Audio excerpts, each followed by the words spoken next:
Hi guys, it's Shadow. Uploading high-quality audiobooks for you, it's very time-consuming and hard-working process. So please support me so I can keep uploading for you.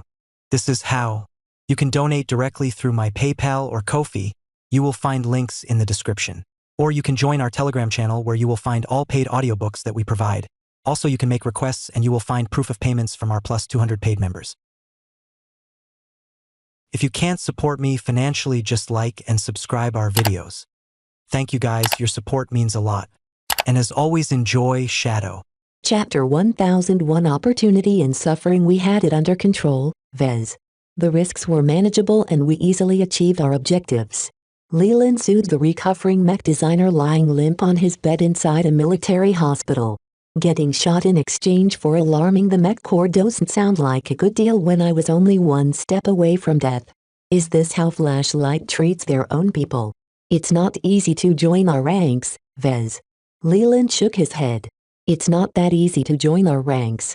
You have to show you are willing to do whatever it takes to further our goals.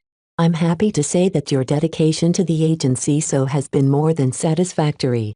As long as you do your part in feeding the investigators from the Mech Corps the information we want them to obtain, I'm sure they'll move on it with the highest priority.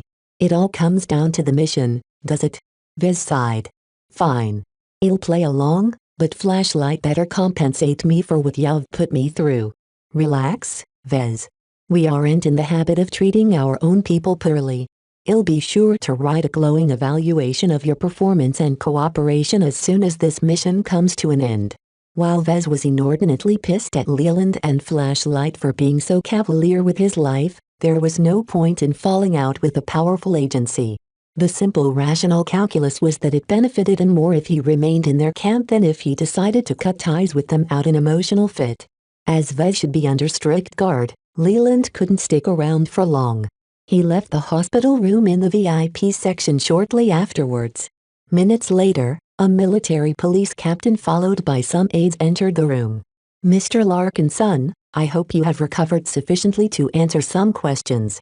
Right now, it's 18 hours since you've been shot, but our investigations are still very much ongoing. Your help and insight may be crucial to figuring out why you've been targeted. Vez smiled sardonically at the clueless people sent by the Mech Corps to question him. They had no idea of Flashlight's involvement. While he could have spilled the beans on their plans and their attempt at his life, what would that get him? Not only would he become a persona non grata to the powerful intelligence agency, the Mech Corps might not even be able to protect him from their inevitable reprisal. If there was one thing Flashlight hated the most, it was becoming exposés. Therefore, Vez kept Leland's intentions in mind and planned to spin a tale that aligned with Flashlight's goals. You're in luck, Captain, because I have a pretty good idea who wants me dead. Vez proceeded to reveal his mostly truthful observations of an alarming scheme to smuggle out military hardware from the KNG's Mossville complex. In order to push the Mech Corps into taking a harder stand against the Caternevis group, Vez also sprinkled some exaggerations in his tale. He painted the Mossville complex as a rotten place where a lot of improprieties happened beneath the surface. This is very unsettling news, Mr. Larkinson. The military police captain said with a severe frown. It is especially alarming to hear that a veteran chief technician is at the heart of this scheme. It's not just Chief Errol Nyquist Haas conspiring against the Mech Corps for the BLM. I'm certain that Carl Stoddard, the mech designer sent by the higher-ups of the company to supervise the Mossville complex, is a part of this scheme as well. I'm just a liaison mech designer, but I immediately managed to uncover this criminal conspiracy after a week of visits. It's impossible that a mech designer who's been stationed at the complex for a year is blind to the misdeeds that happened there. Hearing that immediately made the expression on the captain more severe. Are you certain of your allegations? Unless he's the most incompetent mech designer in the Republic, which is extremely unlikely given that the KNG spent a lot of effort in raising him, he is sure to be involved. No one except other mech designers and those in the technical profession could call him out on his exaggerations. Even if Vez hyped up the threat, he could still be forgiven considering that Stoddard really ought to be on top of the happenings at the complex. Right now, the investigators sent to hear Vez out all took in the damning accusations with utmost seriousness. Although almost a day has passed, well, act quickly on the information you provided to us. With any hope, the BLM moles working at the Mossville complex haven't cleaned up the evidence as of yet. Well, immediately take Chief Nyquist and Mr. Stoddard into custody. With any hope, the ringleaders haven't gone to ground for long. Vez nodded. Be careful of booby traps and sabotage. I can't tell whether the Mossville complex is rigged to blow, but I also found some other irregularities at their Ansel complex. You should take every mech technician into custody and test them out whether they're under the influence of a performance-enhancing substance supplied by the BLM. I've seen many of my classmates back on Rittersburg being ruined by the same stuff, so I know what I'm talking about. Thank you for informing us, Mr. Larkinson. Rest assured, we will inform the highest authorities on top of this case of your testimony. For now, your duties as a liaison mech designer are suspended for the time being. Just focus on recuperating for now. You have done us a great service for surviving this heinous assassination attempt on your life. Further merit will surely be in store for you once we follow up on your allegations. After answering a few more questions, the military police captain quickly left to act on the explosive information. Vez waved them off from his bed and wished them good luck in their follow-up investigation. Considering that the BLM wasn't responsible for the hit on him, there was a good chance that Chief Nyquist and his accomplices hadn't wiped out the evidence or gone to ground yet. 18 hours was a long time for them to erase their tracks, so Vez hoped that the Mech Corps truly took his words seriously as Flashlight hoped to achieve with their outrageous stunt. Goddamn Leland. He cursed again. Vez idly patted his chest and pulled against the collar of his hospital gown to see the damage with his own eyes. It looked better than he expected. From what he heard, the burned, vaporized and damaged portions of his skin and flesh had been removed and replaced with flash clone tissue. Ordinarily, this was a difficult and intensive procedure that also took a lot of time, but evidently the military hospital prioritized his emergency treatment and pulled out all the stops to bring him back into a condition where he could talk. Perhaps Flashlight also pushed the Mech Corps into prioritizing his treatment in the background. After all, the intel he gathered would only be actionable for a short time. The longer it took for him to wake up, the greater the chance the moles at the KNG cleaned up their acts. Even so, flash cloning tissue was purely an emergency stopgap procedure as they usually came with a very short and accelerated lifespan. Vez would likely have to undergo several follow-up operations to replace the flash clone tissue with properly cultivated clone tissue. He'd probably be bedridden for a month or longer depending on the difficulty of the cloning process. A day went by as he quickly recovered from his weakened state. As nurses occasionally entered to see to his needs, he asked for access to the galactic net. I'm pretty bored here. Please give me something to do. Let me ask for permission. The nurse replied. Not every guest in the VIP section is allowed to access the galactic net. Fortunately, whoever was in charge of this decision threw Vez a bone and allowed unlimited read-only access to the galactic net. Unspoken was the fact that the connection would constantly be monitored, but Vez didn't mind that detail. As soon as he browsed the news portal, he almost vomited out blood when he read the leading headlines. Failed BLM assassination attempt on a war hero. Will Vez Larkinson survive? Larkinson family has reacted with fury and indignation. Read their full statement here. An outpouring of sympathy. Celebrities, mech athletes and mech officers react to the latest BLM assassination attempt. Vez knew that if the Mech Corps really wanted to, they could have kept everything under wraps. Instead, they decided to publicize the sympathetic tale of a distinguished mech designer and war hero almost getting killed by the BLM to foster support and tarnish the separatists. At the very least, the drastic story caused his public profile to be raised even further. An assassination attempt on a decorated mech designer was incredible sensational news. So much so that Vez already encountered ads for the LMC when he schemed through the articles on the news portals. It's worth getting shot as long as the LMC doubles their sales. He jokingly muttered. Hell, he might even consider staging another assassination attempt on him if he could triple the company's sales. Of course, that was just an idle fancy. There was no way the public wouldn't grow suspicious when the same thing happened again. Besides the explosive news on the assassination attempt on Vez, He also read a couple of explosive articles on the KNG Katernevis group under scrutiny. Their facilities in Durham, Ansel and Mossville has been raided by military police. Terrorists attacked a KNG manufacturing complex at Ansel. Hundreds of workers and military policemen are dead. Mossville BLM crackdown.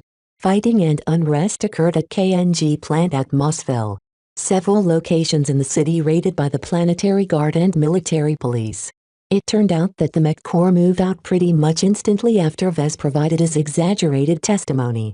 The news portals managed to connect the unsettling events that happened to the KNG with his publicly known assignment as liaison mech designer to the company. They also tied the assassination attempt and the chaos that ensued at the KNG's Ansel and Mossville complexes to the notorious Bentham liberation movement. They planted explosives at each of the facilities, killing many people and forcing every operation to a shutdown. Vez knew that such a forced halt would hurt the KNG enormously. The company was so dependent on continued mass production that the months needed to repair the damage and hire new emergency workers to replace the dead and resigning workers would be too late to save the company. The KNG is financially doomed. Even if the detonations hadn't sown as much chaos at the two facilities, the investigations alone posed an incredible burden to the company. The investigators dispatched by the Mech Corps would surely turn every stone around and interrogate every employee of the company. The disruption this caused would slow down the company's recovery even further. As news of BLM involvement at the KNG continued to proliferate on the galactic net, the company's reputation would sustain irreparable damage as well. The company's reputation would quickly turn so toxic that Vez predicted that Mrs. Katter and Mr. Nevis could no longer count on their numerous connections to lend them a hand. Their political connections from Rudersburg? If there was one thing the capital hated the most, it was the separatists that fought to wrestle Bentham away from the Bright Republic. Their military connections to the various mech regiments of the Mech Corps? The KNG leaked out their exclusive military mech and design specifications to the BLM. The Valerie Starkhawks and the Sparky Nuts probably hated the KNG and already cut their ties to the tarnished company. Their local connections to the Nevis family? Their influence only stretched so far, and owning a bank wouldn't help much considering one of its biggest investments was already starting to go into a free fall in valuation. The Industrial and Commercial Bank of Bentham would suffer financial problems of their own soon enough. As for their underground connections, the Peace Association didn't dare to get involved now that the military moved with full force.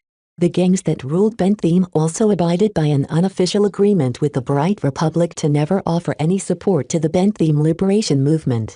Right now, the last thing the Peace Association wanted was to be painted with the same brush as the separatists. Vez shook his head as he reasoned out how every single connection the KNG previously relied upon for their backing would bail out. In the end, they are only fair-weather friends. They're willing to stick around when times are good, but the moment something awful happens, they are nowhere to be found.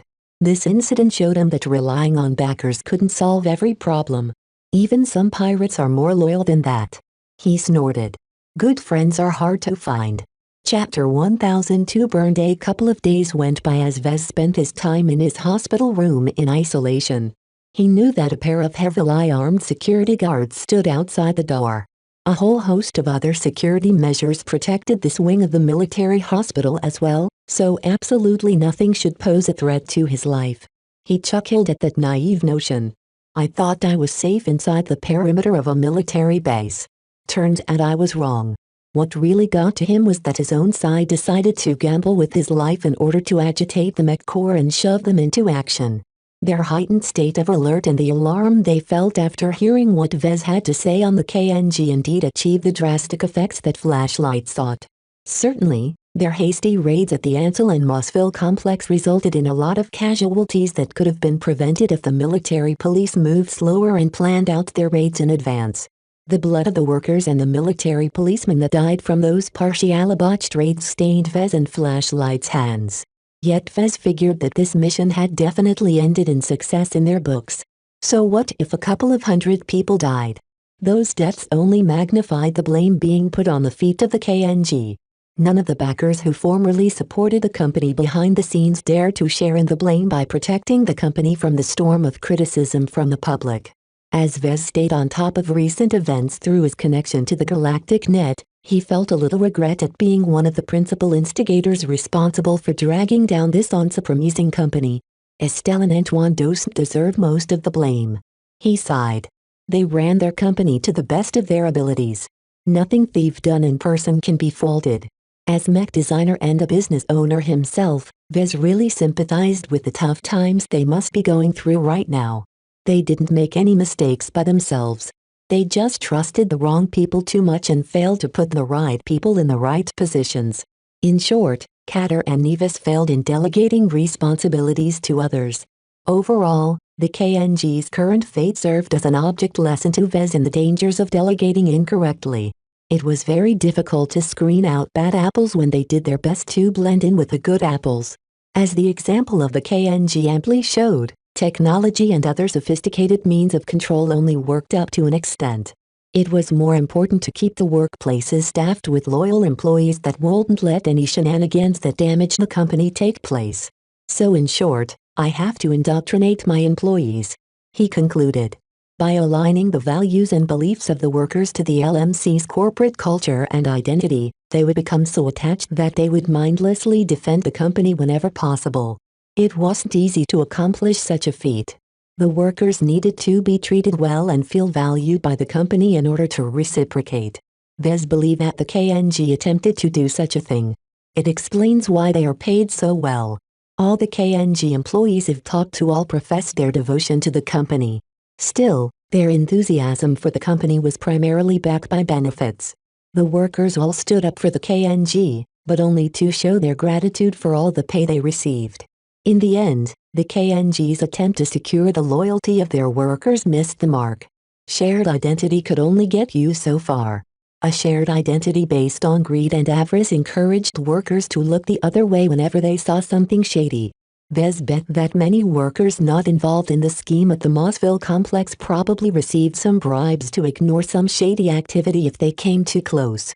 If I want to prevent the same thing from happening at the LMC, I will have to redefine its corporate culture and incorporate some aspirational values and beliefs. His employees needed to feel pride for their work and share in the dream that Vez wanted to fulfill. They needed to feel as if they were part of a great mission, just like how most of the servicemen of the Mech Corps took pride in their service. It's not going to be easy to emulate such a level of devotion in my workforce. Vez had more than enough time to figure out his approach to this huge and complex issue. Lying around in bed only to browse the news or watching some drama broadcasts only distracted him to an extent. I'm a man of action. I'm no longer someone who passively reads the news. I'm influential enough to make the news. As for those silly action dramas, the events I've lived through are 1,000 times more exciting than seeing some actors flail around in a simulated studio. He used to be a big watcher of galactic drama broadcasts when he was young. Yet once the inexperience of his youth faded away, he lost his interest in fake adventures and contrived storylines. In truth, Vez wanted nothing more than to design a mech to lift up his miserable mood.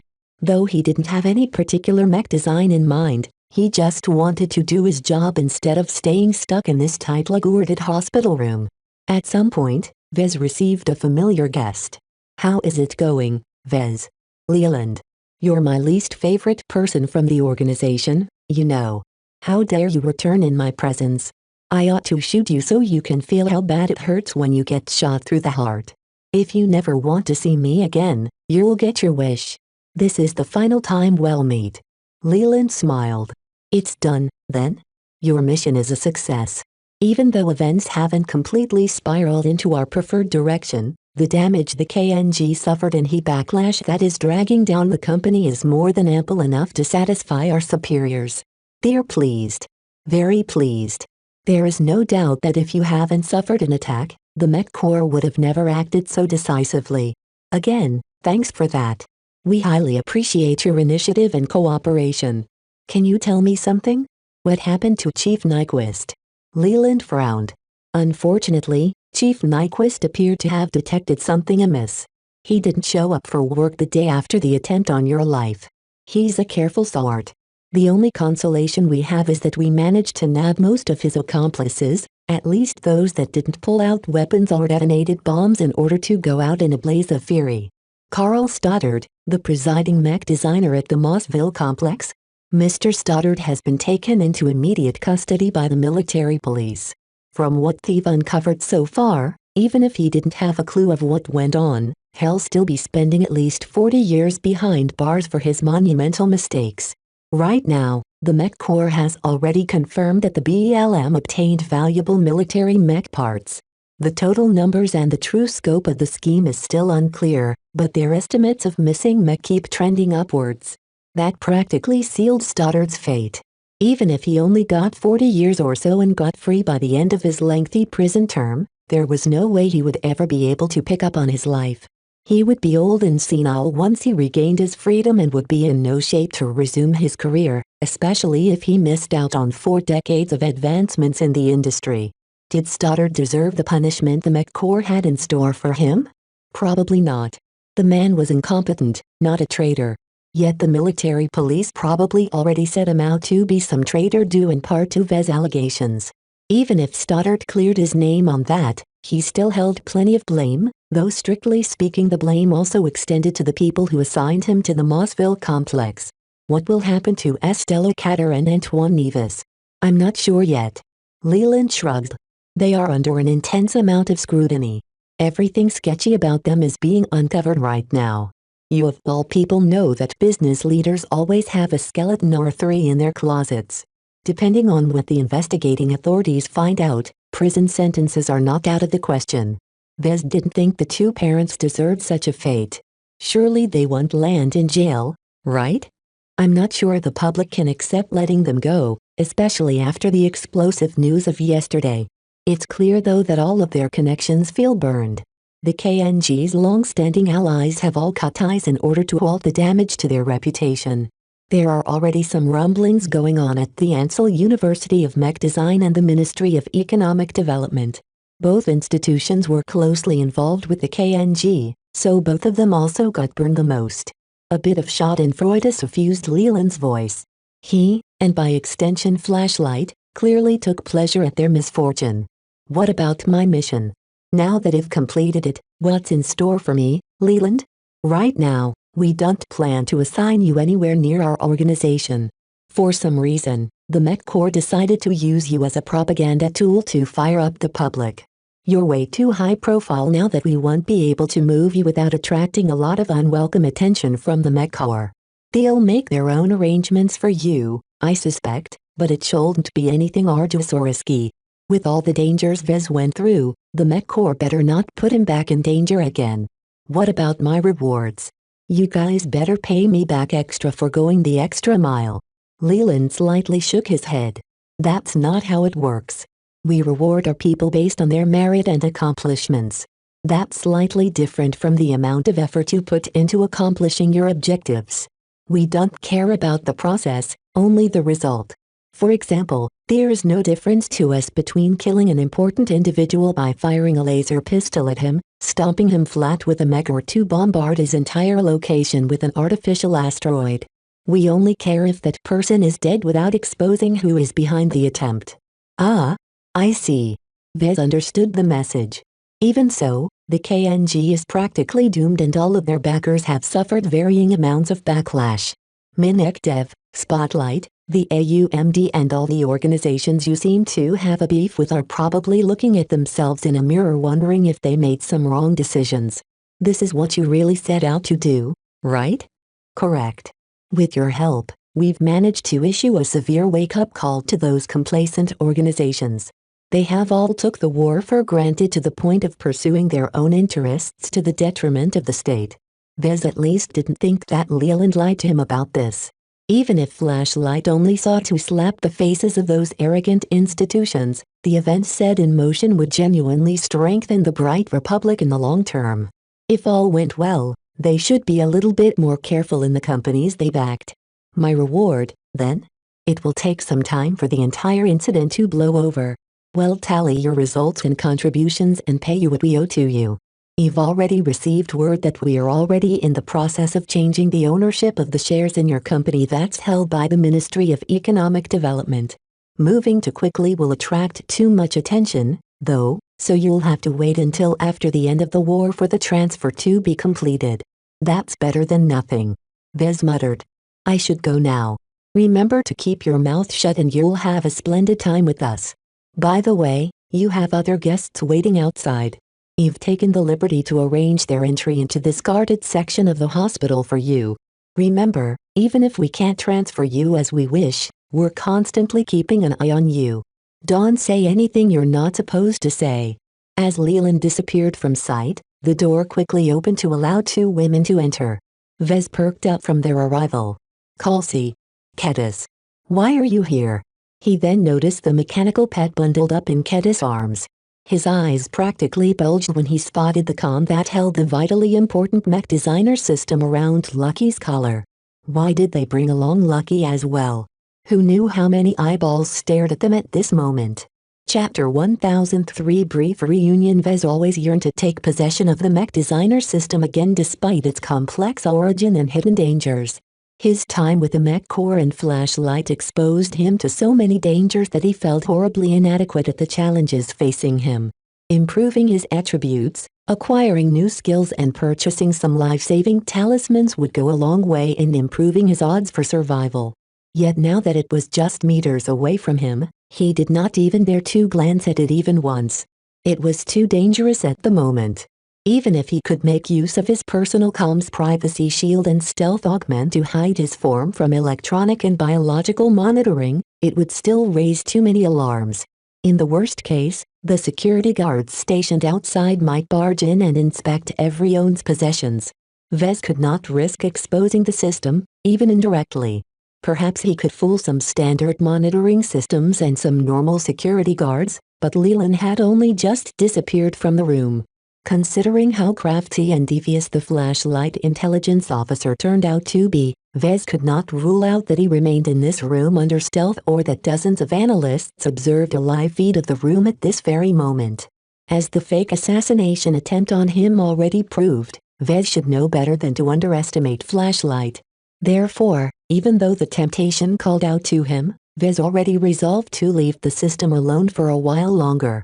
While improving himself could make him stronger and increase his chances of survival, the opposite would happen if he carelessly showed off the system in front of flashlight. Vez, Mr. Larkin's son, I'm sorry. Kelsey apologetically bowed. I haven't managed to take good care of the Living Mech Corporation. Our debt burden has grown so large that we've had to take on new loans to pay off the old loans. That sounded very bad. It meant the company hadn't been earning enough money to cover their short-term debt obligations. Rolling over debt like this only made the debt burden snowball into an even greater burden in the future. Without an increase in earnings or a significant outside investment, the LMC would never be able to escape such a huge debt trap. You don't have to apologize, he replied gently.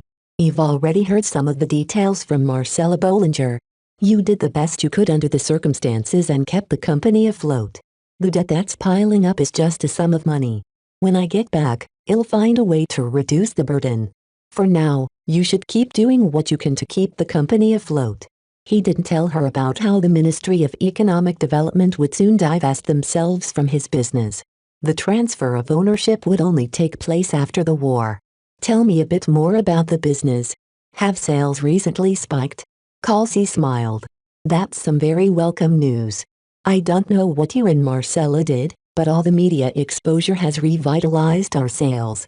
When word about your near-death and the scandals at the KNG became hot news recently, I made sure to pull out all the stops to advertise your connection to the LMC. Interest in our products have spiked and our sales volume has doubled. We're doing so well for the moment that we've increased our prices and stopped incurring more debts. That's good to hear. It's hard for a mech company to stand out in the market.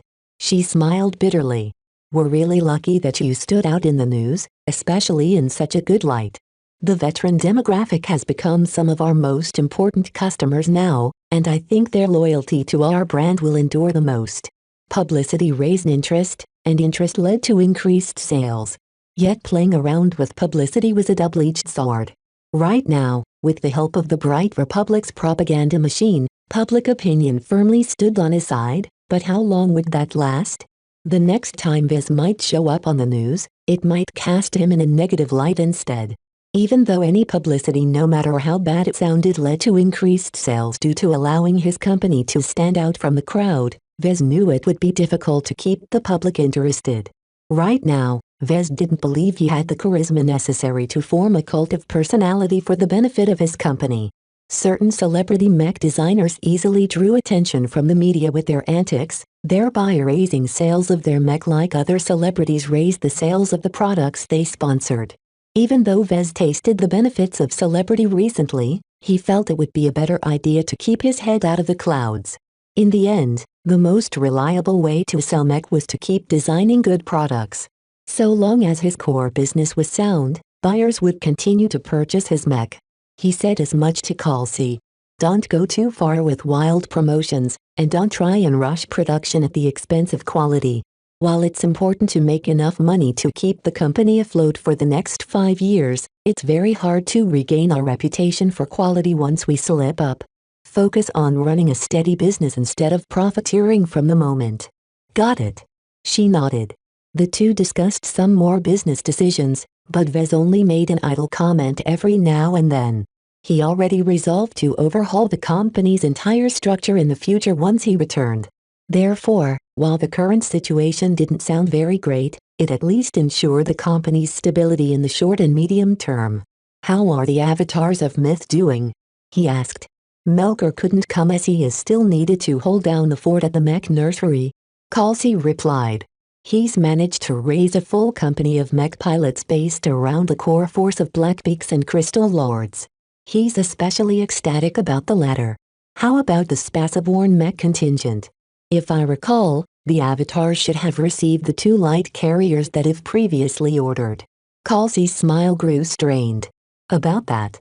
As money is rather tight lately, Melker and I have decided it would be unwise to expand our mech roster. Right now, we've already hired more than 40 mech pilots, but Melker thinks it's better to hire and train some spares as private sector mech pilots can't be expected to be available for duty all the time like servicemen. This was an important difference. Just because the avatars of myth hired 40 mech pilots didn't mean that they could deploy all of them at the same time. They all received the same rights as every other mech pilot working in a private capacity, and that meant giving them plenty of off time to spend with their families or on something else. That's a prudent decision. I approve. Vez nodded. What about our ships, though? Well, Fleet Commander Rafain, who you've hired to take charge of our light carriers, is quite pissed off that they're relegated to taxis for landbound mech. He threatened to quit several times because he feels his abilities are going to waste. Vez waved an indifferent hand. Let him go if he wants to. You don't have to bend over backwards to retain him. We can always find someone else to lead the fleet. They talked a little bit further before Vez became satisfied with the existing arrangements.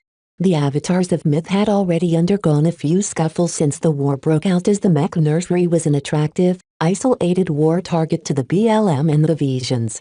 Yet the strength the avatars showed surpassed the previous desperate defense effort against Lady Amalia's small raiding force. Even though they numbered fewer mech in total, the avatars consisted entirely of either mid-range or premium mech.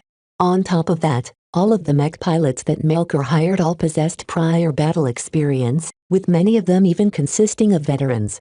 While it was very expensive to retain so many well-trained mech pilots, their worth immediately became clear as the avatars of myth could easily leverage the fixed defenses of the mech nursery to repel twice the number of attacking mech.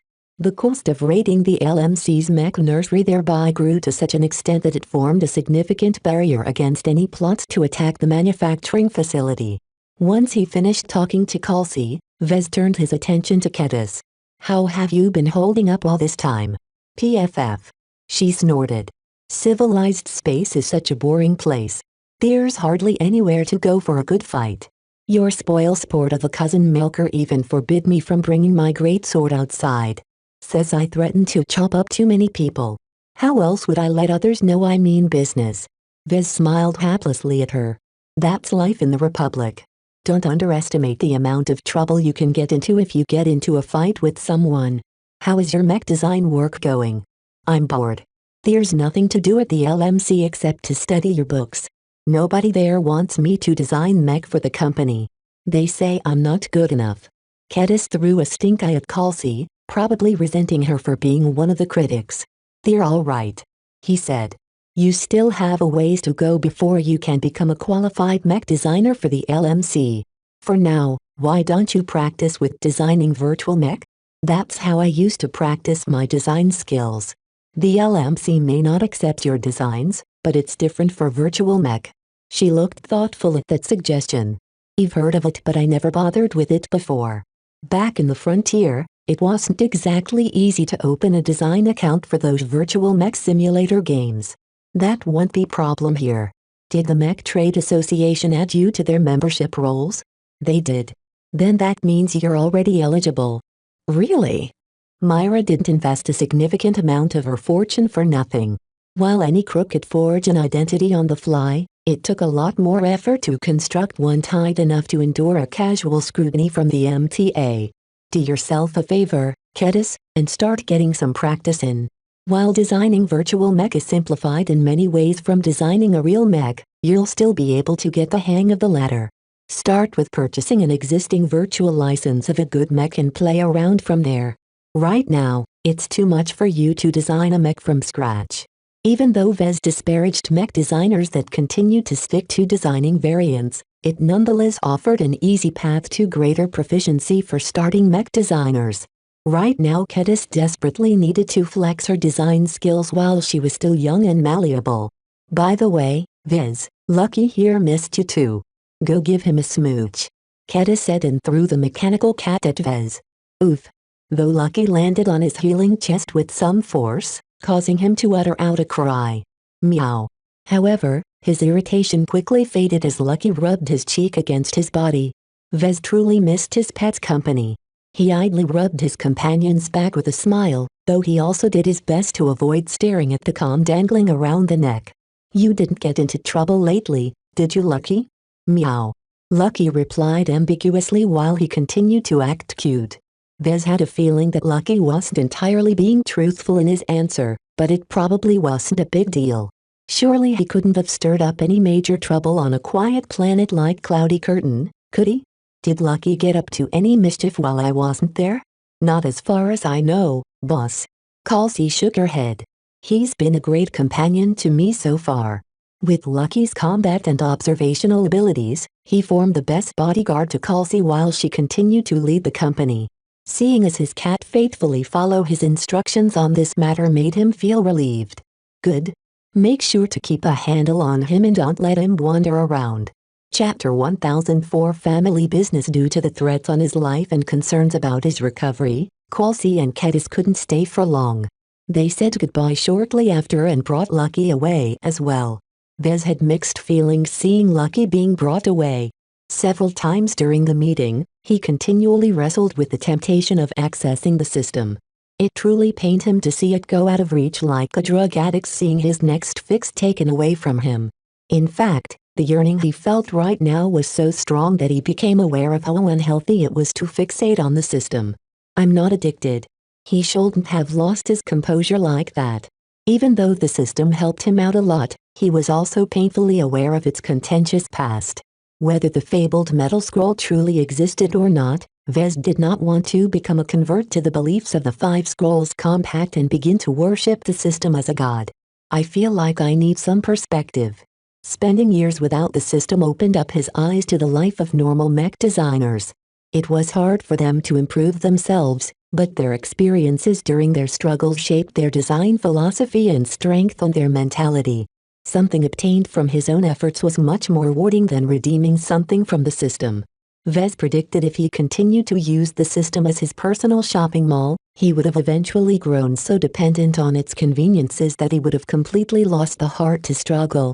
Without a will to fight and improve against all odds, how could Vez ever hope to make the jump from senior to master? As omnipotent as the system appeared, the only knowledge it offered was settled science and insights that already existed.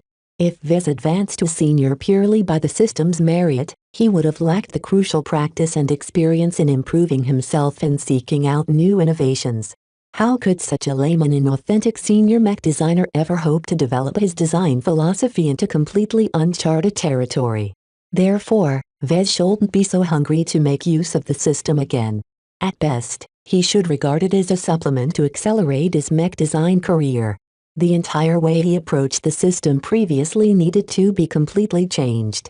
His ultimate goal was to enable him to advance to master on his own strength.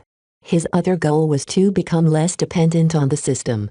Therefore, instead of improving himself directly with the use of the system, he would rather gain a foundation that allowed him to improve through his own effort. Well, all of this is a consideration for the future. For now, there is no point thinking too far ahead, he muttered. Now that the system fell firmly out of his reach, he stopped thinking about it and turned his attention to his immediate future. What would happen after the military hospital finished their treatments? As nurses dropped by to feed him or attend to his needs, he kept asking them, only to receive an empty answer. "I'm just a nurse, Mr. Alarkinson. Someone else will decide on your next assignment." These nurses truly knew nothing, so Vez stopped bothering them on this question. He actually felt a little discomfited at the lack of information flowing his direction. He could truly use a little clarity right now, but it appeared that the Mech Corps didn't bother with him during his month-long recovery period. So Vez pretty much treated his stay at the hospital as a safe and uneventful reprieve from the war. 2 weeks after his first admittance, Vez recovered well enough to be able to exit his hospital room. Each day, his guards would lift him onto a hover chair and brought him outside his stuffy hospital room to get some fresh air and interact with the other patients. He met plenty of recovering servicemen during these daily airing sessions. Some of them looked like important people and would always be accompanied by a pair of guards. Others turned out to be regular people who for some reason or another had been lucky enough to obtain their treatment at this premier facility. Talking with these injured soldiers spiced up his days, and Vez always enjoyed chatting with them even if neither of them talked too much about their experiences. To many of them, this recovery period offered them a much-needed vacation from the fighting. Therefore, they would rather talk about the latest matches of the mech games than how the fighting progressed at the front lines. It kind of felt like being back at the Larkinson compound to Vez. Aside from these idle interactions, the Mech Corps had been generous enough to loosen their visitor policy for him. This simple measure assured Vez somewhat that they still valued him to an extent. Though her duties kept her very busy, Captain Melinda Larkinson tried to visit as often as she could.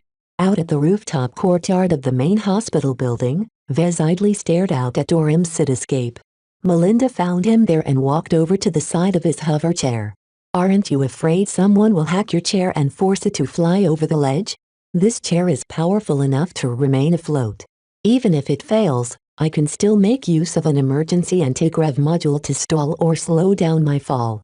Besides, the guards standing behind his back would do their best to catch him in the air as well. Still, for someone who recently survived an assassination attempt, it's awfully reckless of you to tempt fate." "You're right." Vez shrugged. "I'm just a bit too bored here. Let's go inside." He commanded his hover chair to turn around and return to his hospital room. Along the way, Melinda told him the reason of her visit today. "I didn't come here just to check up on you. I'm here on behalf of the Larkinson family." "Family business, huh?" Vez muttered. "Did Grandpa send you?" "Yep. First, he told me to inform you that the family has been exerting their influence on your behalf. They managed to have some say in your next assignment. If everything falls into place, you'll probably be pulled out of Bentham but won't be sent anywhere dangerous. It's not that hard to convince our allies that you've more than done your duty." The scandal at the KNG exposed similar kinds of rot in subsequent investigations in several other companies. "Oh." Vez raised his eyebrows. This was news to him. They didn't mention any of that in the media. The Mech Corps doesn't want the news to spread around. Even the names of the companies involved is a secret. If all of their dirty laundry became exposed all at once, it would severely damage the public's confidence in the Mech Corps and our local mech industry. Shouldn't you keep your mouth shut in front of me if that's the case? You're already clear to know this much. Right now, my superiors at the Planetary Guard are very pleased with you for preventing the BLM from obtaining more military mech. It's a shame we hadn't been able to stop it earlier. We don't know how many military mech they got their hands on, but several mech regiments are already being pulled back to Bentham to reinforce our defensive strength. I'm happy to be of service, he replied. Tell Grandpa I appreciate his efforts, though he doesn't have to work too hard on my behalf. Melinda shook her head. Even if his influence at the Ministry of Defense is limited, he can still rely on the Larkin Son name to move some decision-makers. To the Larkin Son family, your existence is vital. We don't want you exposed to any further danger. When you almost got killed, many of the old geezers at the Larkin Son compound practically jumped out of their skin. Without you, the LMC is worthless. So all of their concern for me is about the money I bring in for the family, is that right? Vez smiled sardonically. He should have known. Well, you can reassure them that I have no intentions of ever getting shot through the chest again. That's good to hear, Vez. I'll be sure to pass on your completely sincere remark to the older Larkin sons. She chuckled. Seriously, Vez, it's kind of crazy that a mech designer like you is exposed to so much danger. Is the Larkin Son name and reputation giving you any trouble? He waved away her concern. Nah, I'm fine. Don't worry. Anyway, aside from looking out for your interests at the Mech Corps, the Larkin Sons have also discussed about the role the LMC will play to the family in the future. A lot people in our family are beginning to see the benefits of owning shares in such a rich and profitable company. They want to increase their involvement and send more Larkin Sons and family retainers to come work for your company. Vez shook his head. Tell them I've received enough of their help for now. The company can stand on its own for now. He already instructed Kelsey to prevent such insertions as best as she could. While the Larkin Sons probably consider the LMC as their family business, to Vez they didn't deserve that honor. It would have been a different story if they invested in him from the start, but only his father deserved his gratitude. The Larkin Son elders won't like that answer. It's my company, not theirs. I decide how I run my company, Vez declared in a domineering manner. You can tell the Larkin Sons back home exactly who's in charge. Melinda shrugged. She didn't care so much about the business aspect of the family.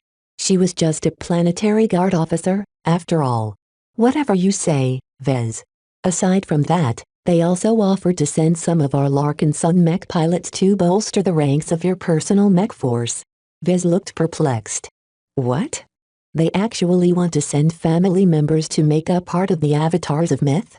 What kind of Larkin Sons are they planning to send me? A mix of young and older mech pilots. For now, they only plan to send their old retired Larkin Son mech pilots to bolster the training and elevate the quality of the people you've already hired. Once the war is over, some of the younger Larkin Sons will probably want to settle down and leave the Mech Corps once they have the opportunity to resign from military service. As a Larkin Son, Vez knew quite well how much of a benefit it would be to employ a number of Larkin Son mech pilots. Their foundation, steadiness, discipline and more all reached a very high standard. While plenty of military mech pilots surpassed them in skill and experience, the most important fact was that mech pilots of their caliber were extremely hard to entice into joining a private force like the Avatars of Myth. If Vez could employ just a dozen Larkin Son mech pilots, then he could form an elite squad that could be relied upon to fight even under the direst circumstances. Yet, such strength never came for free. Even if the Larkin Son family only wanted to place more Larkin Sons around Vez and the LMC to safeguard their stake in the company, Vez did not know how he should feel about relying on the Larkin Sons to form a part of his security. Let me think about it, he said, eventually deciding to punt on the decision. Tell them that no matter who they send to the Avatars of Myth, it's my personal force. I won't allow any Larkin Son to usurp control over the force I raised with my own funds. If any of the older Larkin Son mech pilots aren't willing to follow my orders, then they shouldn't bother joining. All right, Vez, I'll pass that on as well. Personally, I don't see what the big deal is. Having more family around will do you some good and reassure the Larkin Sons that you have all the help you need whenever you or the company encounters trouble. I understand their concern, but I started my business away from Rittersburg for a reason. As someone who joined the Bentham Planetary Guard instead of the Mech Corps, Melinda understood his underlying reason. Still, she had her own opinion on the matter. You don't trust a lot of people, do you, Vez? You really ought to consider letting more family into your circle. Aren't you pleased with Melker? Think of what you can do with 10 more Larkin sons who are just as good if not better than him. There's no way you can run your entire enterprise alone. You need people you can trust to take care of issues on your behalf. Who better can you turn to besides your own family? That was a good question. Vez softened up a little. Chapter 1005. Another VC. The experiences that Vez went through recently severely eroded his confidence in trusting others. When people like Leland, who smiled in his face but ordered a member of the strike team to ruthlessly shoot him in the heart, how could Vez ever retain his innocence? Hanging around a ruthless intelligence agency like Flashlight harshly taught him to never let down his guard. Trusting others completely was sheer folly. Therefore, Vez already saw that he would have some issues when he returned to his business at the end of the war. How could he be comfortable with delegating responsibilities when there were so few people he could trust? In a way, relying on family members instead of complete strangers served as a convenient solution. Even though most Larkin sons would only work for him and his company due to the desires of the Larkin son family, they could still be helpful to Vez in holding down the fort. Yet Vez did not wish to see his company turn into a family business. When family blood instead of competent and qualifications determined someone's position in the company, the LMC would eventually decline. While family businesses brought some merits, Vez did not feel relieved at the thought of involving the Larkin sons even further. Could he trust the Larkin sons enough to represent his interests? Vez shook his head. If he answered that question right now, he would definitely answer no. As long as his answer remained the same, he would never be willing to hire more Larkin sons and allow them to extend their influence in his company. The LMC was his property. Why should he work so hard to grow his company if he didn't feel a sense of belonging for it? Vez believed he obtained sufficient leverage and achievements to stand on his own. He had never relied on the Larkin son name to help him grow his business. After Melinda left, Vez continued to spend his time in recovery. After multiple rounds of surgery, his body finally regained its stability. Although clone tissue wouldn't immediately work as flawlessly as original tissue right at the start, time healed most of the differences. Vez wouldn't notice any discomfort after a few months, especially with his augmented physique. The doctors who treated him constantly expressed their astonishment at his unique body state. The most troubling issue was that Vez couldn't prevent them from taking blood samples. He could only hope that a higher-ranking member of the Five Scrolls Compact didn't break into the military hospital and seek out his blood samples and test them in person. He snorted. The odds of that happening is as large as the bright president coming here to cook dinner for me. There's no way that someone so important will personally do such a thing. As far as he knew, the flagrant vandals in various hospitals already stored some samples of his blood. All of them formed potential risk factors, but Vez had no way to get them to destroy the samples without arousing suspicion. Vez would probably have to advance to senior or master to be able to gain enough clout to get those institutions to destroy his blood. Even then, he couldn't guarantee that they would secretly fudge the request and sneak a couple of drops away for later study.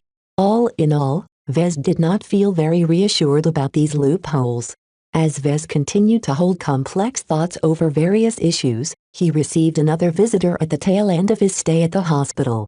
He already received word some days ago that he would soon be discharged and sent back to New Foundation V to report for his next assignment. Surprisingly, of all the visitors he received so far, he never expected Rila to arrive. "Why are you here? What's that supposed to mean?" Rila replied indignantly while pressing her fists against her waist. The bundle of flowers in her hand swayed in the air. "You let Melinda visit you every 3 days, but you're surprised that I'm paying a visit as well? I'm sorry, Rila. I shouldn't have said something like that." Vez sighed. "I'm genuinely glad you dropped by. I'm just surprised security let you in considering your association." She smirked at him. "Heh. You know nothing, Vez. The Blood Claws may not be friends with the government, but we're quite friendly with the military. Part of the reason why we're tolerated is because we have pledged to defend Bentham against the BLM and the Visions. We've cooperated many times, you know? The Glowing Planet campaign is just one instance where we fought alongside each other." That made a lot of sense. Vez nodded. Okay. In that light, I guess the military doesn't have anything to fear from you. Besides, we're family. As Rila settled down in his hospital room, they filled each other in on their recent experiences. Vez couldn't say too much except to express some overall feelings. Rila on the other hand experienced a bit more excitement since the last time they met. I've received the 3 crystal lords from your company. They've been very helpful for me. I've gifted all of them to 3 senior blood claws. Did you succeed in raising your status? Yup. She nodded with satisfaction. I'm on the up and up. While I'm not a long-standing member of the organization, there's already talk of putting me in charge of something. I'm kind of borrowing your reputation to boost my importance. I hope you don't mind. Vez knew he couldn't stop her from doing that. Besides, connecting Rila to him in the eyes of the blood claws benefited him a lot. Go ahead as you don't implicate me to any of your shady business. Just remember that I'm primarily running a legitimate business. Make sure the LMC's mech isn't involved in any massacres or something. Hey, the blood claws aren't that bad. We hardly ever fight for real. We've got enough rep on Bentheme that practically no one has enough guts to challenge us. It turned out that Rila hadn't come for business. She just wanted to get in touch again before the mech corps whisked him away. Vez felt touched by her concern. Despite her irritable exterior and her separation from the Larkinson family, she still cared about family. Rila, can I ask you something? What are you after? What are you working towards? Surely you don't want to fight in the underground arenas forever? She turned serious in response to his concern. When I joined the Blood Claws as an underground mech athlete, I just wanted to prove my skills to the galaxy. I've fought a lot of duels and even if I didn't win all of them, I did manage to make it out alive. Still, you're right. I can't envision stepping into the dueling ring forever. I've been working on climbing up the ranks. It won't be easy, but I've got some advantages. The Larkinson name doesn't give you any trouble? Vez questioned. She shrugged. Not as much as you think. It's mostly an advantage since they know I'm a good mech pilot due to my name. They aren't very apprehensive towards me. They don't fear any spies in their organization. Vez didn't understand how the blood claws worked, so he took her word for it. Rila wanted to live her life in her own way and Vez knew better than to attempt to temper her independent streak. That was how she separated from the Larkinson family in the first place. You're very well informed of what goes on at Bentheme, right? I'm not one of those strategic thinkers, Vez. Do you believe that Bentheme is being targeted? Yup. Everyone who lives here can smell it. With all the recent stuff on the news, anyone who thinks otherwise is an idiot. That caused Vez to frown. Signs of an impending invasion would certainly impact ongoing trade at the port system. Even though the Visions and the BLM hadn't launched their attack as of yet, the mere threat of it already inflicted incalculable economic damage to Bentheme. What are the Blood Claws going to do if an invasion actually happens? Well, fight the good fight. It's what we do. Even if we don't have the best reputation, the Blood Claws considers Bentheme as their home. Well, defend it to her death. Rila sounded very sincere in this declaration. Vez looked at her with concern. Had the Blood Claws already worked their indoctrination on her? Hopefully she had better sense than that. Territory could be gained and lost at any time. After a couple of minutes, she quickly left. They didn't have much in common and this wasn't the place where they could talk with ease. As Vez watched her leave, he hoped that she would truly be able to survive long enough to be promoted out of the arena battles.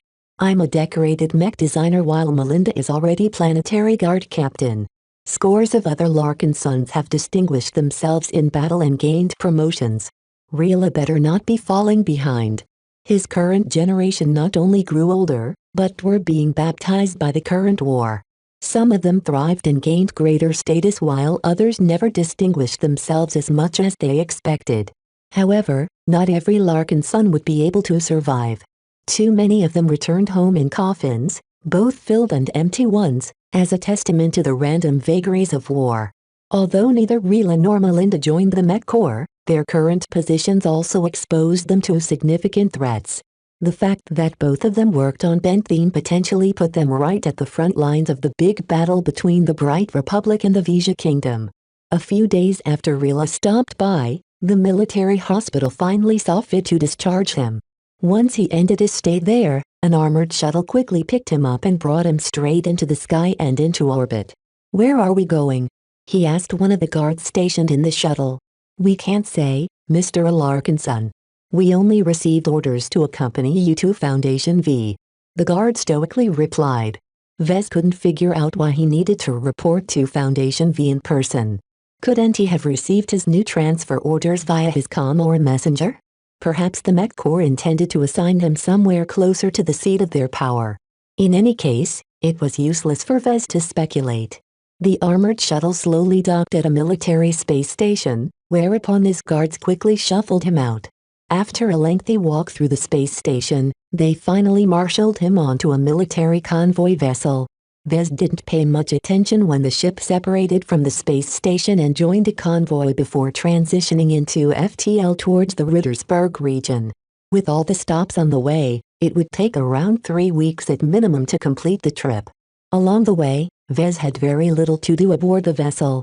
Fortunately, nothing of note happened during the entire trip. This far in Republic territory, the Visions never threatened the local shipping lines. While it was a little awkward for him to spend his time with guards watching every move he made, he quickly got used to their presence. Considering the recent attempts on his life, he shouldn't be surprised at the security measure. It just made things a bit more difficult when he visited the toilet. The stupid guards received strict orders to never leave him out of sight even for a single instant. Therefore, it was safe to say that he never enjoyed a relaxing bathroom break. God damn it. Don't you two have any sense of shame? The two men remained silent underneath their enclosed helmets. "I hope you enjoy the view," Vez muttered spitefully before stomping away from the bathroom. The pervasive guard presence irritated him even as he acknowledged their necessity. After his actions on Bentham, the BLM would surely put him back in their crosshairs. This was also why the Mech Corps pulled him out. Remaining there posed too much of a risk for him, and the power of the BLM drastically weakened the closer he got to Rittersberg. Vez only wondered what the Mech Corps had in store for him next. Chapter 1006 Lieutenant Colonel Zelvin. The new Foundation system bustled with traffic. Just like the last time Vez visited this strategic defensive bulwark, large amounts of carriers, transports, cargo haulers and more vessels traveled in and out of the system, as if it is a single part in a giant machine called the Bright Republic's war effort. With an impending attack on the Bentham system looming over the horizon, the Mech Corps scrambled as much mech and resources they could spare to reinforce their critical port system and the ultimate goal the Visions claimed to fight for. Once the Bright Republic lost the Bentham system, their fates would be doomed. The Visions already possessed 2 port systems, so if they received a third and most strategically placed one, they would hold absolute dominance over all the trade that flowed through their region of space. The economic prosperity of both states would see such a marked divergence that the Bright Republic would definitely succumb in the next war. Therefore, even if the Brighters believed the threat might be a ruse to lure the Mech Corps away from defending other strategic star systems, they simply couldn't afford to neglect Bentham's defense. If Vez studied the troop disposition in the new Foundation system a bit deeper, he might discover the absence of a few elite mech regiments that ordinarily guarded several important facilities of the Mech Corps. The military supply ship separated from the convoy after arrival. The vessel traveled to the inner system and went through a number of checks before being allowed to dock at a space station orbiting New Foundation V. Once Vez disembarked from the ship, his guards guided him through the clean but upscale interior of the spindle station. Instead of sending him to a shuttle heading down the surface, they instead guided him towards an office compartment aboard the station. They deposited him outside the hatch leading into the office of a higher-ranking officer.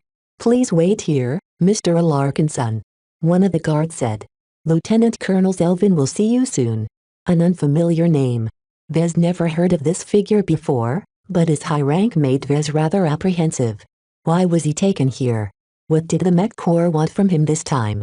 Though he figured the Mech Corps wanted to station him away from Bentham due to his high profile, why did bring him all the way back to New Foundation V? Vez waited quietly outside the office for over half an hour. 20 minutes into his wait, someone else arrived and sat on the row of chairs placed in the corridor to accommodate waiting visitors. The newcomer appeared garbed in a typical outfit for government officials. The man glanced at Vez and immediately took in his mech designer service uniform and his ribbons, both of which replaced his older, destroyed ones. Vez Larkinson. What a pleasure to meet you. This wasn't the first time Vez got that kind of greeting. With his face plastered over the news throughout the entire Republic, Vez had somehow joined the ranks of famous Larkinsons that many people recognized by sight. Though he became kind of irritated by these kinds of encounters, Vez still returned a polite smile. In the flesh. And you are? Preston Lowe. I serve as a secretary for the Ministry of Foreign Affairs. That caught Vez's attention. Did Preston Lowe's presence have anything to do with his next assignment? Oh. What does a secretary do at Mintha? I assist ambassadors and head of missions in performing their diplomatic functions. Preston said proudly. The Bright Republic has exerted much effort over the years to keep the neighboring states placated. The Coman Federation and the independent state of Pilis are especially vexing to communicate with. Reaching a common understanding with people who possess a vastly different viewpoint than us is very challenging, but necessary towards our survival. As Preston bragged on a bit further, Vez realized that Preston merely served as an assistant to a real diplomat. Even so, his job often saw him arranging meetings, drafting important documents and tending to the needs of visiting high officials. In other words, he must have seen a lot during his work. I must say, Mr. Larkinson, I'm still surprised to see you here. You have made quite a splash at Bentham. Although considering what is in the works, perhaps your presence here does make sense. You are certainly more eye-catching than other mech designers. Do you know what this is all about? I have some clues, but it is not my place to tell. Preston smiled coyly. Vez did not have to wait for long because the hatch to Zelvin's office slid open. After another official type walked out, a voice called for Vez to enter. After you. Preston said with a smile. Once he entered the office, Vez saw that the desk on the other side was empty. Instead, he encountered two people sitting at some comfortable seats next to a coffee table. One man appeared to be Lieutenant Colonel Zelvin. The man sat next to a vaguely familiar official. We meet again, Mr. Larkinson. Please sit over here. He finally recalled where he saw the man. This was Alistair Cordraith, one of Senator Talver's execute assistants. It's nice to meet you as well, Mr. Cordraith. Vez sat down on the opposite side of the coffee table. A cup of specialty tea had already been prepared for him, and for the sake of politeness, he grabbed the cup and took a sip. Bland.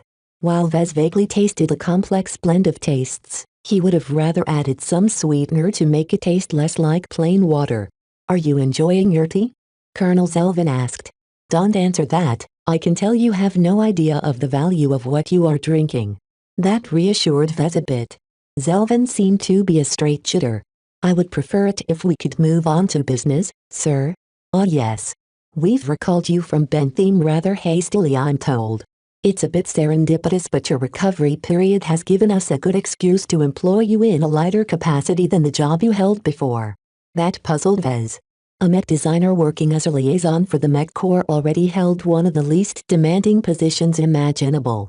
For some reason, he thought this might have something to do with Senator Tovar.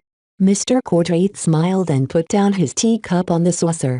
Colonel Zelvin exaggerates somewhat. Let me start at the beginning. Do you recall the outcome of your last mission? The help you have given us has significantly strengthened Senator Camden Tovar's stature within the diplomatic community of the Komodo Star sector. So much so that Tovar has hatched an ambitious plan that will change the very fate of the Bright Republic. This sounded rather preposterous to Vez. Senator Tovar hadn't even enjoyed his new lease of life for long, and already he was throwing around his weight like he was a 400-year-old relic. Then again, what did Vez knew of high society? The Bureau of Sector Affairs and the Ministry of Foreign Affairs has worked closely with Senator Tovar to see if his plan is feasible. Cordraith continued. Surprisingly, some of our foreign counterparts are quite receptive to the possibilities, so we have agreed to meet and hold clandestine talks at a neutral state. Ah, that is all I can reveal to you at this time. You will have to sign some non-disclosure agreements before we can discuss any further. Vez looked confused. Could you please enlighten me why I am involved? I do not have a background in diplomacy, so I fail to see why I'm being told of such a development. Senator Tovar personally asked for you to be part of his diplomatic mission for the upcoming talks. Zelvin said plainly. While Senator Tovar is appointed by the Republic to represent the interests of our state, it would be rather undignified to send him out alone. He will need secretaries and aides to take care of the details and provide expert opinion. As a distinguished mech designer with several notable accomplishments under your belt, you are uniquely suited to represent the interests of the Mech Corps and the Republic as one of our technical attaches. This sounded rather fishy. Vez frowned deeply. To be frank, sir, I am not entirely certain that my presence will benefit the diplomatic mission. I do not have the knowledge or experience required to be of any use for high-level diplomatic talks. Your presence alone is enough of a boon. Cordraith said. Another senior mech designer has already agreed to be the principal technical attaché of the delegation, so you are not expected to shoulder any onerous duties. Cordraith and Zelvin left most unmentioned, but Vez could read a bit between the lines. Hearing that another senior mech designer would already be present to do the actual work, Vez figured his presence served a completely different role. Likely, Senator Tovar caught mention of Vez in the news in recent times and figured that he'd be a great addition to the mission. His goal in the delegation wasn't to extend his technical expertise. Instead, they wanted Vez to show up in full dress and wear his eye-catching medals to impress the other party. It galled Vez a bit when he figured this out. Senator Tovar was far too meddlesome for his own good. Who wanted to be used as a parade horse? However, Vez had to admit he also grew a bit curious at what the reinvigorated senator planned to accomplish with these secret talks. He felt as if this invitation was an opportunity to witness something that could result in a drastic change of the war situation. From the looks of it, Mr. Cordraith and Colonel Zelvin did not expect no for an answer. When someone as important as Senator Tovar called, nobody in their right mind would slight him and refuse. While Vez did not want to be involved with the Tovar family at all, this mission sounded as if it involved the entire Republic instead of just a single founding family. Although the risks did not sound very small, the curiosity and the desire to experience something new and exciting pushed him to accept his new mission. Vez closed his eyes for a moment. I accept. What do I have to sign? Great. Colonel Zelvin dug out a data pad and placed it on the coffee table. Please sign the documents on the pad. As Vez picked up the pad, he skimmed over the documents before signing each of them. All of them contained the usual thick legalese that spoke of dire punishment should Vez ever spill out secrets and so on. Everything looked standard and nothing gave out any details on his next assignment. Once Vez finished signing the paperwork, Colonel Zelvin took the data pad back and handed over a small box. This is for you. Vez opened the box to see that it held 2 brand new medals. For your meritorious service on Bentheme, the Mech Corps has seen fit to bestow you with the Mech Corps Distinguished Service Medal. In addition, for the injuries you have suffered while in the line of duty, you are also awarded with a Vermilion Heart. While Colonel Zelvin made it sound as if the Mech Corps already intended to bestow the medals to him, Vez couldn't help but be suspicious at the timing. Did he only receive these rewards after agreeing to get on board the mission because they wanted to pad him up with extra awards? He refrained from shrugging. Whatever. He wouldn't say no to more medals even if it played into Senator Tovar's political interests. Am I finally allowed to know what this diplomatic mission is all about, Colonel? He asked. Colonel Zelvin adopted a severe tone. What I'm about to tell you is highly classified. The documents you've just signed aren't just a courtesy. They are vitally necessary to maintain the confidentiality of Senator Tovar's aim. The controversy alone, if word of his plan leaks out, might be enough to topple the current administration. This sounded incredibly serious. Vez gulped. Who are we negotiating with? We intend to hold peace talks with a royal delegation from the Vija Kingdom. We want to bring the war to an early end. The news utterly stunned Vez. Tovar wanted to negotiate an end to the war 2 years early from the end of the previous wars. This was a huge bombshell that came with huge implications to both sides. Chapter 1007 Charm Offensive. Vez still hadn't recovered from the explosive news. Both Cordraith and Zelvin found his shock to be amusing. This is incredibly ambitious, sir, he uttered. He didn't say this without a reason. Both sides accumulated an incredible amount of grievances, and while both sides started to tire from the fighting, they hadn't bottomed out their reserves yet.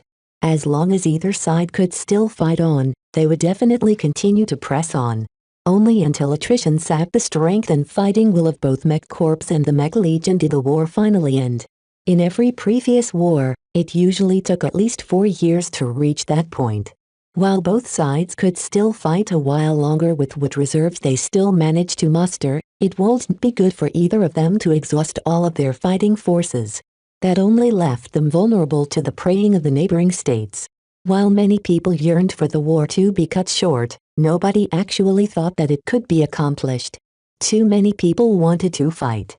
Powerful interest groups in both states eagerly wished to gain accomplishments in the war to fuel their domestic ambitions. This was especially egregious among the Vision nobles. Therefore, Vez could not figure out how the Visions would ever agree to an early peace. Mr. Cordraith laid out some of the calculus behind the seemingly impossibly early peace talks pioneered by Senator Tovar.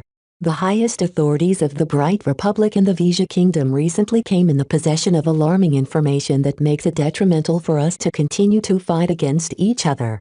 To our surprise, the royal family of the kingdom has responded positively to our overtures and are willing to come to the negotiating table to explore the possibility to end the war within the year.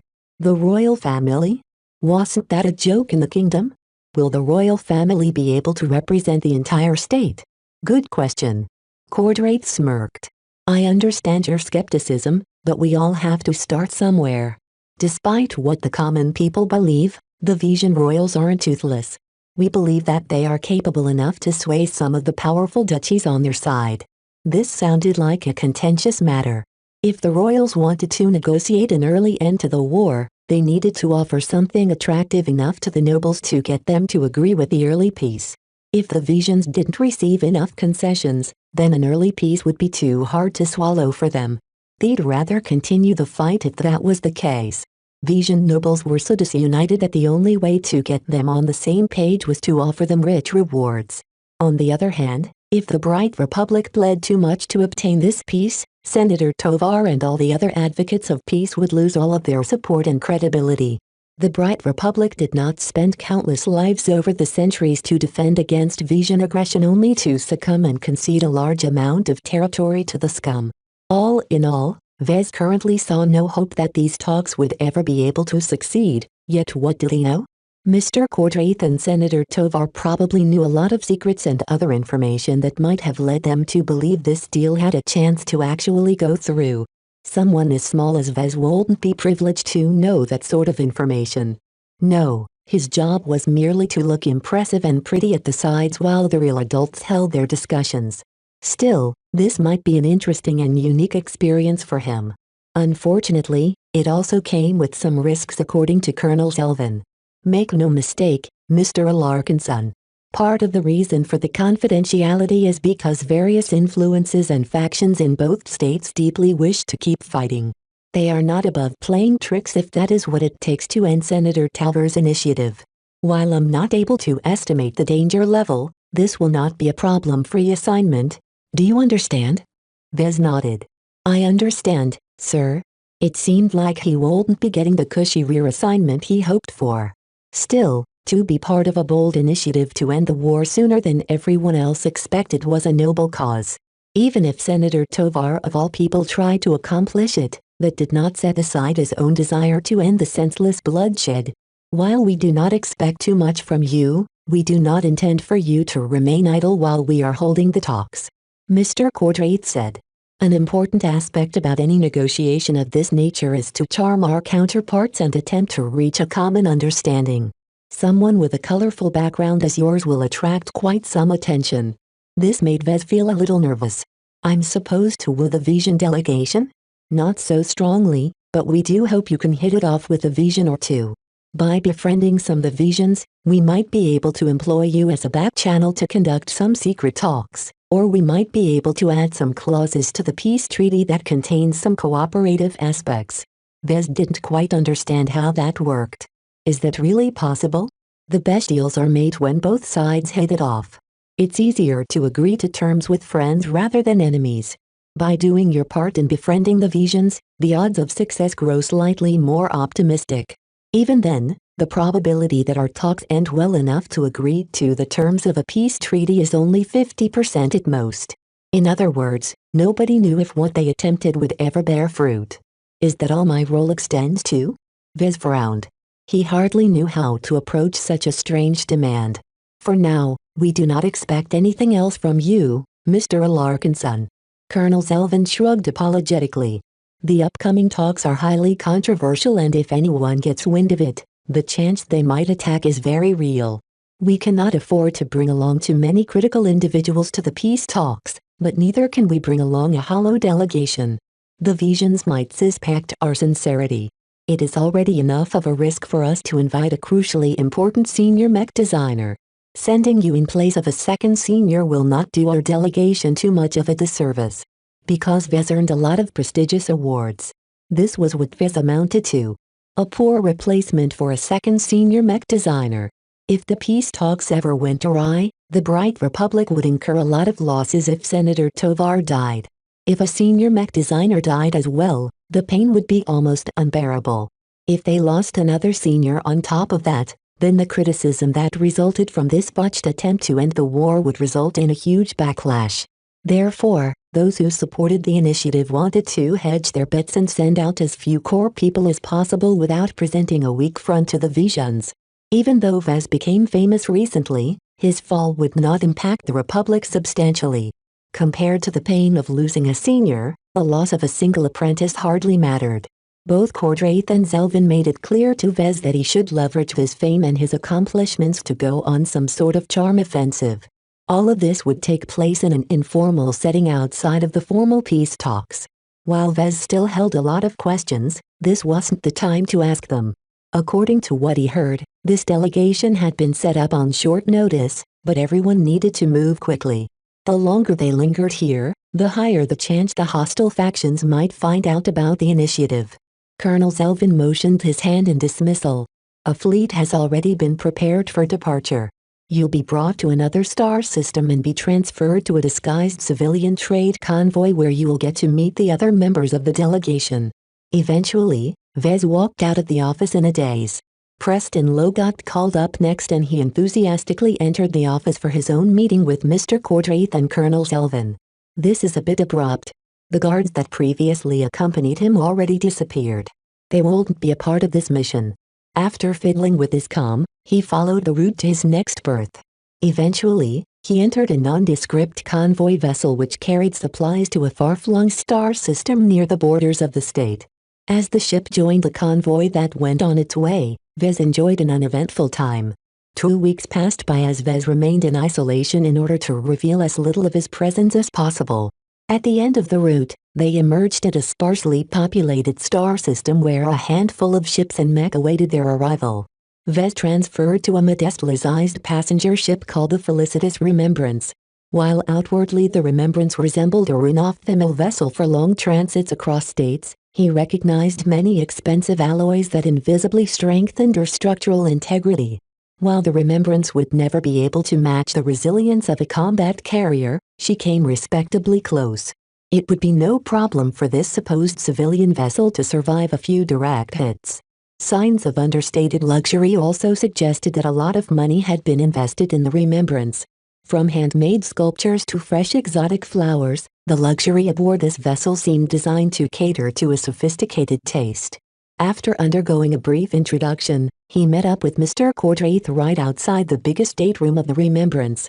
"Senator Tovar wishes to see you in person," the executive assistant told him as he eyed Vez's current service dress uniform. "I see you are already wearing your new ribbons. Good. You can go in now." Vez entered a luxuriously furnished stateroom that took up way too much space than necessary to accommodate a single passenger. He ignored the astonishing sights and instead walked up to the statesman, who appeared to be engrossed in studying a star map of the Bright Republic and the Vija Kingdom. Dozens of star systems at the border blinked red, signifying their takeover by the Vijans. The Bright Republic still held their ground somewhat, but the red thrust aiming straight towards Bentham appeared incredibly alarming. Vez realized that it was highly inappropriate for him to study this map. This was because it conveyed the current state of the war as well as high-level status updates of each ongoing battle taking place at this very moment. Ahem. He awkwardly coughed, trying to get the vigorous old man's attention. You called, Senator? The senator still studied the map without acknowledging his presence. Vez considered whether he should come closer, but the security guards standing unobtrusively at the sides began to twitch when he took a step. He halted. Senator? Nothing. Apparently, Vez needed to wait until Camden Tovar finished whatever he was doing right now. It reminded Vez of his intensive design moods where he put his full concentration on designing the best mech that could match his vision. Was Senator Tovar doing something similar right now? Did he construct a vision of the future, and was he attempting to design a framework for the peace talks that could make his vision come true? It sounded ridiculous, but right now Vez thought the analogy to be remarkably apt. The stakes were incredibly high for the upcoming peace talks. The person responsible for bringing this initiative into motion shouldered a huge burden. Yet just like a motivated mech designer, Senator Tovar believed he could engineer a solution even if no one else believed it was possible. Vez admired that courage. Seeing how the senator put his full mind and effort to this upcoming task gave him hope that the peace talks might actually stand a decent chance of success. Chapter 1008 Strange Meeting. Vez Larkinson. You've arrived. Senator Tovar abruptly said as he turned his gaze away from the detailed star map. The projection instantly winked out at a single gesture of his hand. I must say, you have proven to be a pleasant surprise to me. I never expected you to be able to set off the KNG affair as it has become known. Perhaps I misjudge a bit. You seem to be a better fit for Flashlight than I realized. Ah, you know about my association with Flashlight, sir? Vez widened his eyes. Tovar smirked at him. I know many things. As far as Flashlight goes, their goals partially align with mine. The ripple effects of the KNG affair serves as a shot across the bow to the rent-seekers and profiteers within the Republic that they should serve the state more sincerely. Vez suddenly realized that Flashlight might be more intricately connected to Camden Tovar than he initially thought. Could he be in charge? That didn't seem likely. The other founder families would never let a single rival take charge of the powerful and largely unchecked military intelligence agency. Even if Senator Tovar might not call the shots at Flashlights, his informal ties to the infamous agency alone gave him a sufficient amount of influence and access. All the rules about keeping Flashlight confidential didn't apply to the powerful senator. Compared to the nobles of the Vija Kingdom, Senator Tovar possessed influence comparable to a duke that ruled over an entire territory in an almost autonomous fashion. The Tovar family was pretty much a noble house in all but name, one that held a lot of the levers of powers within the Republic. Vez saw an opportunity there. Since he was already meeting face-to-face with one of the most powerful politicians of the Republic, why not take advantage of that and express some of his opinions? Since Senator Tovar looked at him favorably, he didn't see the harm in trying. The KNG affair is just the tip of the iceberg, sir. Vez stated bolded. What happened at the KNG is probably happening in many other mech companies as well. I understand the military depends on their production capacity to supply them with mech, but not every company is as diligent in safeguarding their military production. Senator Tovar raised an eyebrow at him, as if he was amused at Vez's transparent lobbying attempt. A panel has already been convened to entertain suggestions on how to improve the current processes to prevent a repeat. You've heard about that, sir, but most of the people who joined the panel are business owners and higher-ranking mech officers. I'm not questioning their competence, but they are similar to Mrs. Catter and Mr. Nevis who let something happen right underneath their noses for several years. What are you suggesting then, Vez? It's strange that the previous liaison mech designers assigned to oversee the KNG's military production hadn't spotted a clue. They've grown far too comfortable with their jobs. Senator Tovar frowned. I have little say over how the mech corps assign and instruct their liaison mech designers. In other words, certain powerful people wanted the position of liaison to continue to be used to place well-connected mech designers far away from the front lines. By allowing them to supervise the military production of a company based in Bentham, they could spend most of their time visiting coffee shops during the day and partying at various nightclubs during the night. Since Tovar implied that he wouldn't be able to change this corrupt mechanism, Vez took a step back and provided an alternative suggestion. Oh, I'm sure that most liaison mech designers are already busy.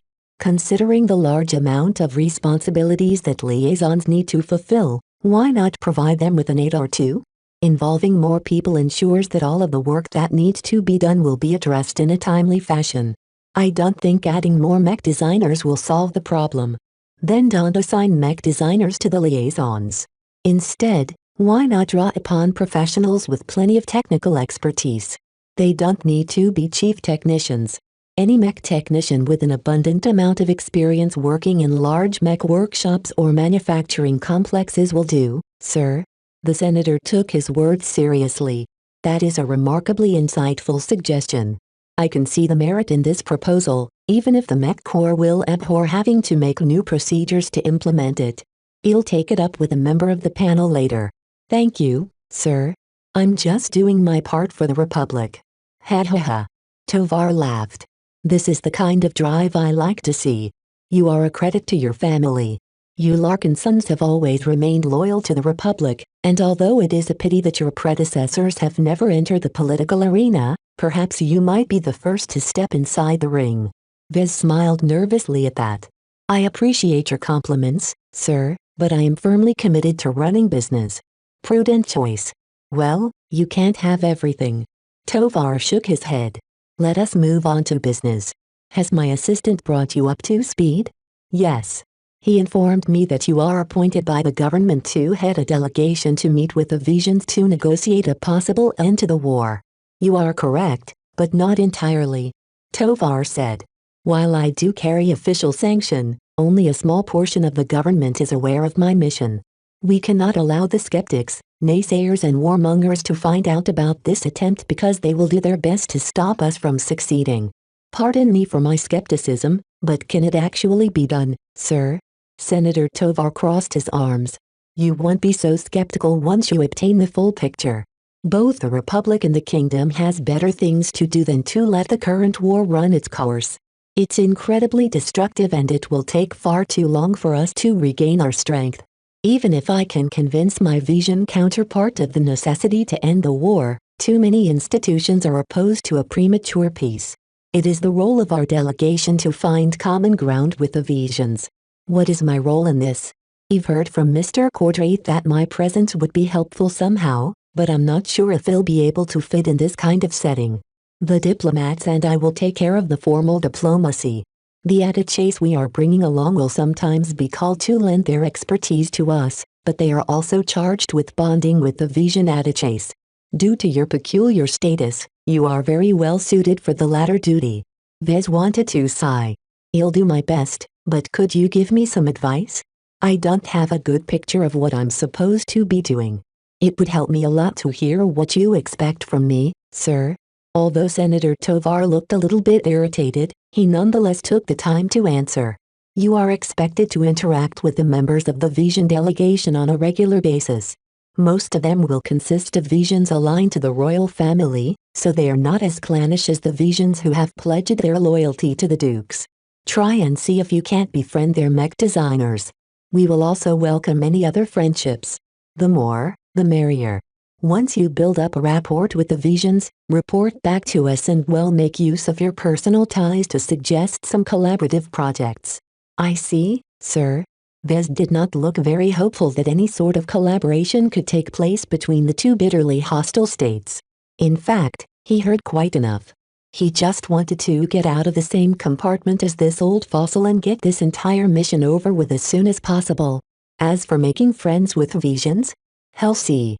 Unfortunately, the old man did not dismiss him just yet. Let us take a seat. They both moved over to his desk. As the senator took a seat behind the desk, he began to sink his chair and lose himself in the sensation.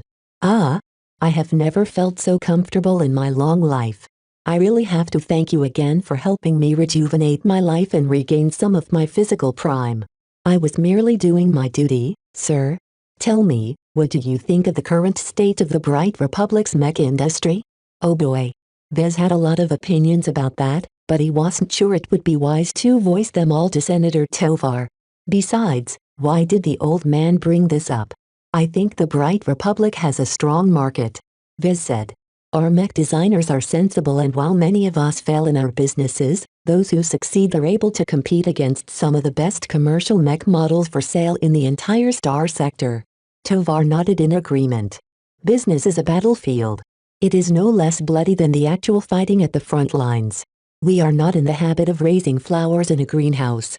I am sure that an entrepreneur such as you experienced difficulties in trying to compete against all the high-quality foreign mech for sale in our domestic market, but it is only through opening the gates that we are able to develop strong mech. The proportion of mech sales that originate from domestic producers is a bit low, in my opinion. Vez said carefully. Even the companies headed by our senior mech designers do not always enjoy great success in competing against the mainstream mech models peddled by the enormous transgalactic enterprises. That is a valid criticism, but a little hardship does them a lot of good. We can't make our seniors feel too comfortable. They already enjoy a lot of renown in the Republic. Do you know that many of them have graduated from Ansel? The Ansel University of Mech Design is the best institution to study mech design in the Republic. Vez stated. Yet a talented mech designer like you emerged from the Rittersberg University of Technology. Tovar suddenly poked, striding into dangerous territory for Vez. Strange, that. Your academic records don't suggest that you possess the ability that you have shown shortly after your graduation. Yet inexplicably you've managed to rise like a rocket, to the point of gaining the acknowledgement of a young master mech designer of the Friday Coalition. Vez knew that the early parts of his career always served as a huge anomaly to anyone reading his record. He couldn't provide a good explanation for his rapid improvement.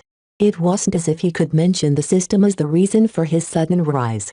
Rittersberg may not enjoy the best reputation, but the professors there are all proper mech designers who have instilled the right mindset and values to their students. I'm eminently grateful for them to have shaped my perspective on mech design in a sober fashion. As for my later achievements, the financial difficulties my father's absence imposed upon me has forced me to work hard and study harder than I have ever done so before. That was pretty much a nonsense answer, and Vez figured Senator Tovar wouldn't be fooled at all by his words. The senator indeed gave him a sharp glance, but didn't go into it further. Very strange, yes, but the success you've achieved in your business career has paved the way for your subsequent achievements in your service to the Republic. I am very grateful for that. Mech designers like you prove that Ansel does not hold a monopoly on producing the best mech designers of the Republic. Any school can produce a talented mech designer. Vez stated. I think that most lack opportunities after they graduate. The mech industry are all too willing to invest in the business ventures of Ansel graduates even if they are average, while they completely neglect graduates from my own alma mater despite their excellent academic results. Even an apparently competent mech designer like Patricia moved to the Friday Coalition for some reason. Your words have merit. Ansel is too powerful. Worse, this school is intricately tied to Bentheme. The senator shook his head. Alas, breaking a school where most of our senior mech designers have come from is an impossible dream. This is also the greater problem with mech designers, you see. Too many of our influential mech designers are rooted in Bentheme. You're a rare exception to the rule. Not only did you study at Rittersberg, your extended family is also based there. And while your mech company is highly involved with Bentheme, you've cleverly set the foundation of your company a star system way. Vez figured that Senator Tovar was attempting to drive at something by these remarks. You think too highly of me, sir? I was just making the best business choices at the time. Tovar smiled speculatively at Vez. Chapter 1009. Clue. Vez exited Senator Tovar's magnificent stateroom in confusion. The conversation took a strange direction at the end, and he couldn't quite figure out the old man's intentions. He did figure out one thing, though. The senator's interest in him had increased, and Vez did not know whether that was good or bad. As much as he benefited from having a powerful backer within the government, he had no illusion that the senator truly valued him more than a useful tool. As a mech designer, Vez worked with various tools. A good tool is hard to find, but I won't cry if it breaks. You'll just get a replacement. He witnessed various instances of leaders sacrificing others for their own purposes.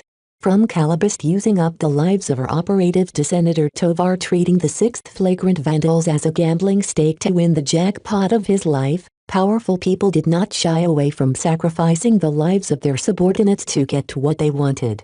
Even so, the people working under them did not get a raw deal. They remained in service for a reason. Often, they received rich rewards and their families would get taken care of. Loyal service to a powerful individual or organization allowed someone to elevate their own station and build up a path towards a better future. Having witnessed what really went on among the various rivaling government institutions such as Flashlight and the Ministry of Economic Development, Vez began to think it was unavoidable for him to remain uninvolved in politics. For now, Vez managed to obtain Flashlight's recognition and backing. Yet Flashlight possessed a substantial if ambiguous connection to Senator Tovar. This basically meant that Vez might have inadvertently joined the camp of the Tovar family without even realizing it before he actually met with the old man again. Damn. This might have been one reason why Senator Tovar diverted some of his valuable time to meet with Vez in person. The senator thought he was welcoming someone who aligned with the Tovar family. Vez shook his head. Well, it's not as if the senator is skimpy on his rewards. He patted his chest where 2 extra ribbons joined his previous collection. It was almost inconceivable for a mech designer to earn these awards. Carrying them certainly impressed the citizens of the Bright Republic, yet would the Vision delegation feel the same? He still didn't even receive a clear picture on how he was supposed to act during the peace talks. Obviously, he wouldn't be allowed inside the confidential conference room where Senator Tovar and his equivalent from the royal house conducted their high-stakes horse trading. Instead, Tovar told him to hang around outside and try to befriend the other Visions in the same position as him. Apparently, bringing along interesting fellows like Vez to meet with other interesting fellows from the other party happened all the time in these kinds of gatherings. Shortly after the arrival of Vez and some other key personnel, the Tovar peace delegation finally set off to a surprising destination. When Vez asked a crew member where they would be heading, he received a surprising answer. The Reynald Republic agreed to host the peace talks. They've set aside a place for the talks at Harkson and II. Vez blinked. The Harkinson system? Isn't it extremely busy? The brass seem to think that they can hide themselves the best if they're in a crowd. All kinds of shady types visit the Harkinson system on a daily basis, so our disguised fleet won't catch any attention. Hearing that they would be visiting the Harkinson system again made Vez feel as if he was revisiting the past. He did not enjoy the best time there, and the chaos on Harkinson severely damaged the star system standing as a safe destination to relax and partake in the underground markets. Even so, the Tovar peace delegation would not be cutting straight through hostile territory in order to reach the Reynald Republic. Instead, the fleet would take a very wide detour around the Vija Kingdom and reach the Reynald Republic from the other side. The fleet centered around the Felicitas Remembrance intended to expedite their travel by traveling through various port systems. This allowed the fleet to traverse a much greater distance with much greater time savings. Even so, the extent of their detour still meant that the fleet would only be able to reach the Reynald Republic in 9.5 months. That didn't sound very bad as they would mostly be safe by sticking to the major shipping lines, but it left Vez with very little to do except to get to know the crew a bit better. Due to the high degree of confidentiality surrounding the peace talks, almost no one except Senator Tovar and some other key personnel retained access to the galactic net. Everyone else got their access cut off, leaving them isolated from the greater galaxy. Fortunately, Vez hadn't been stranded on the Felicitas Remembrance without guidance. Preston Lowe found him again as he whiled away his time in his luxurious cabin aboard the passenger ship. "Secretary Lowe, is it? Ah, you remember me, Mr. Alarkinson." The diplomatic aide bowed. "I've been assigned to meet the needs of our various attaches, which includes you. I understand that someone as young as you might be lacking some direction right now. If you have any questions, now would be the time to ask." Vez truly wanted to obtain some answers to his questions. "All right. Who are the people in charge of conducting the negotiations?" "Senator Camden Tovar is the principal representative of our government," Preston smoothly replied. "However, aside from setting overall policy, the senator will likely leave most of the daily talks to Lieutenant Colonel Selvin from the Bureau of Sector Affairs. Vez frowned at that. Why a military officer? Forging a peace between the Republic and the Kingdom requires the cessation of military conflict. The thorniest issues and the biggest headaches we expect to encounter all relate to the contradictions that have developed during the war. Therefore, since the bulk of the peace talks will involve military concessions, it is best if we can rely on Colonel Zelvin to stay on top of these topics. Having a member of the armed forces lead the talks will also placate all the servicemen back home when the peace treaty is finally revealed. Vez guessed. True. Even if we manage to survive the arduous talks and sign a successful agreement with our Vision counterparts, it is still a tall order to convince the rest of the Bright Republic of its necessity. It is essential for us to get the military on our side.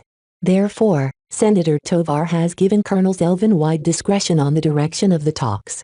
That sounded like a very major concession at first, but Vez figured that the Bureau of Sector Affairs might possess some connections to the Tovar family.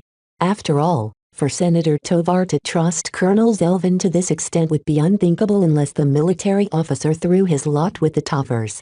Everyone aboard the ship possessed some connections to the Tovar family, Vez belatedly realized. There won't be any independents accompanying the peace delegation to the Harkinson system. How many attaches has Senator Tovar brought along? He asked. Around 30, all told. 30. Do you think that's much? That's fairly small considering the monumental nature of the peace talks. Secretary Lowe shook his head. All the prior formal peace talks between the Republic and the Kingdom involved hundreds of attaches at a time. Each of them lent their expertise to hammer out the specific details of some of the terms of the peace treaty. According to Lowe, Senator Tovar invited various experts from almost every part of brighter society to take part. The various attaches consisted of an eclectic mix of military officers, government officials, academics, bankers, industrialists and so on. Each of them held some weight in their circles. In fact, Vez stood out as an attaché because he wasn't at least 50 years old and familiar in the upper echelons of power in the Republic. You're kind of the odd man out, Mr. Larkinson. Secretary Lowe warned him. While your recent achievements garnered you a lot of respect from the Republic, the people that have joined this delegation are all great men and women who have accomplished much more in their lives. As a junior, you must pay great attention to your conduct. Be respectful and be mindful of your place. I get it. Vez smiled sardonically. I'm just a little fish in a pond of big fish. I should keep my head down lest I get eaten. I am glad to see you recognize the overall situation. In truth, I believe much of the Vision delegation will also consist of senior military officers, government officials and business magnates. As a younger member of our delegation, you will have a hard time mixing in with them. Let us hope they have also brought a number of young people along. Vez did not think himself any lesser than any of the other business owners that accepted Senator Tovar's invitation. Due to his younger age and shorter career, he hadn't managed to transform his business success into clout. Without clout, he held no influence among the upper society of the Republic. Not even his Larkinson name allowed him access to this exclusive circle. Something like clout could only be accumulated over time.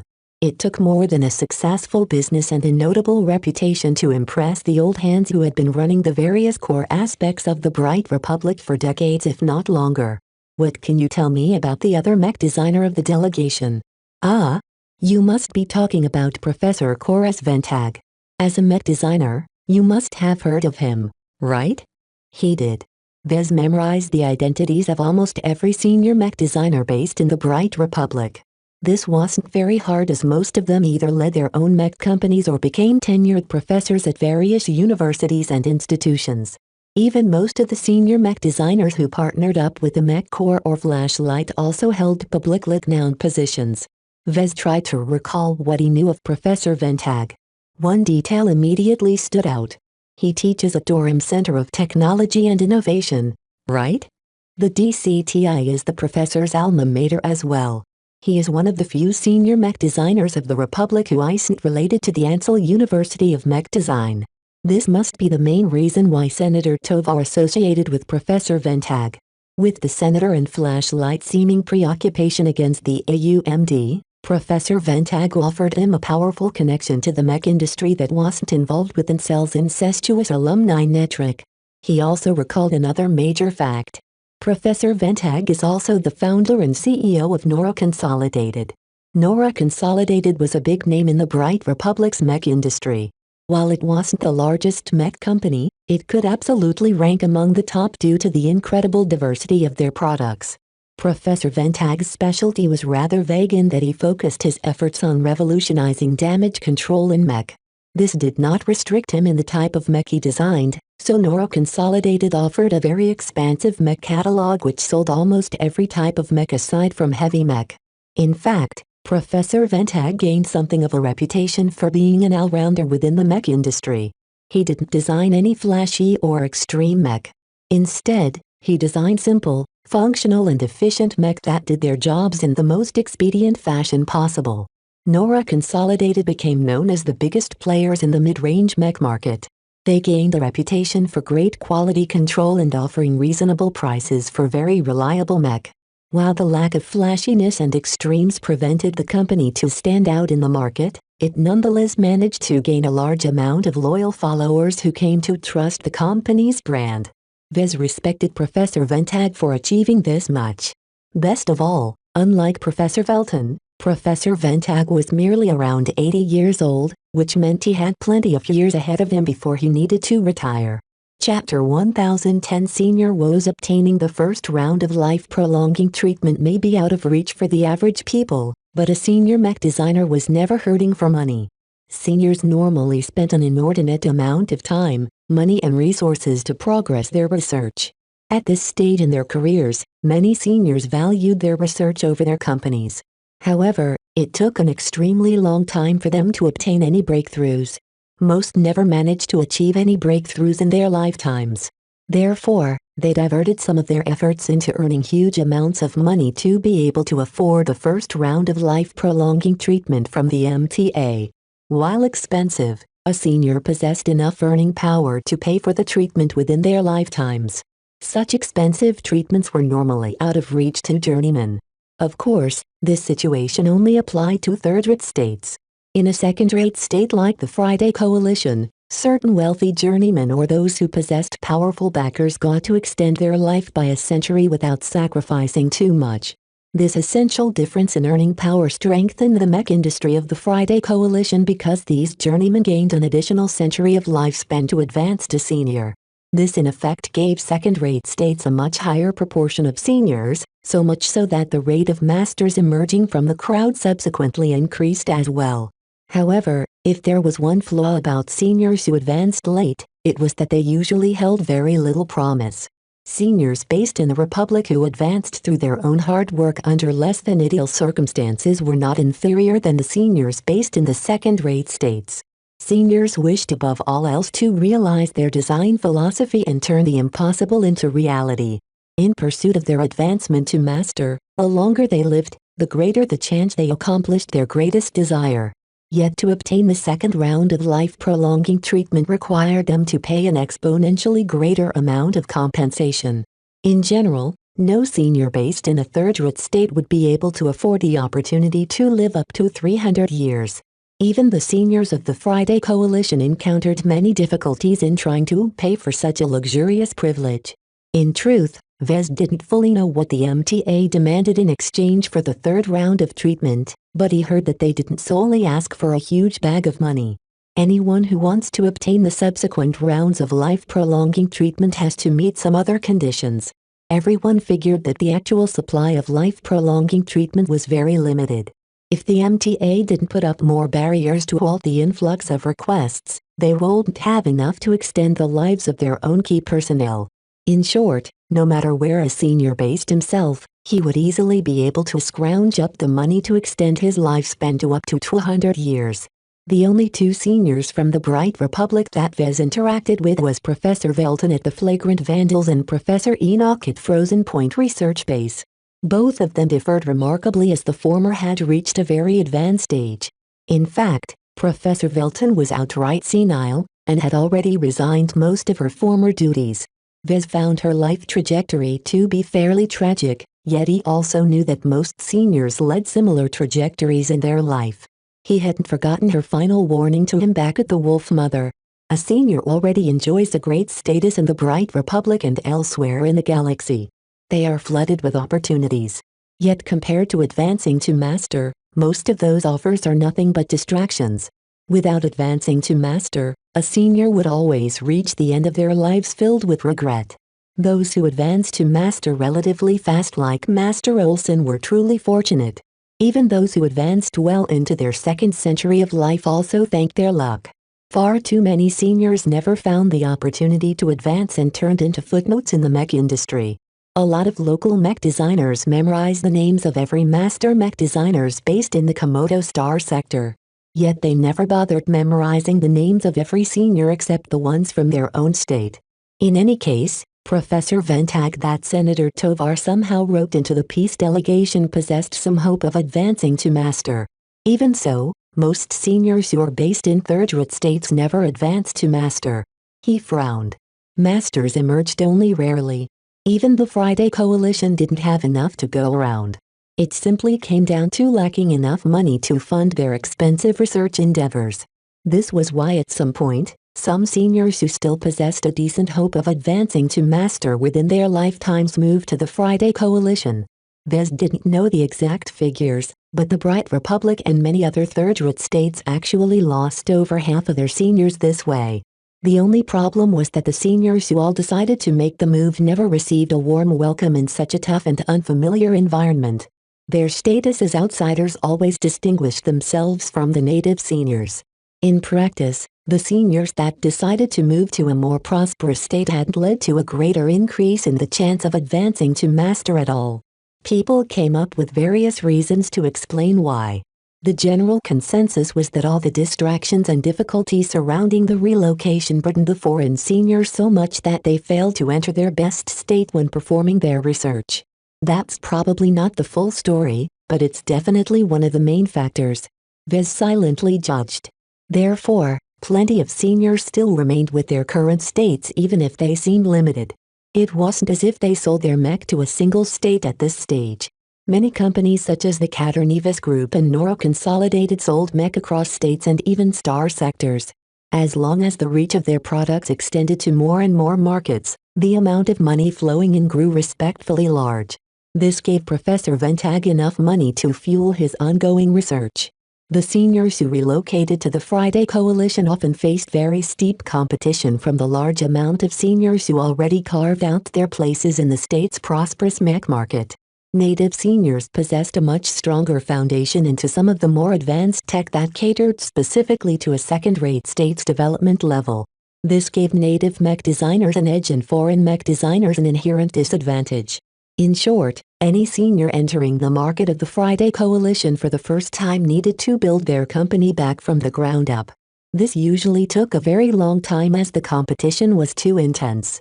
By the time their companies reached a certain scale, they might already be nearing to 100 years old and with very little time left to work towards their advancement. In the end, the fate of a mech designer strongly correlated to their origins. Those born and raised in third-rate states inevitably hit a ceiling that was nearly impossible for them to break.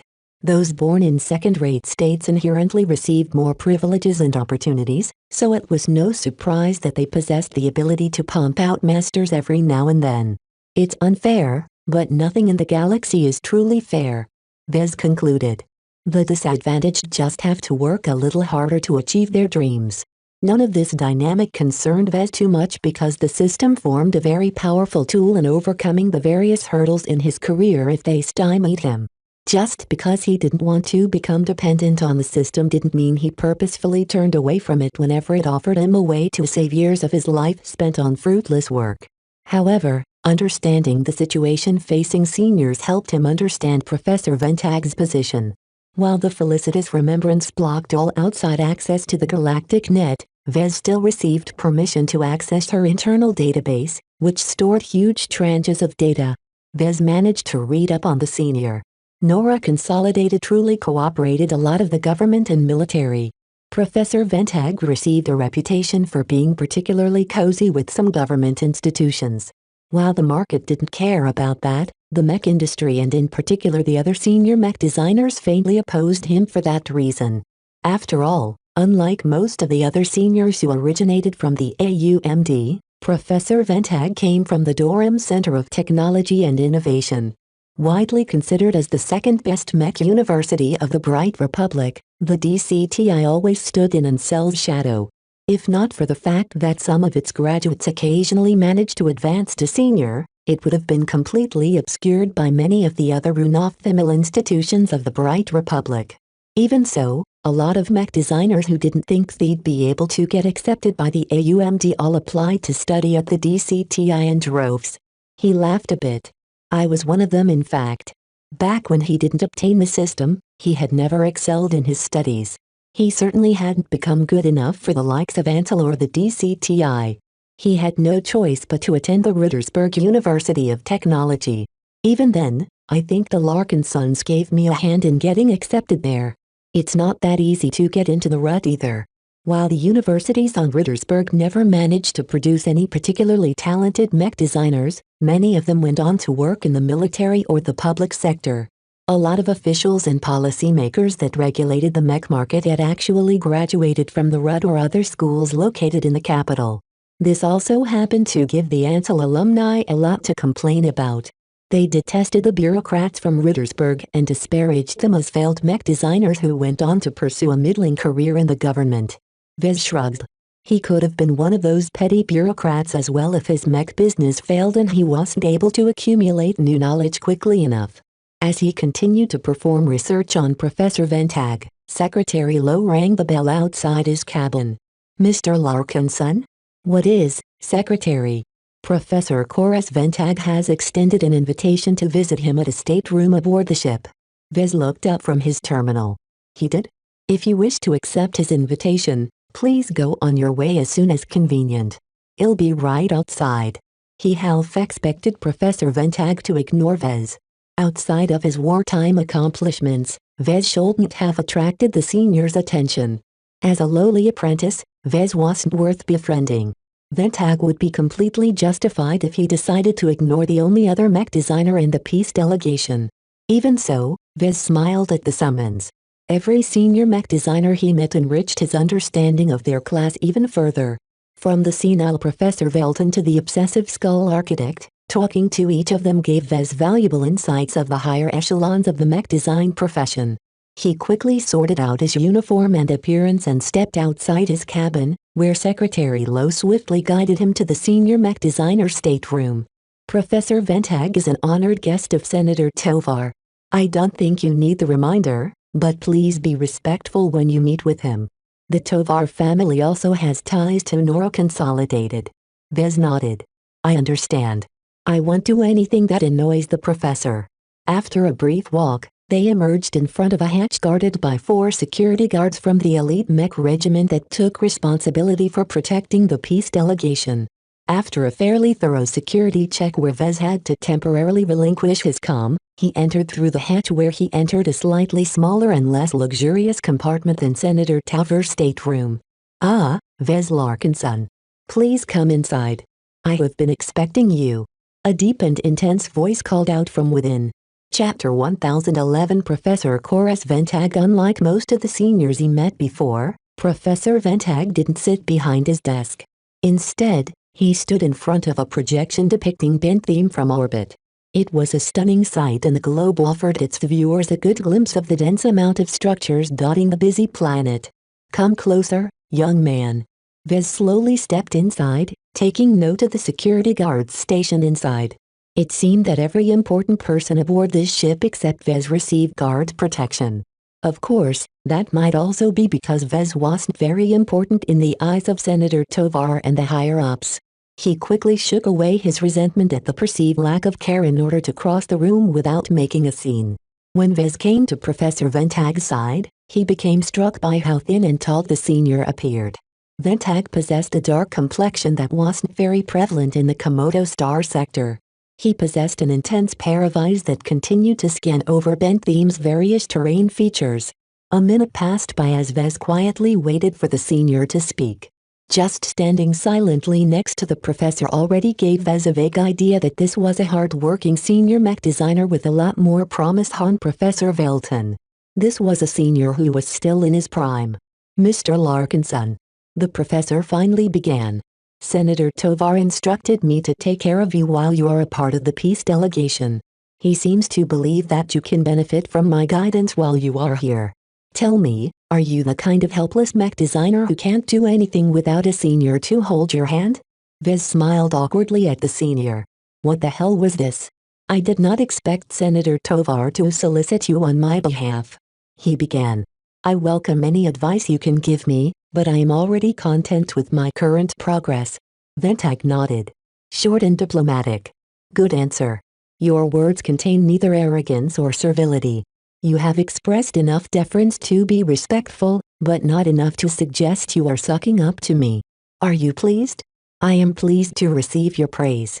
Wrong answer. Vez looked a bit stumped as Ventag stopped speaking and went back to staring the projection of the globe. What was he supposed to say? It was too unseemly for an apprentice to argue against a senior's judgment, yet Ventag didn't change the topic to something else and instead let his last remark linger. He felt as if Professor Ventag was testing in some way. While Vez did not fear being quizzed on mech design topics, all of this strange talk just tied him in a knot. Fortunately, the strange senior eventually moved on and gestured an arm at the projection. HMPH. Very well, let's move on. Tell me, what do you see? It's a projection of Bentheme, the principal planet of the Bentheme system. Vez answered. As the center of trade, production and innovation of the Bright Republic, Bentheme is a vital economic motor to the state. Is that all you see? Is that all that Bentheme represents? What Vez previously said was a standard textbook answer. However, a senior never wanted a simple answer. This prompted him to recall his previous talks with Senator Tovar and Leland. Two people in their camp, Bentheme wouldn't have given them so many headaches if it was just a prosperous planet. Bentheme. Bentheme is a planet in contention. It possesses an abundant amount of economic power, but it is far away from Rittersburg, which is the Republic political center of power. These differences have led to much friction, culminating in the rise of the Bentheme liberation movement. Their goal to liberate Bentheme from the Republic is unrealistic and downright stupid, but their grievances against the central government aren't unfounded. Professor Ventag threw him an intense glance that made Vez feel as if his eyes were being poked. That is a very nuanced opinion. Senator Tovar won't be pleased with your answer, you know. To the politicians at Rittersburg, Bentheme has been treated more than fairly. Certainly, the planet gives up a lot of its revenue, but in turn it is able to shelter under the umbrella of the mighty Bright Republic. Do you see it that way as well, Mr. Larkinson? One could argue how much benefits the rest of the Bright Republic actually offer to Bentheme. That way usually led to people getting into heated arguments. Vez vaguely figured that this issue seemed to be very important to Professor Ventag. Otherwise, why raise this topic in the first place? No matter what he said, he would be sure to upset at least someone. In the presence of Professor Ventag, Vez suspected that he couldn't get away with a lie or an unanswer. So he decided to bite the bullet and speak his personal opinion on the matter. While I've spent a portion of my youth as well as my student years on Rittersburg, my true home is Cloudy Curtain, which is very close to Bentheme. Having grown up on a quiet, rural planet right next door to the busy Bentheme, I learned that my planet is heavily dependent on the commerce and consumers that Bentheme offers.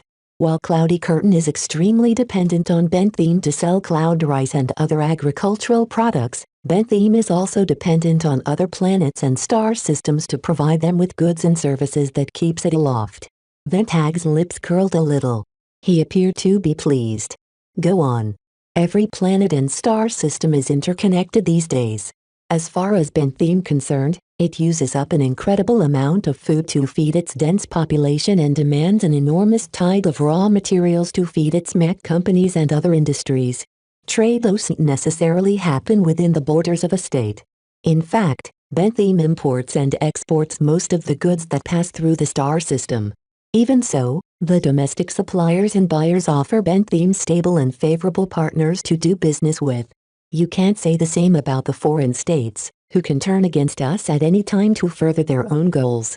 Aside from that, Bentham's most powerful gift from the state is the protection of all of the forces of the Mech Corps raised in the other parts of the state to reinforce the star system's defenses.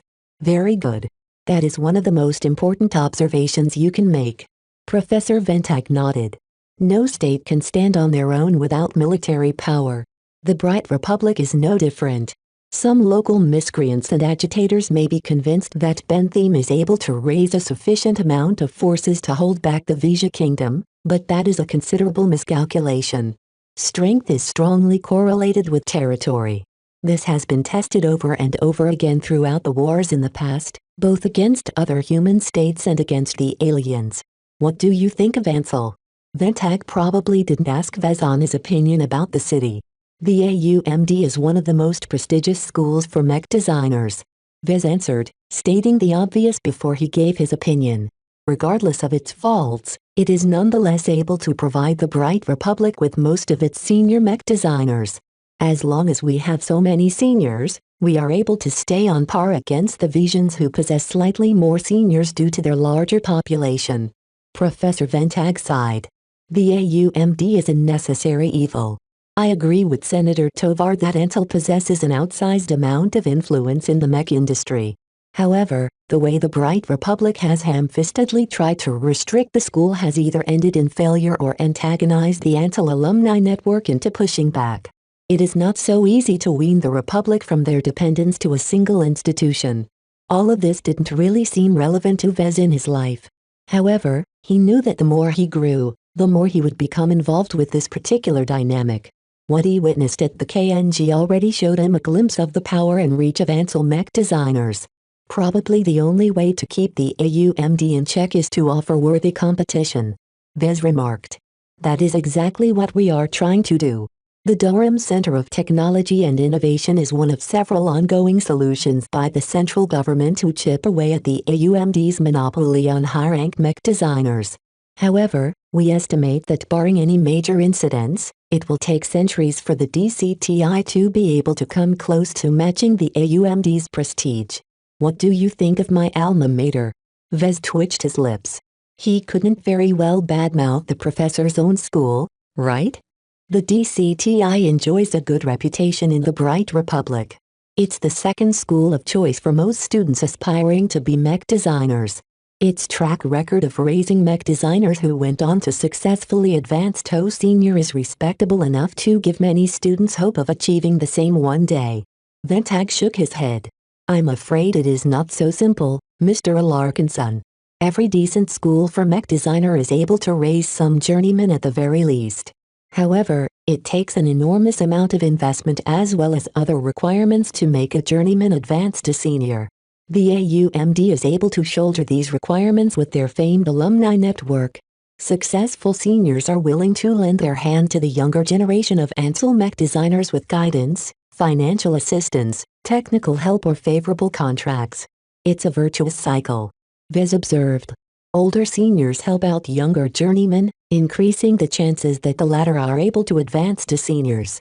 This new generation of seniors are subsequently encouraged by the alumni network to do the same to the generation of mech designers before them. The same thing repeats again and again.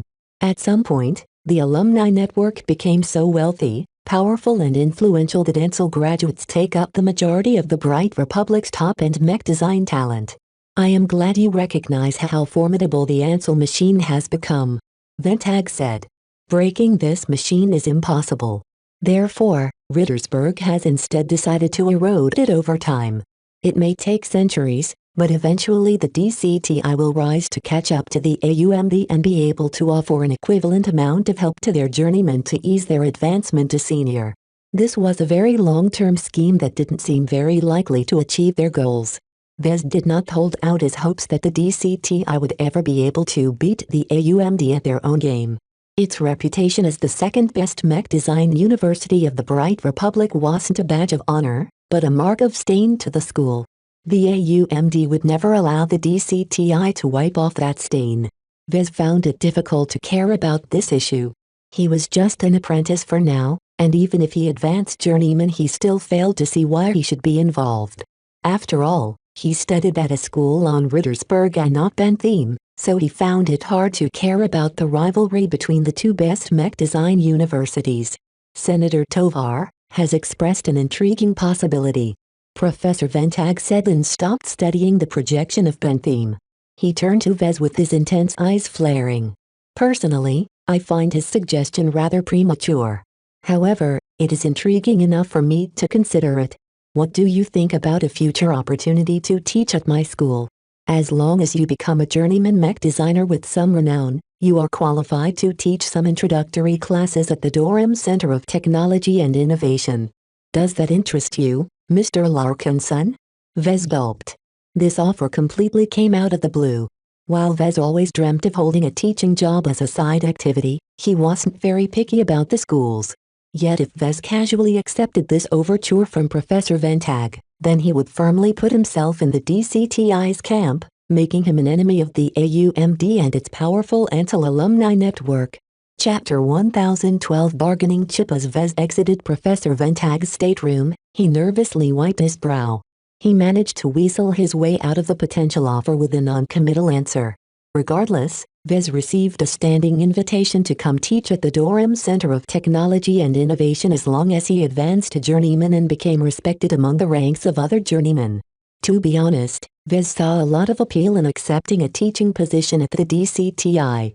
As the second best school of mech design in the Republic, it still earned quite some renown. Anyone talented enough to teach at the university instantly stood out from other mech designers. His stature in the mech industry would increase, and the market responded quite well to mech designed by professors from renowned universities. In addition, Vez would be able to get in touch with a lot of other journeymen and seniors the DCTI employed. However, the downside to teaching at the DCTI was the political implications of aligning himself to their camp. Professor Ventag made it very clear that the Tovars and perhaps the central government at Rittersburg explicitly supported the DCTI in an attempt to dethrone the Ansel University of Mech Design. To an outsider to the conflict like Vez, the rivalry seemed way too overblown. While he understood the apprehension towards the collective power of the AUMD, it also did a lot of good for the Republic. It didn't seem to him that Ansel held any nefarious intentions to the state. Those Ansel brats that Vez corralled for half a year at Frozen Point Research Base showed that while they possessed a greater foundation, it didn't necessarily make them great mech designers. They just graduated at a higher starting point, and if they were lucky they could make use of their Ansel association to get access to easy startup funds or good employment opportunities. Even so, Ansel has produced so many senior mech designers that they are practically in control of the Bright Republic's mech industry. If every Ansel senior came to a decision on something, everyone else had no choice but to obey. This even took on the form of a formal institution called the Bentham Mech Court, which was a gathering of 10 of the most renowned and prestigious seniors in the Republic. The fear that Rittersburg held towards Ansel was that it firmly held root in Bentham. Every mech designer that graduated from that school considered themselves a Benthamer as well as a citizen of the Republic. Sometimes, the Ansel alumni balanced both loyalties without any difficulties. In extreme cases, however, the former took precedence to disastrous results. The DCTI, as pathetic as it seemed in comparison, served as Rittersburg's main thrust towards the AUMD. Both schools had been locked into bitter rivalry ever since the central government stoked the conflict. Right now, Vez mainly stood apart from this conflict due to his low stature within the mech industry. He was able to get away from Professor Ventag without a commitment because of that. Still, to Vez it seemed that he was merely postponing a necessary decision. Eventually, he would advance to journeyman and become someone successful enough to attract scrutiny from both camps. The problem was that Vez stood opposite to Ansel from the very start. Not only did he study at Rittersburg, he also became apprenticed, if only tenuously, to a foreign master mech designer. Both of these traits instantly disqualified him from entering their exclusive circle. Therefore, I can either stay neutral or throw my lot with the DCTI. Staying neutral allowed him to stay above these petty conflicts. It also afforded him no extra privileges in the Bright Republic's mech industry. From his time at the KNG, Vez knew that as mech companies became bigger and more influential, politics played a greater in keeping them aloft. Having strong allies shielded his company to an extent. Yet was this protection enough to side with the DCTI? Vez did not follow the normal career trajectory of the mech designer from the Republic. With the help of the system, he possessed much less reliance on the help of others to advance his mech design skills.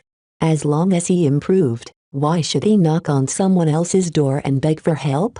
The strongest advantage the system gave him was that it enabled him to be self-sufficient. Therefore, the most prudent and rational course of action for him was to stay aloof of the rivalry between the two institutions. Certainly, Vez wouldn't be the first mech designer to do so. In fact, he vaguely knew that many other mech designers with ties to the Friday Coalition did so as well. In fact, they've already joined a camp. The Clifford Society and Master Olson are both powerful if exceedingly distant backers. Still, though they both wielded a lot of clout, they were very distant and the help they could provide to Vez was limited. It might be one thing if Vez began to relocate his business to the Friday Coalition, but as long as he remained in the Bright Republic he still couldn't get away with everything. Therefore, siding with one of the two institutions would still help him pass through various difficulties. As Vez continued to weigh the merits of associating himself with the DCTI as opposed to staying neutral, he headed towards the Felicitous Remembrance's dining room for a meal. The dining room befitted the Remembrance's luxurious aesthetic. As Vez saw more of the ship, he got the notion that she was much more than met the eye.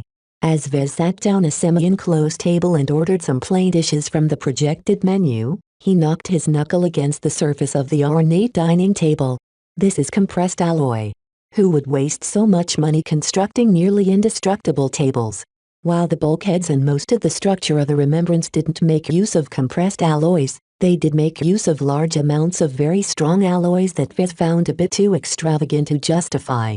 Of course, it wasn't any of his business where Senator Tovar chose to spend his money. As a couple of bots hovered by to drop the dishes, Vez began to dig in. This is good.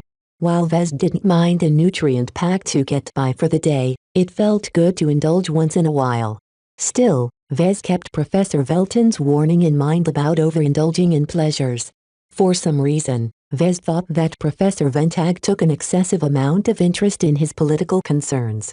His participation in the Tovar peace delegation and his intricate involvement with the central government and the Tovar family put him knee-deep into politics. Will he even have enough time left to spend on furthering his own career? Vez idly wondered. Ventag didn't even discuss actual mech design topics with me. It's as if he is more of an official than a mech designer.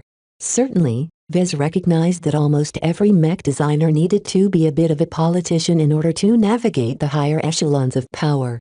Government and businesses inevitably began to intermingle considering the huge sums involved. Yet for a mech designer to strive so much on behalf of someone else weirded Vez a little out. None of the other seniors he met appeared to hold much regard for politics. Halfway into his meal, someone abruptly arrived and sat at the other end of the table. "Yo. Do you mind if I sit here?" a slightly accented voice asked. It sounded vaguely familiar to Vez. "Everyone else aboard this damned ship is too old or stuck up to keep me company. I'm surprised they let someone as young as you in their club." Startled, Vez looked up and saw a handsome man around his age or a little older staring back at him. His handsome countenance, his noble bearing, his masculine clothing and his wild blonde hair all seemed very familiar to Vez. "Lord Javier. What are you doing here?" Vez asked with a startled tone. Javier frowned for a moment. "You know me? How could I not?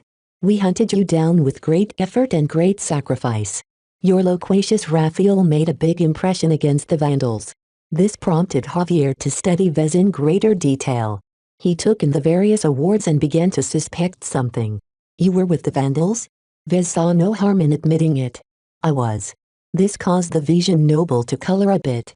Obviously, he hadn't entirely gotten over the way the Vandals defeated him in battle and hunted him down while he tried to escape under stealth. For the both of them to meet each other aboard the Felicitous Remembrance seemed to be quite the coincidence. When the flagrant Vandals finally took Lord Javier into custody, they ostensibly handed him over to the Vision Revolutionary Front. This allowed the VRF to execute the abusive noble for the many crimes he committed against the citizens of the Deadman system. Yet secretly, The Vandals kept him alive and in captivity all this time in a hidden compartment deep inside the Shield of Hispania. Vez never heard what the Vandals did with Lord Javier. He wasn't part of Major Verril's inner circle back then, so did not get any opportunity to meet the noble scion in person. For Lord Javier to avoid being executed and for him to be present here drew Vez's curiosity. "Are you a prisoner here?" Vez asked simply. "Nah, I'm a guest." Lord Javier shrugged and slumped in his chair. "Since you know who I really am, I guess it can't hurt to tell you that I'm a bargaining chip in the upcoming negotiation." Vez nodded in understanding. "Your father, the head of House Anakin, would love to have you back. Yet would the rest of your house even want you back for all you've done? Not only did you fail to defend the Deadman system against the Vandal raids, you've been missing for what, 2 years?" Lord Javier grinned and waved aside those arguments. "My father is powerful enough to dismiss those faults. All the other useless dolts of House Anakin aren't a match for me when I'm back inside the cockpit. That alone makes it worth it for father to get me back. Anything else that's inconvenient to me can be scrubbed from the records just like any other stains. No one except the locals will remember the Deathman raid in 5 years' time." "How wonderfully convenient of you nobles," Vez dryly remarked. Just as the high officials of the Bright Republic sought to bend the rules in their favor, so did the nobles of the Vija Kingdom. The only difference was that the Vision way was a lot more direct due to their greater authority. "Say, I've seen you in the news." Lord Javier looked at Vez in a speculative way. "You're that combat-ested mech designer, right? From the famous Larkinson line as well. Your family has a bad reputation in my state, you know. If any of our mech pilots can prove they killed one of you bastards, they would earn a lot of merit. It's even better if we kill your expert candidates. Any commoner can instantly become a knight if they killed someone like Genso Larkinson." Vez felt really weird talking face to face with an unabashed Vision noble. "I'm glad to hear that the Larkinsons have been thorns in the side of you Visions. Ah, well, it's all fun and games in the war, am I right?" Lord Javier flippantly said.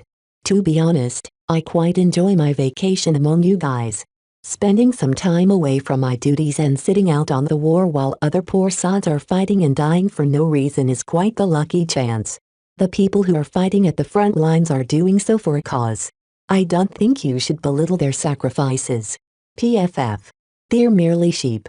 People live and die all the time. If not in this war, then some other stupid conflict. The Reynald Republic's pirate problem has already proved that people can't sit still." For some reason, Vez vaguely thought that Lord Javier shared a lot in common with Senator Tovar. They both treated the lives of others like currency. At least the senator had the decency to claim he worked on behalf of the state. In comparison, Lord Javier didn't hide the fact that he was a callous bastard outside a public setting. Chapter 1013 A Rubarthan Theory. Back when the flagrant Vandals raided the Deathman system and hunted Lord Javier down, the noble facetiously spouted words that painted him as a hero that stood up for the beleaguered citizens. Now though, Lord Javier seemed to have aged a bit and lost some of his brashness during his time in captivity. While Vez thought that he was still very much a jerk, Javier at least seemed to be aware of his lack of power among the Briders. In fact, Vez somehow found it rather compelling to hear the opinions of a genuine Vision noble. Perhaps desperate for company, Lord Javier freely divulged his opinions on matters that nobles never talked about to outsiders. "Why have you been taken along?" Vez asked. "Is there something remarkable about you?" "I already told you, Vez. I'm just a hostage that your pompous senator wants to use as a bargaining chip," he replied. "You might not know this, but House Anakin is a major force in the Imidris Duchy. My father is very powerful and influential.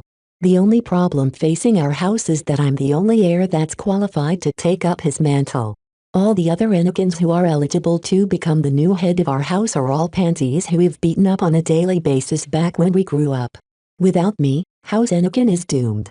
Even so, does the Duchess of Imidris favor House Anakin so much that she'll agree to a peace treaty just so that they get you back?" Vez asked with skepticism. Javier chuckled. "It helps. My return can do quite a lot, you know. Not only will House Anakin's succession and continued dominance for the next half-century or longer be secure, the Duchess will also have our undying loyalty for the foreseeable future. That kind of support will secure House Imidris' hold on the duchy. Those kinds of gains help compensate for the gains that House Imidris misses out if the war is cut short earlier than scheduled. To Javier, the Bright Vision Wars was nothing more than a means for the Vision nobles to jockey for power and prestige. The adventurous young lords and ladies gleefully led their forces into battle in order to raise their status and win the struggle for succession in their noble houses. The older generation, on the other hand, put their sights on other noble houses.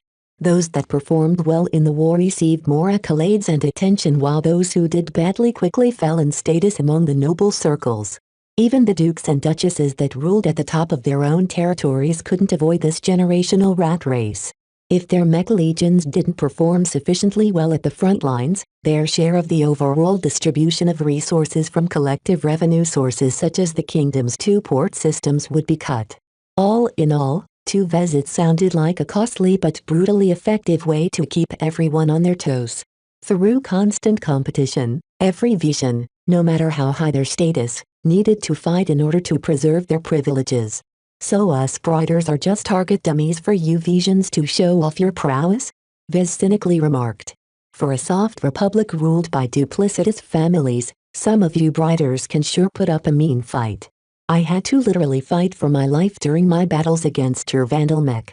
But yeah, we've fought against you so often that we've pretty much got the measure of your mech core. Fighting you Briders has become so routine that hardly anything surprises us anymore, your sudden raid on the Ditman system aside. Don't you think the war is kind of pointless then? Nah, who else are we going to beat up if not the Bright Republic? There's too much we don't know if we pick a fight against another state. Since we've never truly fought a war against another state, we don't know whether it will go well or poorly for us. On the other hand, waging war against the Bright Republic is a much better idea because you guys are strong enough to put a worthy fight but not too strong to the point of being able to turn the tables on us. In other words, the Visions were so familiar with fighting against the Bright Republic that the risks and uncertainties posed by the Bright Vision Wars had been reduced to the minimum. The constancy and predictability of the generational wars allowed the Visions to unleash their war fever without any major risk of suffering any catastrophic setbacks. It depressed Vez a bit that the Vision nobility regarded the Bright Republic as an easy target to bully. Even knowing this didn't help anything as the kingdom was a bit larger and more populous than the Republic. This gave them an enduring advantage in manpower, industry and more. What would it take to end the sequence of wars? Vez asked morosely. There's nothing you can do. Javier chuckled. Too many of us have grown used to the benefits of the war to consider any alternatives. Bullying the Republic is so fun and it's a good outlet of our stress. It helps us reveal the strong among the weak and it keeps our fighting forces trim and effective. The only way for us to stop the wars for good is if we don't get as much benefits from them or if the cost of fighting you is too much to bear. It all came down to benefits. The Vision nobles kept periodically declaring war against the Republic like clockwork because they gained a lot more than they lost. The Bright Republic probably fell into a similar situation, seeing that the Tovar peace delegation needed to move in complete secrecy. As someone as powerful as Senator Tovar hadn't managed to gain the complete support of the Bright Republic for his initiative to negotiate a peace, that meant that certain powers and influences within the Bright Republic hungered for war as much as the Visions did. That seemed incredibly perverse to Vez. Lord Javier noticed Vez's reaction to his words. He grinned even wider. Are you mad? I shouldn't be. Vez shook his head. I just find it to be a sad state of affairs. Is it really profitable for both of our states to keep waging the same war over and over again? It's just so senseless. It fits with a particular theory the higher-ups of both of our states ascribe to. It's a theory that originated from the New Rubarth Empire in response to the old and stagnant Greater Terran United Confederation. What are you talking about? Vez frowned. It's called the Societal Vitality Theory. The Rubarthans came up with it when they studied a large range of human and alien societies. Javier enthusiastically explained. The theory states that the strength and health of a society is determined by how much they fight and how hard their people must struggle to live and prosper. In the early days of humanity's ascension into the stars during the Age of Space, we were some of the lowest species in the galaxy. Yet we somehow managed to outwit superior alien races and get the better of them. Do you know what those supposedly superior races all had in common? They were weak. They were strong. They benefited from greater numbers, larger military and technological superiority. Yet we beat them anyway despite our weaknesses. The main reason why we rolled over them is because they turned out to be weaker than on paper. The alien empires were stagnant and every alien leader gained their positions through taking advantage of their birthright and their political maneuvering. However, when confronted with actual war, most of them turned out to be incompetent when it came to the survival of their species. Vez knew the story wasn't so simple, especially in light of the recent revelations about the Five Scrolls Compact guiding humanity from the shadows. Still, Lord Javier's explanation sounded oddly sensible. So a state that's been peaceful for a long time is weaker than a state that's been through constant wars? What about the losses and all of the destruction that ensues whenever a war is waged? That's a valid concern. It's difficult to find a war that doesn't hurt yourself more than you can get back. Lord Javier chuckled again. That's the beauty of the Bright Vision wars, though. They're so predictable and regular that both sides know the overall score. The battles might change, but the outcome will always roughly be set in stone. To the adherents of the societal vitality theory, the wars are the perfect vehicle to keep our states from stagnating into a bunch of paper tigers like the Reynald Republic. The more intense the fighting, the more invigorated our states become. Vez suddenly gained a realization. All his wondering about whether there was a conspiracy behind the Bright Vision wars turned out to be true. It was just that the conspiracy took on a different form than he expected. It wasn't as if a small number of powerful people from both states met together in a shady, smoke-filled room and diabolically laughed with each other as they plotted to drive their own subjects to their deaths. Instead, both sides ascribed to this weird theory and believed they would both become stronger if they wage a war every now and then. It was an open if unspoken conspiracy that required no explicit meetings or agreements to commence. He didn't quite know yet how to regard this perverse circumstances. It seemed extraordinarily callous to him that war was being treated as a tool to shape societies. In fact, the societal vitality theory also caught on with the MTA and CFA. Lord Javier boldly claimed. Do you think they like it that the various human states in the galaxy focus so much on fighting each other instead of the aliens? They probably don't, but they think it's necessary to keep the space peasants busy and on their toes. If they relax too much, not only will their star systems become too overpopulated, their birth rates will also fall below a level that is sustainable if the state ever meets a crisis. Vez looked up at that. That sounds contradictory. How can a stagnant state be overpopulated yet find it problematic that their birth rates fall? Isn't that a natural response to overpopulation? Can states just terraform new stars to settle on if they need more space? It doesn't quite work that way, Vez. Terraforming is an investment and not every planet or star system is valuable enough to exploit. Just take the Reynald Republic again for example. Because they're part of the Frozen Leaf Alliance, no one wants to pick a fight with them. The lack of wars not only lowered their war readiness, they are also suffering from headaches on what to do with their crowded settlements. They're greedy for money for a very good reason, you know. They need money to pay the terraforming companies to make new terrestrial planets habitable to human life. However, these new colonies are mostly a net drain to Reynald's treasury. I see. Vez replied. What about the overcrowding and the lower birth rates? How does that affect the Reynald Republic? The overcrowding and lack of threats makes the Reynaldans complacent. They don't birth as much offspring, they marry later in their lives and generally don't feel any urgency in living their lives.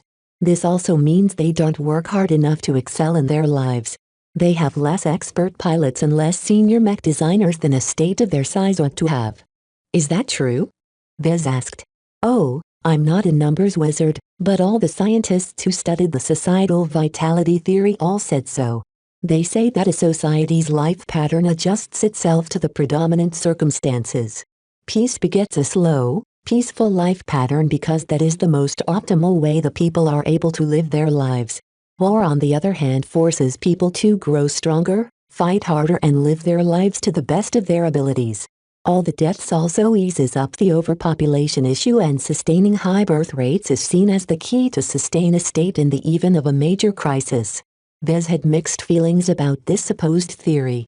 Lord Javier obviously appeared to be a proponent of the societal vitality theory, and Vez did have to admit that the logic sounded plausible. It explained some of Senator Talver's policy decisions. To a shepherd of a state, leaders like him constantly worried over how to strengthen a state and retain its dynamism. Perhaps to Senator Tovar and his ilk, a regular, generational war sounded like just the right answer to maintain the liveliness of the bright republic. Chapter 1014 Rationale for Death. Vez didn't know whether he should be thankful or regretful to Lord Javier. On one hand, the vision noble generously filled him in on the societal vitality theory. On the other hand, it also destroyed his faith in the higher-ups of both states.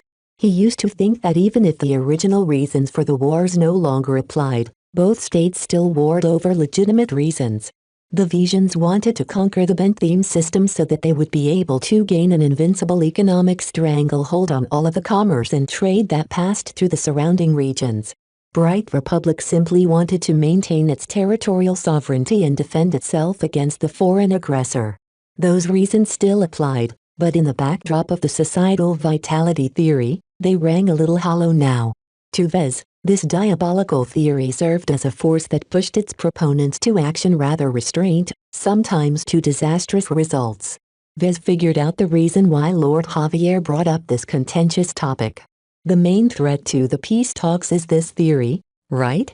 Right. I don't know how many people among the Bright Republic supports the theory, but back in the kingdom almost every influential noble has sided with it. We admire the Rubarthan way quite a lot. The new Rubarth Empire used to be a part of the Greater Terran United Confederation. The latter used to be the only major human entity in the stars.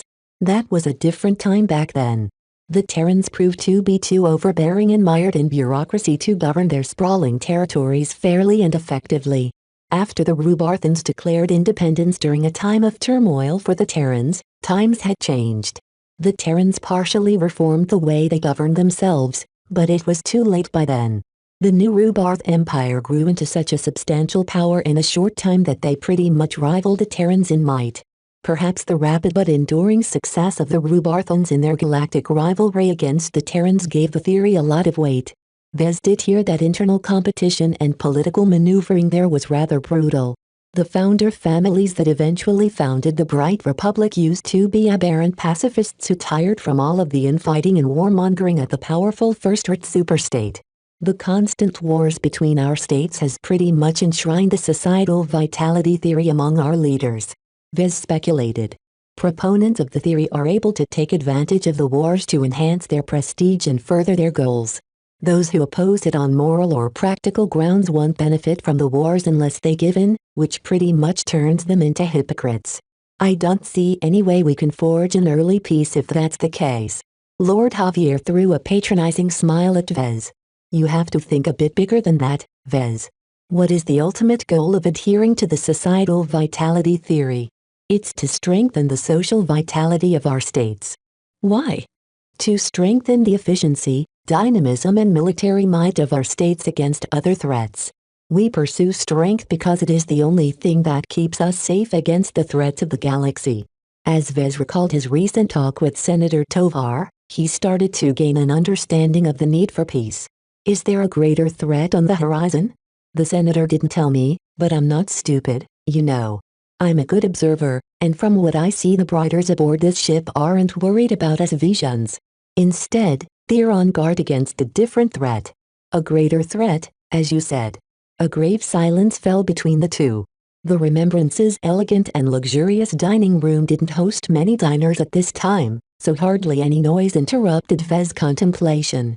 The implications of this theory probably led to a lot of unnecessary wars.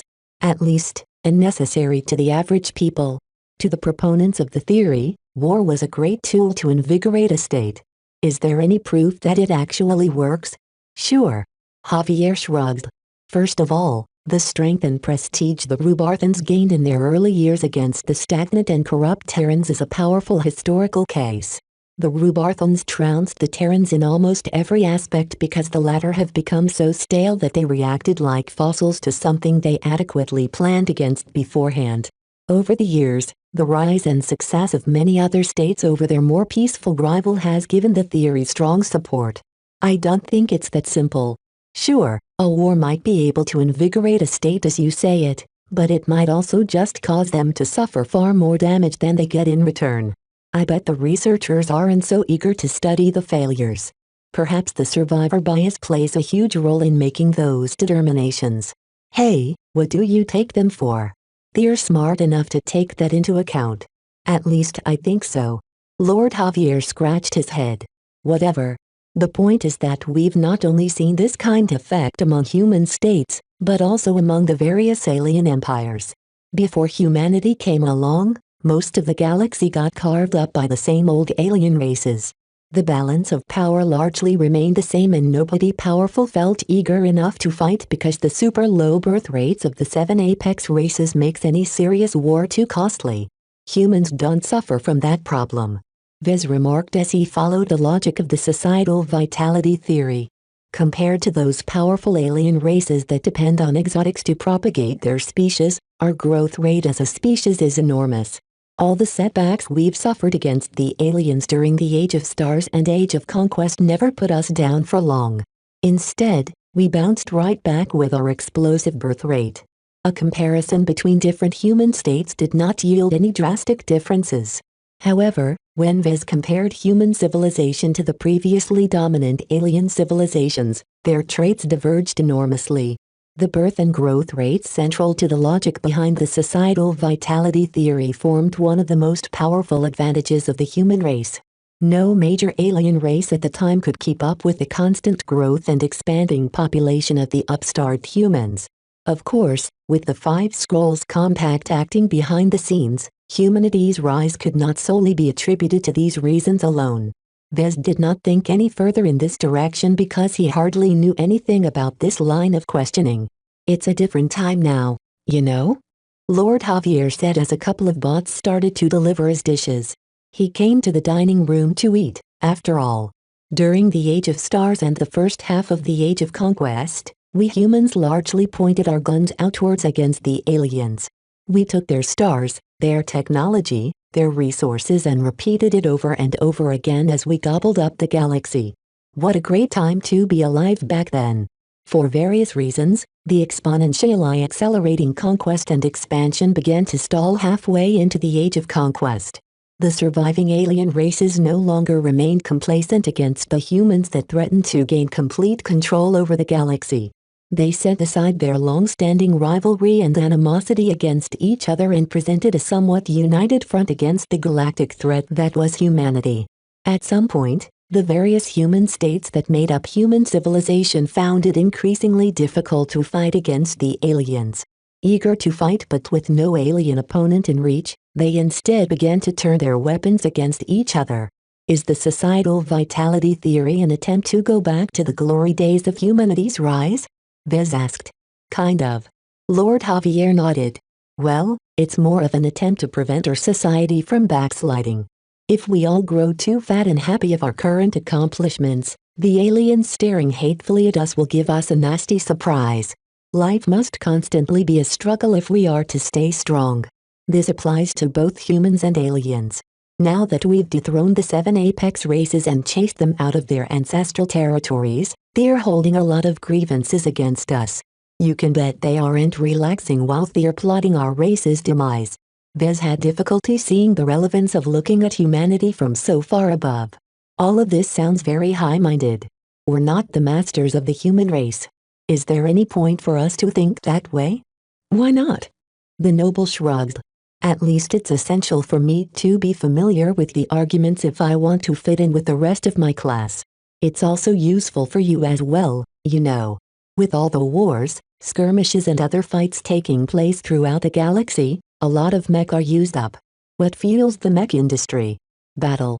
The more battles taking place, the more mech you can sell. Doesn't that sound like a good deal? This observation caused Vez to feel a bit troubled.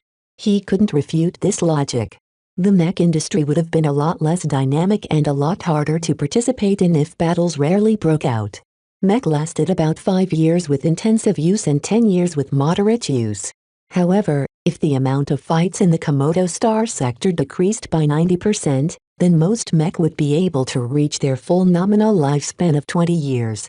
On top of that, the vastly reduced fighting pressure would also prompt many forces to delay the acquisition of newer mech. Why waste money on upgrading their mech lineup when their existing mech already did the job? With good maintenance, a mech could conceivably last up to 40 years without any marked degradation in performance. The longer mech survived on average, the lower the demand for new mech. This all reflected back to the mech industry, which would be forced to shrink and lower their production in response to the anemic amount of activity in the mech market. Put simply, mech designers like Vez enjoyed good times as long as there was a lot of fighting going. While Vez was already aware of this simple truth to an extent, when looking through the lens of the societal vitality theory, he became aware that it was advantageous for him to be one of its proponents. However, his shock at these revelations hadn't faded yet for him to make up his mind about the theory. While a strong part of Vez pushed him to agree with the theory, he instinctively felt he'd become an abhorrent person if he did so. What made him any better than the likes of Lord Javier and Senator Tovar if he started to believe in their common ideology? Surely not everyone agrees with this radical theory, right? Vez pushed back. It sounds very controversial and its implications are incredibly massive. There are bound to be critics to what appears to be a justification for warmongering. Lord Javier rudely flipped his fingers while he ate. Sure, not everyone agrees. But they don't last very long. A lot of states that emphasized peace and other happy stuff grew weak to the point they got conquered by other states that actually invested in the strength of their military and society. Hippies and peace-loving idiots make for awful leaders because they don't understand that those who don't share in their beliefs are always stronger and not afraid to flex their power. It sounded like a sad state of affairs, but every person who grew up in these times became used to the constant warring between the human states. Right now, the societal vitality theory sounded like a justification more than anything else. What was so bad about giving to humanity's darker impulses when all the despots and warlords could draw upon the theory to excuse all of the death and suffering they engendered? Vez equated the societal vitality theory to a rationale for death. Chapter 1015 Differences in Opinion for Better or Worse. Vez opened up his eyes to the dominant theory, or should he say ideology, that many human rulers and policymakers worshipped. It sounded compelling. It looked as if it made sense. It had an enormous body of historical cases to back up its claims. Yet, Vez felt very uneasy how it casually brushed aside the very destructive cost of adhering to the theory's recommendations. Any leader who wanted their states to retain their strength and war readiness and avoid sliding into peaceful indolence and hedonism would likely wanted to manufacture a war of some sorts. At this moment, Vez could not offer any strong arguments against the societal vitality theory. As much as the wars, deaths and destruction enormously consumed the human race, he also had to admit that it did a decent job keeping them strong and alert. This placed the human civilization in a much better state against external enemies such as the alien races. However, the most pernicious cost was that much of humanity began to see themselves as enemies. Ever since humanity turned their animosity and their weapons against themselves, the killing of humans became normalized. Although the Age of Conquest saw this norm being pushed too far, even during the Age of Mech it became completely acceptable to kill fellow humans in the pursuit of power and wealth. The rulers didn't care. Mainly the lower classes suffered the brunt of following this ideology. Those who ruled from the top sat in their ivory towers directing more pigs to the slaughter.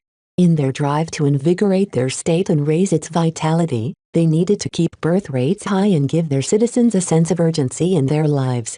Yet to do so would also lead to overpopulation, which was an extremely expensive problem. The galaxy was huge. It contained an uncountable amount of star systems and even more terrestrial planets in various shapes and sizes.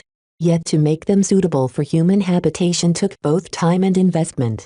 All the most profitable and easiest planets already got terraformed. If states wanted to accommodate an ever-growing population, they needed to start converting less attractive planets for human habitation. As Everborough colonies came into being, the state bore a greater burden as it cost a lot of money to raise a colony and to grow it into a proper settlement. Sometimes, these colonies never paid back the investment put into its development as it offered very little exports to the rest of the state. Therefore, to solve the dilemma of high birth rates but a finite limit on population, leaders needed some way to relieve the pressure. Therefore, war served as the most convenient pressure relief valve. Lots of people got killed. Lots of property and assets got destroyed. Yet those who survived felt a greater need to recover what they lost and rebuild what was broken. The people became more industrious. The people worked harder.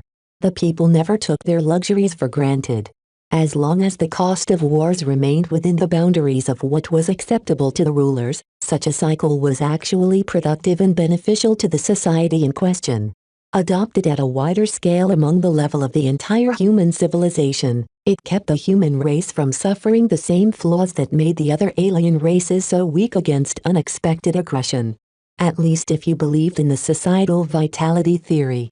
While Vez did not have the qualifications to question sociologists and other stuffy academics about the validity of this theory, he nonetheless felt it possessed an innate flaw.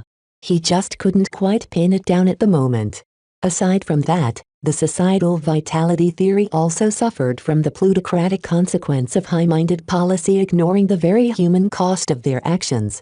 The Bright Vision Wars, for example, killed billions of people over a span of 4 centuries. Even more of them lost their homes, their relatives, their livelihoods and more. The Bright Republic could have allocated all of that prosperity into bettering the lives of their citizens rather than fuel a perpetually hungry war machine.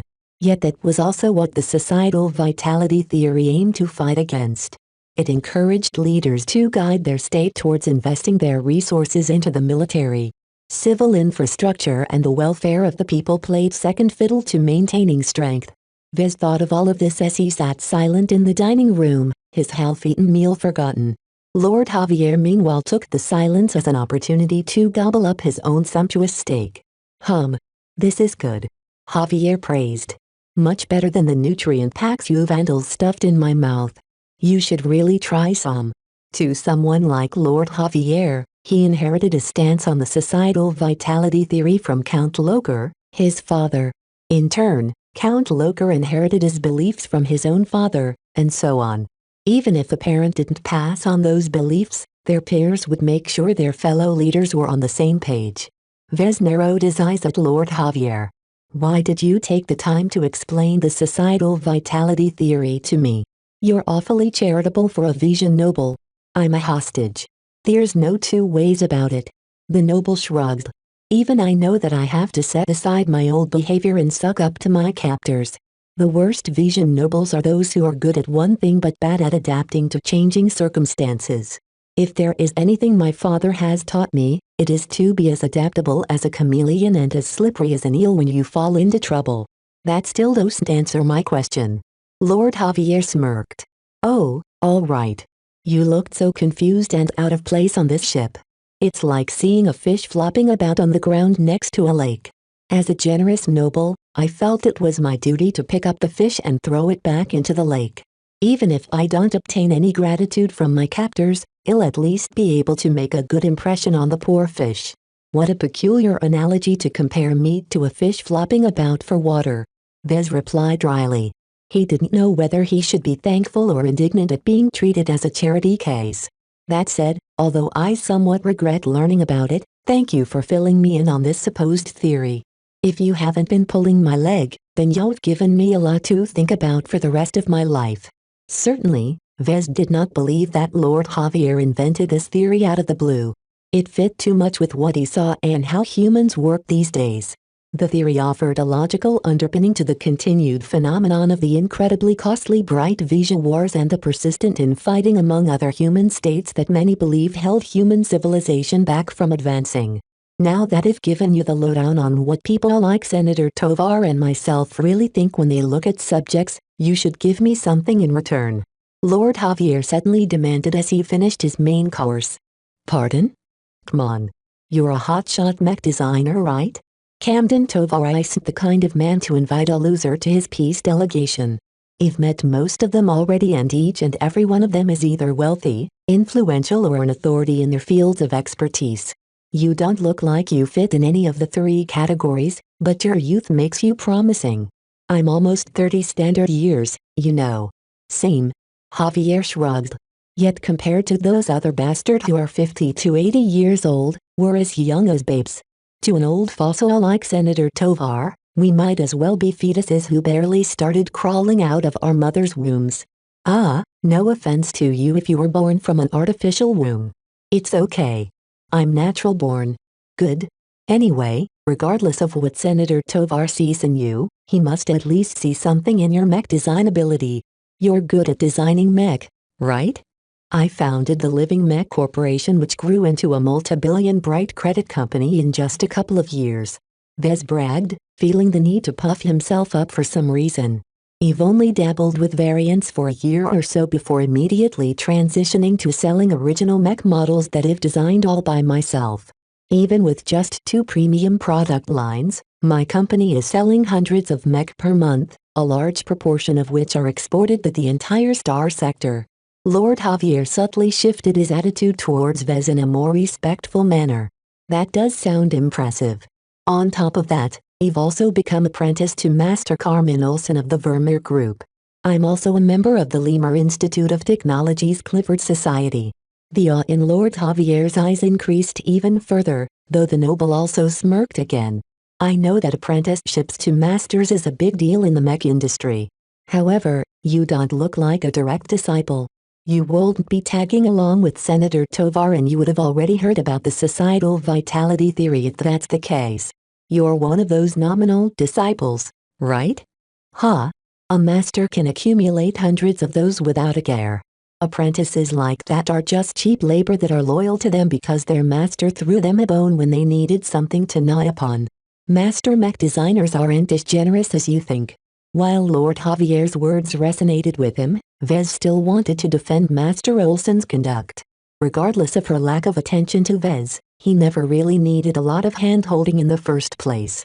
Allowing him to enjoy the status of being apprentice to a master from the Friday Coalition and being able to enter the Clifford Society as a privileged knight instead of a servile squire benefited him immensely. My connection to Master is a mutually beneficial relationship. It is not uncommon for me to pay back her generosity. Vez settled on a neutral-sounding reply. He couldn't very well badmouth his own master. I'd appreciate it if you didn't insinuate any insults towards a master mech designer in my presence. Every mech designer became ingrained to the hierarchy of mech designers. Those who advanced to journeyman, senior, master all worked hard to reach their heights. Every fellow mech designer recognized the amount of struggle and sacrifice they paid to fulfill their dreams.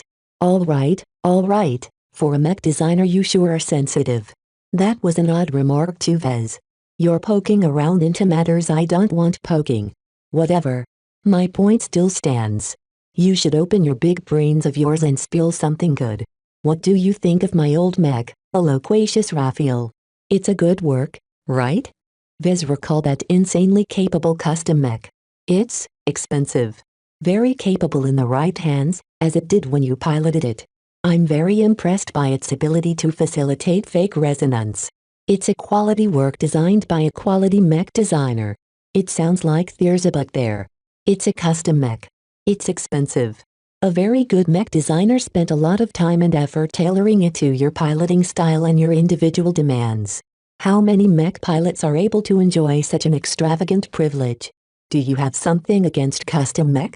Javier asked with a puzzled frown. Not as such. I'm actually interested in entering the market for custom mech as well in the future. However, the majority of my customers won't be noble scions such as you who possess a budget the size of a star system's entire yearly earnings. How much of your performance back then during the Detman operation can be attributed to your skill as opposed to the quality of your loquacious Raphael? Lord Javier narrowed his eyes at Vez in an ominous fashion. Did you just question my skill? Chapter 1016 Formidable Inertia. Don't get me wrong. Vez defended himself. You're obviously a good mech pilot, even if you have your tutors and your rich background to thank for that. Paired with a mech that fits you like a glove, you're able to outfight an entire mech squad by yourself. However, you enjoy a great privilege that most mech pilots or even mech champions get to enjoy. Lord Javier understood that Vez did not mean to insult him and loosened up a bit. Some people are born of a higher station than others. But don't you think that I fought hard to get to where I am? Mech pilots don't become as good as me if you don't put enough effort. I damn well deserved my custom mech. Thanks for destroying it, by the way. When the peace talks finally concludes, I'll go back and commission another custom mech, not that I think there's much hopes of it happening. Why do you say so? The Vision noble gestured with his arm. Because the Bright Vision Wars have repeated the same pattern for so many times it's practically a tradition for our two states. You don't casually interrupt a long-standing tradition. You'll piss off a lot of people for doing so. I'll bet there are plenty of people out there who want to stop Senator Tovar by any means possible. Are they really so short-sighted? Vez frowned. From what I hear, Senator Tovar has a very good reason for suggesting an interruption of the current war. A greater threat, yeah, I heard. Senator Tovar informed me in person so that when I get in touch with my fellow nobles, I'll be able to convince them of the necessity of halting the war. Well, good luck with that. With how widely our state encourages our subjects to support the war, halting it at this point will be taken as a major betrayal. It would be like putting ourselves between a crashing starship and a planet. There is too much momentum behind the war and suggesting an abrupt end to it will mark us as cowards and traitors to our respective states. Both the Bright Republic and the Vija Kingdom treated the accusations mentioned by Lord Javier very seriously. With the wars lasting 4 or 5 years on average, it was deeply taboo for anyone to advocate for peace. Peace at this stage meant giving in to the enemy. Peace meant begging the enemy to stop the fight. Peace meant admitting that you couldn't take it anymore and wanted to throw in the towel. In summary, supporting peace meant harming the interests of the state at the time where it needed the support of its citizens the most. From that perspective, Lord Javier raised a very good point. Supporters of the upcoming peace talks began with an inherent disadvantage. The inertia that took hold in both states both pushed them into continuing the same old war without any deviations. There will be people who question Senator Tovar's claims. You underestimate how obstinate we can be when it comes to supporting the war. Lord Javier chuckled. Even if the senator whipped out direct footage of an impending threat headed in the direction of our states, the warmongers will still blindly stick to their beliefs that we need to fight the good fight to the fullest. Proof can be fabricated and claims can be spun from modest facts. There is no way that those predisposed to war are ever going to seriously contemplate the possibility of peace. Not even if all of the 7 apex races invade the Komodo star sector in unison. They'll keep shouting about fighting the Brighters or Visions as the aliens come and shoot disintegration rays at them. If you know these people as well as I do, you'll realize that the diehards among us won't ever give in. The war is their life and their greatest obsession. Is this what the Bright Republic and the Vija Kingdom has morphed into over the centuries? Vez lamented. 2 conflict-driven states that are too afraid of their withdrawal symptoms as soon as their regularly scheduled war is cut short? All of this sounded quite depressing to Vez. He would have thought the people in power would be wise and rational enough to set aside their interests in the war if they heard word of greater that was coming in their way. Yet according to Lord Javier, the inertia for war was so strong that it was nearly unstoppable. Anyway, let's not talk about the war, Vez. That's a headache for Senator Tovar. Anyway, you never did tell me something useful about Mech. Come now. Spill something. Vez racked his mind for something to say. Well, there's rumors in the mech industry that the next generation will see an advancement in offense over defense. Laser weapons will particularly enjoy a significant bump in effectiveness. If you want to go with the times, you should pilot a laser rifleman mech. No thanks. Javier lazily grinned and leaned back on his dining seat. I like to have my cake and eat it too. I know hero mech get a bad rap sometimes, but it's really convenient for me to pilot a mech that's deadly both at range and up close. I don't like the way that mech from third-rate states in the Galactic Rim are so over-specialized. That's easy for you to say, scion of House Anakin. Most mech pilots only enjoy so much training. They also have to make do with mech purchased from a limited budget. Still, it's ridiculous that we've accepted that mech are supposed to be good at one narrow role but god-awful at everything else. Don't you think it's stupid that a big and powerful rifleman mech is deadly at range but collapses as soon as a light skirmisher runs up and stabs it with the mech equivalent of a toothpick? Isn't it ridiculous that a heavy knight can withstand an entire mech squad's worth of firepower but isn't even expected to whip out a pistol to hit them back? Why can't a mech have it both ways? Vez shook his head at such talk. It's not that simple. Do you think we mech designers intentionally specialize mech? Why not? If you sell someone a swordsman mech, they still need to cover their ranged options. That gives you the opportunity to sell them a rifleman mech.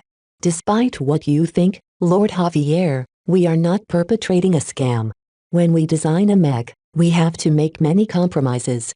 A mech can either be good at one aspect or passable in many aspects.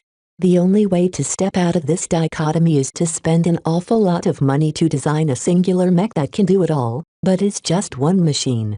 Would you rather have one fantastic hero mech like the loquacious Raphael, or two full mech companies with a balanced mix of ranged and melee mech?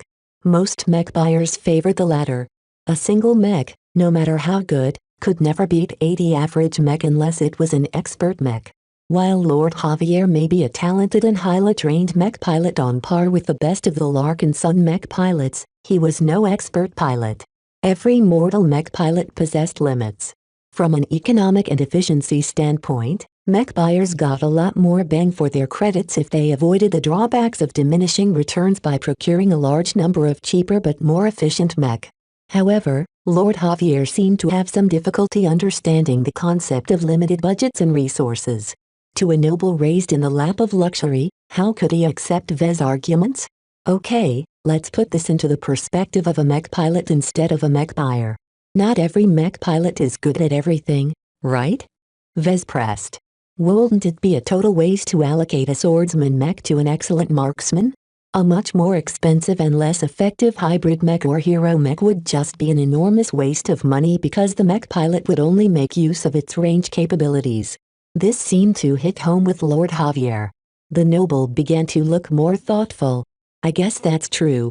Almost no one is as good as me or worked hard to be good at both swordsmanship and marksmanship. Perhaps it does make some sense for my lessers to pilot simplistic mech. Wow, Lord Javier. Maybe you should tone down the arrogance. Heh. If you're as good as me, why should I hide my talents? As far as I know, you're not an expert pilot or even an expert candidate. I don't think you have much cause to boast if that's the case. Vez brutally poked Lord Javier's bubble, causing him to drop his grin. The worst part was that it was Vez who said it. While he wasn't an expert pilot, he was related to the famed Larkin Sun family, who somehow managed to spawn expert pilots in each generation. It's really crappy that the Larkin Suns aren't as powerful as the Towers in the Bright Republic. Lord Javier jabbed back in revenge. What did the Towers contribute to your state? Sure, they invested money in the original colonization fleet that led to the founding of your state, but what have they done since? They took advantage of their starting point and held their grip on power ever since. The Towers and most of the other founder families are famous for their influence in the government and in the economy. As for the military, you don't hear about heroic Towers fighting right in the front lines of the wars. Not like you Larkin Sons. I respect that, you know. Thanks. I think. However, I don't think it's a good idea to disparage the Towers aboard one of their own ships. Lord Javier huffed. I'm a Vision. I'm entitled to roast the Bright Republic. And I sure do have a lot to say about your hypocritical and duplicitous state. You Brighters always oppose the way we run the kingdom, but as far as we're concerned, your rulers are a lot more despotic than ours. Don't you see that your 5 main founder families are resting on their laurels for centuries, leeching off the hard work and sacrifice of their citizens to live their lives in luxury? For all of their professed adhere to the societal vitality theory, they always impose struggle on their subjects and never on themselves. You're inverting white into black. Vez accused. Just because the Bright Republic isn't entire egalitarian doesn't mean the Vija Kingdom is a ray of sunshine in our corner of the galaxy. You nobles feast like kings while you exploit your commoners. They are just one step above slaves as far as the Bright Republic is concerned. Heh, that's their lot. But don't pretend our underclass is any better than ours. In your society, it's almost impossible to better their station because the founder families and most of your upper class has a stranglehold on the upper echelons of power. At least in my state, we have to fight for our benefits. Our struggle never ends. To soft writers like you, it probably seems as if we're obsessed with infighting. We're not fighting each other for the heck of it, but because we have to stay sharp. The Vija Kingdom is in fact a meritocracy in the true sense of the word. Those who are talented and fight hard get to climb up the ranks of nobility while those who are useless despite their high births are quickly taken out of power. Vez couldn't believe the nonsense Lord Javier spewed from his mouth. What the hell? How could he make the Vija Kingdom sound like a benevolent meritocracy while painting the Bright Republic as a state in the grip of uncrowned kings? Shouldn't it be the other way around? No brighter will ever believe your nonsense. Your narrative only makes sense to your own people. Javier grinned even wider. Just because a noble like me is saying it doesn't make it any less true. Admit it. The Bright Republic is a lot more rotten than the Vija Kingdom. The sooner you recognize this truth, the sooner you'll stop getting taken advantage of by the likes of the Tovar family. Say, you look like a decent mech designer. If the peace talks ever end well and I'll be free to go back to the Imadris Duchy, why not come with me? I'll make sure you're treated well in the kingdom. What? Preposterous. Vez slammed his fist against the sturdy table. I'll never defect. Let alone the fact that I'm a Brighter, I'm also a Larkin son. It's in our blood to serve the Republic. However, his behavior only played into Lord Javier's expectations. Spoken like a true sheep. No wonder the Larkinson family never climbed their way up to the top. It seems you're too used to being the Republic's lapdogs to know that you deserve better. With those damning words, Lord Javier wiped his lips with a napkin and left the dining room. Chapter 1017 Ethos. After his lengthy conversation with Lord Javier, Vez struggled to make sense of the implications of what he heard. While talking with the Vision noble opened his mind to the perspective of a future Vision leader, it also sent him into confusion. Some of the things that Lord Javier said was too preposterous. Yet the problem was that Vez couldn't quite offer a strong retort. Shortly after he returned to his cabin, Secretary Lowe knocked on his hatch. As soon as he entered, he made the purpose of his visit clear. We're aware that you've met with Lord Javier of House Anakin. Is he supposed to run around freely on the ship? He is never out of sight and we have assigned guards to shadow him wherever he goes. So what prompted this visit? I've come for two reasons, Mr. Alarkinson. First, Senator Tovar is aware that you've spoken extensively with Lord Javier. For the duration of the journey, he wishes for you to keep in touch with the noble. It's best if you befriend each other. What? Become friends with the Vija noble? Do you know how pompous he is? Vez frowned. It is exactly because he is a Vija noble that it is worth it for you to attempt to befriend him. Remember the purpose of this journey. We are on the way to discuss the possibility of achieving an early halt in the war. In order to accomplish such a difficult task, we must charm and befriend our Vision counterparts. Consider befriending Lord Javier as a practice run. As long as you can tolerate his presence and share something in common with him, you'll do better once the real peace talks begin. The secretary's words rang true to Vez. He could see the logic in it. If Vez could buddy up with someone as loathsome as Lord Javier, he would probably be able to schmooze with the rest of his kind of people at the side of the peace talks. Still, Vez felt inherently disgusted at the thought of deepening his association with Lord Javier. As a Brighter, he didn't think he was compatible with someone as unabashedly Vision as that detestable noble scion. Secretary Lowe picked up on Vez's struggle to accept the assignment. You are troubled, aren't you, Mr. Larkinson? Words are words. No matter what Lord Javier says, you must stay true to your Brighter heritage. That's easy for you to say, but how am I supposed to deal with it? I feel like I'll go mad if I keep listening to the nonsense that Lord Javier spews on a regular basis. This is the other reason why I've come. Can I sit down? Go ahead. Vez sat on the seat next to the desk terminal while Secretary Lowe sat on the surface of the bed. After making himself comfortable, the diplomatic aide began to explain.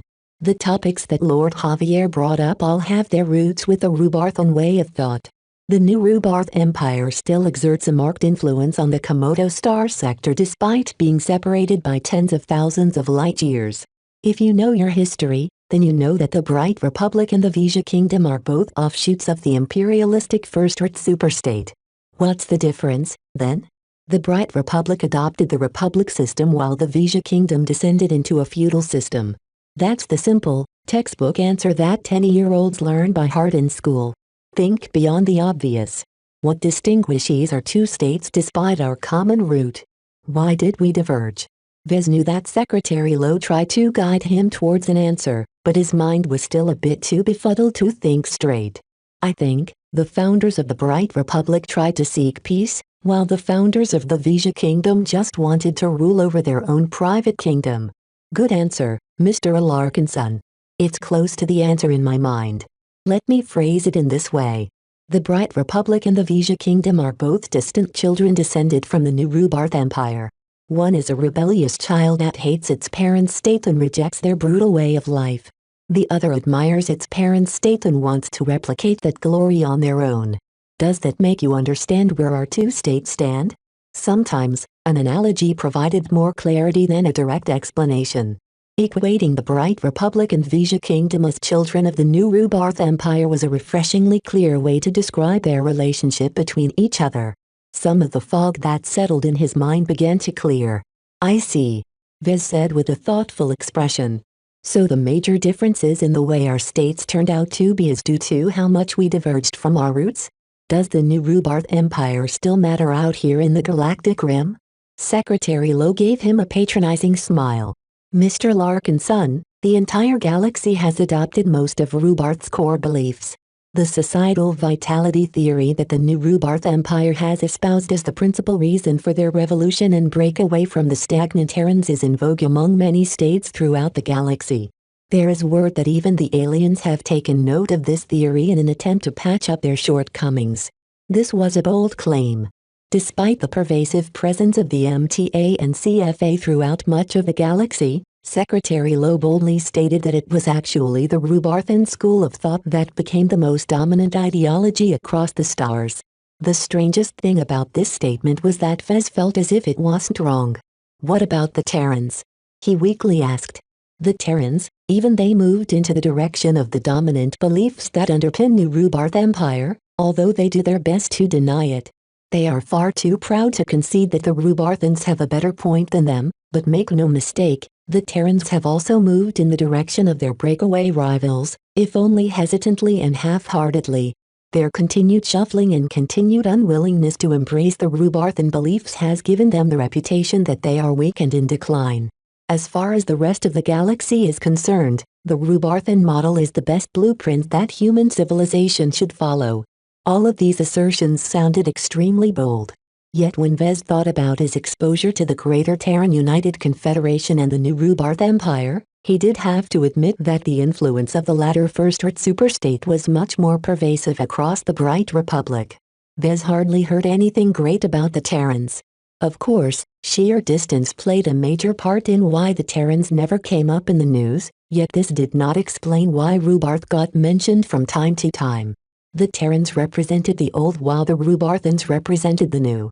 The Terrans represented an outdated way of thought while the Rubarthans boldly propagated a newer, stronger way of thought. The Terrans was past news, a relic of the past that stubbornly clung to life. The Rubarthans on the other hand constantly reached new heights and continued to advance the development of human civilization. I feel like we're giving the Terrans an unnecessary bad rap. They've lost a lot of territory, I admit, but they're still on par with the Rubarthans, right? That's true. The Greater Terran United Confederation is an old but stable polity.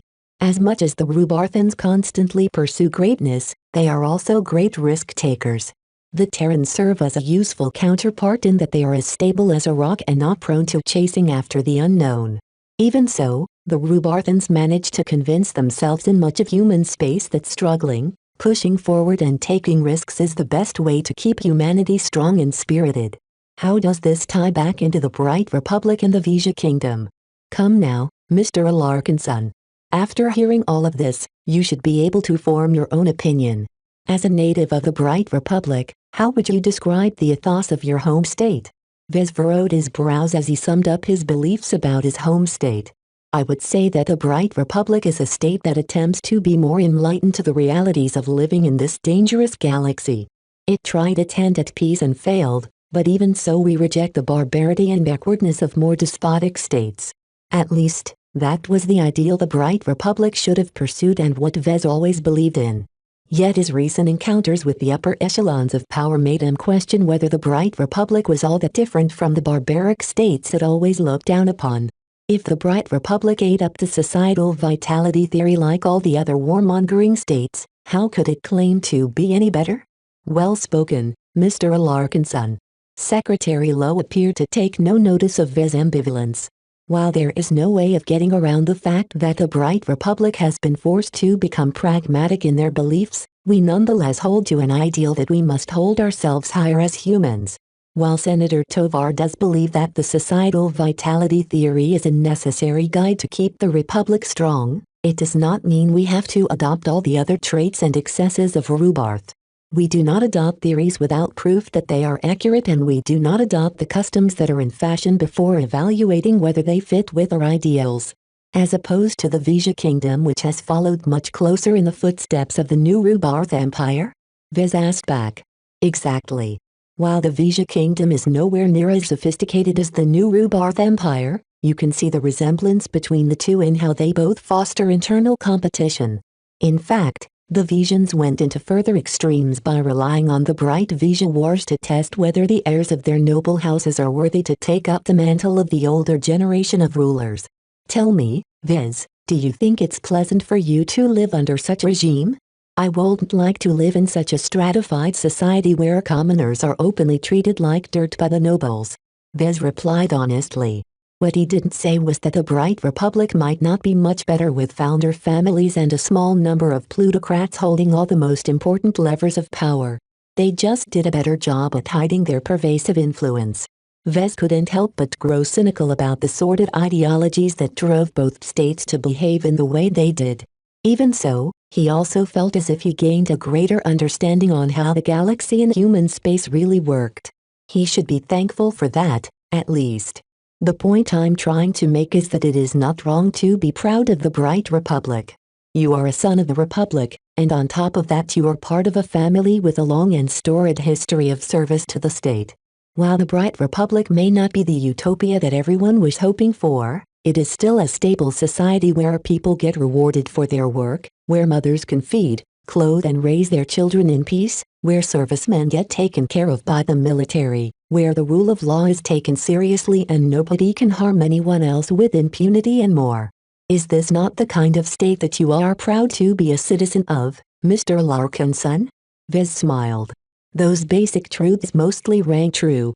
While there were differences in the prosperity and development of the different planets of the Republic, there was no doubt that every citizen were largely able to live a fruitful life by pursuing their opportunities. A state where the common man or woman isn't treated like dirt is a state worth fighting for, he declared. While his conviction didn't sound very specific, Vez formed a simple enough narrative to guide him forward when he navigated the murky politics of high society in the future. That should be enough. Chapter 1018 Common Ground. The intentions of Senator Tovar on Vez couldn't be more clear. He needed to learn to get along with Vijan nobles and officials. That didn't necessarily mean that Vez needed to take on a Vijan coat and buy into their values and beliefs. He had to maintain hold of his brighter identity even as he somehow made nice with the Vijan envoys and attaché. Easier said than done, Vez said when Secretary Lowe left his cabin after passing on his message. Vez benefited a lot from the diplomatic aide's insight. He learned how to cope with Vijan manipulation and distortion. Simply said, Vez was no diplomat or politician. So why should he get into a substantive debate with those who were? It would be like a farmer talking about mech to a mech designer. No matter how much the farmer read up by himself, he could never match the sheer amount of knowledge, insight and experience of a formally trained mech designer. So the first truth that Vez had to keep in mind was that he had been invited to the delegation to connect with the Vijans as a mech designer. The key is not to focus on the differences, but on what we share in common. Briders and Visions may be highly opposed to each other, but as lifelong rivals they shared many similarities as well. At the very least, both sides made use of Mech to fight. Vez should be able to connect to anyone with a connection to Mech, not just fellow Mech designers. Connecting with Lord Javier served as a useful practice run. Although the captive Vision noble on parole admitted that he had an incentive to befriend his captors, Vez figured that he needed the handicap in order to make nice with a Vision. He shook his head. It's so strange to play nice with a Vision. Before the war, the Vision kingdom had always been a faceless and dormant threat. The ravages of the previous generation's war still scarred the Bright Republic during the period he grew up. Everyone treated it as a particularly deadly war, with many more people dying than the historical trend. Everyone made mistakes. Everyone underestimated the full scope of the war. Many people paid the price. Growing up under such an ever-present well of depression among the adults colored Vez against the Visions. Even if he never met a Vision before, he already inherited the burning hatred and swelling animosity towards the citizens and combatants of their neighboring state. It was only until the war began and Vez experienced what it was like to fight against the Visions that he learned that all of their fears were true. The Vision Mech Legion might be too fractured to coordinate effectively with each other on a strategic scale. Their ferocious mech pilots fought just as well as the professional and highly trained mech pilots of the Mech Corps. As the disguised fleet under the protection of the elite 8th Spiral Shockers of the 3rd New Foundation Division made it halfway to the Reynald Republic, Vez began to meet with Lord Javier on a regular basis. The bored and lonely noble welcomed the company, especially since the security officers aboard the Felicitous Remembrance disallowed him from accessing the galactic net. These kinds of restrictions broke the illusion of freedom and emphasized his status as a hostage. Even if he could roam around the ship and visit almost every public facility open to passengers, Lord Javier would always be reminded that he was a stranger among enemies. Sometimes, his arrogance and his confident facade cracked at the strain. The arrival of Vez gave him some very much-needed relief from the absence of peers. They gathered at one of the luxurious lounge and bar rooms of the Remembrance. Vez looked at the noble scion in confusion. "I'm not a peer. You're the son of a count and the heir to House Anakin. You've ruled star systems populated by billions of commoners, each of which are affected by your actions and decisions. I'm just a mech designer. You're kind of like the brighter version of nobility in my eyes." Javier responded with a smile before he took a gulp of his glass of imported beer. The Larkinson family could be called House Larkinson and there won't be too much of a difference.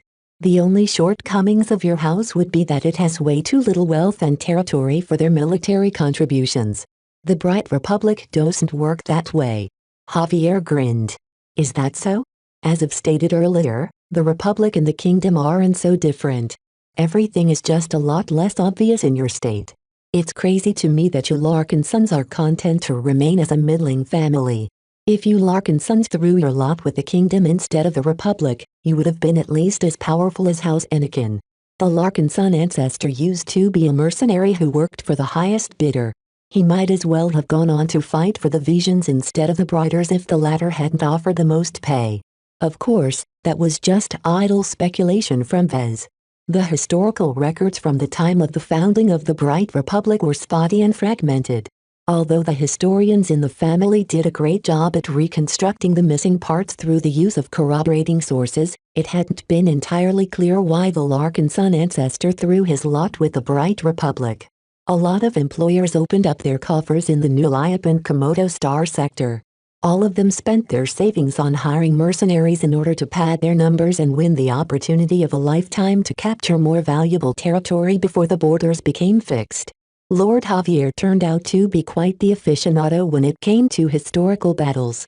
Studying the past is an important aspect for a noble as well as a mech pilot.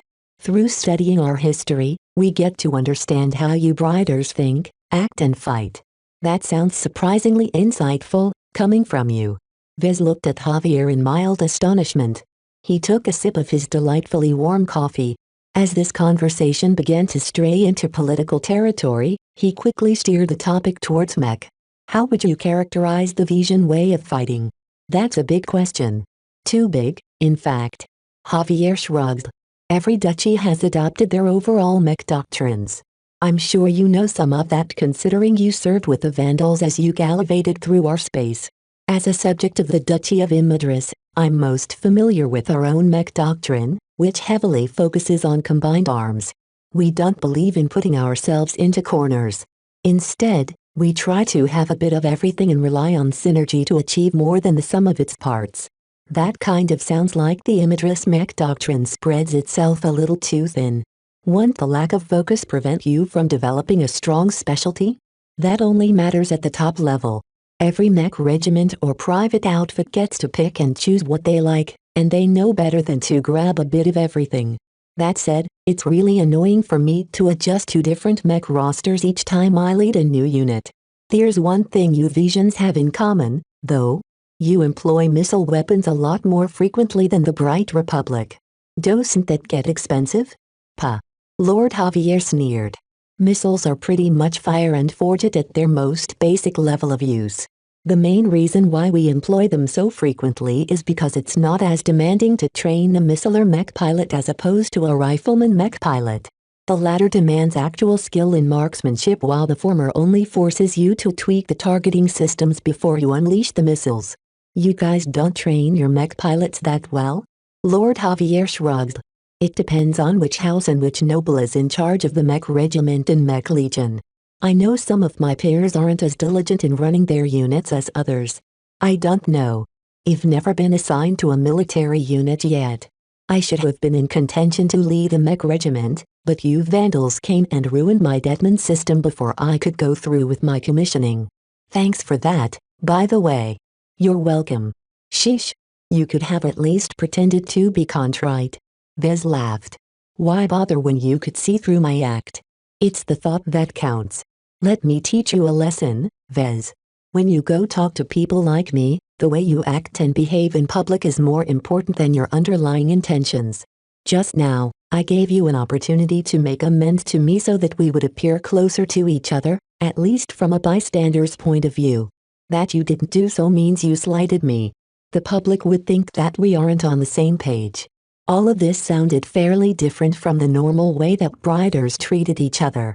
The social differences between the classes weren't as wide, so they didn't have to think so much about their public conduct. It was more than sufficient enough to act as yourself, though you would also have to make sure to be polite. As Vez interacted more and more with Lord Javier, he became more exposed to the cultural differences between their states and social classes. Vez particularly took note of the bearing he needed to adopt as a member of a higher social class. He still clung too much to his former identity as an average citizen of the Republic. Even back when he studied mech design at Rittersburg, he didn't pay too much attention to the elitist clubs and social circles at the capital planet. He never considered himself to be capable of reaching a high station in his life. He thought it would be a pipe dream to become the head of a multi-billion mech manufacturing company within a couple of years. Propelled with the help of his unique advantages, his rapid ascension came so suddenly that Vez still hadn't fully adjusted his attitude in a way that befitted his new station in life. You already possess the confidence and the arrogance of a successful mech designer and magnate. Lord Javier eyes Vez in a critical manner. I think the problem is that you're still too stuck in your past as an average Joe to shed your modesty. What's so wrong about being modest? There's a difference in being modest and being understated. Just look at Senator Tovar for example. That man doesn't dress extravagantly or demand your obedience outright. However, the way he naturally acts already commands obedience without saying so. Sure, his status helps out a lot, but that man is a born leader no matter where he goes or who he talks to. That's classy. As for you. As for me? Vez wondered. You're kind of a mix between a dork and a boss. Sometimes, I get the sense that you are capable of being in charge, but you're restraining yourself for some reason. Is it because you don't see the need to keep your head high in the presence of someone like Senator Tovar or I? What Lord Javier said about Vez seemed very apt to him. Vez himself knew that he acted much more domineering during the times he held authority over a bunch of subordinates. From his time of taking charge of the LMC, to being the temporary head designer of the Vandals, to supervising the bunch of Ansel brats at Frozen Point Research Base, Vez had plenty of practice in exercising leadership. Yet as soon as he met a big shot or someone of a higher rank, He instantly adopted a servile demeanor. Is there anything wrong with that? Vez. Lord Javier shook his head. If you continue to act like that, people like Senator Tovar will keep rolling over you. If you want to get anywhere in high society, you need to learn how to stand up for yourself even if you're being approached by a CFA admiral. Don't worry. Let Uncle Javier here teach you the ropes. Chapter 1019 Possible Threats. Vez had mixed feelings about the lesson he received from Lord Javier. It basically boiled down to keeping his spine whenever he met someone of a superior class. He not only needed to remember his confidence in himself, but express it in a way that allowed him to gain the respect of others but not to the extent that earned their ire. How can you balance between the two? He asked. Most of the time, the people you're meeting aren't worth the effort to placate. Lord Javier answered. I don't think that will cut it against someone like Senator Tovar.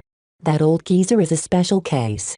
He and his club of geriatrics are really pissy about etiquette and stuff. They embodied the rules for so long that they're even willing to order the deaths of anyone who acts outside of their expectations. Vez gulped. How am I supposed to follow your advice in that case? That's the fun of it all. The noble grinned. Sometimes, you can get away with it. Earning a powerful person's respect is more than worth it. The better his impression of you, the more he'll be considerate of you. If it backfires, well, just consider it an instance where you gambled and lost. That's life. If that's the case, how are you still alive?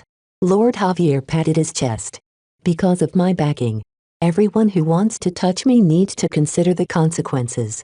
Even your vandals never dare to chop off my head or put me through torture. You know why? They're scared of provoking House Anakin and their allies. Exactly. Our house was at an apex within the Duchy of Imidris by the time I was still in charge of the Detman system.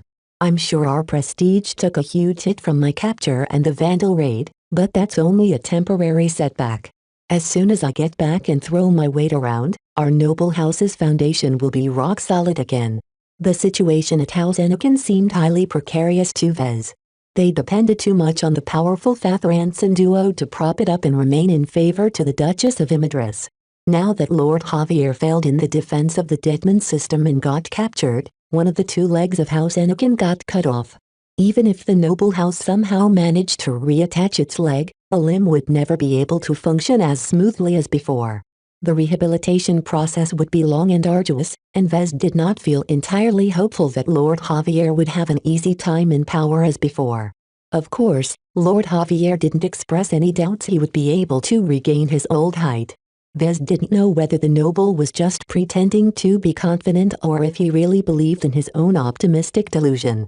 Either way, they still managed to grow somewhat closer despite their many differences.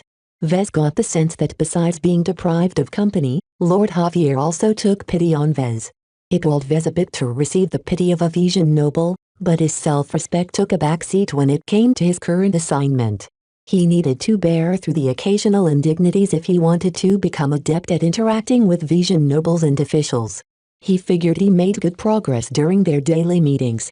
Lord Javier never bothered to adjust his attitude in front of Vez, so he presented an accurate sample of how the typical Vision noble would act. While the Vision peace delegation wouldn't consist entirely of nobles, it was still important for Vez to be able to gain their respect or acknowledgement when confronted. As a week went by, Vez figured he was beginning to nail the kind of bearing and conduct suitable to mingle with the Visions at the upcoming peace delegation. By now, the fleet almost arrived at the borders of the Reynald Republic. However, this was also the most precarious time for the peace delegation. The Reynald Republic's propensity of attracting pirates and all sorts of other shady outfits led to a certain amount of instability in the vicinity of the state.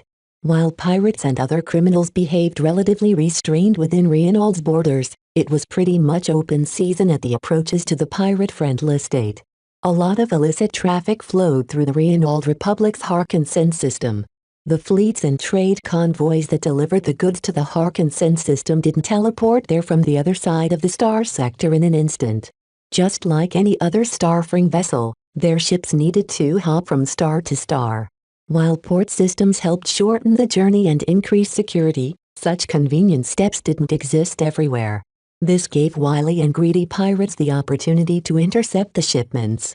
Due to the nature of pirates, not everyone was as formidable or as well equipped as the old Lydia's sword maidens. In fact, a vast amount of pirates operated from a single converted carrier that hosted just a squad of shambling pirate mech. For these bottom feeders to take their ill-gotten goods to the Reynolds Republic was nothing less than tempting fate. Larger pirate fleets that consisted of at least 3 or 4 carriers easily gobbled up these piddling little solitary pirate vessels. Considering the strength of the felicitous Remembrance's escorts, they should have been ruled out as a target.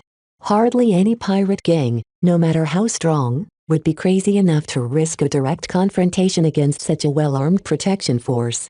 The elite Spiral Shockers committed as much as 5 light carriers disguised as security company vessels from a generic-sounding company called Special Security Limited. While the SSL couldn't openly bring along combat carriers without drawing suspicion about their actual identities, all of their light carriers received a lot of reinforcement that made them substantially more resilient than a typical light carrier for sale in the private sector. All of those carriers brought at least one full company of spaceborne mech. While the Spiral Shockers couldn't bring along their expensive and well-designed signature mech that embodied their names, they at least adopted some great mech models that sold well in the Bright Republic's mech market. Vez found it regretful that his products wasn't among them, but then again he never designed a spaceborne mech for the LMC either.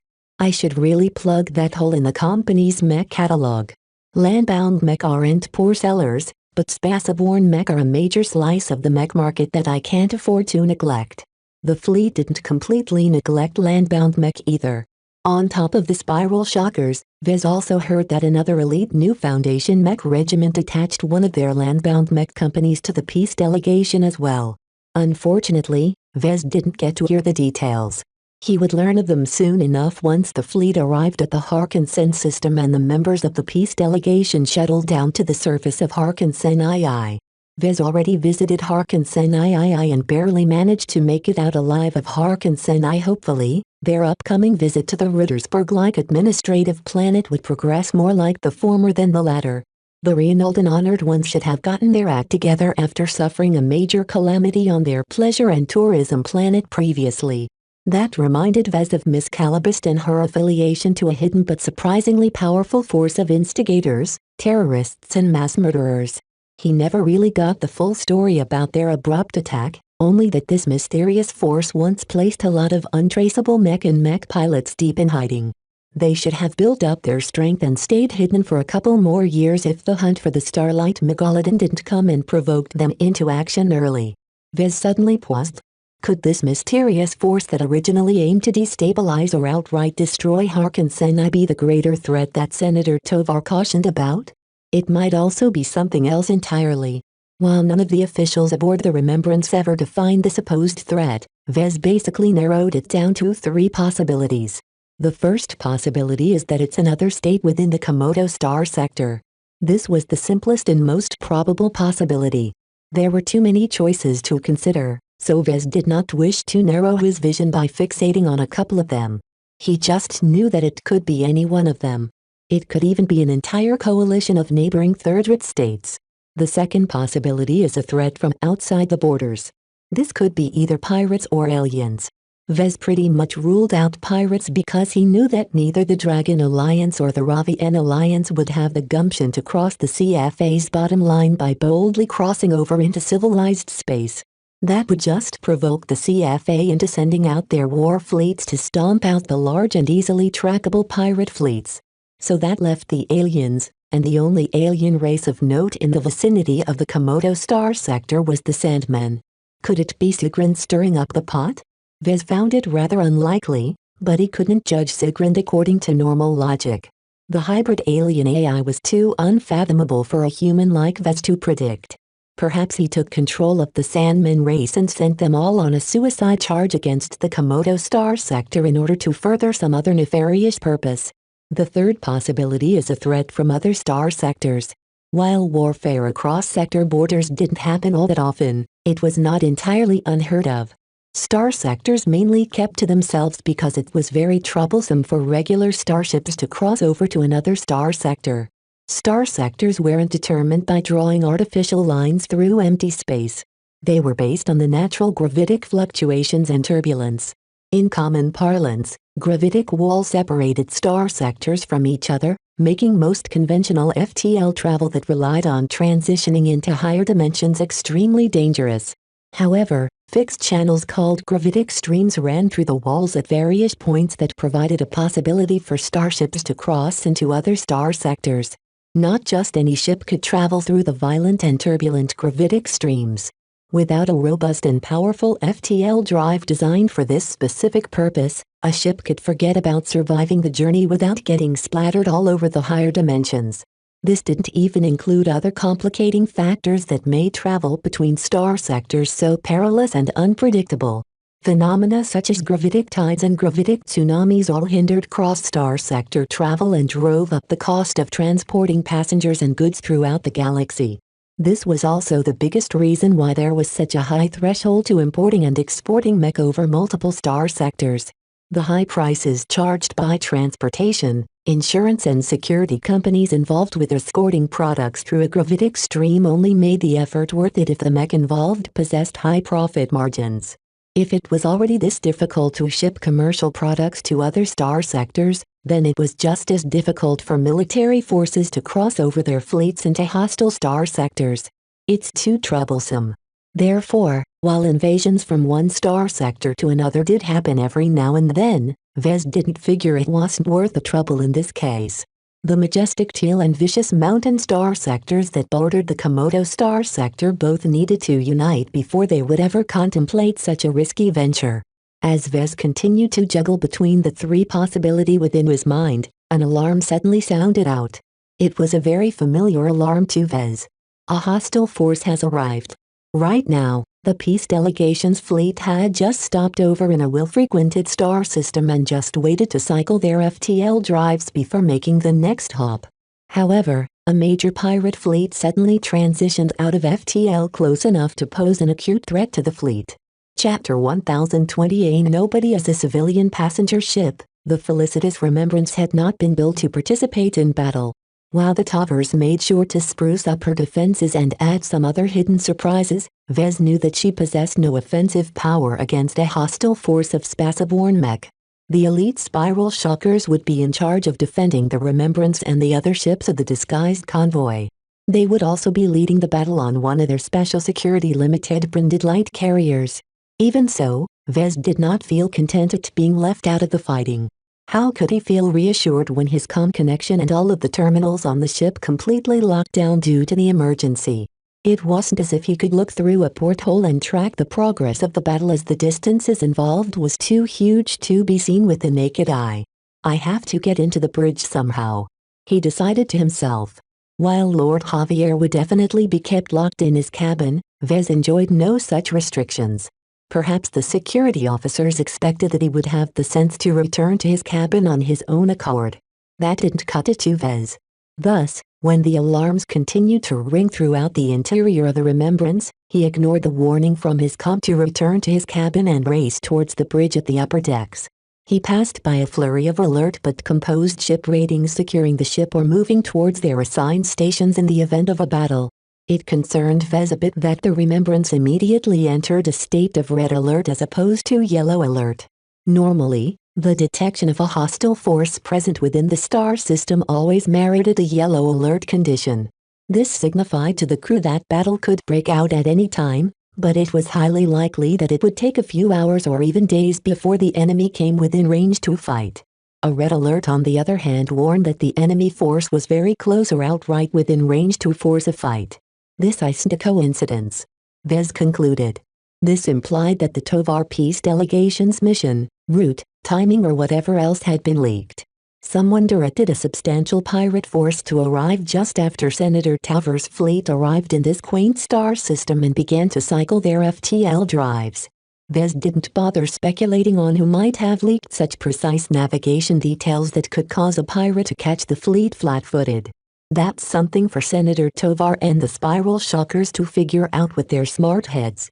He just wanted to be able to witness the battle and be prepared if anything went amiss. If there was anything his long experience with the Vandals had taught him, it was that anything could go wrong. Even the famed combat prowess of the spiral shockers didn't reassure him that he'd be safe in this instance, especially since none of their 5 mech companies piloted their military mech. In order to make their disguise convincing, they were forced to use actual commercial-grade mech, most of which fell into the budget and mid-range price range. Damn it. Mech like those can't keep up with the demands of elite military mech pilots. It depended partially to what extent the mech regiment's mech designers modified the commercial mech. Even so, commercial mech of a certain price range could only tolerate so much adjustments. As Vez finally arrived in front of the blast doors leading to the bridge, a security checkpoint staffed by a squad of formidable exoskeleton soldiers rudely stopped him in place. A security lieutenant stomped up to Vez in his exoskeleton armor. "You're not supposed to be here, Mr. Alarkinson. Even if you are an attaché from the Mech Corps, you are a passenger aboard this ship. Return to your cabin now or I'll order my men to take you there. Please ask Senator Tovar or Lieutenant Colonel Zelvin if they have need of my services," Vez requested. "I have relevant combat experience. I've witnessed countless battles against the most vicious pirate gangs of the frontier. I can provide insights that no one else can offer." The lieutenant sneered at Vez. "Professor Koras Ventag has already volunteered to offer his services to the defense of our fleet. We have all the mech designer expertise we require, and the spiral shockers are more than capable of thrashing a bunch of pirates." The security officers stationed assigned to the Remembrance all originated from the spiral shockers and hence put their complete faith on the strength of their mech pilots. Even if Vez acknowledged that they deserved their reputation, it was still rather reckless of them to dismiss a pirate threat.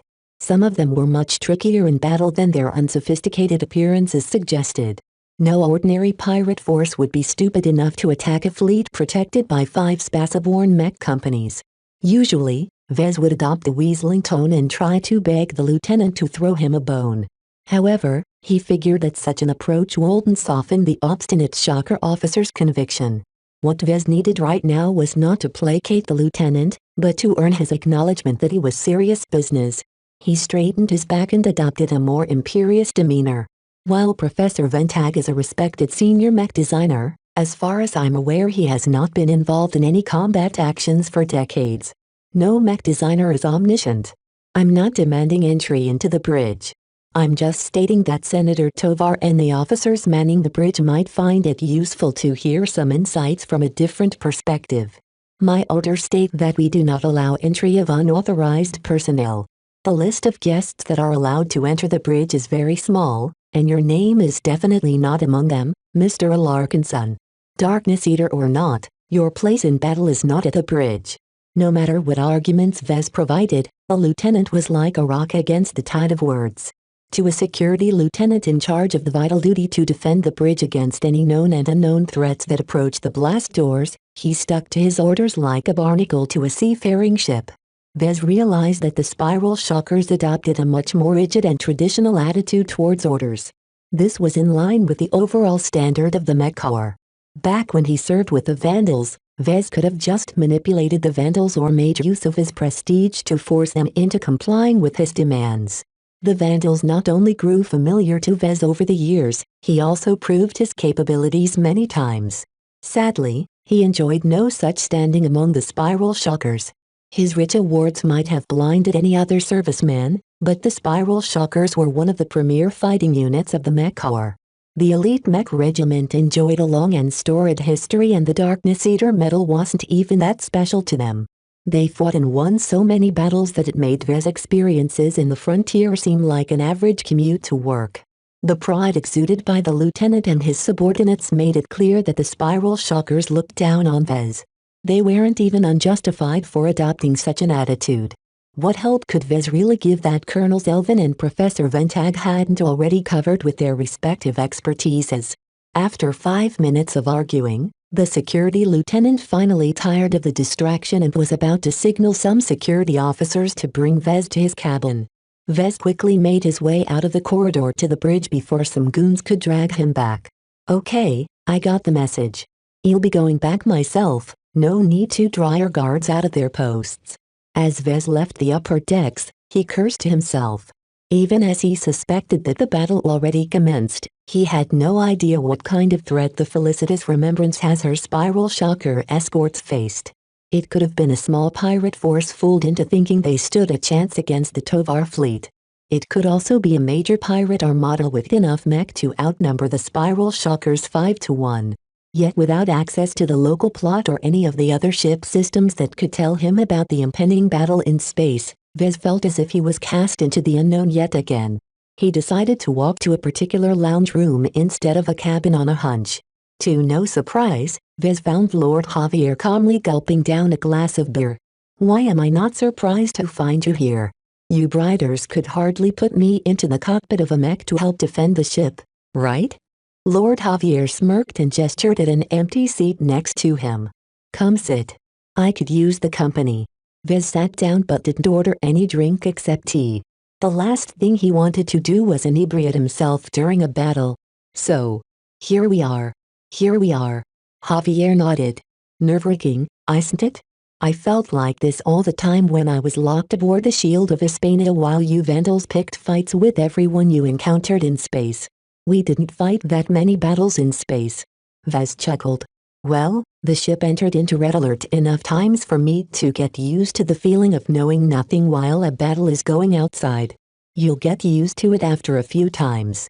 Still, it's a strange feeling, you know? I used to be one of the people in charge. I was by far the best mech designer among all of the mech designers attached to the other flagrant Vandals taking part in that mission. I was their head designer. Now, though, Senator Tovar or whoever else is in charge on the bridge can draw upon the knowledge of a senior mech designer. In comparison, a small fry like has no value." Lord Javier looked at Vez with a critical eye that belied his tipsy state. "You're kind of a control freak, aren't you? You like being in control. You hate it if you have no way to make your own decisions, and you hate it even more if you're completely left out of the loop." Vez reflected on himself for a bit. "I guess you're right. I think it's because I've experienced too many troubles that happened completely outside of my control. I've always been forced to ride one crashing ship after another. Even if I kind of brought this on myself for accepting Senator Tovar's invitation to be part of his peace delegation, it still frustrates me to no end. Why do you think people are so power-hungry? Newsflash, Vez, almost every human is a slave to their circumstances. Some don't have any ambitions and are content with their lot. Others are more like you, who want to take control over their lives. Well, the hardest thing about taking control is that you won't ever obtain it if you just sit on your butt and go with the flow. Taking control means taking charge. Taking charge means you have to assert yourself. I tried that with the guards blocking the way to the bridge. They stuck to their orders. That's the Bright Republic for you," Lord Javier said flippantly. "In the Mech Legion, any noble could have passed through that hurdle." Vez shrugged. "It's probably better this way. Now that I think about it, it's rather inappropriate for me to attempt to barge into the Remembrance's bridge. I'm sure the spiral shockers and the professionals employed by Senator Tovar have the situation well in hand." Suddenly, the felicitous Remembrance lost power. The entire ship became engulfed in darkness and silence as the lights, the air filtration system, the temperature regulators and everything else abruptly shut down. Even the artificial gravity stopped working, causing Lord Javier's empty mug of beer to float from his grasp in the dark. "You were saying?" Chapter 1021 missed potential. Quickly after the darkness fell, their underlayer vac suits automatically enveloped their bodies in the thin fabric substance that protected them against the event of explosive decompression. It even came with a small emergency supply of oxygen, but it won't last that long. Vez felt he entered a very precarious situation right now. The guards escorting Lord Javier stopped standing at the sides and approached their charge. Their heavy combat armor lit up the surroundings that had turned completely dark and silent. "You're coming with us, Javier." The noble shrugged apologetically to Vez. "I guess my babysitters won't allow us to remain together." "Stay safe, Vez. You're okay for a brighter." 4 guards surrounded the Vision noble and marched him off to else, leaving Vez alone in the dining room. The mag boots built into their combat armor kept them stuck to the deck despite the lack of gravity. However, they barely reached the exit hatch before a barrage of ballistic projectiles impacted against the heads of the 2 guards at the front. The loud impacts and torrent of firepower bounced off their helmets for a second before penetrating and killing the 2 guards. Hostiles. The remaining 2 guards hauled Javier away and aside from the open hatch so they wouldn't remain in the line of fire of whoever was in the corridor. As soon as the shooting started, Vez cursed and held onto the table. Without any functioning artificial gravity, he would have to be careful with his movements as he risked throwing himself in an uncontrolled tumble in the air if he pushed himself off the deck. In a condition of Zerg, Newton's laws of motion reigned supreme. As a mech designer well-versed in mechanics, Vez knew that the last thing he should do was to move as if gravity still exerted a downwards force on him. Even walking was impossible under these circumstances. Goddamn cheap vac suit. Why doesn't it come with anti-grav modules or mech boots?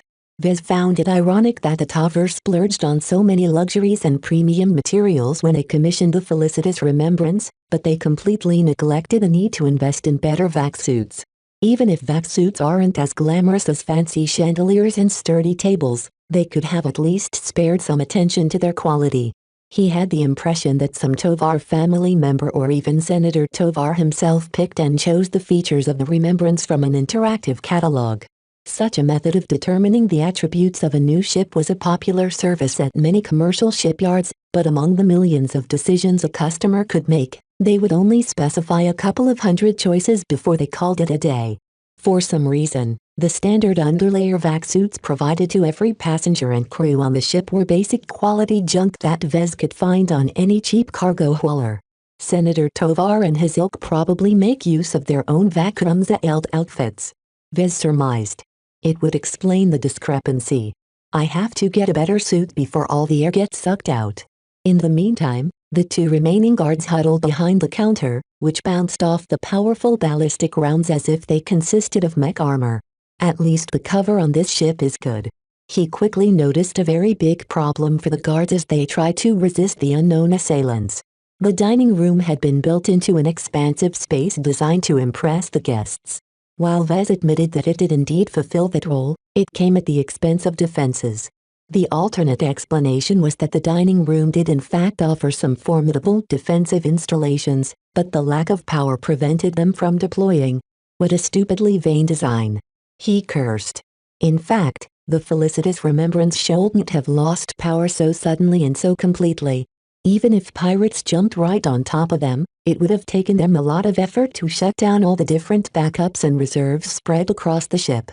At the very least, the backup power sources should have kicked in by now, providing much-needed air circulation and gravity to the impotent ship. The sudden attack and swiftness and thoroughness of the Remembrance's power affliction caused Vez to develop an awful suspicion. The only way the Felicitas Remembrance lost power so suddenly and so completely was if their enemy sabotaged her from the start. Who the hell is in a position to sabotage a ship of the Tovar family? A creeping possibility came up to Vez. Could it be another member of the Tovar family? Someone who disagreed with Camden Tovar's intentions for peace? Is this what Javier meant, that a lot of people would be opposed to stopping the war? If this attack involved someone powerful within Senator Tovar's own family, then the threat the Tovar peace delegation faced would be absolutely dire. How much information did the insider pass on and how many tricks did they pull off to render the Felicitas Remembrance impotent? This is too awful. Another question was, how could the Remembrance be boarded so quickly and without warning? Could stealth shuttles have snuck up to the ship as soon as the fleet transitioned into this star system? It would be the only explanation that fit concerning the timing of the various attacks and setbacks. Vez came to the conclusion that whoever they faced, they planned their assault meticulously. What he just witnessed might just be the tip of the iceberg. Right now, the firefight happening close to the hatch of the dining room progressed rapidly. Unknown figures garbed in what looked like barbaric pirate armor poured into the dining room with military precision and began to fan out around the bar counter where Lord Javier and his 2 guards huddled behind.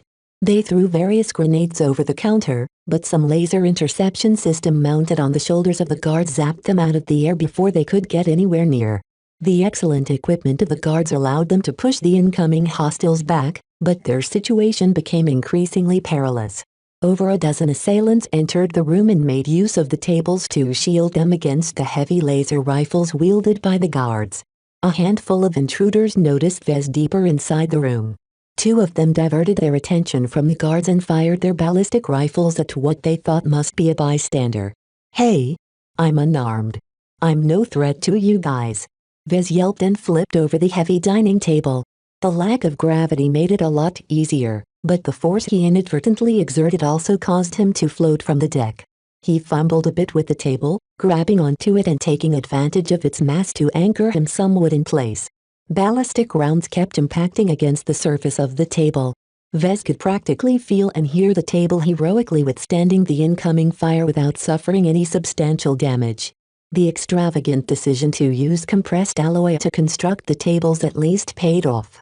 Newton's third law of motion still applied, so all of the kinetic energy transferred by the physical impact slightly pushed Vez and the table backwards towards the bulkhead. Even so, the heavy dining table only offered protection in one direction. Its huge flat surface might offer good cover from the front, but the top, sides and rear offered no protection unless Vez oriented the table. That might work against a single assailant, but the two pirates attacking him split up and began to flank his left and right sides. Vez would be in imminent danger by then, because even if he shifted the surface of the flip table towards one attacker, the other enemy could easily shoot him in the back.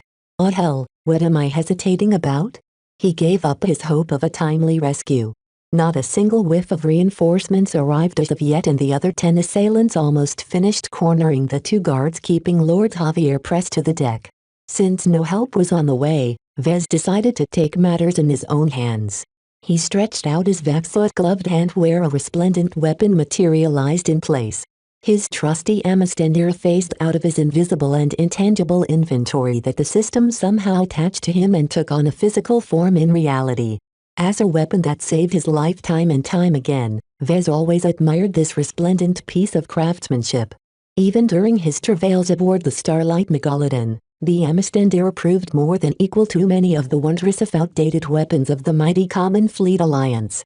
However, the more he made use of the Amistendera, the more he felt regretful at what Melker once described as a replica. It didn't even have the full complement of features of the original Mr. Crafted laser pistol that went missing at some point. While Vez did not care too much about features as the basic functionality of the Amistendera was already powerful enough, he did care about one particular factor. A materialized copy did not possess any spirituality. The system formed its copy of this legendary weapon by building it up from atom to atom, molecule by molecule, thereby achieving a close resemblance of the original. Yet a copy was still a copy. This lovely custom weapon designed and handcrafted by Pierre Fimento, a famed Rubarthan gunsmith from the center of the galaxy, held none of the original craftsman's ascribed emotions. It lacked even the most rudimentary form of X-factor that Vez saw in many custom mech designed by other mech designers. Therefore, as much as Vez admired his trump card, it didn't change the fact that it was a weapon without life or the capacity to bear life. No matter how much Vez used it, the Amistendera would never be able to receive any effects from his formidable spirituality. More than once, Vez considered taking the Amistendera apart and reusing much of its amazing components to build his own personal laser pistol. Only two reasons held him back from such a bold plan. First, he lacked the knowledge and expertise to handle much of the Amistendera's advanced components. From its dimensional heatsink to its ultra-advanced energy projection system, Vez simply didn't possess the necessary skills to utilize them properly. Second, he couldn't guarantee that his rework of the weapon would still retain the Amistendera's remarkable property to dematerialize in his inventory. Vez had no clue how the inventory worked in the first place and how it seemed to be present on him despite his separation from the system. Vez quickly brushed aside his regret for the missed potential of his replica of the original weapon. What he wouldn't give to possess the real deal. The Amistendera in his hand served as a subtle reminder that even the system possessed limits. Well, let's take care of trash. Vez did not feel confident that he could nail a shot on one of the two flanking pirates when he popped out of cover. In fact, he didn't dare stick out his head and arm to aim his weapon. By the time he drew a bead, the pirates would have riddled his flimsy vac-suit helmet with holes. So he simply opted for the most expedient if wasteful option. He hastily configured the Amistendera in a wide-angle scatter-firing mode before dialing the power setting above average. After that, He poked out the lengthy muzzle of the Amistendera over the lip of the flip table and vaguely aimed it in the direction to the flanking pirate to the left. As soon as he pulled the trigger, the entire dining room flashed in bright red. The visor filters of his vac suit was slow to adjust to the flash. It took a second or so for him to regain his vision. When Vez carefully poked out his head to the left, he saw that the attacker to the left had been turned into a charred mess. It appeared that these pirates at least fitted themselves out as pirates, as their heavily adorned combat armor offered no hindrance at all against any serious firepower. Vez quickly shot his Amistendera again at the direction of the dead pirate's partner, who seemed to be having second thoughts. After that, he quickly adjusted the settings of the Amistendera and fired it towards the 10 other pirates, cutting them in half at the waist with a powerful continuous cutting beam. After the bright flashes of light, heat and energy subsided, the entire dining room abruptly fell into silence and darkness. Chapter 1022. Premeditated. Vez pushed off his table and coasted over in the direction of the battered bar counter where the 2 elite spiral shocker guards and Lord Javier huddled behind. "Don't shoot. It's me," he said as he floated to their cover position. Lord Javier gaped at Vez as soon as he came into sight. His guards probably paused in astonishment as well, though their heavy helmets obscured their expressions. "Did you do all that?" Javier asked with a tremble in his voice. "No, a unicorn did it," Vez flippantly said. "Are you okay?" "I'm unharmed." "That's good to hear. Say, can you give me your weapon? I'm a good shot." "You'll have to ask the unicorn, not me. I'm unarmed." Lord Javier threw a skeptical eye at Vez. "Yeah, right." Vez would never admit he fired the powerful lasers despite being more than obvious that he was the one who could have done so. The good thing about the total shutdown was that the Felicitas Remembrance's pervasive monitoring system stopped recording everything that happened inside the ship. Even if some secret record already stated that he possessed a power laser weapon as his trump card by now, the less details it mentioned, the better. He already used the Amistendera so often that he no longer feared its exposure. If nothing else, he could always chalk it up to a present from Master Olson or an amazing treasure find from the frontier. The best way for Vez to brush aside the speculation on his weapon was to forge onwards and leave what just happened behind. It was a lesson that Lord Javier imparted to him just some time ago when he explained how to deal with public embarrassment. In other words, just be shameless and boldly change the topic, leaving your questioners no time to go back. "Those pirates aren't pirates," Vez declared. "They're infiltrators, commandos, whatever. They look like pirates and their gear fits their roles. Yet the training they exhibited and the tactics they used are too sophisticated." One of the elite security guards snorted. "We're aware. We have fought these sorts of disguised pirates before. They did a good job masking their actual origins. We aren't able to determine if they're Briders or Visions. They might even be dark mercenaries from the frontier or the Nixon Gap." Vez idly guessed. Whatever the case, these pirates came here for a very specific purpose. "I think they intended to rescue you, Javier." The attackers didn't put their full effort into fighting back against the 2 guards. If they truly wanted to kill the guards, they could have been a lot more aggressive and decisive in their attacks. Yet they took a lot of care in their aim in order to avoid hitting the defenseless hostage. Another clue that backed up Vez's assertion was that all the grenades they threw turned out to be stun or imp grenades instead of deadlier variants. He studied their fragments scattered on the deck and knew enough about them to recognize they held no lethal payloads. The Vision Noble wasn't stupid. Neither were the guards. The only thing they couldn't figure out if rescuing Lord Javier was a priority or a side goal to the attackers. "We need to get to safety," Vez said. "What are your protocols?" "The main security department is close by," one of the guards stated. "We can bunker down there. There is also a small armory further ahead that is much more secure against hostile intruders. Our orders in this event are to take the prisoner back to the security department," the other guard stated. While Vez would have preferred to go to the armory in order to equip himself with a good set of armor or something, he shrugged. "Let me come along." The 2 guards didn't refuse. Even if Vez was a mech designer who appeared to be completely unarmed, they didn't forget the powerful laser attacks that wiped out the attackers just a few minutes earlier. This mech designer deserved his combat awards. The ribbons adorning his service dress uniform took on an entirely different meaning now to Lord Javier and his guards. The latter especially no longer dared to dismiss Vez's presence. Before they left the room, the two guards sought out an emergency locker that held various tools, medkits and most importantly a set of hazard suits. Vez and Lord Javier both adorned the bulky hazard suits which to the former's regret also consisted of a basic model. Its semi-flexible synthetic surface didn't offer that much more protection against enemy fire than a thin vac suit. Even so, the added protection against heat, fire, corrosion, radiation and other environmental hazards at least protected them if the felicitous remembrance began to fall apart or something. Wearing this basic hazard suit over his ornamental uniform and basic underlayer vac suit made Vez miss his old CFA gear. He would have been able to walk up to the supposed pirates and wrestle their own ballistic rifles from their grasp without any hindrance. His XV-99 Squalin armor would have been able to bounce away all of the rounds and grenades thrown in his direction without suffering a single scratch. Of course, this was only a dream for now.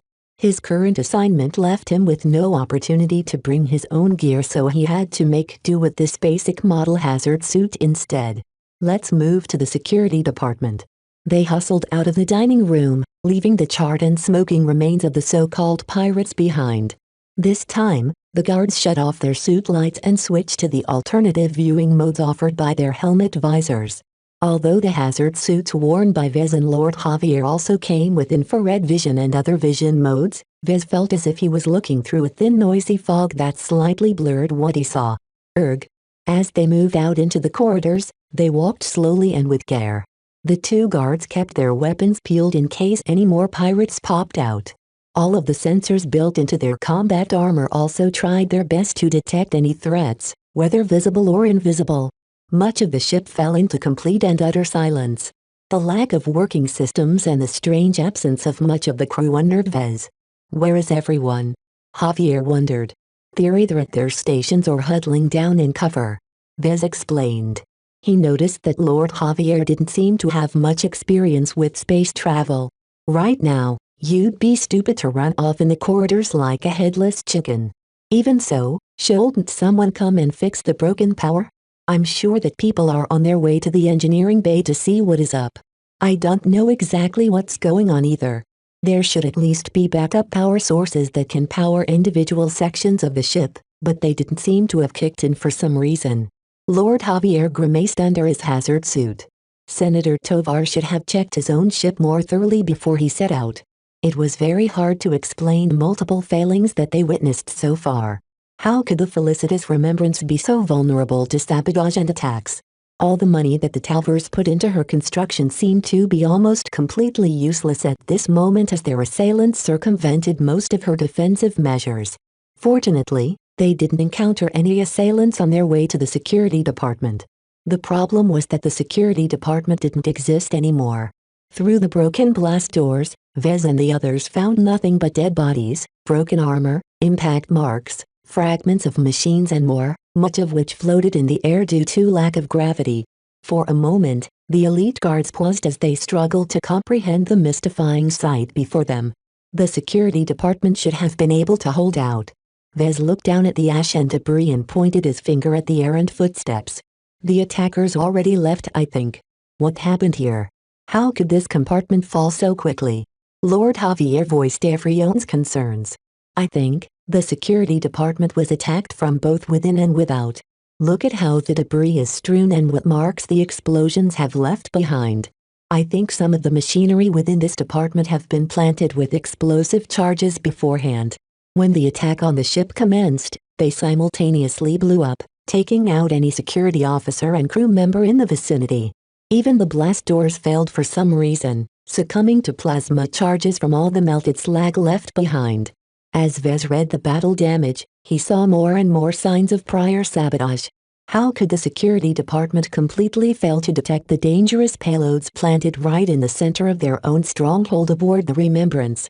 They were either epically incompetent, or all of their scanning gear meant to sniff these kinds of dangers out all held blind spots against those explosive charges.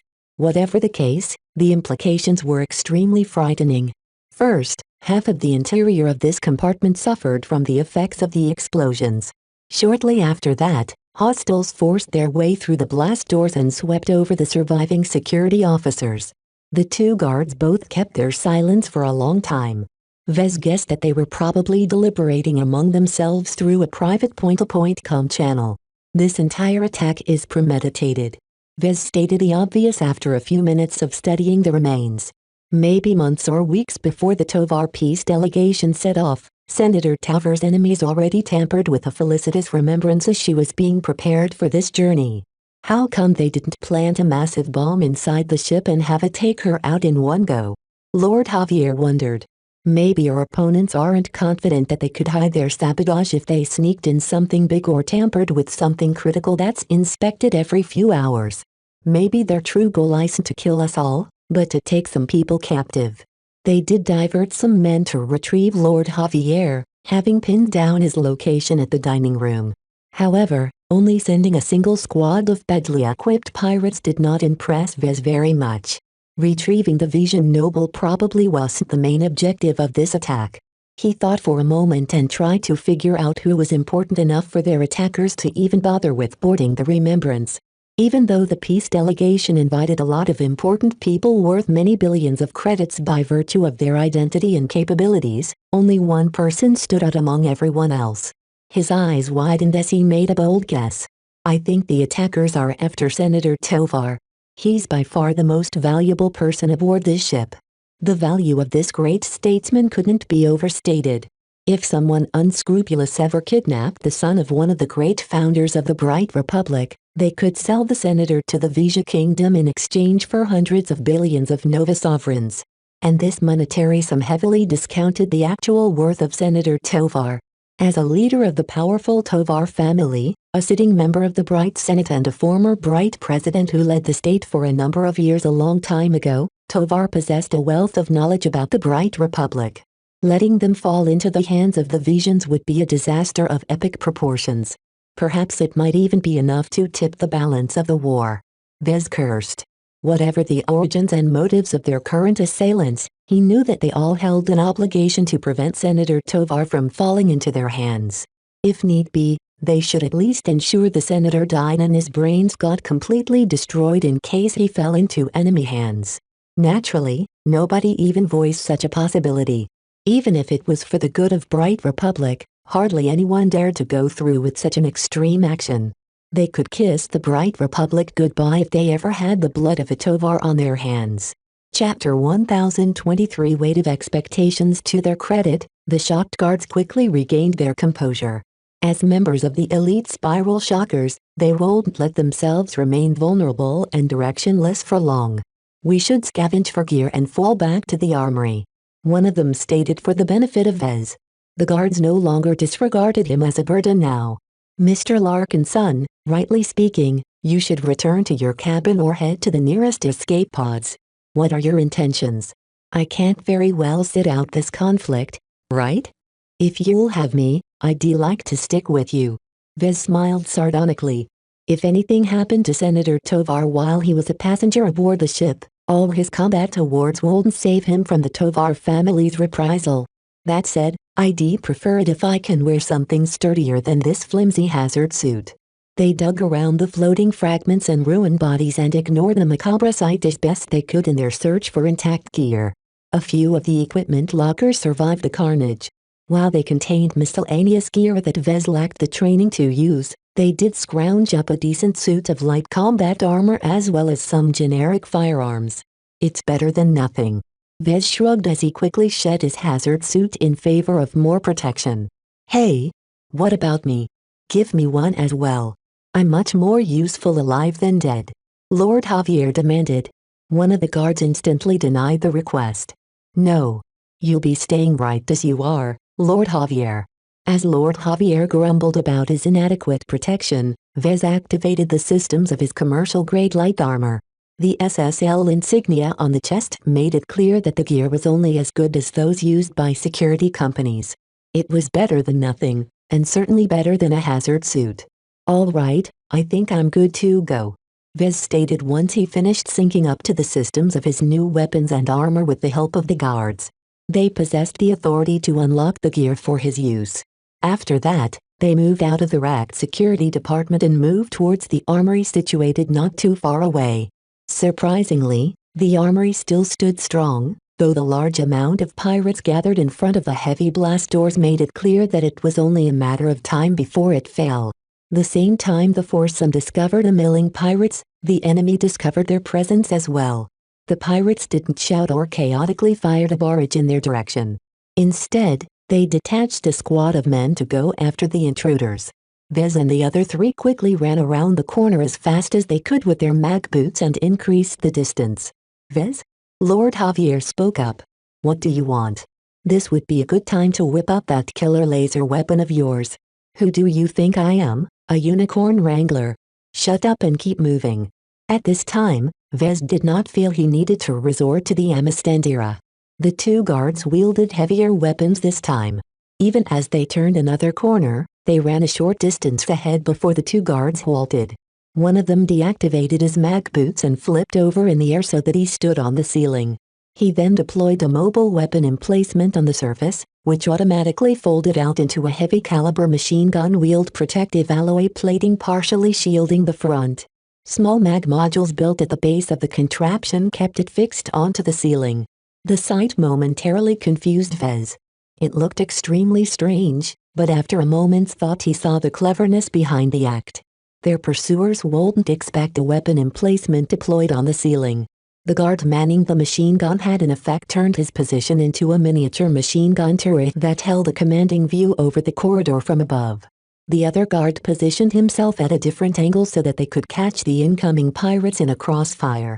Meanwhile, Vez covered the rear behind another corner and made sure that Lord Javier didn't run off somewhere. There was a very real possibility that Lord Javier would run off to the attackers on his own accord. Can you please not point your rifle at me? Lord Javier whined. Do you even know how to shoot a rifle?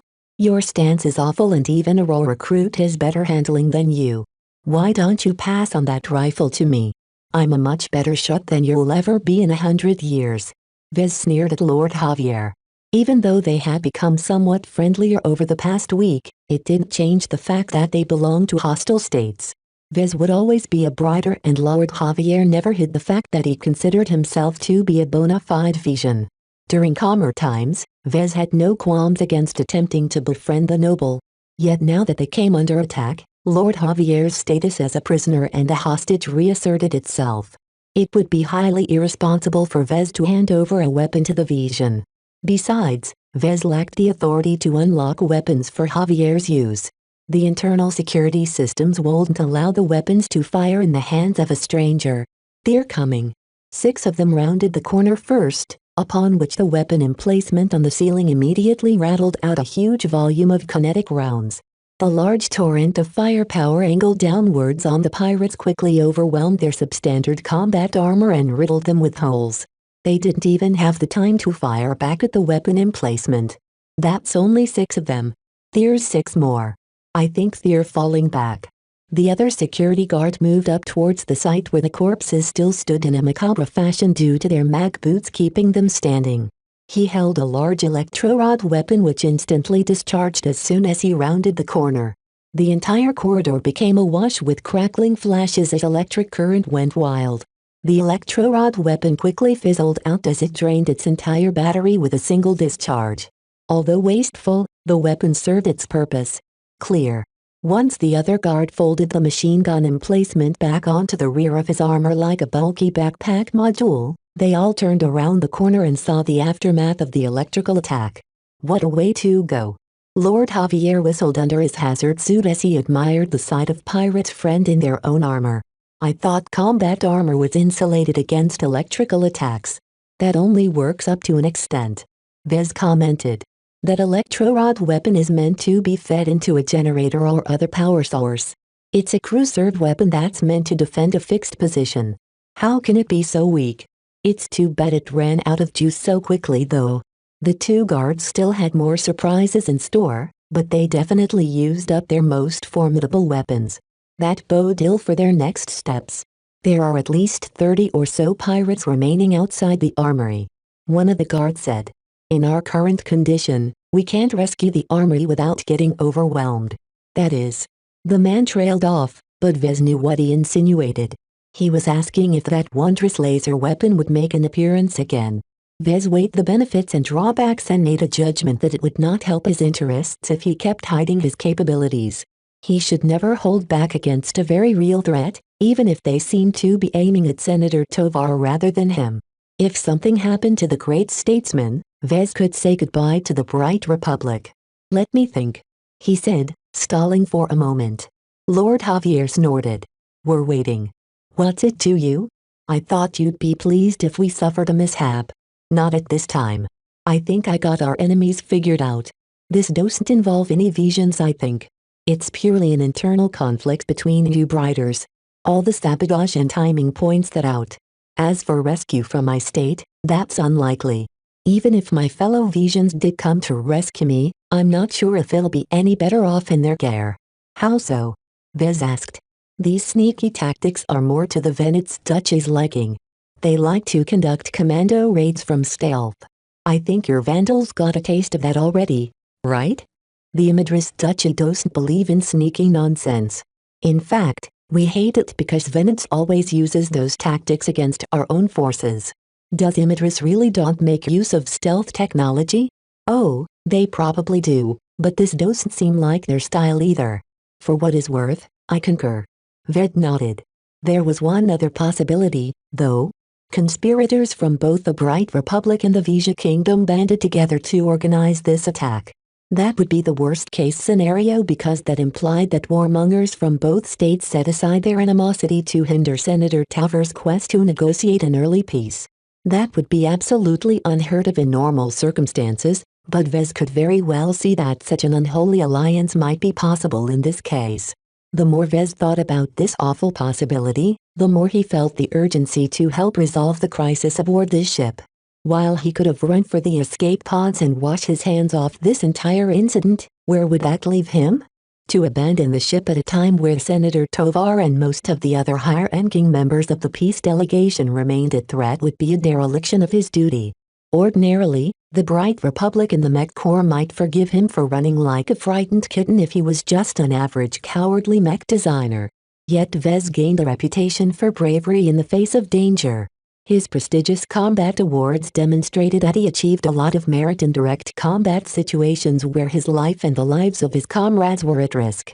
For someone with all of those awards to turn tail and run would negate everything he achieved and ruin his reputation at a time his career and the LMC could ill afford such a setback. Who from the Bright Republic would ever continue to purchase mech from a company led by a despicable hypocritical coward? Vez experienced the full burden of his accumulated merit and reputation. Previously, he basked in the glory of his accomplishments. He even took advantage of his new status as a war hero among mech designers. Now, he felt the weight of expectations pushing him into action. "We should make sure that Senator Tovar remains out of the hands of these pirates," Vez finally declared. "I have a weapon that might be able to take care of a large number of pirates at once." "You so-called unicorn?" Lord Javier sneered. "About time you admitted it. So what are you going to do with that big gun? Where did you get it anyway?" "It's an unexpected present," Vez claimed, saying no more and letting their imagination fill up the gaps. "It can fire powerful laser beams, but it doesn't have that much of a capacity. If we want to make the best use of it, it'll have to get into a position to catch the most pirates at once." This required some planning and preparation since the pirates would ordinarily be able to detect their approach and form a response before Vez was ready to fire his Amistandira. In no way did Vez ever entertain any notion of handing over the Amistandira to someone else such as the guards who were much better shots. They probably assumed that such a powerful weapon was locked to a single person anyway. After a brief round of planning, they finally moved into action. Just as they made it halfway, the ship suddenly rumbled violently. A big whoosh sounded out while pressure buffeted all of their armored forms. A drastic change had occurred. "We're in a vacuum now. All the air has gone out. Maybe the ship has been breached." Chapter 1024 Cutting Power. The decompression of the corridors bode very ill for the felicitous remembrance.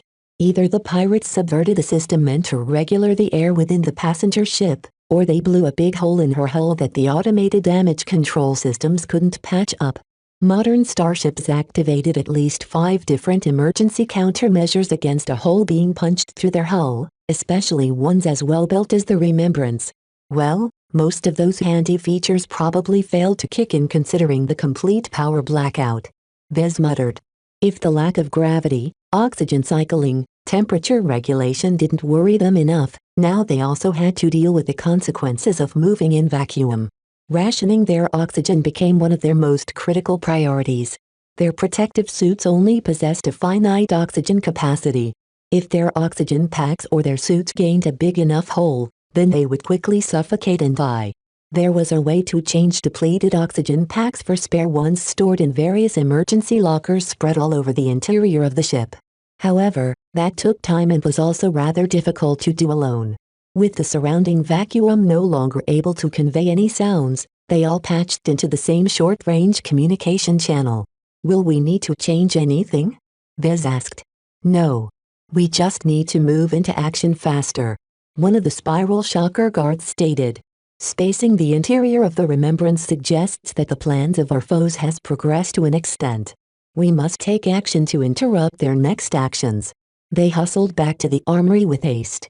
Unlike last time, Vez didn't travel together with both guards and Lord Javier. He split off with one of the guards, leaving the other to keep an eye on Lord Javier. Frankly speaking, bringing Lord Javier was a huge burden. Not only did the guards have to keep him alive, they also couldn't allow him to get out of their sight. While they could have tied Lord Javier to a solid fixture and lock him in a spare compartment, the risk was too great that the enemy might come and free him without any issue. This very real possibility forced them to keep Lord Javier close, which was very risky in this upcoming battle action.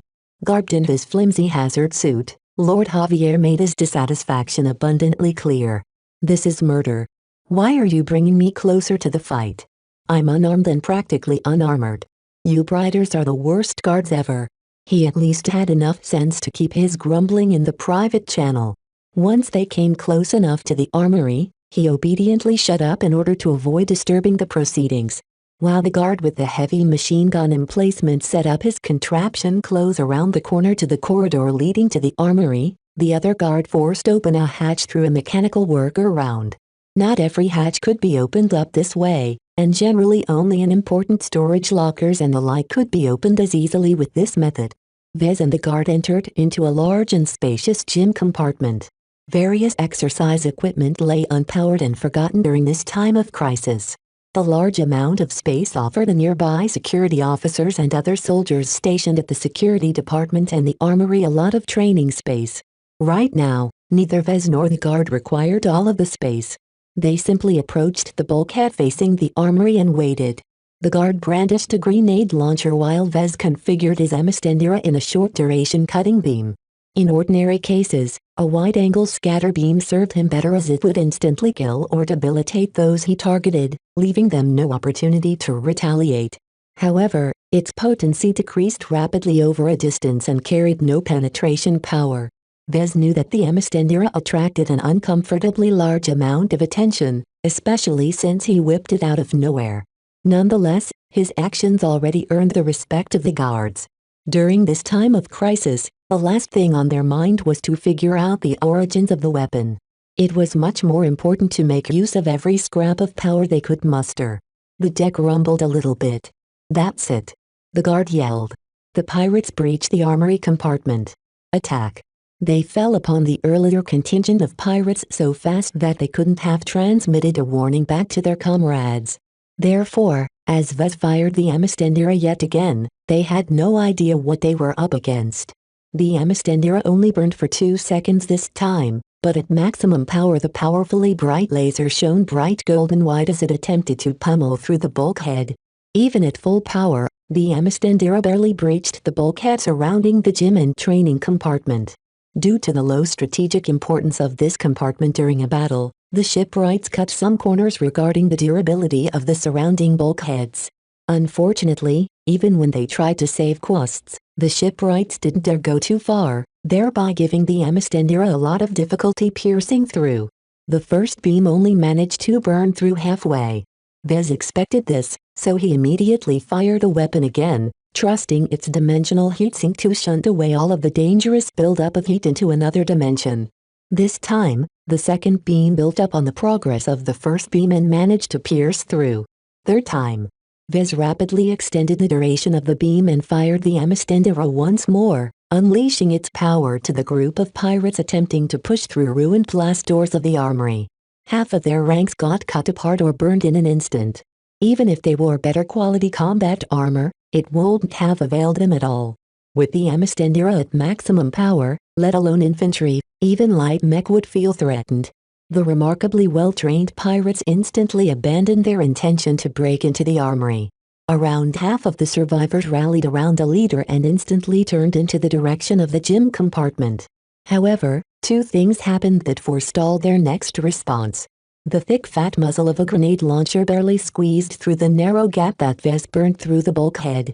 The residual heat already started to affect the integrity of the grenade launcher's barrel, but the guard quickly unloaded a full drum of grenades without worrying about anything else. The badly aimed grenades sprayed over a very wide area, some of them landing nowhere close to an enemy. However, plenty of grenades landed close enough that when they detonated, they severely battered or outright killed the nearby pirates. Unfortunately, the grenade launcher's drum only held so many grenades, and the spiral shocker guards only managed to scavenge a single drum from the security department. Still, the effect of this attack more than satisfied Vez and the guards. Before the survivors could get their wits back together, the other guard that set up the machine gun emplacement suddenly reversed the polarity of its mag modules. This caused it to change the way it interacted with the deck. Instead of sticking to it, it abruptly floated above of it. Although the emplacement was rather heavy, it didn't prevent the guard and his servo-assisted armor from turning around a corner, pushing it towards the entrance of the armory. After that, he switched the polarity back to its original settings, causing it to slam back down to the deck. The guard lay down behind the emplacement and instantly fired its entire remaining magazine of rounds. The vast majority of pirates never stood a chance.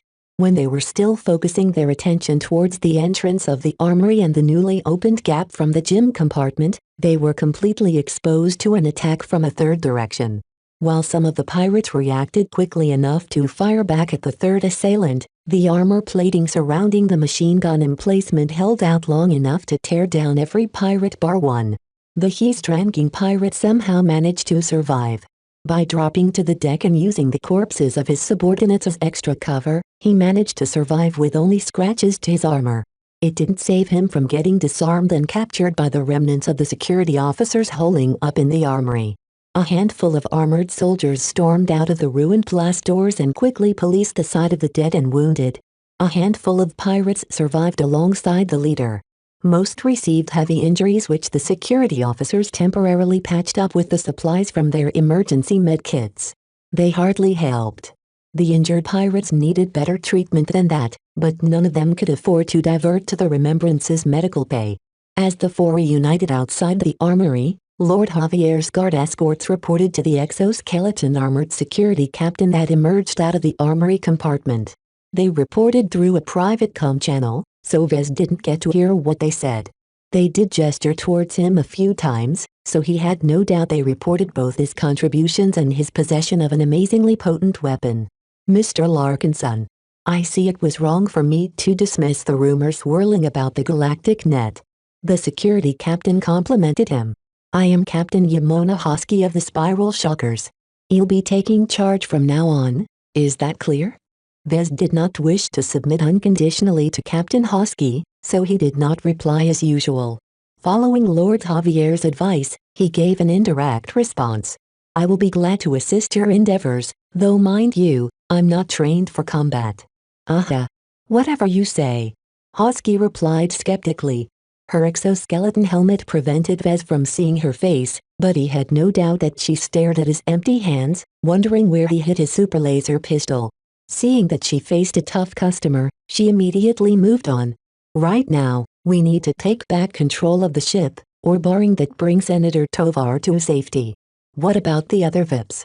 Well, rescue the likes of Colonel Zelvin and Professor Ventag if possible, but Senator Tovar's safety takes priority. Vez figured that his name was way down in her priority list. He didn't mind it too much though. "What's your next step?"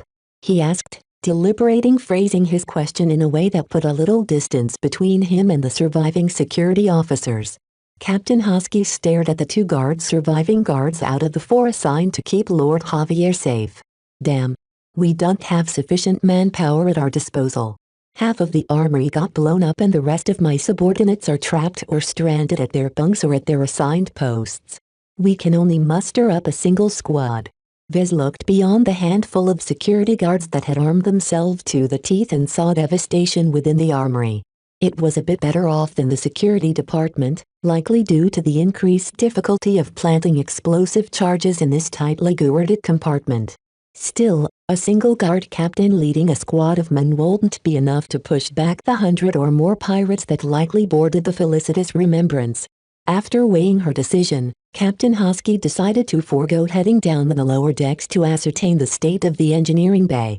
Instead, she decided to secure Senator Tovar first. "We head to the bridge. Right now, it must be under heavy assault by the bulk of the pirates. We can't allow them to gain entry. I think that's the best course of action." Vez concurred. "I wasn't asking you." Everyone moved out on her orders, though some of them took the time to gear up properly for an assault.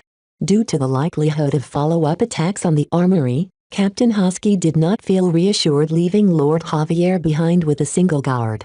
She decided to continue stringing the Vision Noble along regardless of his complaints. "At least give me something better than a hazard suit." Chapter 1025. 4 pods. Captain Yamona Hosky led her men to the bridge situated at the upper decks. They moved through empty corridors and ignored the handful of bodies and marks of damage. The pirates had swept through the corridors, killing those moving in the open. Everyone puzzled over the identity of their captives. Earlier, they attempted to interrogate the wounded pirates along with their remarkably well-equipped leader, but they all committed suicide at the same time. Suicide implants. Lord Javier huffed over his private comm channel with Vez as he paced alongside his guards. No one else appeared interested in what he had to say, least of all Captain Hosky. No ordinary pirates would let someone implant them with those. "If that isn't proof that they're not actually pirates, then you might as well cut me in half with that ridiculous laser weapon of yours. Do you recognize them perhaps?" Vez asked. "No. I don't feel their vision. Although they didn't live long enough for me to observe much at all, the pirates have this rough and ruthless quality to them that's far from the attitude ingrained in the Vision underclasses." Vez concurred with Javier. "They're far too disciplined and stoic to resemble the pirates from the frontier. There's little chance that they're elites from the Ravian Alliance, though there's a small possibility that they are dispatched by the Dragon Alliance. It won't make much sense, though. We are quite a distance away from the frontier and as far as I know, the pirates don't have much interest in meddling with our 2 states. That only left one probably possibility. Dark mercenaries," Lord Javier said. "Killers for hire, the famed dark mercenaries who mainly based themselves in the Nixon Gap earn their living through dishonorable means.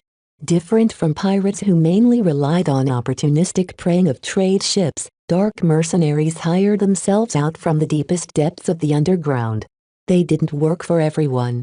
Through intermediaries and trusted agents, they matched up with upstanding companies that sought to take care of something violently without the risk of tying the crimes back to their names. Certain companies paid extremely well for these services. In general, a well-established dark mercenary corps not only lasted longer, they received better and much more regular earnings. However, it wasn't so easy to establish a dark mercenary corps that companies would be willing to employ. Betrayals happen so often in this murky service industry that reputation and a track record of following through on agreements mattered a lot to both the clients and the service providers. The high barrier of entry meant that only a relatively small number of long-standing dark mercenary corps ever endured for more than a decade. However, those who managed to survive the initial period would always be able to gain enough reputation to keep the repeat clients coming. Dark mercenaries earned huge amounts of money. They faced less risks than most pirates but got to earn just as much if not more than even the more successful pirate gangs. The difference between pirates and dark mercenaries also extended to their training. The latter mostly consisted of military mech pilots or veteran mercenaries with serious behavioral problems or gone afoul with the law. Unlike the barely trained scum that made up most of the pirate mech pilots, dark mercenaries held themselves to a higher standard. The discipline and training displayed by the so-called pirates pointed strongly towards dark mercenaries. Still, Vez did not entirely know if they made use of suicide implants wired to a remote signal or some sort of trigger. Maybe they're commandos or intelligence operatives. Vez guessed. Javier shrugged under his hazard suit. Who knows? There are too many possibilities to guess, but personally I'm leaning towards dark mercenaries. This speculation didn't help them all that much, but it did give Vez an idea on who they faced. Not everyone made use of well-trained soldiers and stealth shuttles, but some of the better and more renowned dark mercenaries were every bit as good as the commando forces employed by states. Soon enough, they reached the deck which hosted the bridge compartment. They encountered a pair of pirates stationed at the main stairway, who instantly panicked and tried to run and warn their comrades. Hosky's men managed to gun them both down, but they weren't pleased. The pirates are probably warned of our presence, the captain predicted. We've lost the element of surprise. Even so, they still forged onwards, duty-bound to assist Senator Tovar. As they got nearer to the bridge, they encountered a security checkpoint that had been overwhelmed and taken over by pirates. Even though the defensive fixtures received a lot of damage, they still offered much more cover than the completely open corridor leading up to the checkpoint. This is not advantageous to us, Captain Hosky observed. Even with our superior equipment, the pirates stationed twice as many men as ours. With the advantage of cover, they'll hold out long enough that they could easily bleed us dry if they're determined to fight. Regular pirates folded easily when faced with stiff opposition. Vez did not have any illusion that these fake pirates followed such behavior. What do we do? He asked. There was a reason why Captain Hosky said those words in the common communication channel instead of keeping her doubts to herself. Some of those pirates are carrying heavy weapons. I heard that you have a very nasty surprise. In the end, the security checkpoint offered no hindrance to the 2 consecutive cutting beams that cut apart most of the cover and the pirates hiding behind. The pirates somehow hadn't been in touch with their comrades assaulting the armory, so they did not expect the attack at all. As Captain Hosky and her men cleaned up the rest, Vez found that discrepancy to be very useful. The pirates jammed all long-ranged comms, preventing us from linking up but crippling their own means of contacting each other as well. He observed with a grin.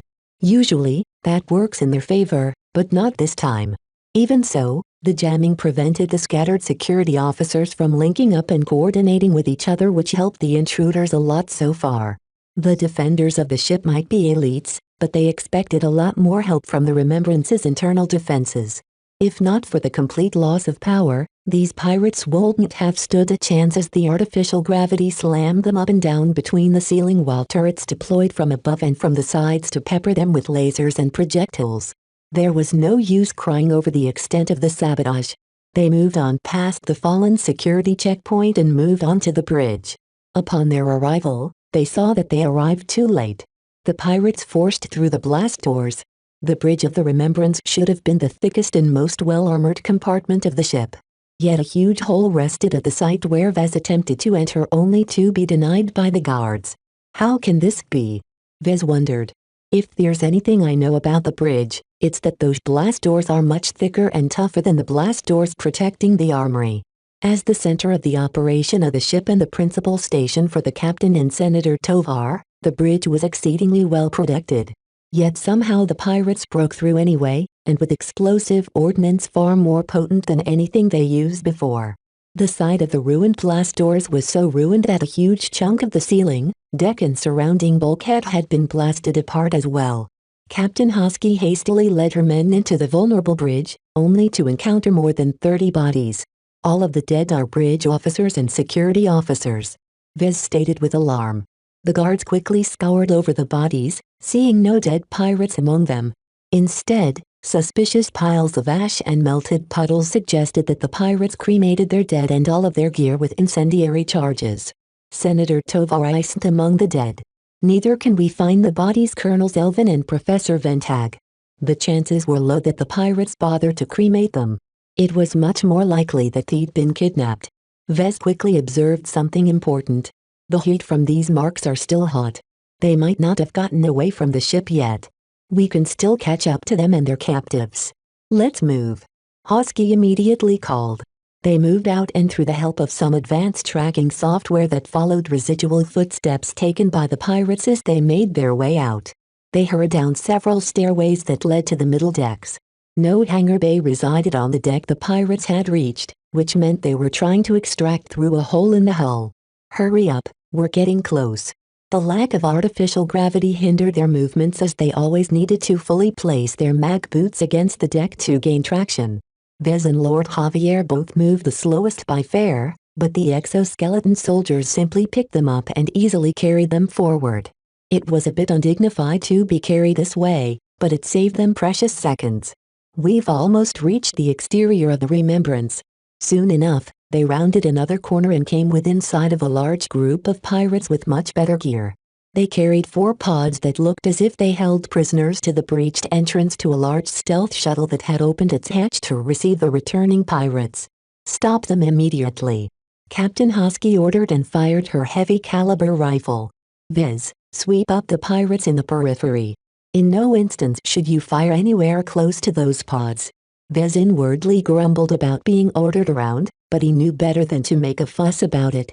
Right now, rescuing Senator Tovar and the other prisoners took priority.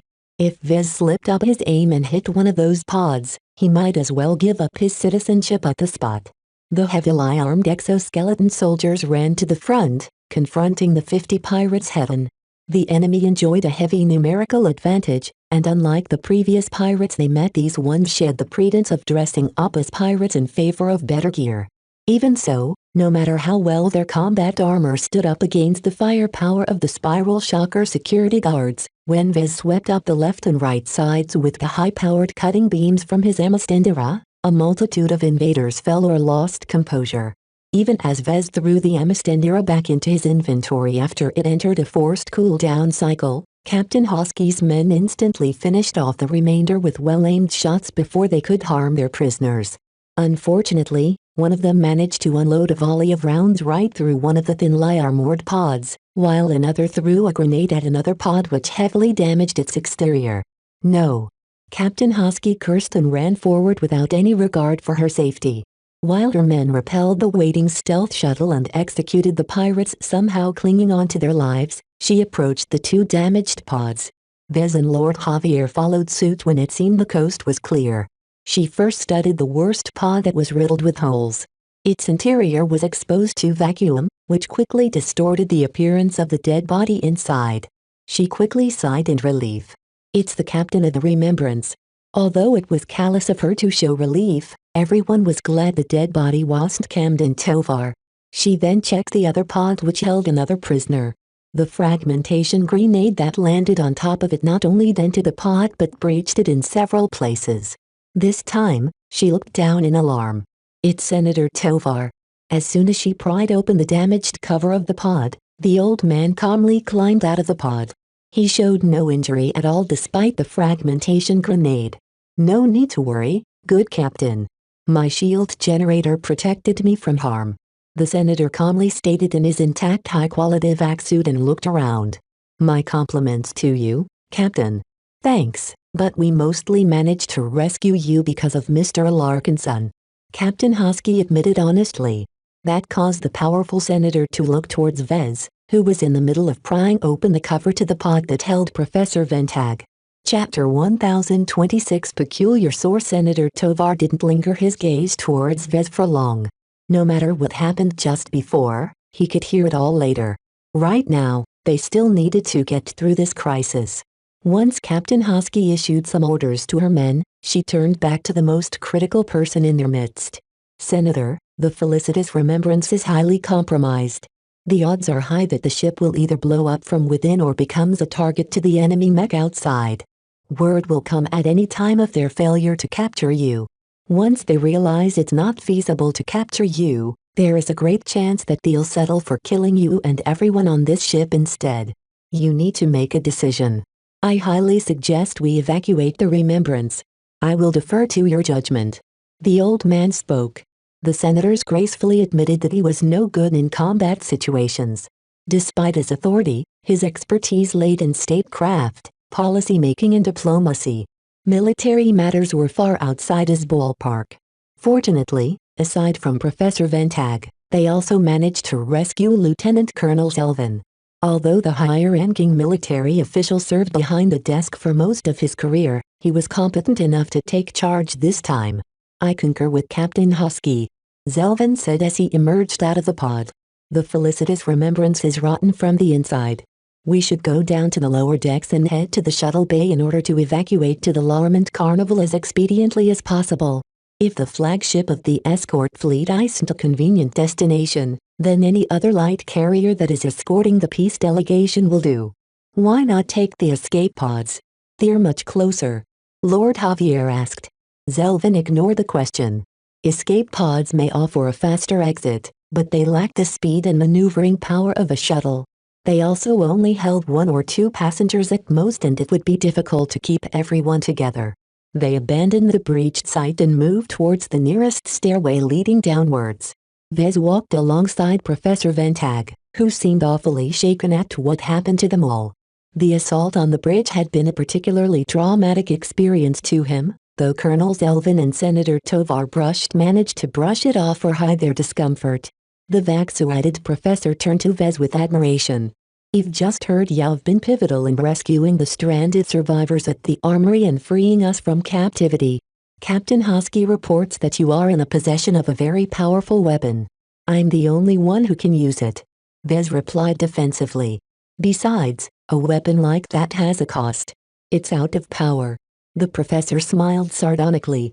"I won't quibble with how you could possibly manage to smuggle such a deadly weapon through all of the security checks. I must admit that I am a little out of my depth here. Your actions so far, on the other hand, stood out enormously. I regret not letting you into the bridge when you arrived at the entrance earlier.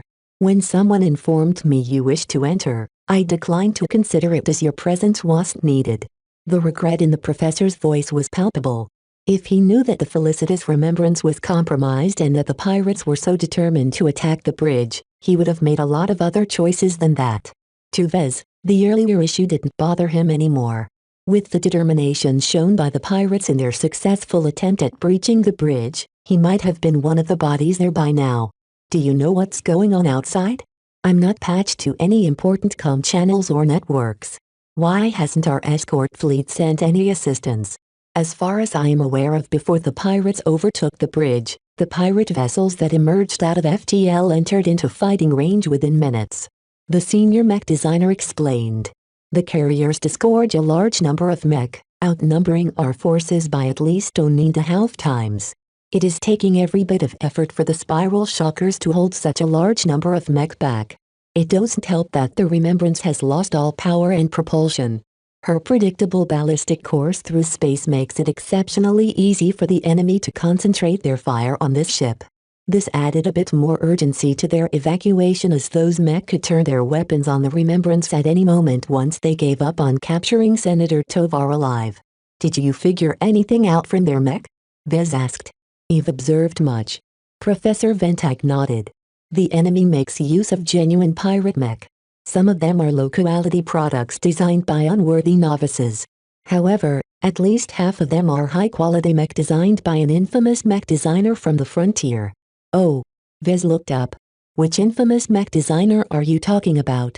"The main mech models utilized by our attackers are on par with the mech models employed by the spiral shockers. I recognize their make. They carry the uncharacteristic pursuit for perfection exhibited by the Skull Architect." Vez suddenly stumbled in his steps. He quickly recovered. "What? Are you certain?" "Oh yes," Professor Ventag said seriously, not even realizing that Vez once talked to the Skull Architect in person. "He is one of the few senior mech designers that somehow managed to base himself in the frontier. His continued existence is an affront to the MTA." "I see," Vez said flatly, trying to keep himself calm. "So what does that mean for our defenses?" The professor chuckled. "The quality of the Skull Architect's mech models are truly praiseworthy. Even if the fabricated copies are a little inconsistent compared to the design specifications, they are all high-performing machines and deadly in the right hands." This was a familiar-sounding flaw to Vez. After all, He once worked with the Skull Architects mech designs. Are the pirate mech pilots good enough to take advantage of the full capabilities of their machines? It is to our luck that the skill requirements are very stringent. While the pirate mech pilots are better than you'd expect from pirates, even the best of them can only utilize 80% of the capacity of their quality mech at most. This skill mismatch is the only reason why the Spiral Shockers have managed to hold back the pirates while outnumbered. Vez was very glad that he hadn't been able to help the Skull Architect solve this fatal flaw of his.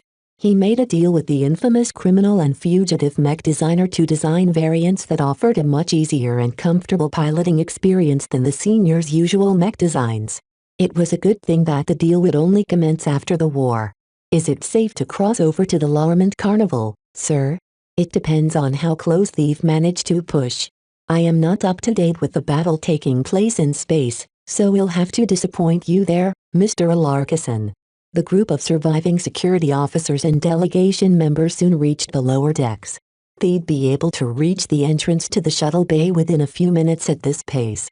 They encountered little resistance here. The pirates allocated most of their men elsewhere, and many of them had already died.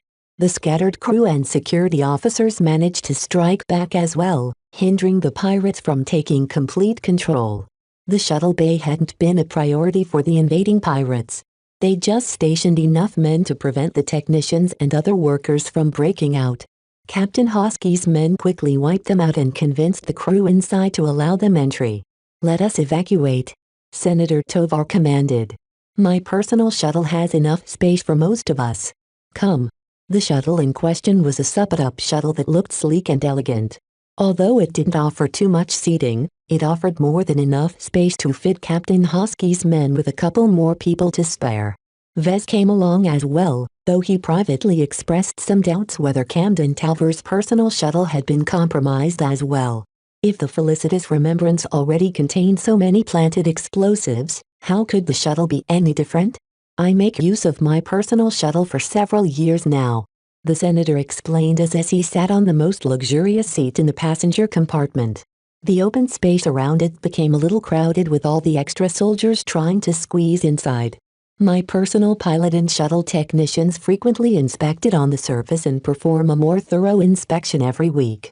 Their loyalty isn't in question, and even if there is something amiss there, my people always work alongside other technicians when performing their thorough inspections." Even so, some of the security guards insisted on scanning the shuttle from top to bottom in case they found any explosives. They already analyzed the composition of the explosives that took out the security department and the armory, so they knew which substances to look out for. As they searched, everyone else waited until they determined that the shuttle likely hadn't been planted with those specific types of explosive charges. That might not mean much considering there were so many other substances their enemies could have planted on the shuttle. However, it wasn't very easy to obtain them in the first place. Exhibiting an obsessive amount of concern is not helpful. Senator Tovar calmly shook his head. "If we are constantly double-checking our actions, we are playing into the hands of our enemies. Trust in my arrangements." Vez wanted to snort at those words. Everyone trusted that the Felicitas Remembrance that had been personally prepared by the Tovar family would be safe. She turned out to be the opposite. Even so, he trusted the other shuttles even less than this one. Even if Senator Tovar made a major miscalculation, Vez did not underestimate him for that. Their enemies may be powerful, but Senator Tovar was no vegetable either. As the shuttle launched into space, Vez managed to look over to Senator Tovar's seat projection. It displayed a plot of the local space. Amidst the symbols representing friendly ships and mech, a large number of enemy mech assailed them from all sides. The battle is still ongoing. Vez tried to count the number of friendly mech in space and came up substantially short. The Spiral Shockers brought 5 companies worth of mech, but only 130 or less still remained. The survivors fought as hard as they could, and the enemy suffered a higher rate of attrition than the elite Spiral Shockers. However, the disparity in numbers made it very difficult for the Spiral Shockers to utilize their advanced tactics. They were also burdened by the need to keep the enemy mech busy in case they wanted to take a shot at the Felicitas Remembrance. In fact, many pirate mech already took pot shots at the coasting passenger ship. The only saving grace was that her excellent armor plating allowed her to withstand most of the incoming fire. Even so, many holes still marred her surface.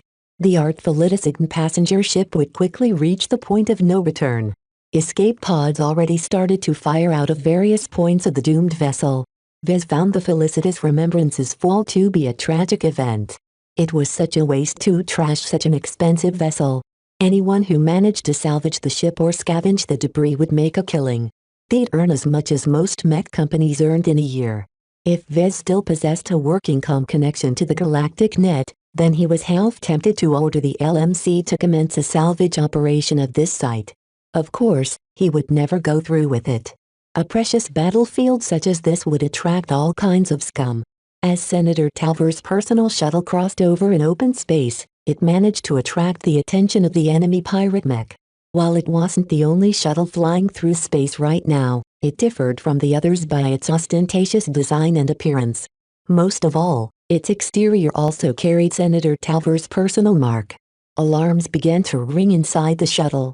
We're being targeted. Chapter 1027 Nepotism. Senator Talver's personal shuttle might look good, but it also came with a raft of defensive features. How could the shuttle of a high dignitary be so simple? Deploy anti-targeting countermeasures. While the shuttle pilot juked the shuttle in a random pattern, the co-pilot activated a raft of features, the most dramatic of which was to unleash a canister's worth of sensor-blinking particles. The immediate space around Senator Talver's personal shuttle became obscured in reflective fog. The tiny particles immediately denied most sensors and targeting systems the ability to peer into the cloud and fixate the shuttle's current position. Vez knew that the sensor-blinking particle cloud wouldn't shield the shuttle for long. It constantly dispersed, and the more it did, the less dense the fog became over time. However, a minute after its flight, the shuttle released another canister of particles, denying the enemy pirate mech from targeting the shuttle. Oh, they tried. However, the spiral shockers piloting their disguised commercial mech did their best to hinder the pirates from taking potshots at the shuttle. The elite mech pilots used teamwork, coordination and timing to hinder the melee pirate mech from going forward and harass the ranged pirate mech with strafing fire in order to interrupt their aim.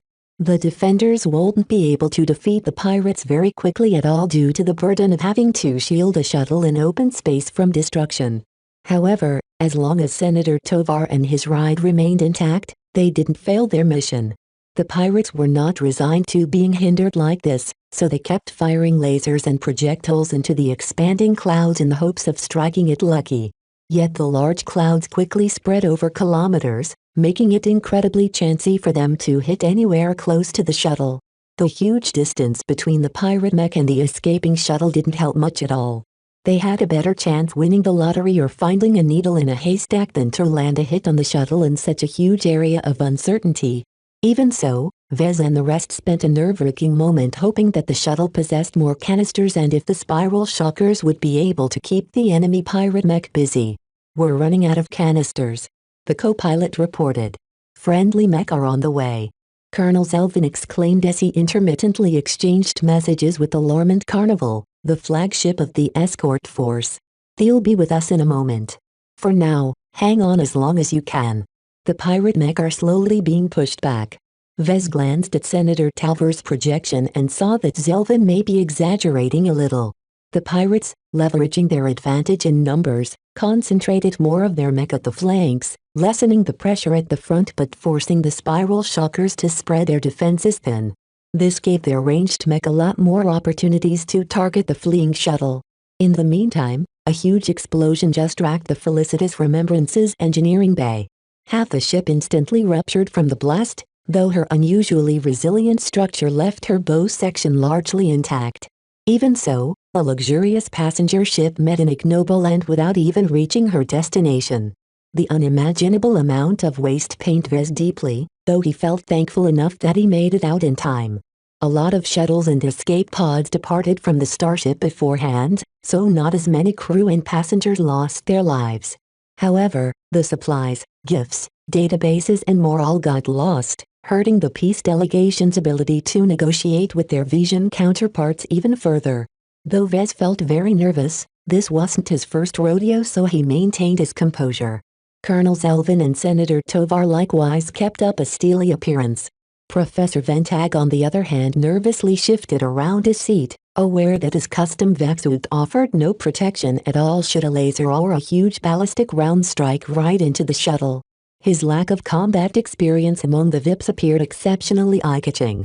Even though he was a senior mech designer, his actual combat experience was actually close to zero. Even Camden Tovar experienced a few close calls throughout his long life, but Professor Ventag seemed to have too little experience in this regard. Vez didn't mean to be rude, but the professor's behavior started to discomfort the others. "Didn't you serve during a previous war?" "I did. But that was 2 generations ago in another time and place. However, the DCTI ensured I served well away from the front lines." Ventag plainly admitted his lack of exposure to direct combat. "I apologize for my lack of composure. I am constantly running the numbers on the probability of our shuttle getting hit. I am not getting any encouraging results once it runs out of canisters. Sometimes, Professor, it's better to leave what might happen in the future up to fate. We are mech designers. We do not leave things to chance. When it comes to designing mech or other engineering-related tasks, that's the most appropriate approach. Yet there are so many variables involved in battles that you have to pick and choose where you put your mind into. Calculating the probability of getting hit won't do us any good. You may have a point, Mr. Larkinson. I will try my best to keep my mind on more productive trains of thoughts." Vez found it rather peculiar that while leaders such as Senator Tovar adhered to the societal vitality theory, they never applied its tenets quite completely among themselves. The lower classes needed to experience struggle. Leaders did their best to bloody them and make them grow stronger through hardship. Yet the offspring of those higher-placed leaders as well as elite mech designers who graduated from the AUMD or the DCTI all received a free pass by virtue of their higher starting point and the support given by their parents or backers. Even though Professor Ventag might be a great mech designer, his relative lack of hardening made him an odd choice for Senator Tovar to associate himself with. Then again, leaders mainly applied the societal vitality theory to a society as a whole. They probably figured that exempting their own class wouldn't hurt the state very much. Maybe Lord Javier had a point. The Bright Republic's hypocrisy made it weaker than the Vija Kingdom, whose rulers struggled just as much if not more than their commoners. While it might not be the best way for a state to determine their leaders, it at least made sure that those who took charge knew the hardships of battle. Vez may not enjoy combat, but he survived so many battles that it left an indelible mark on his mech design style. He was familiar with its intricacies as well as the features that mech pilots appreciated but never drew much attention. How could a mech designer even design a good mech if they only witnessed combat from a distance? This was the supposed rationale for drafting the Bright Republic's mech designers during the wars. Bloody them and reduce their numbers until the survivors shaped up from their experiences. While Vez did not entirely agree with such a wasteful method of drawing out the potential of an entire generation's worth of mech designers, it did have some good effects. Yet the nepotism at work in the Bright Republic exempted the most promising, privileged and talented mech designers from this risky process. Vez shook his head as a new development happened. The shuttle ran out of canisters, but mech dispatched from the flagship arrived in time to shield it from further damage. A pair of space knights surrounded the shuttle and held out their shields to absorb any incoming fire targeting the vehicle and the occupants within. Other mech covered the other angles. Even if they got hit head-on, their armor plating could take it. If need be, they would continue to shield the shuttle until their mech broke apart. Because that was their mission. The lives of Senator Tovar, Professor Ventag and Colonel Zelvin was worth much more than their mech. Through this sacrificial method, the Spiral Shockers managed to shepherd the vulnerable shuttle all the way to the Larmont Carnival, a well-equipped light carrier camouflaged as the flagship of Special Security Limited. Perhaps they shouldn't have bothered with the pretense and brought their military ships and mech from the start. Obviously, the Tovar Peace delegation failed to maintain secrecy. "We've arrived," the shuttle pilot announced as the vehicle touched down onto the shuttle bay deck with a hasty clang. As soon as the hatch slid open, Captain Hosky led her men outside to secure the immediate surroundings. Another squad of the Spiral Shocker soldiers greeted them with wariness, and it wasn't until Senator Tovar and the others verified their identities that they let down their guard.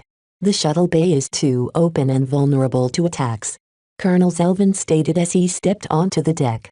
Captain Hosky, bring Senator Tovar to safety. The Lomrant Carnival has a highly reinforced citadel compartment for just this purpose. Yes, sir. Captain Hosky saluted before ordering her men to surround and usher Senator Tovar deeper into the light carrier. Colonel Zelvin then turned to Professor Ventag. The Spiral Shockers may have need of your insights. Some men will take you to the command center where you can assist in our defense. The professor nodded without taking up any airs. Understood. I will put my full effort into helping the Spiral Shockers repel the attackers. The military official finally turned to Vez and Lord Javier. Mr. Larkinson, though I would like for you to accompany and assist Professor Ventag, the Spiral Shockers are very particular about who is allowed to enter the Lormont Carnival's command center. I hope you understand. In other words, the Spiral Shockers didn't trust him enough to allow him inside the heart of their command. Vez did not blame them as unlike the Vandals the Shockers followed protocol a lot more strictly. He won't be able to casually enter into any sensitive areas unless he received the requisite permissions. In the middle of an ongoing battle, the Shockers had better things to do than to pay attention to a lowly mech designer like him. Even though he proved pivotal in saving Senator Tovar from captivity, word hadn't spread yet either. Vez did not quibble on this issue. Professor Ventag may be no good in a combat situation, but in the safety of the command center, he should be able to put his mech design abilities to good use. Where will you have me, Colonel? He asked, expressing his willingness to help in any way he could. The man thought for a moment. For now, please keep an eye on Lord Javier. As we have not prepared any adequate quarters for a man of his station, he'll have to spend some time in the brig. Hey! I'm not some lowly criminal or drunkard waiting to be put behind bars. The noble immediately protested. However, Colonel Zelvin took little notice of his protestations.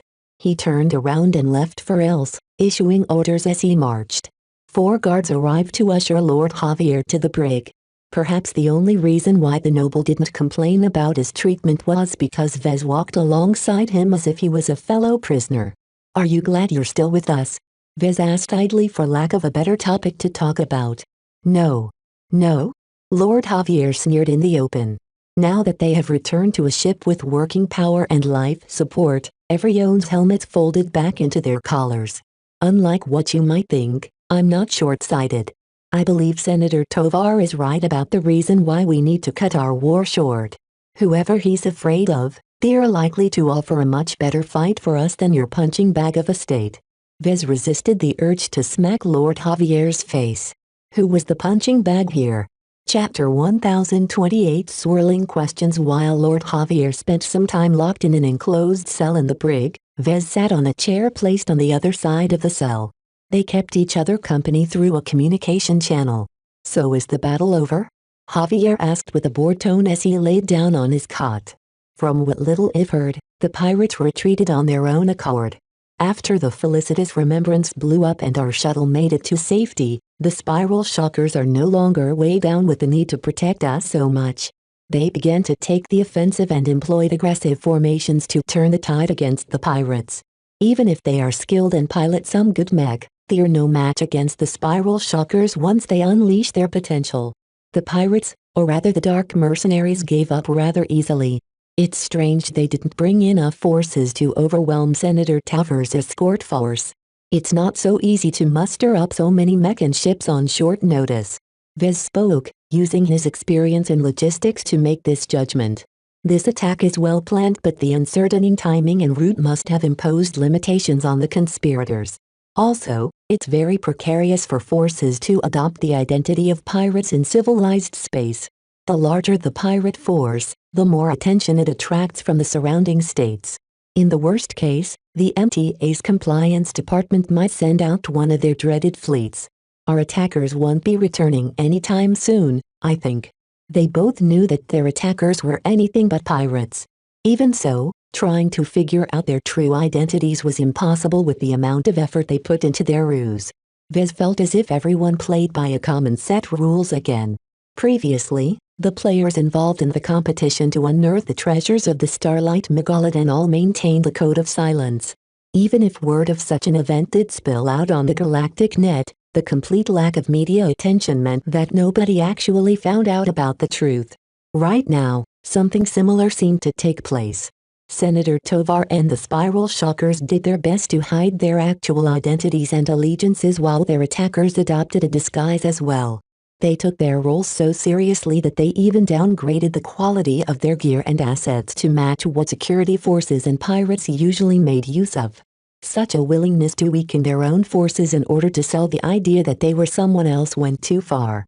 These strange rituals made Vez suspect that the powers that who ruled the Komodo Star sector all adhere to a secret set of rules.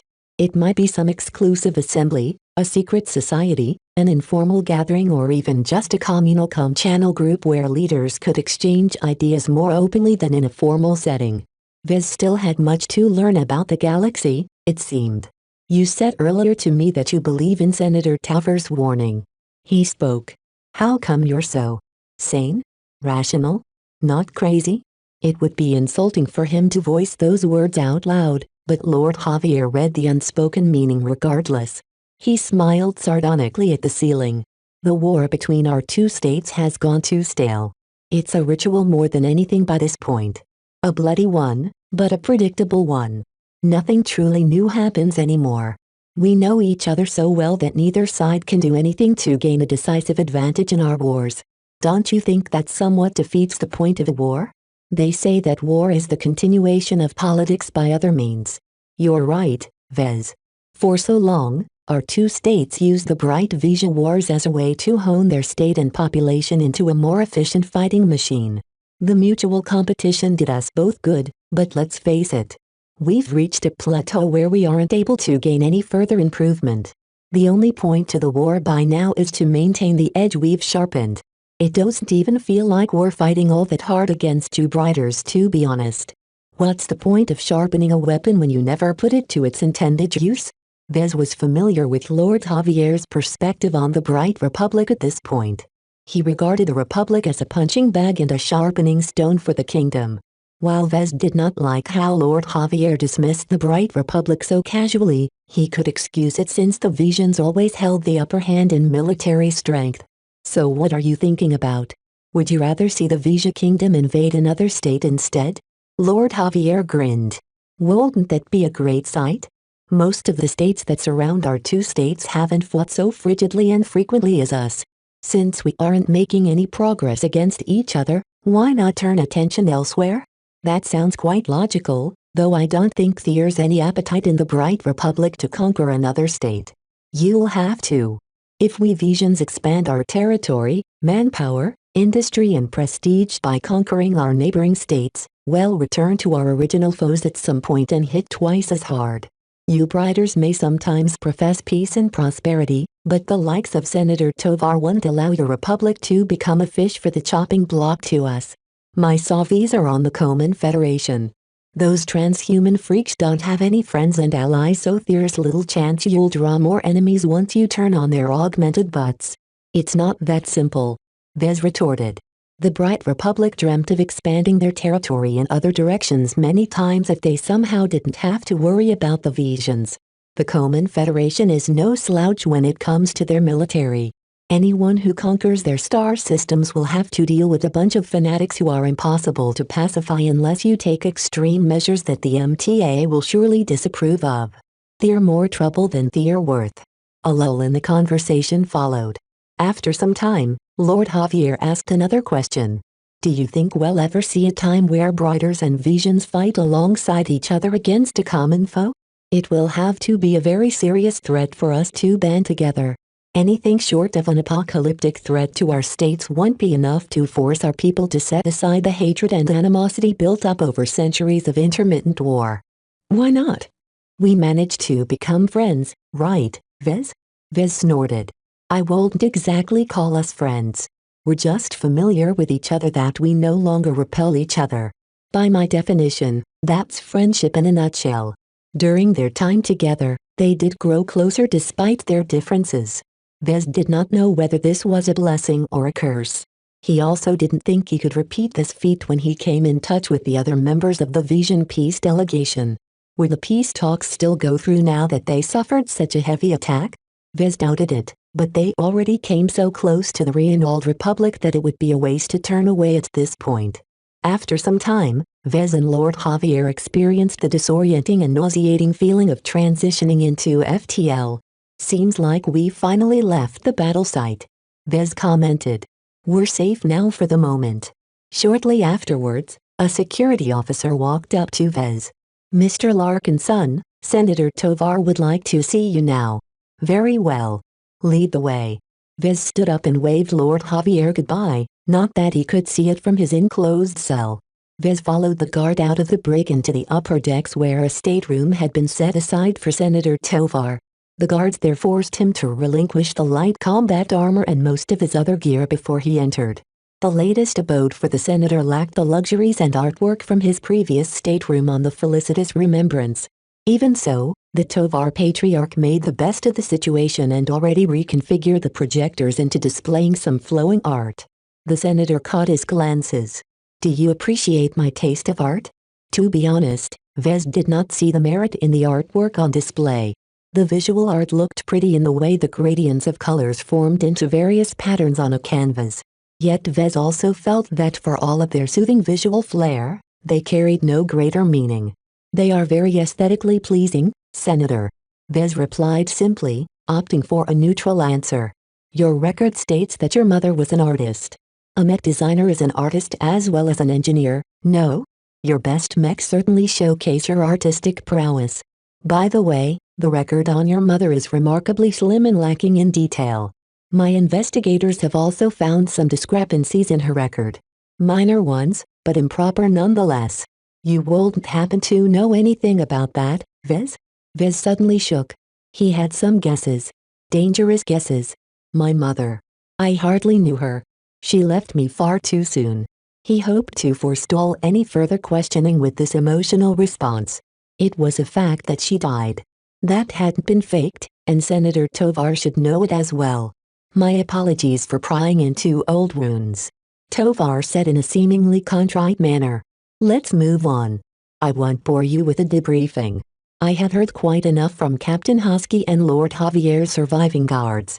It seems that you are in the possession of a very dangerous tool. Did you know that the scanners and sensors in this stateroom has been scouring your entire body from top to bottom for any items? According to the results, aside from your uniform and your comm, you carry nothing else, but we both know that's not true. Even now, you are capable of killing me if you so wish. Vez doubted it. Senator Tovar definitely possessed a shield generator, and who knew what other toys he relied on to stay alive. This great statesman didn't live to almost 300 years old without learning how to survive a couple of thousand assassination attempts. Right now, Senator Tovar adopted a light and casual tone. Vez took that to mean that he wasn't hungering for the Amistad era for the moment. It wouldn't end well for Tovar if he insisted on Vez to give up his prized weapon. The Amistad era saved his life over and over again, and he developed a strong degree of possessiveness towards it. In some matters, Vez could be quite irrational. Fortunately, Senator Tovar himself would not be unaware of this, having manipulated people all his life. Besides, as a man near the height of his power in his own state, he did not lack for toys. Everyone needs a way to bail themselves out. Vez replied simply, having become adept at answering nosy questions with a vague and indirect response.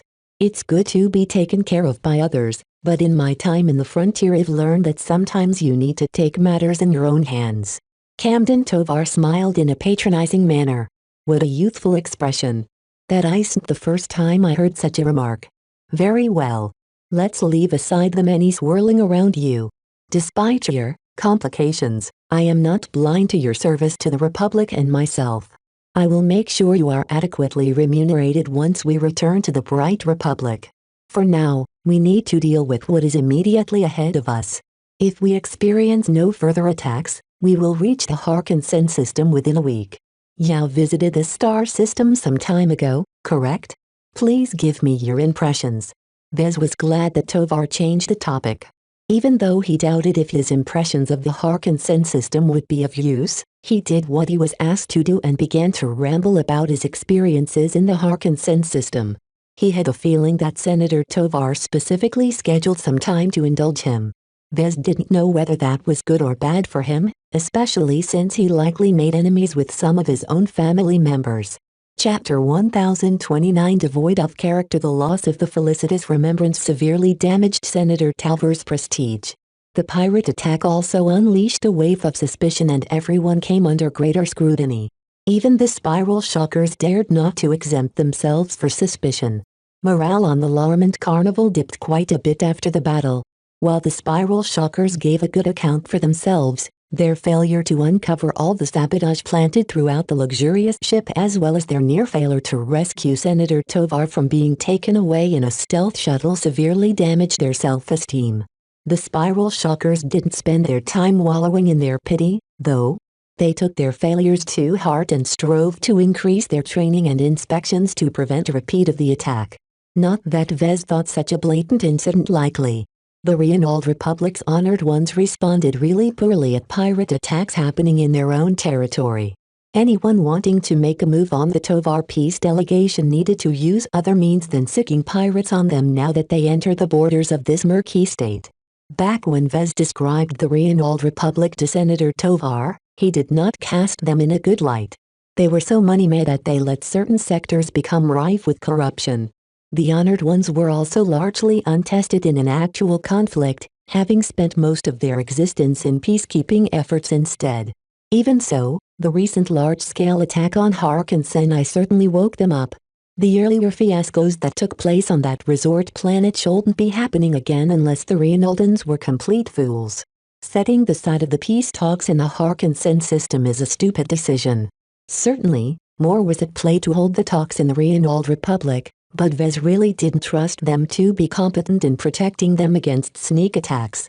He felt that this earlier incident would not be the end of the attacks on the peace delegation. Too many people from the Bright Republic and the Vija Kingdom wanted the war to continue. Other states including the Reynolds Republic might also be glad to see the two at odds for a time. However, Vez also felt that the upcoming negotiation might involve more than just a cessation of the war.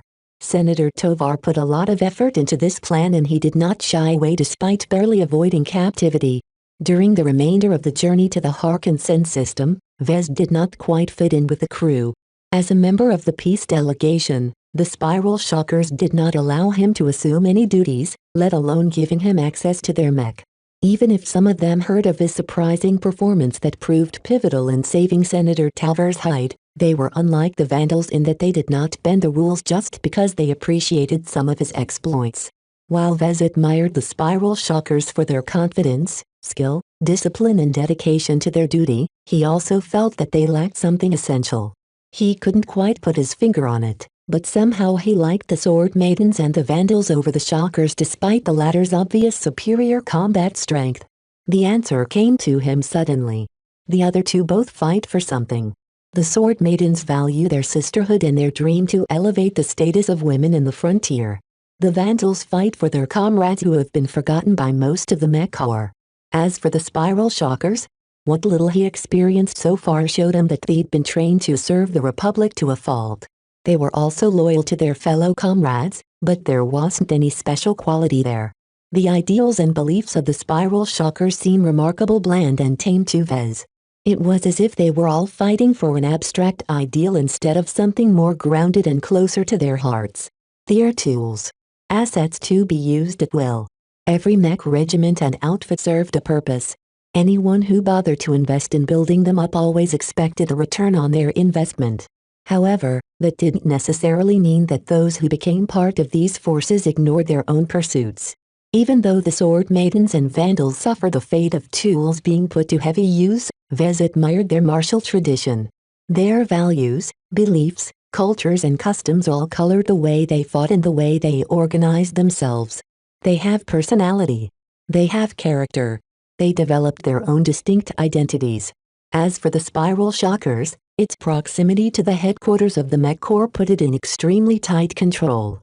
Headquarters determined almost every aspect about the elite mech regiment, optimizing them for great performance yet stifling any attempts at developing their own idiosyncrasies.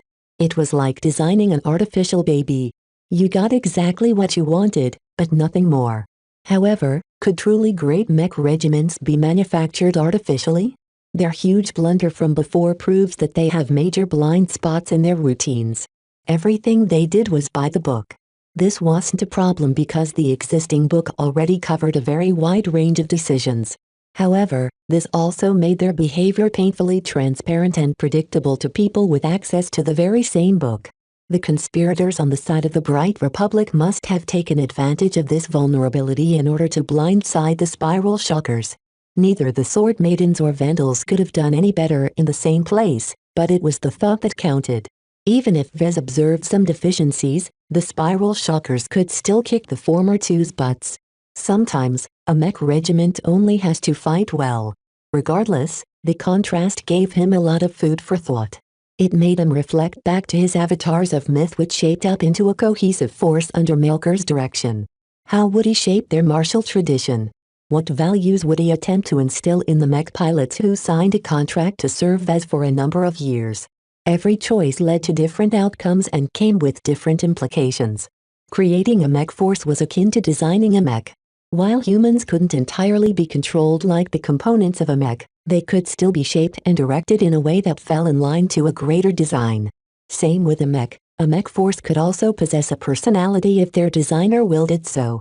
In fact, it was much easier to do so with the latter. Therefore, Vez thought it was a missed opportunity for the Spiral Shockers to develop their own distinct character. It was like the Mech Corps wanted to train an elite mech regiment while stamping out any uncontrollable factors. To Vez, it was as if the military killed the spark of life of the mech regiment before it could mature into a living identity. He pushed aside his thoughts on this issue when he met with Lord Javier in the Carnival's much less luxurious lounge.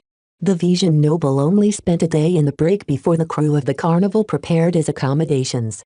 Ever since then, he was allowed to go out for a walk, though he could hardly go anywhere. Lord Javier was still a Vision, after all. I miss the felicitous remembrance.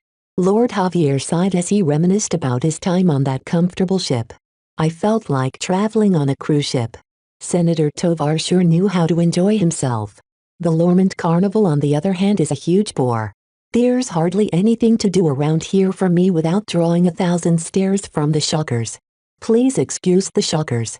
They are having a hard time trying to protect Senator Tovar and us now that they know that someone is definitely gunning for us. Their time is better spent on evading the next traps than accommodating their guests. I know. I'm just venting right now. What we experienced a few days ago made me think. About what? The war, and our animosity towards each other. Did you develop any new insights, Javier? Yeah. The war has warped both of our societies to such an extent that we turned into morons. That was a very extreme expression. Even Lord Javier should have known better to utter such a blanket insult. Why would you say something like that? Vez frowned, puzzled over the Vision's uncharacteristic bout of introspection. Well, it's not like I have anything else to do aside from thinking, right? Lord Javier smiled with a helpless expression. So I was thinking about the depths we have to go through just to attend the blasted peace talks. Have you ever heard of anything as ridiculous as trying to evade your own people in order to do something sane? I think something like that happens every day in the galaxy. Ugh. You get my point, right, Vez? Oh, I understand your meaning, all right. You've long held the opinion that the wars between our states are pointless. What you taught me may have caused me to revise my opinion a little, but I still think we'd be better off if we aren't stuck in this eternal vendetta. Lord Javier's eyes lit up. So you understand. Frankly, it's all well and good to beat you briders up every generation, but the way both of our people have such a one-track mind about the war is dumb. Our states became so obsessed in waging this damn war that we've forgotten all about the threat from other states and alien races. Even if the Sandmen have all gone mad and crossed over the border en masse, I think at least half of all the Visions in my state would still insist on crushing the Briders first before turning their attention to the Sandmen. That was a very bleak remark, but to what Vez witnessed so far, that might be exactly what the conspirators against the peace talks were doing right now. Although I can't speak for the Bright Republic, for what it's worth I agree with you. There are good reasons for us Briters to hate you Visions and vice versa, but is this the defining trait of our states? Our hatred against each other? The Bright Republic and the Vija Kingdom often got referred to each other in pairs in the rest of the Komodo Star sector. The squabbling siblings fighting over the possession of the toy that was the bent theme system. The married couple that should have learned to live in peace but would rather fight every night. How many ways had the Komodo Star sector described their perplexingly persistent conflict? It was as if the Bright Republic began to bleed their society of all of their states in order to fuel their burning hatred against the Vija Kingdom.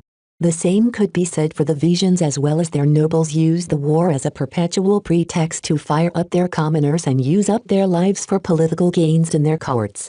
Still, Vez found it rather surprising that Lord Javier of all people would make such an insightful if highly controversial remark. You know, we'd be unstoppable in the surrounding region if we ever allied with each other. It would be even better if he came together in a union like the Friday Coalition. Vez snorted at such a fanciful notion. That would never happen and you know it. Although it sounds intriguing, people have long memories and it will take at least a couple of generations to wash away the memories. So it's still possible. It will just have to take a while. They kept up this outlandish talk for a while at the lounge. It wasn't until Vez received an alert from his comm that he interrupted his conversation. What's this? Vez activated his comm and read the message. Haas calling, Vez. You've been summoned by Professor Ventag.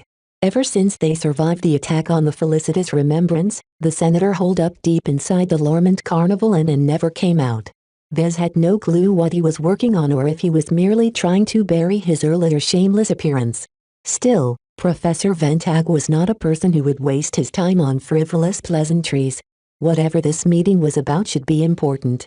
Chapter 1030 Tempting offer. Vez strolled down the corridors and rode the elevators to the lower decks of the Lormont Carnival. Having taken passage on many different ships in the past few years, he evaluated the commercial light carrier against the other ships. The Lormont Carnival is a decent light carrier. Decent. Not exceptional nor terrible. All Vez could really say about the Carnival was that she served her intended role and nothing more. The Carnival featured a standard capacity of 40 mech, a full mech company, and offered some room for additional cargo and spare mech. However, compared to a combat carrier like the Shield of Hispania or the monstrous princely jackal of the Flagrant Vandals, the Carnival lacked the armor and durability of those military carriers. Armoring starships could get incredibly expensive. Their huge volume and surface area meant that a 10% increase in size could practically double the final cost of building such a vessel because of the additional armor plating needed to provide good coverage. Military mech regiments used combat carriers for a good reason despite their higher expense. They simply lasted longer in combat. In larger battles, the chances of carriers getting targeted increased as a large number of enemy-ranged mech might decide to pummel on a ship at long range if they could get away with it. 100 or more laser riflemen mech targeting any single ship in unison could quickly deal billions of credits worth of damage. This especially happened a lot in space battles where ships couldn't hide behind a convenient mountain or terrain feature.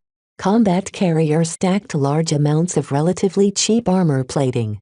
While ship armor was actually worse than mech armor when compared by volume or mass, a ship possessed much more powerful propulsion so could bear being burdened by lots of cost-efficient bulk armor plating. This allowed them to perform their core functions. In space, they offered valuable shelter and cover for their vulnerable mech and logistics ships. On land, they possessed the confidence to make landfall while withstanding a decent amount of anti-air fire. Light carriers lacked those two vital capabilities. Instead of acting like a movable miniature fortress on the battlefield, they were more like sturdy houses that nonetheless needed the protection of their mech. Vez noted that this vulnerability annoyed the spiral shockers.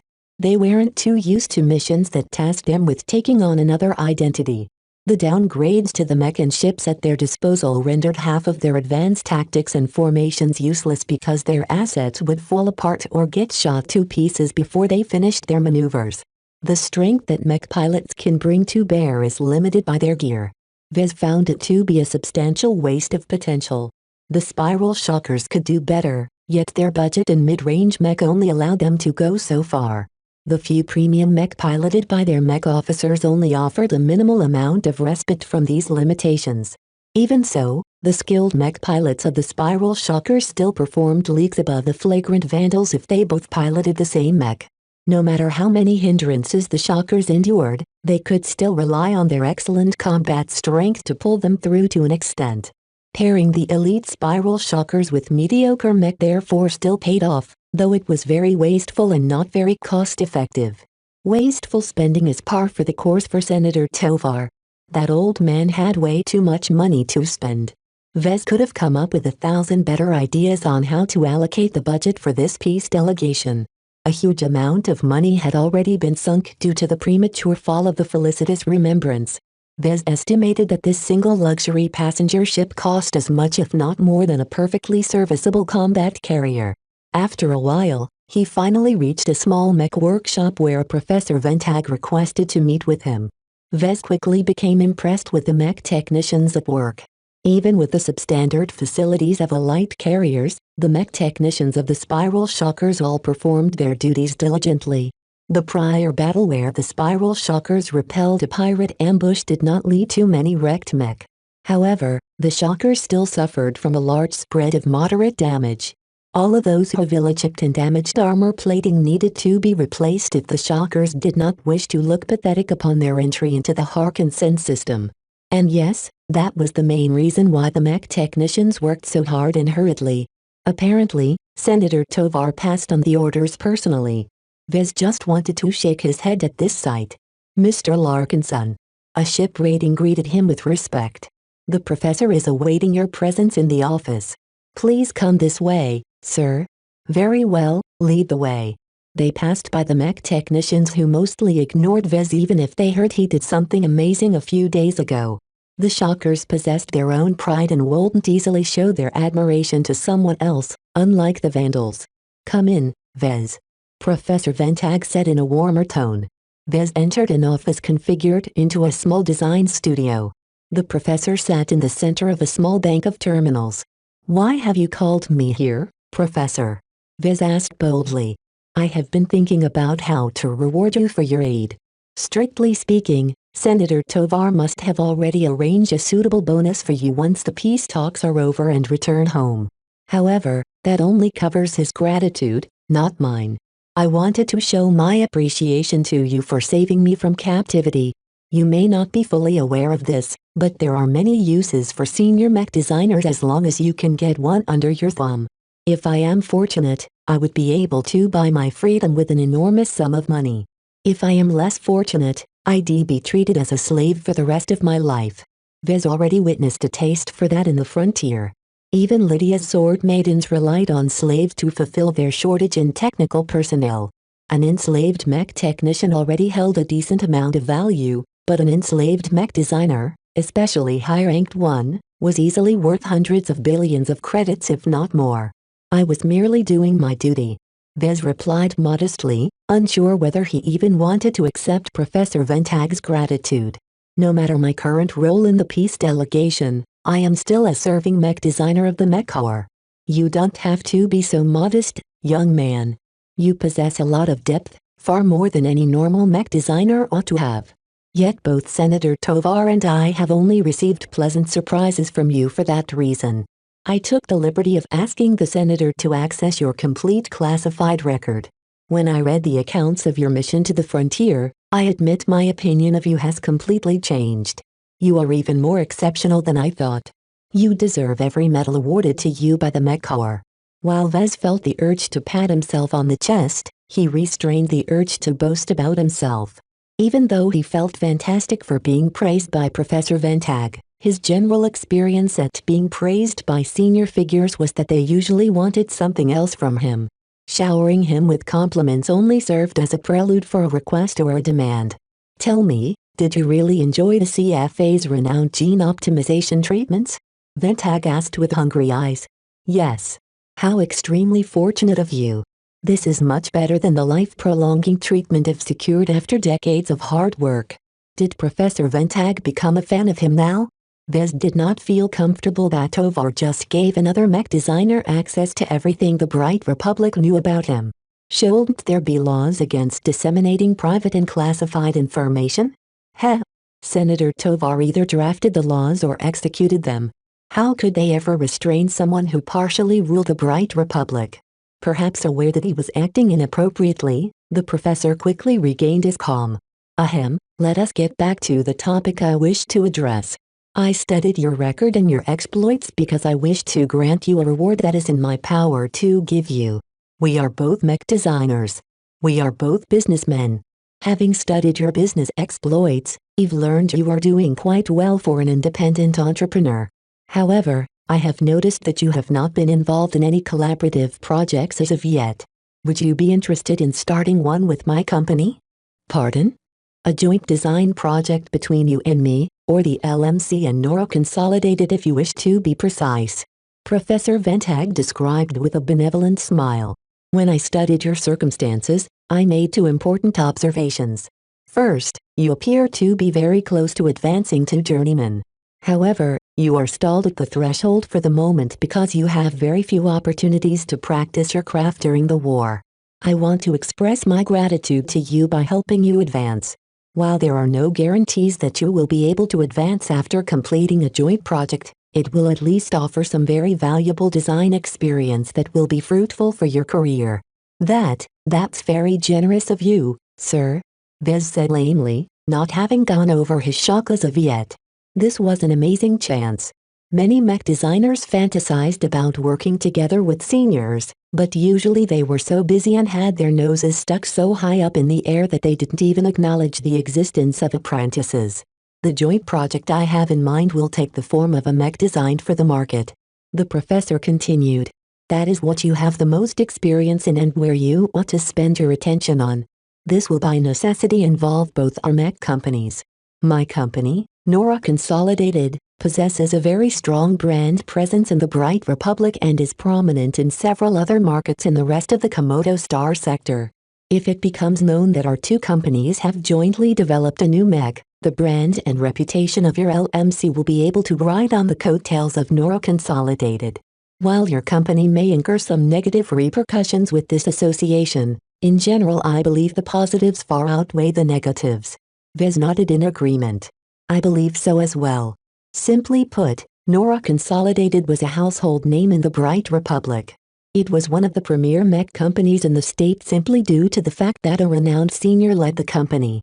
The company's decades-long history and its relentless growth in market share and brand recognition made it into one of the biggest names in the mech industry. Despite the recent publicity, the LMC always remained somewhat obscure. It simply hadn't existed long enough to be on top of people's minds whenever they recalled a list of mech companies.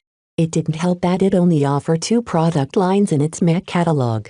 Therefore, connecting the LMC and NOR through a single collaborative project came with major implications. The simple fact that NOR was willing to collaborate with the LMC on a design project showcased Ventag and his company's confidence in Vez and the LMC. Such an important boost was already incredibly useful. However, the flip side to this association was that the LMC also drew the attention of NOR's rivals and enemies. In this case, most of those rivals consisted of intelligent companies. Vez sobered up a little once he made that realization. The Ansel University of Mech Design wielded a huge amount of influence in Bentham's mech industry. No mech designer would enjoy entering into their crosshairs. Even if he subsequently enjoyed the backing of the rivaling Durham Center of Technology and Innovation, was that worth giving up his neutrality in their dominance games? This seemingly generous offer by Professor Ventag to give Vez a hand in helping him on his way to advance to journeyman and give the LMC a reputational boost was not a purely altruistic offer.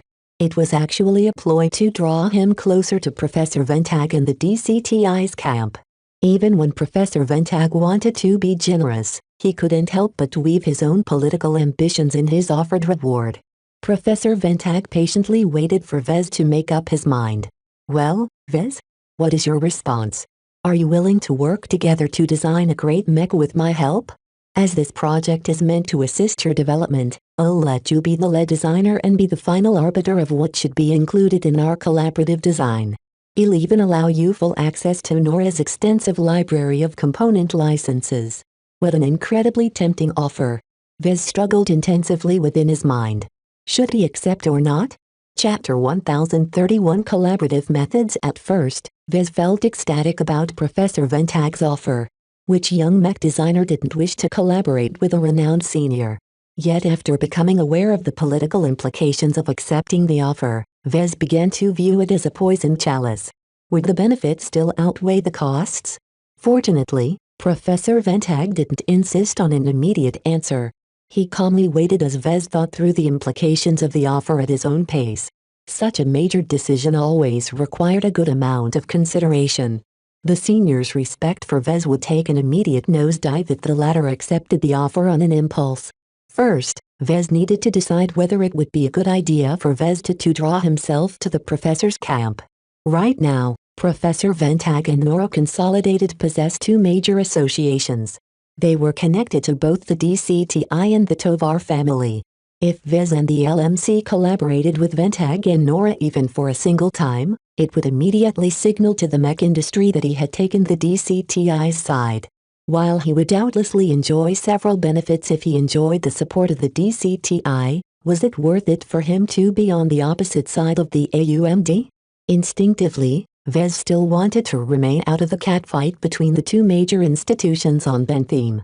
Yet rationally, he had to admit that he would never be able to get in the good graces with the AUMD. His background and his current associations already disqualified him from entering their inner circle. Since Vez would never be able to become friends with the AUMD, why not throw his lot with their main rival instead? Enjoying the DCTI's backing would doubtlessly strengthen the LMC's position in Bentham and the Republic's mech industry. He would have access to better suppliers, enjoy better protection in the market and open up opportunities for further collaboration with worthy colleagues. Therefore, in exchange for closing the extremely minute and unlikely opportunity to become friendly with the AUMD, Vez would be better off cashing his chips with the DCTI immediately while Professor Ventag was still in a generous mood. However, the DCTI was not an independent institution. The higher school in turn enjoyed heavy support from certain factions within the government, particularly the Tovar family. If Vez threw his lot with the DCTI, he indirectly moved closer into Senator Tovar's camp as well. This was an even heavier implication that would permanently color Vez's standing within the Bright Republic. Still, Senator Tovar seemed to favor him increasingly more. Was it really such a bad choice to accept the senator's generosity, especially since he already benefited substantially from his earlier rewards? A lot of people would call to catch Senator Tovar's attention and favor. Vez had a leg up from the rest with his various exploits, the most important of which was being instrumental in helping the old man prolong his life.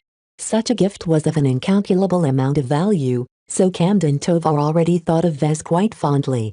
While Vez did not have any interest in becoming involved in any of the 5 founder families, he figured he would be propelled into their circle sooner or later as his company grew and became increasingly more prominent. If he followed a normal trajectory, he would have to work long and hard to become appreciated by any of the families. Why not skip that tedious process and make a preemptive move in the direction of the Tovar family? With the favor bestowed by their patriarch, Vez possessed enough confidence that he wouldn't be mistreated by the family. Vez did not care about the DCTI. He did not care about the ambitions of the Tovar family. This was purely a profit and benefit-driven decision. Whether the Tovar family or Ramsey family approached him first, he wasn't too picky who he ended up with. Right now, the Tovars had special reasons to favor Vez. Why not strike while the iron was hot and secure this favor? The warning given by Major Verrill rang increasingly hollow to Vez. If there was anything he learned since his return to the Bright Republic, it was that he inevitably needed political support if he wanted to get a leg up from the competition. Major Verrill served the Republic first and foremost. Whether as an agent of Flashlight or a mech officer of the Mech Corps, he only held a middle position which didn't expose him to the necessities to maintain a higher position in society. His opinions were mainly colored by the decisions and actions he witnesses from the higher-ups.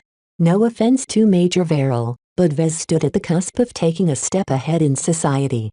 Of course he needed to take a different approach in matters that ordinarily vexed those with inferior positions.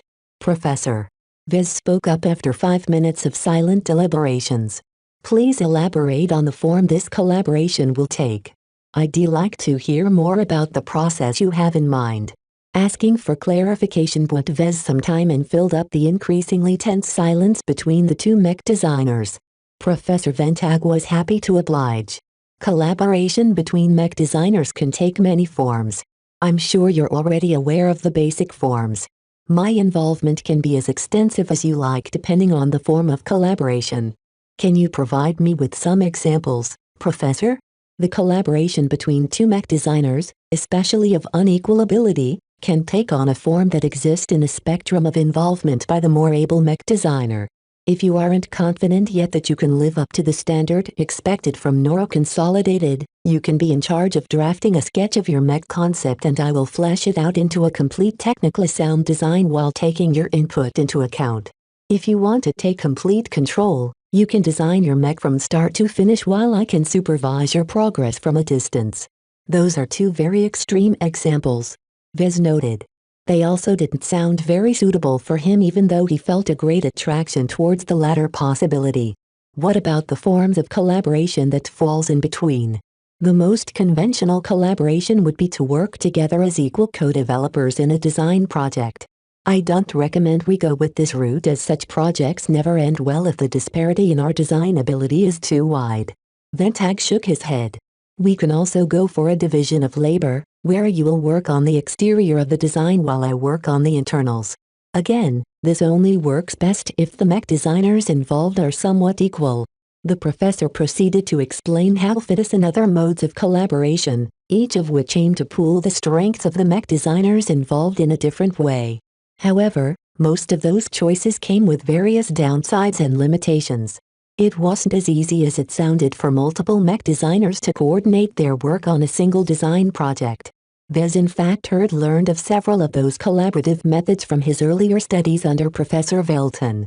However, recapping all the different forms of collaboration helped Vez substantially in trying to figure out the best choice.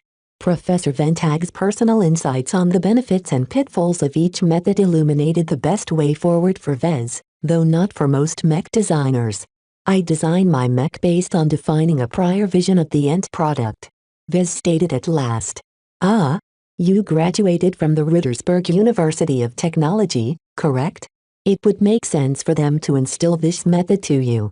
While it helps keep mech designers on track with their original intentions for their designs, the method will only allow you to express mech that are only as good as your imagination will allow.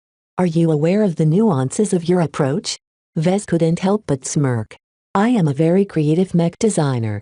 I consider my imagination to be one of my main strengths as a mech designer. The prior vision method suits me perfectly.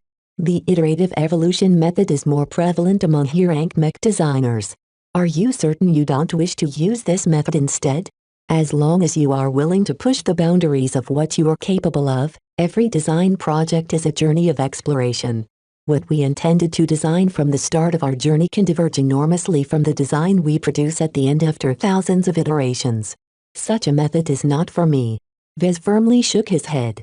He already witnessed the other method when he interacted with Oleg, Master Olson's youngest direct disciple. It involves leaving too many decisions to the results of simulations. For me, it feels as if I am letting algorithms co-design my mech. I want to make my own design choices, even if they aren't the most optimal. What I lose in synergy and optimization, I'll be able to make it up with increased coherence and compatibility. Interesting perspective. Professor Ventag said with a patronizing smile. Since you are very certain about the advantages and disadvantages of your chosen design methods, I'll not argue with you further. It is certainly easier for us to be on the same page if I am fully aware of what you are designing towards. So how do you wish for me to be involved? This was a difficult question. The more a senior mech designer contributed to the design, the less Vez left his mark on his design. Perhaps a normal apprentice didn't care so much about this attribute, but Vez stood out because this was incredibly vital to his work. The more Vez worked on a design, the more he impressed it with a spirituality. The more he exposed the living images in his mind to the design they would house one day, the stronger its X factor took shape. Professor Ventag's assistance with the project actively weakened its X factor in proportion to his involvement. This was also one of the main reasons why Vez always felt leery about collaborating on a design project. If he ever wanted to design a mech with a strong X factor but in a teamwork environment, then he needed to be firmly in charge of the project. To design a mech that fit the values and aspirations of the LMC, Vez could not afford to choose an equal partnership or letting Professor Ventag take the lead in the design project. Vez needed to be in charge, yet if he insisted on this choice, he also needed to pay the price. Any mech he designed would inevitably fall short of Professor Ventag's standards. His design simply wouldn't perform as well as one of Nora Consolidated many solid designs. If the LMC and Nora jointly published such a mech design, then the latter company would come under intense scrutiny. The mech industry would be wondering why Nora associated themselves with a mech design that was significantly below standard from their usual offerings. Even if Professor Ventag felt grateful to Vez, the senior would inevitably be less enthused at such a consequence. Therefore, the right answer involved a mix. Vez needed to test his understanding of the X factor and find out the extent he could maintain its strength while drawing upon the assistance of a very capable mech designer to shore up some of the shortcomings of the design. This is a design project where I'm allowed to express myself, right? As I've stated, the collaborative project is an opportunity for you to learn something and help you on your way to advancing to journeyman. The end product is not as important as the process. That said, if you wish for your mech company to benefit from our association, you will also need to make sure you produce a good quality mech design. If Vez wanted to accelerate his advancement, then he should do most of the work himself. If he instead wanted to boost the reputation and brand of the LMC, then he should instead accept Professor Ventag's assistance on a wider scale. Vez was not satisfied with choosing one over the other. He wanted to have it both ways, and he saw a way to make that possible. Vez began to put out his proposal. Chapter 1032 The Allure of Advancement I'd like to be sole lead designer for our design project. Vez firmly declared. I want to design a mech that for the most part conforms to my vision. However, I would also like to take advantage of your assistance in solving some of the more nitty-gritty design problems and help in optimizing my design so that it can reach its greatest potential. In effect, I would like for you to play the role as a contributing designer to the project. Good choice, though you will need to have the skills to back up your ambition. However, I like your confidence. Professor Ventag evaluated. How much contribution do you expect from my end? Vez tried to imagine how much would be acceptable without severely impacting the cohesion of his design's X factor. How about a 75 to 25% split? I will be responsible for the majority of the design choices, but I will leave you with the smaller and more difficult ones. Professor Ventag smiled ruefully at Vez. You're not leaving me with much autonomy. Do you know that this is a rather disrespectful way to treat a senior? This is the best way for my company and I to gain something from the experience. I hope I can rely on your assistance in this form. Vez replied boldly. He knew that this was an exceptional circumstance and where the usual rules didn't apply. Vez would be a fool to forego greater benefits in favor of making a better impression of the professor. Fortunately, Ventag was in a generous mood. I will indulge just this once, Vez. Just be aware that this is an exceptional privilege and a unique opportunity for you. Not just any apprentice has a senior at their disposal who can refine their work and polish it into a greater design than they are ever capable of producing themselves. I'm actually rather intrigued whether your bold gamble will succeed. The senior did not exaggerate when he described the collaborative design project as a gamble. It depended heavily on whether Vez could set an inspiring vision and make the correct design choices during the design process. In a collaborative project where Professor Ventag would only be responsible for 25% of the design work, he would not be able to steer the design too strongly in a different direction. If the senior received a good base for a mech design, then he would be able to elevate it into an excellent end product. On the other hand, if Professor Ventag received a trashy design from Vez, then no matter how hard he worked, the end product would never be able to be more than junk. Even with these perils, Vez still maintained confidence in himself. His various advantages and experiences were no less than most journeyman mech designers. He believed he could already design a mech that surpassed the Crystal Lord in design excellence by himself. Drawing upon the bountiful expertise of a senior mech designer to increase the performance of the joint design while retaining all of the major traits set by Vez would only result in a mech that embodied the strengths of both designers. Vez already envisioned if the joint project led to success, he'd be credited with designing a mech that exhibited most of the technical excellence from the work of a senior while carrying the spark of life that only a unique mech designer like Vez could bestow on his mech. Such a great mech was worthy to represent the LMC and Nora Consolidated. Of course, it wouldn't be easy to reach such a height. Vez's mood sunk back from the clouds as he started to consider the practical decisions associated with the joint project. "So you accept my proposition?" Professor Ventag reiterated. "Let me consider for a few more minutes." Even though it wasn't an entirely good idea for Vez to accept the offer and thereby throw his lot with the DCTI and the Tovar family, he simply couldn't resist any longer. If there was one activity a mech designer loved the most, it was designing a new mech. Right now, Vez not only received the opportunity to do so, but also take advantage of the expertise, resources, experience, backing and reputation of a genuine senior. Vez was well aware that Professor Ventag held ulterior motives when he threw out this piece of bait. Yet the professor crafted this bait specifically to attract someone like Vez. He swallowed the bait knowing that he'd be reeled in by the fisherman. This was because he believed that if he swallowed this bait, he would very likely be able to transform from a tiny goldfish into a majestic carp. A major collaborative design project like this that resulted in a mech design for the market had very major implications. It might even be a bestseller in the best-case scenario. Achieving such a wide impact would very likely push him over the threshold that always held him back from advancing to journeyman. As an apprentice who had been stuck at this rank for only a couple of years, he already felt the numerous limitations associated with this status. The Mech Corps, the Bright Republic, the Komodo Star Sector, the Frontier, the Mech Market, the Mech Industry, the MTA, the CFA, Senator Tovar, Professor Velton, Professor Enoch, Professor Ventag, the Skull Architect and everyone else all treated apprentices like kids.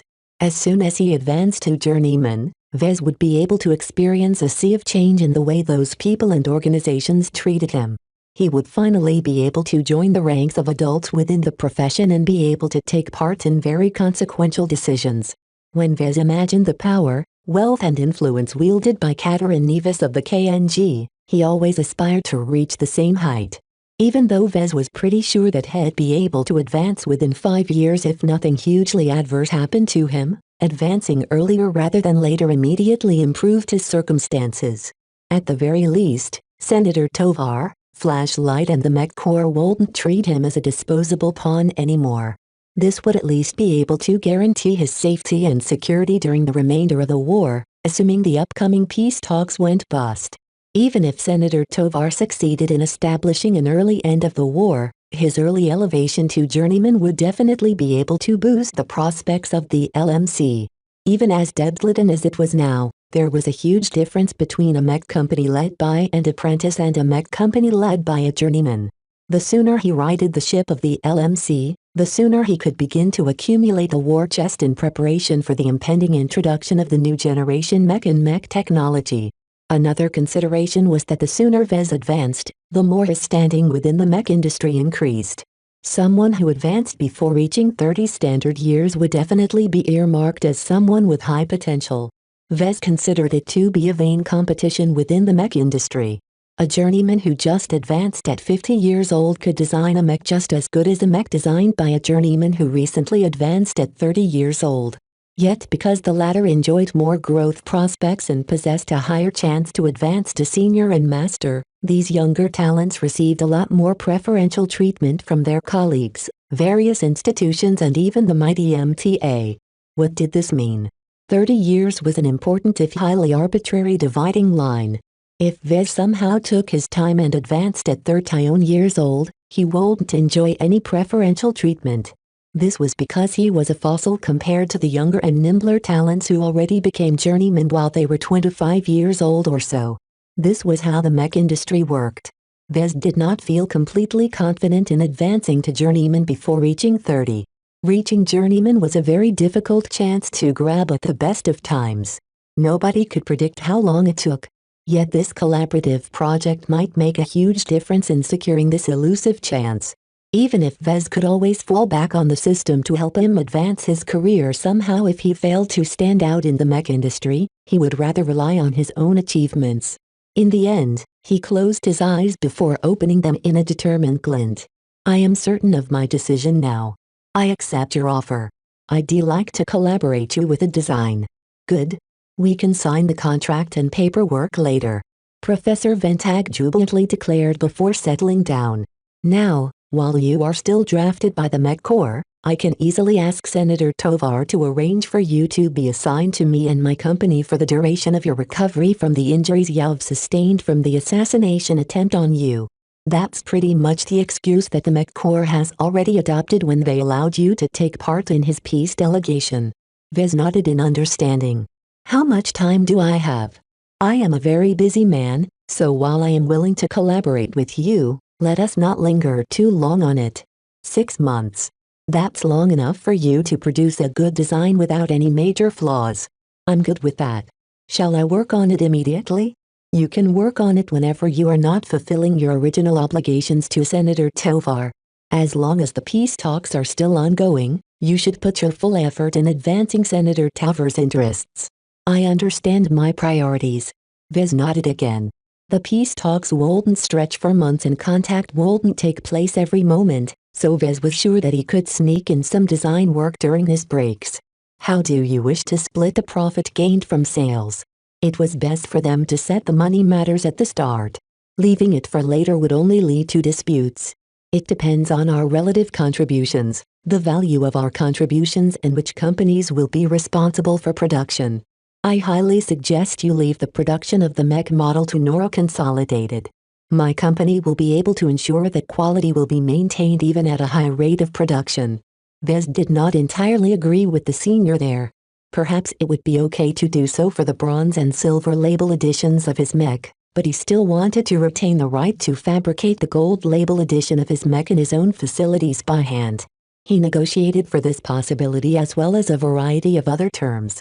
Although they only made verbal agreements right now, they both recorded the conversation and Professor Ventag would make sure to put them into a formal contract. A senior wouldn't stoop so low to fudge the terms of the contract to his advantage, though Vez resolved to read the entire contract carefully later on to make sure. Overall, as the weaker party who greatly took advantage of the help offered by Professor Ventag, Vez inevitably had to give up the majority of the profits. Eventually, they settled for a relatively generous split for Vez where the LMC received 25% of the profits while Noro Consolidated ate up 75% of the profits. This was basically the reverse of their level of contribution in the joint design project.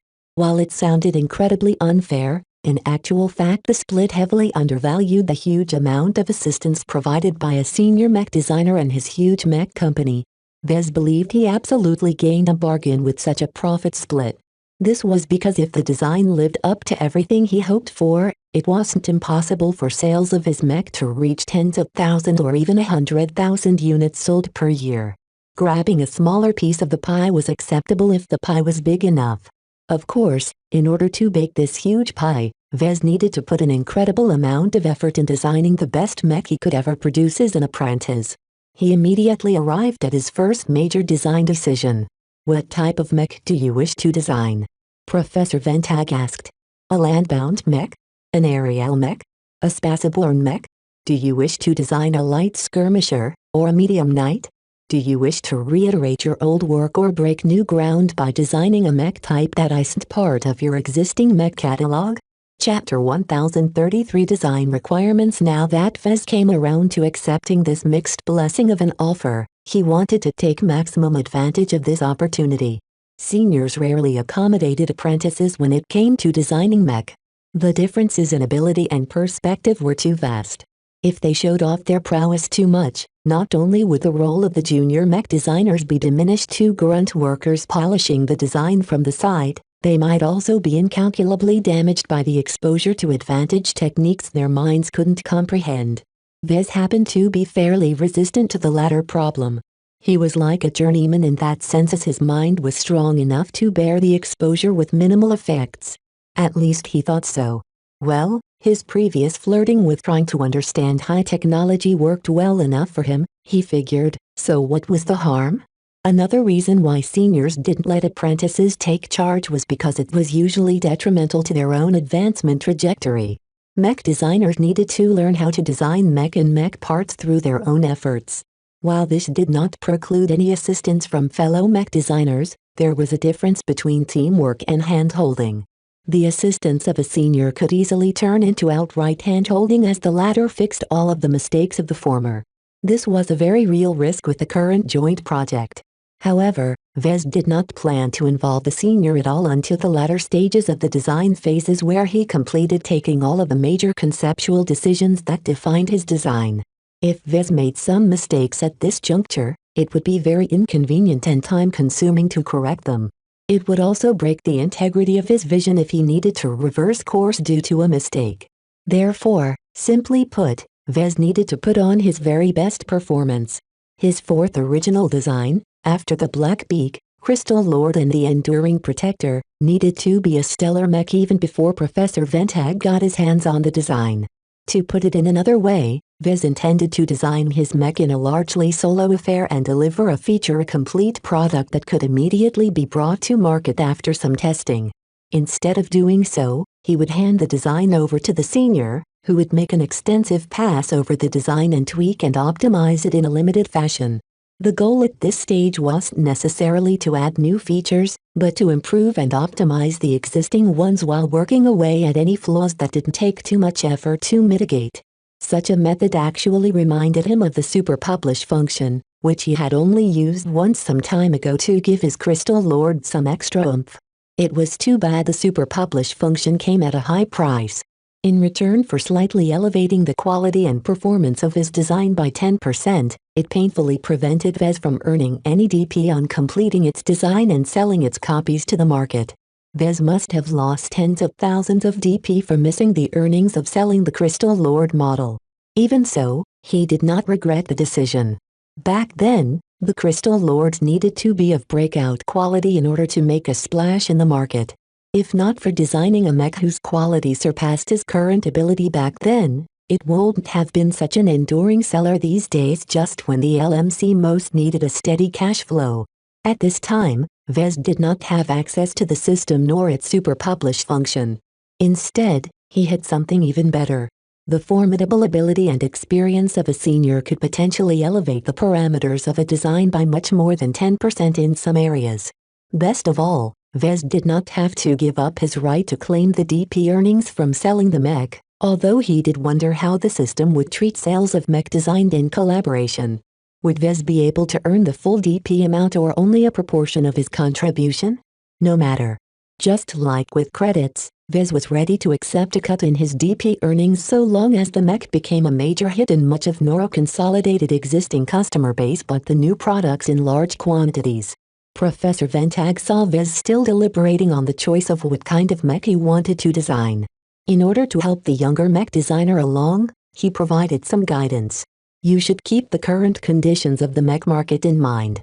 We are in the twilight of the current mech generation. The next generation will set upon us within 5 to 10 years. What you need to do is to come up with a vision of a mech that will not only sell well in the current generation, but also in the next generation. Vez looked up at that. Ventag may have some insider knowledge on this transition. Do you know exactly when the MTA will introduce the next mech generation? Nobody knows, least of all the MTA. Ventag shook his head. The contents and timing of the introduction of new mech technologies, standards and regulations is a complex affair that involves many different interests in the galaxy. Both from within and without, the MTA is constantly being lobbied by every mech designer with a stake in what kind of standards the organization wishes to popularize and standardize. Each decision will make some influences a big winner while relegating many other influences to losers. Even now, negotiations are still very much ongoing, and until they end the new generation ones arrive. In other words, it was anyone's guess on what the exact date would be. However, the general time frame of 5 to 10 years was already sufficient enough to plan around. So if I want to design a good mech, it'll have to straddle between the generations, huh? That is my advice if you want to avoid designing a mech that will only be relevant for 5 to 10 years. In general, the price categories of your mech downgrade by one level after the transition to a new mech generation. For example, your Blackbeaks and Crystal Lords are both categorized as premium mech. In the next generation, they become less attractive as their performance won't be able to keep up with the newer mech that come out. Your LMC will be forced to discount them by at least 20%, pushing their prices down into mid-range territory. Do you understand? Vez got the point. He also grappled with this issue several times. A premium mech in this generation will only be able to sell for the same price as a mid-range mech of the next generation. A last-gen mid-range mech can only be sold for the price of a current-gen budget mech. A budget mech can only be sold for the price of a bargain bin mech. Ventag chuckled. What an odd term, but yes, the last decision you want to make is to go on to design a mech at the bottom price category. A cheap mech with a listed price of 3 million credits will quickly devalue to 2.5 million credits or less after the change to the new generation. While the drop in prices doesn't sound very steep at first, the profit margins of those mech are razor thin to begin with. When you only earn 50,000 credits per sale, a price drop of 500,000 credits plainly relegates your new mech design to the archives. What Professor Ventag just described also came with another message. One that Vez was keenly aware of. The other important point that I have to keep in mind is that my new design better feature a high profit margin, right? Correct. The senior nodded gently. Certain products are more easily sold in high volumes. Yet high demand also attracts a lot of competition. The increased supply of mech depresses everyone's profit margins as they seek to lower their prices in order to capture market share. In such a case, designing a mech in a highly contested product category should only be left to the confident, capable and clever companies of a certain scale. The requirements of this upcoming mech design bumped up even further. Vez not only needed to design a great mech that was worthy of Professor Ventag and Noro Consolidated's attention, but it also needed to make an ample amount of profit. Considering an overall price drop of 20% in list prices whenever current-gen mech turn into last-gen mech, at a minimum his new design should offer a profit margin of 40% to be an enduring seller across 2 generations. Asking Vez to fulfill such difficult criteria would take every bit of effort. He would have to squeeze as much potential he accumulated and thereby design a mech that might very well push him over to journeyman. Only now did Vez realize that Professor Ventag's offer did not only serve the purpose of rewarding him and pushing him into his camp. Participating in the joint design project also served as a test of his abilities. It was a shrewd decision. It made sense that Professor Ventag wanted to test what Vez was capable of firsthand. Records and archival data could only tell so much, especially when most of his designs were several years old and did not represent his current abilities. If Vez came up short for this test, then Professor Ventag's expectations in him would inevitably diminish. Senator Tovar might also follow suit. Now that Vez joined their camp, it was imperative for him to keep building his relations with these powerful figures. One day, Vez would be able to grow to a point where other people needed to look up to him for protection and favors, but until that time arrived, he needed to keep his head down and work towards his advancement. "Can I think about it some more?" Vez asked. "I think I will need some time to contemplate on what type of mech I want to design and what my initial vision for the mech will be. I'd rather prefer to be by myself when I exercise my imagination." He preferred the solace of quiet isolation when he came up with these ideas. As much as Professor Ventag's presence offered him a convenient source of information whenever he had questions, ultimately the joint project revolved around his design, not the senior's design. Vez wanted to emphasize his ownership of the design in order to maintain the strength and purity of its X factor. The professor nodded. "Take all the time you want. The project runs for 6 months, and it isn't unusual for mech designers to take months to deliberate on the archetypes and criteria their designs need to fulfill. Even so, don't waste your time trying to second-guess yourself all the time. If you are confident in your decision, just make it and move on. Perfect design concepts don't exist. Stupid ideas can result in brilliant innovative mech designs while clever ideas may end up producing garbage designs. Basically, Professor Ventag warned Vez that it was the execution of the design process that really mattered. The initial concept and vision of a mech did not have to be as perfect or exceptional as possible in order to form the base of a best-selling mech. As Vez exited the design studio, he slowly walked back to the lounge instead of his cabin. Before he knew it, he returned in Lord Javier's company. What did that mech designer want? The noble asked. Design a new mech together. That's a big deal, right? Yeah. It's mostly up to me to determine what kind of mech I want to design. Lord Javier didn't look very interested. Someone like him mainly piloted custom mech tailored for his use. The mass-produced mech models marketed towards the private sector mainly couldn't keep up with his performance. So what are you planning to design? I'm not sure yet. Vez admitted. I'm trying to decide whether to go for something familiar or something new. An opportunity like this doesn't come every day, so I have to make a very careful decision on what to design. When it came to the type of mech he wanted to design, he already came up with two possible choices. They were both Spaceborne mech. Chapter 1034. New and familiar. Vez wanted to tread into designing Spaceborne mech for a while now. Even though he lacked serious design experience in this area, his extensive amount of time as head designer with the Flagrant Vandals gave him more than enough insights on how Spaceborne mech worked. Witnessing the likes of their internally developed Inheritor and Hellcat mech in combat and dealing with the aftermath of every battle tended to bring him up to speed with this class of mech even if he never designed one from scratch.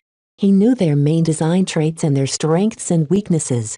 Different from landbound mech, their legs didn't serve as the foundation of their mech frames. Instead, all of that importance went into the flight system mounted on their backs.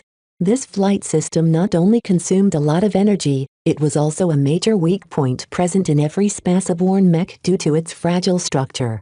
Unlike legs which could be armored and weighed down as much as a mech designer wanted, the flight systems were as fragile as sticks in comparison. Armoring them helped protect them against shrapnel and incidental damage, but the current state of flight system technology didn't allow them to be covered under many layers of armor. This basically forced any Spaceborne mech to carry around a permanent target on their backs. The various dynamics introduced with the addition of a flight system onto any mech put aerial mech and Spaceborne mech into drastically different machines compared to landbound mech. Even so, Vez felt ready to make the step into designing a Spaceborne mech. Leighton Vist's tutoring, his own studies, his broad experiences in working with Spaceborne mech with the Flagrant Vandals, his design work on the evaporating spear during a ritual duel with the Church of Hatumak, and also his work as a supervisor for the mech designers working as analysts to dissect the Vision mech models at Frozen Point Research Base all gave him an ample amount of theoretical preparation for this task. It was harder to design a Spaceborne mech than a landbound mech.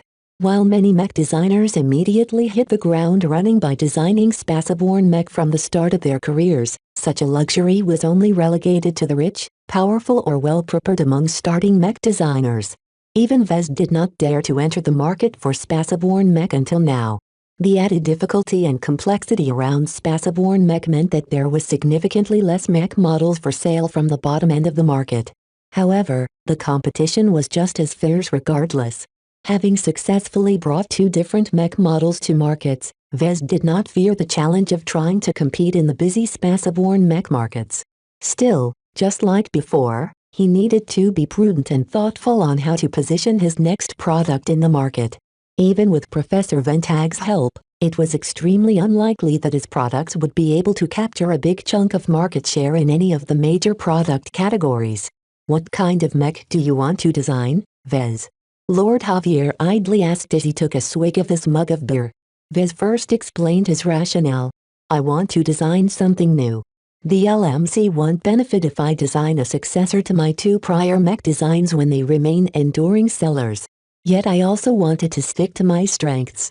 I would be doing Professor Ventag in the market a disservice if I rashly design a mech from an archetype I don't have sufficient experience in working with.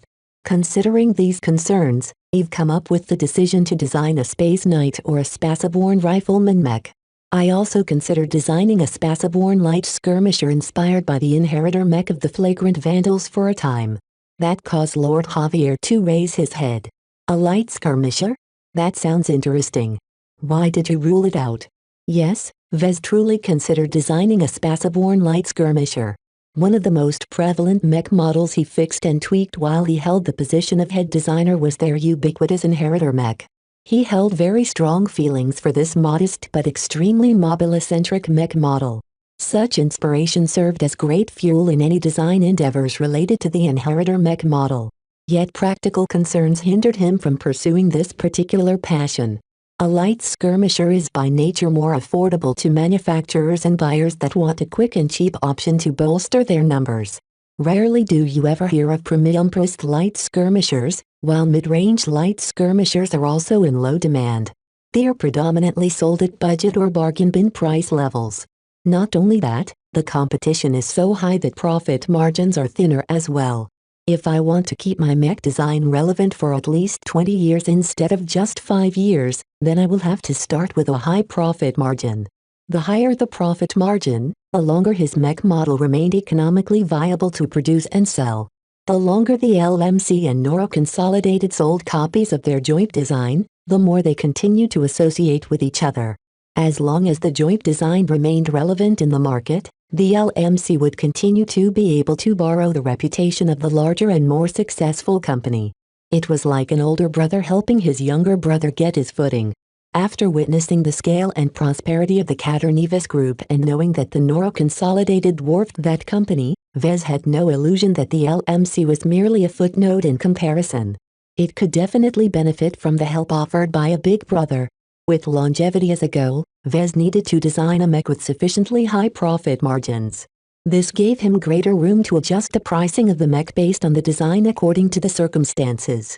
The passing of years, the introduction of a new mech generation, the fluctuating prices of raw material prices and changing market sentiment all affected how much it cost to fabricate a mech and how much it sold for in the market. It was almost certain that he needed to keep cutting the prices of his existing mech models over time. Older was cheaper. This was a fundamental rule in many markets, not just with mech. In this regard, it was better for him to design a more expensive than a cheaper one.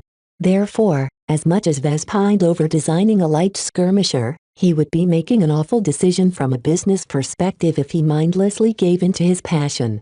While it was possible to design a premium light skirmisher whose excellent performance more than warranted its considerable price tag, it would be a very niche product. That would be an enormous waste of Professor Ventag and Noro Consolidated's help in designing a mech that could capture some actual market share in some of the hotly contested product categories. So it's either a Space Knight or a Rifleman mech, right? I don't have a lot of experience in piloting a mech in space, so I can't give you a lot of advance. What I do know is that the latter is sold a lot. Space was big and empty. The fighting distance predominant in space battles was usually at least 10 times as large as the distance adopted in land battles. That gave ranged mech an undeniably strong edge, though the mobility of most melee mech was also significantly higher in a space environment. Vez recalled the rumors he heard on what the next generation intended to introduce. They say the next mech generation will feature a strong evolution of laser weapon technology. If I want to design a rifleman mech in the current generation that will somewhat remain relevant in the next one, I should stick to weapons with physical damage types. In this case, I could opt for a ballistic rifle, a kinetic rifle or a railgun. Lord Javier whistled. Railguns are expensive, right? They're also fragile and more prone to break, I heard. You're right. Vez nodded in agreement. They're not very practical in states like the Bright Republic. Ballistic rifles are usually cheap, but there's not a lot of profit to be made there. Kinetic rifles affords more room for innovation and they're more desirable in space battles as well. Even so, rifles with physical damage types lose out against laser rifles in one important aspect. It takes time for rounds and projectiles to reach their target. With how often mech begin to fight at long range, that travel time makes those weapons useless unless the mech can close in. Do you really think you can design a spaceborne kinetic rifleman mech that sells well? Vez shook his head. The flaw pointed out by Lord Javier was a serious detriment to the value of any kinetic rifleman mech design. At least railguns propel their slugs and physical projectiles fast enough to mitigate the impact of travel time at longer ranges, but conventional rifles lack that power. Now that I think about it, it's just not a good idea to publish a ballistic or kinetic rifleman mech unless I'm absolutely confident my mech comes with a compelling feature that compensates for that critical weakness. A gimmick like the alien crystal technology incorporated in the Crystal Lord served as a good example. His landbound laser rifleman mech design would never be able to stand out from the market without the exotic features the alien tech brought to the table. Right now, though, Vez couldn't think of any exotic tech that he could apply to a spaceborne kinetic rifleman mech design. The prospects of designing a successful mech of this type became dimmer and dimmer in his mind. He decided to shift his attention to his third choice. Would it be practical for him to design a space knight, or would he be forced to rule it out over practical concerns and contemplate other alternatives? What do you think about Night Mech? Vez asked Lord Javier. Since he had a skilled mech pilot at his disposal, he might as well milk him for all he was worth. I can't say too much about the mech themselves. They're too slow and sluggish to my liking. Lord Javier scoffed. In my experience, the people who pilot Night Mech come in 3 categories. They're either bums who don't have the skill to pilot more mobile mech, so they're relegated to piloting a slow but easy mech type. The next category consists of decent mech pilots with a versatile skill set that are forced to pilot Night Mech because none of their colleagues can do any better. And the last category? Vez asked, though he already had an inkling of the answer from his first mastery experience. The true believers. The noble knights in shining armor. Lord Javier sneered, making his contempt for these delusional fools obvious to Vez. Some of these guys and girls are really serious about this chivalry nonsense. Even so, I can't deny that they're usually the best mech pilots that can handle Night Mech. They don't treat their machines as a cumbersome burden. They embrace its sluggish mass, its formidable protection, and combine it in a momentum-based fighting style that allows them to hit harder in a single blow than any other mech type except Lancer Mech. Vez neglected to distinguish between the different kinds of users of his mech. Influenced by his mastery, his previous Blackbeak design squarely aimed towards the chivalrous mech pilots, though it did not exclude other types of customers. However, there was no doubt that this mech was harder to pilot due to its higher mobility and performance ceiling. The question was whether Vez should design a Space Knight with similar parameters to his old Blackbeak or diverge from that and break new ground. There aren't actually a lot of mech pilots in the third category, right? Lord Javier shook his head. Nope. It's crap, and most mech pilots know that. Most of the time, mech pilots are assigned to Night Mech. They never do so out of their own volition because, let's face it, there's joy in piloting a mech that acts like a mobile damage sponge for the enemy. To these mech pilots, it's better if the mech in question is easy to pick up and master. A high skill ceiling isn't necessarily good if the skill floor is raised as well. Do you get what I mean? I understand. Vez nodded.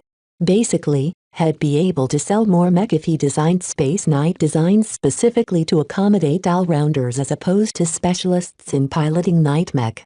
Yet doing so would also diverge from his prior knowledge and experiences. The question Vez currently faced was whether he should defer to his experience or market demand. Should he venture even further into new territory or stick with the familiar now that he already made the major decision to venture into spaceborne mech? Chapter 1035 Blending Reality. It was all well and good for Vez to consider designing a Space Knight. He already knew that they sold for quite a decent profit margin for that product, or product margin for short, as long as they caught on in the market. Night Mech were more expensive than other mech at the same level of specs due to the high cost of armor. The most expensive component of the mech by far was its armor plating. The thicker the armor, the greater the cost. However, this also allowed mech manufacturers to get away with charging more for Night Mech than, say, a light skirmisher. The market expected Night Mech to be more expensive, ergo the mech companies obliged by collectively bumping up their prices despite the stiff competition. Any mech that was cheaper than the predominant price levels were usually sold by small, struggling mech companies. The danger in maintaining a thin product margin when selling something like a night mech was that they became immensely vulnerable to fluctuations in the prices of raw materials needed to fabricate the armor system of the mech model. Because armor factored so hugely in the production cost of a night mech, a modest fluctuation in price could immediately double or outright wipe out the product margin of a night mech model on the market. Any small mech company that tried to sell night mech at a margin of 5% or less was really playing with fire. In short, as long as Vez designed a good space knight that Professor Ventag subsequently elevated to a higher level of performance, it wouldn't be too difficult to introduce his new products at a product margin as high as 40%. His silver label Blackbeaks started selling at 65 million credits apiece when they initially came out.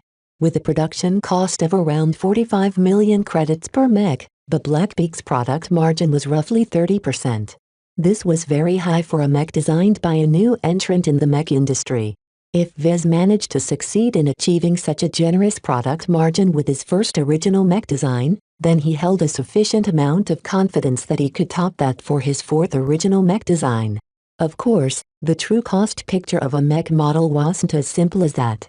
Licensing costs, taxes, after-sales services and more all served to muddle up the profits generated from sales. Even so, starting high was better than starting low. Right now, Vez made a rough determination of the market demand for Space Knights. According to Lord Javier, every mech force needed at least a couple to cover for their more vulnerable mech. Space battles aren't my thing, but I've trained for it in case I ever need to jump into the cockpit of a spaceborne mech. The noble stated as he stared down his empty mug of beer. Still, I've hung around with enough mech pilots to know that every spaceborne mech force needs them.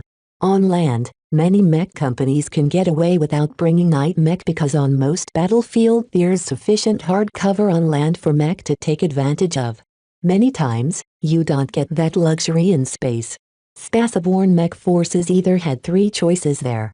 The first choice was that they could take the offensive and hit the enemy so hard and fast that they didn't become exposed to ranged fire. Lancer mech and light skirmishers came to mind. The second choice was that they could fight around their much larger carrier vessels. They could take advantage of their huge bulk to shield their more vulnerable mech from enemy fire. This was usually considered as a desperation move because carriers served as motherships to any spaceborne mech force. Once a force lost a carrier, they lost the ability to move around a large amount of mech. They became stuck and shackled in the star system the battle took place. The third and most sustainable choice was to field a number of defensive Space Knights. Space Knights took advantage of a combination of formidable defensive power with decent mobility in space to offer continuous cover under changing circumstances. The tactical flexibility they offer turned them into an indispensable mech type for most conventional spaceborne mech troops along with rifleman mech. In other words, this was a product category that always sold well and in relative large numbers. A high and stable sales pattern as well as increased tolerance for higher price margins in the market all led to stiff competition. However, Vez knew that his Space Knight design must be a truly exceptional piece of work in order to capture even a fraction of a percentage of this huge product category. While Vez could rely on Professor Ventag's contribution in the joint project to push his design up to that standard, it depended heavily whether Vez could design a compelling mech of sufficient quality. He had the confidence to design a good mech. But did he have what it takes to design a compelling mech? It depended on his creativity, imagination, inspiration and passion. His Blackbeak design did not emerge from a whim. Neither did his Crystal Lord design. He came up with the visions for both mech designs when he became inspired by external influences. This was the artistic side to mech design. It didn't matter how skilled Vez was in the technical side of his profession.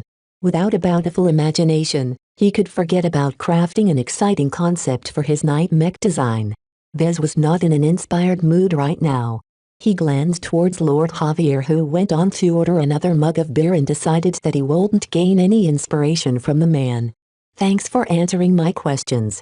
I'll be off now. Keep me in the loop on your progress, Vez. Will do. As Vez returned to his cabin on the Larmont Carnival, he began to consider his approach. If he wanted to come up with an inspired concept for his mech, then he needed to stoke his passion somehow. Thinking back to the past, Vez knew that he would get fired up to design a mech in two different instances. The first instance would be when he came under intense pressure. This always enabled him to exert his full potential during competitions and design duels when a lot was at stake. The second instance was when he became inspired by a good story. In fact, Vez always designed his mech around stories. Stories enlivened his mech by breathing life into the images he conjured up in his mind with the triple division technique. Of those instances where Vez made use of stories to enrich the spiritual essence of his designs, none were as effective as using stories that really took place. The Crystal Lord design is a shining example of this method. In effect, the Crystal Lord was the result of blending reality with imagination. By basing and anchoring the fantasies conjured up by his imagination with real elements, he gave them an easier path towards materializing them closer to reality. By making use of the spiritual remnants and story of the leader of the miniature race of extinct crystal builders, Vez succeeded in designing his first mech with an X-factor rated in the grade for the very first time. If Vez wanted to justice to himself, the LMC and Professor Ventag's faith in his ability to design a mech, then he needed to at least match his previous high point in his career. Making use of real individuals and real history would be a good starting point. A real story, huh? Vez experienced a lot of harrowing adventures and ordeals ever since the war broke out. His time with the Flagrant Vandals left a strong and indelible mark on him, sometimes for the worse but oftentimes for the better. No matter how mixed he felt about the journey to the Ian Corona system and the mission to uncover the treasures of the fallen Starlight Megalodon, he was never quite the same when he came back. He idly chuckled as he sat behind his terminal in his cabin. He hadn't turned it on because he couldn't do much with it anyway with his current authorizations. While he suffered through many awful situations, it wasn't always bad. He witnessed new wonders, outsmarted several enemies and managed to come back alive with plentiful treasures, the most important of which fixed the many flaws on his hybrid alien physique and improved its overall parameters. Vez wanted to commemorate his time with the Flagrant Vandals by designing a mech that embodied an aspect of that unforgettable adventure. He've witnessed many exciting battles and strange events, but which ones are relevant to Space Knights or Night Mech? Not so much, at least on the top of his head. Vez tried to go over instances related to defensive mech and only came up with a couple of examples that didn't really inspire him that much. Perhaps the most defining moment took place we tried to pass through the Venet's Duchy.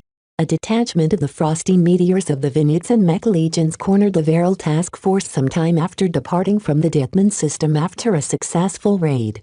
What struck Vez the most was that despite their lack of numbers, the heavy armored mech of the Frosty Meteors inexorably closed in on the stranded fleet of the Flagrant Vandals. No matter how much firepower the Vandal mech unleashed on the Venets and Mech, the Frosty Meteors endured an incredible amount of damage. If not for Venerable O'Callahan moving into action and whittling down the incredibly sturdy mech of the Frosty Meteors one by one, as well as the sacrificial mobbing tactic employed by the Vandals at the end, they might have never been able to survive their escape from the Vija Kingdom. The Flagrant Vandals didn't survive this disastrous crisis unscathed. Half of their Spaceborne mech pilots lost their lives and even more mech got wrecked or sustained heavy damage. If not for their subsequent recovery at the Harkinson system, the Spaceborne mech contingent of the Flagrant Vandals would have never been able to stand up on their own 2 feet again. This story contained a strong emotional attachment to Vez. Yet would it be appropriate for him to use the events of this battle as the basis of his fourth original mech design? Vez shook his head. We beat the enemy, but lost almost just as much. A Pyrrhic victory is not a victory to be proud of. Besides, the enemy earned all of the glory for their bold and enduring approach. The Vandals only won that battle because they outnumbered the small detachment of Frosty Meteors and made use of that advantage in the stupidest and most destructive way possible. He discarded this battle and tried to come up with other memories that cast a better on his experiences. After 15 minutes of daydreaming, he suddenly sat up straight in his chair. Of course. When it comes to showcasing the power of defense, how can I forget about that big lovable lizard? The misguided attack of the sacred gods of the Eastern Samar pantheon on the ground forces of the Flagrant Vandals nearly wiped out the latter. Nobody from the Vandals, including Vez, ever expected Kalanx's incredibly strong space barrier to be able to withstand a half a mech regiment's worth of ranged bombardment. In the end, the flagrant Vandals cheated and dropped a couple of overloaded power reactors that blew up with the force of a tactical nuclear weapon to overload that ridiculously resilient and enduring space barrier. Witnessing such an amazing capacity from a primitive exobeast instead of some highly advanced device from the CFA left a strong impression in his mind. Vez's eyes lit up as he realized that this event might serve as a good base for his vision for his space knight. Even though Kalanxa was a land exobeast and the battle happened firmly on heavy gravity soil, it was the spirit that counted. Vez wanted to draw upon the impression of invincibility and defensive supremacy displayed by the mighty Kalanxo. Best of all, unlike the earlier example, Vez and the flagrant Vandals eventually made up with Kalanxo. How strong would his space knight design become if he became inspired by her example? It's not possible for me to implement an actual space barrier as a defensive measure for my upcoming space knight design, Vez conceded. However, what kind of effect would Vez be able to achieve when he incorporated such a strong phenomenon in the imaginary realm? Chapter 1036 Spirit of Innovation and Inspired Mood struck Vez. This was it. This was the magical moment he sought when he decided to design his fourth original mech. What was his strongest asset? His imagination. Yet his imagination was only as good as the inspiration that fueled it.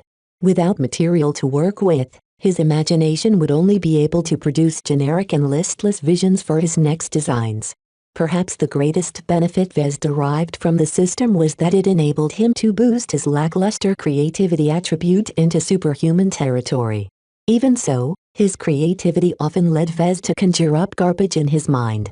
Without any material to work with, it often pumped out ideas and thoughts with little basis in reality. The constant questioning also led him into bouts of suspicion and paranoia from time to time. In other words, having an overactive imagination didn't always help him out. Yet these blemishes did not hinder him from enjoying the greatest benefit of possessing a high creativity attribute. Once he became inspired, his ability to create became supercharged. In the next half hour, Vez ran with the idea of using Kalanxo as an inspiration for a space knight. His mind elevated into a higher level of activity as he envisioned various events that he witnessed in the past. Kalanx's incredibly powerful space barrier. Kalanxo calling down an energy tornado to fill up her god crystals. Kalanxo interacting with Vez through her roars. Kalanxo bonding with Orphan and Ice for the very first time. Kalanxo stabilizing the surrounding space in the middle of the collapsing starlight megalodon. Kalanx's ability to maintain a bond between herself, Orphan and Ice even when they were separated in space. All of these incidents added to Kalanx's mystique. Vez even came up with the bold idea of outright using the sacred god or at least a representation of her in his mind as the totem animal for his next design. Vez paused at that moment. Is Kalanxo still alive? Will my shenanigans affect her in some way if she is still around somewhere on that planet? As far as he knew, the few instances he drew on real entities to construct his visions, he always chose dead people as his base. He wondered what happened to Ian Coronavi when he and a handful of others escaped that heavy-gravity planet. Did Sigrand wipe out every living being on the planet? Or did he depart in haste, leaving most of the god species and genetically modified descendants of the original crew alive? That might very well be possible. What happened next was anyone's guess. Perhaps some other Sandman fleets dispatched from the neighboring star system arrived and wiped out all life on the planet anyway. Perhaps the CFA sent out a war fleet that arrived in time to secure the planet and its inhabitants and were studying them even at this moment. Kalanxo could be stuck in some kind of CFA lab cage for all he knew. The implications regarding the existence of the god species, the blessed people and the cursed people were very significant. Vez lamented that he hadn't been able to retrieve the files for Project Icarus and abscond them for his own use. If only that ominous mainframe hadn't been subverted by Sigrand.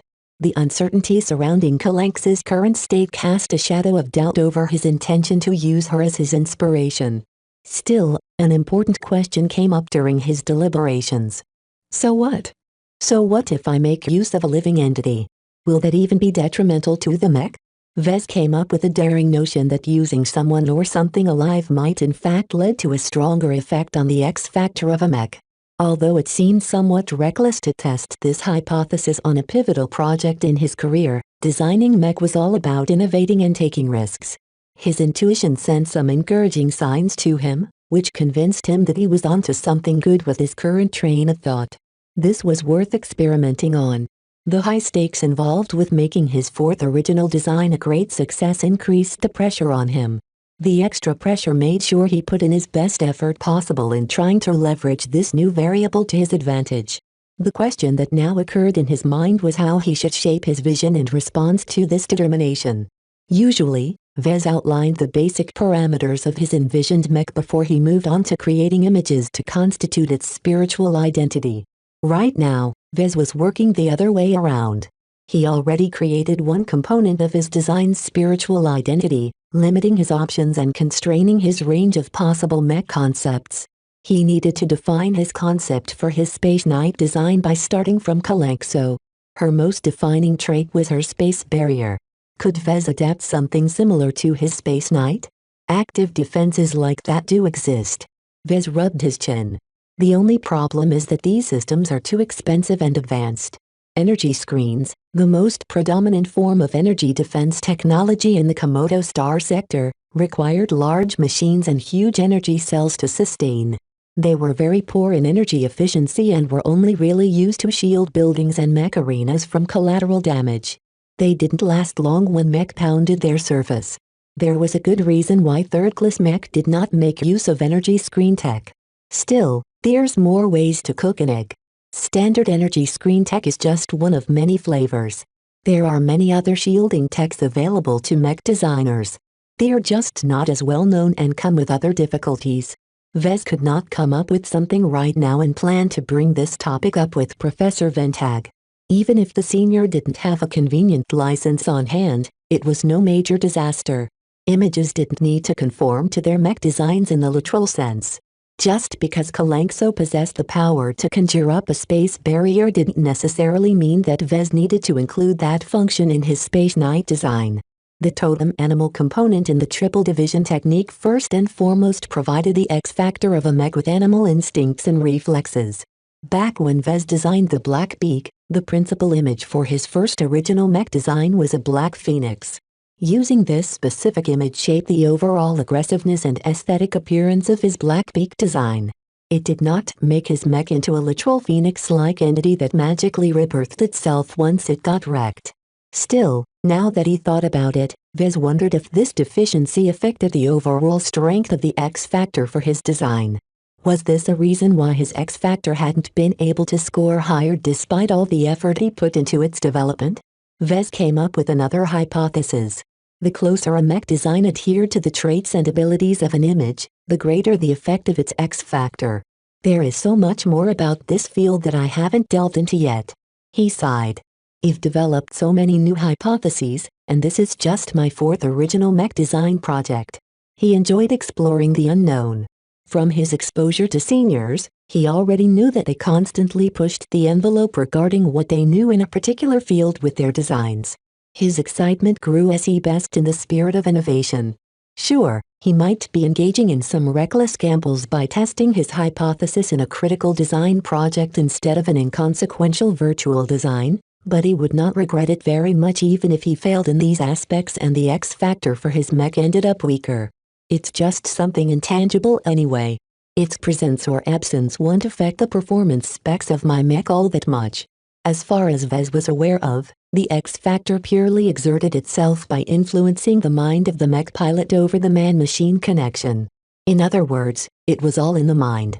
If Vez managed to pull off his new ideas correctly, then the positive influence on the mech pilot's piloting copies of his Space Knight design increased. This would definitely boost their performance by a small degree and lead to higher customer satisfaction. The more a mech satisfied the mech pilot, the higher the chance of repeat business. Satisfying customers was one of the most basic techniques to get them to return and purchase another product from the same brand. However, even if Vez somehow botched the X-factor up, it won't do much harm as his mech model would be no different from all the other models in the market. With almost no one in the market except for himself aware of how to strengthen and shape the X-factor of a mech, Vez practically held a monopoly on this feature even if nobody was really aware of what he possessed.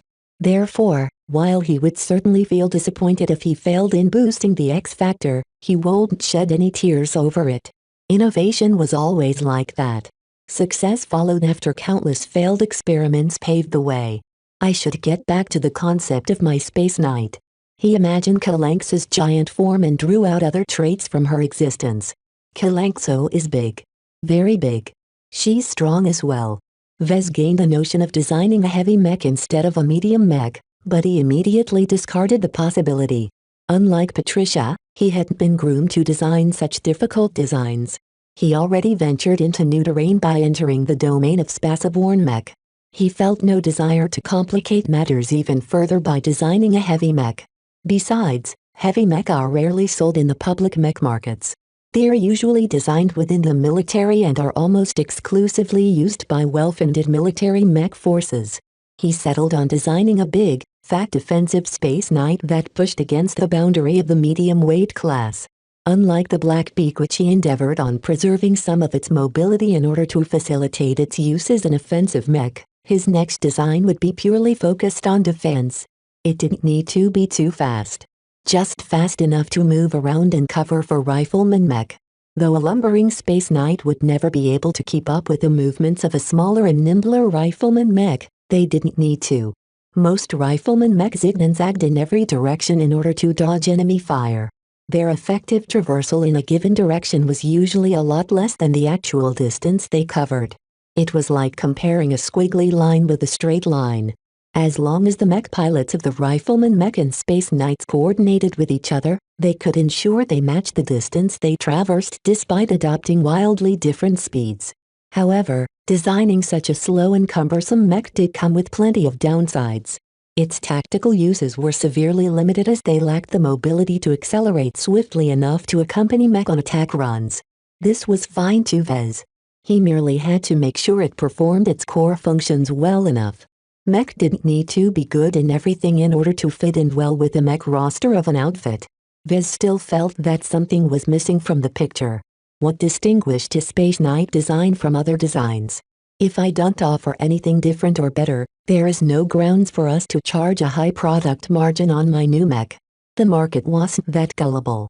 Vez frowned as he tried to figure out how to shape the narrative of his mech design to offer a compelling unique selling proposition. This was the key to distinguishing his product in the market. Merely relying on the name and brand of Noro Consolidated wasn't good enough if he wanted the joint project to succeed in 2 successive mech generations. It has to offer supreme defense, but how can I do this? Chapter 1037 Unique Selling Proposition. The problem on how to design a Space Knight that offered very strong means of defense haunted Vez a bit. It became an obstacle in his design process that he couldn't overcome unless he formed a good solution to address the problem. This is a hardware issue. He'll have to ask for a list of component licenses from Professor Ventag. Since he's a senior, he must have hundreds of good mech parts at his disposal at the very least. Unlike some other seniors, Professor Ventag didn't design any core components in-house. If he did design something, it would be purely something small and for internal use only. Vez never heard of Noro Consolidated publishing any notable component designs such as power reactors of mech engines. This reflected a difference in style and ideology. Some mech designers believed the correct way forward was to take an increasing amount of control over what was being put into the design of a mech. They wouldn't rest until every part of a mech was designed in-house. Other mech designers believe that diverting their attention to designing individual components missed the point about their profession. It wasn't their job to develop individual parts. Specialist developers already concentrated on that job.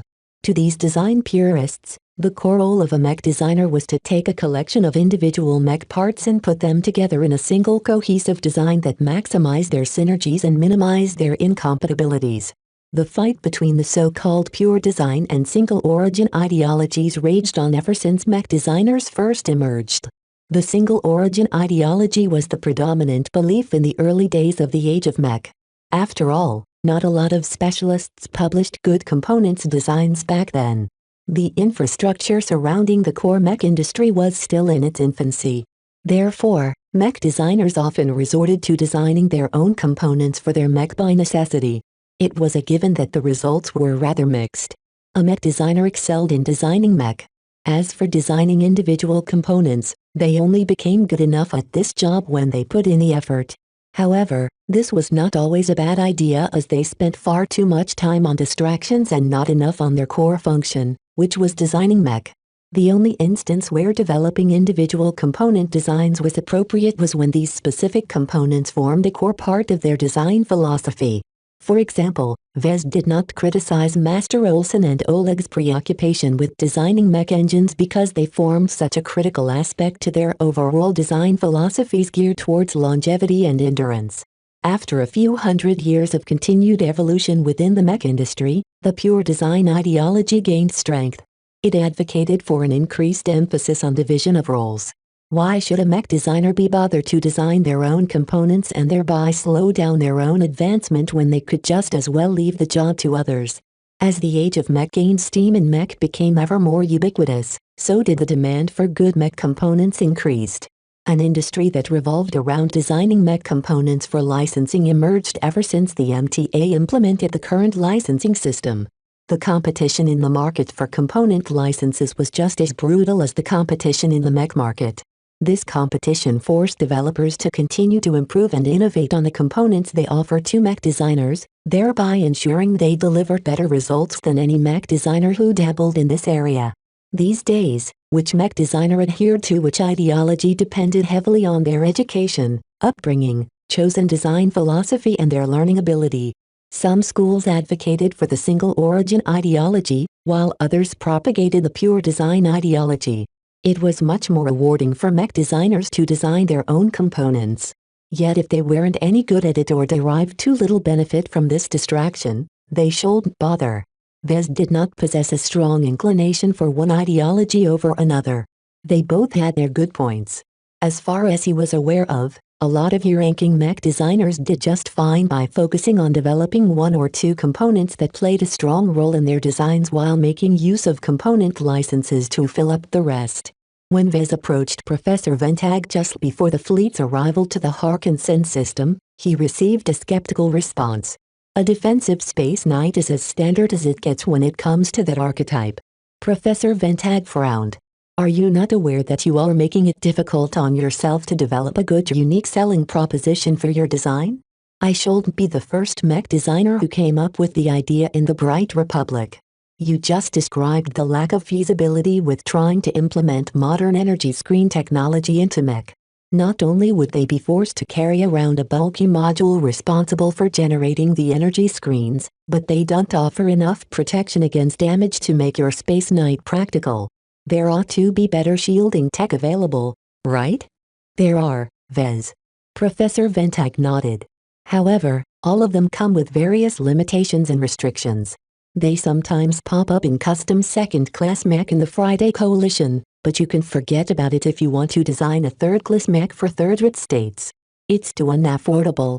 Vez encountered his first major setback. It seemed his dream of squaring the circle by somehow incorporating some form of shielding tech into his design fell through. His Space Knight won't be able to emulate Kalanx's space barrier functionality anytime soon. The professor suddenly smiled at the younger mech designer.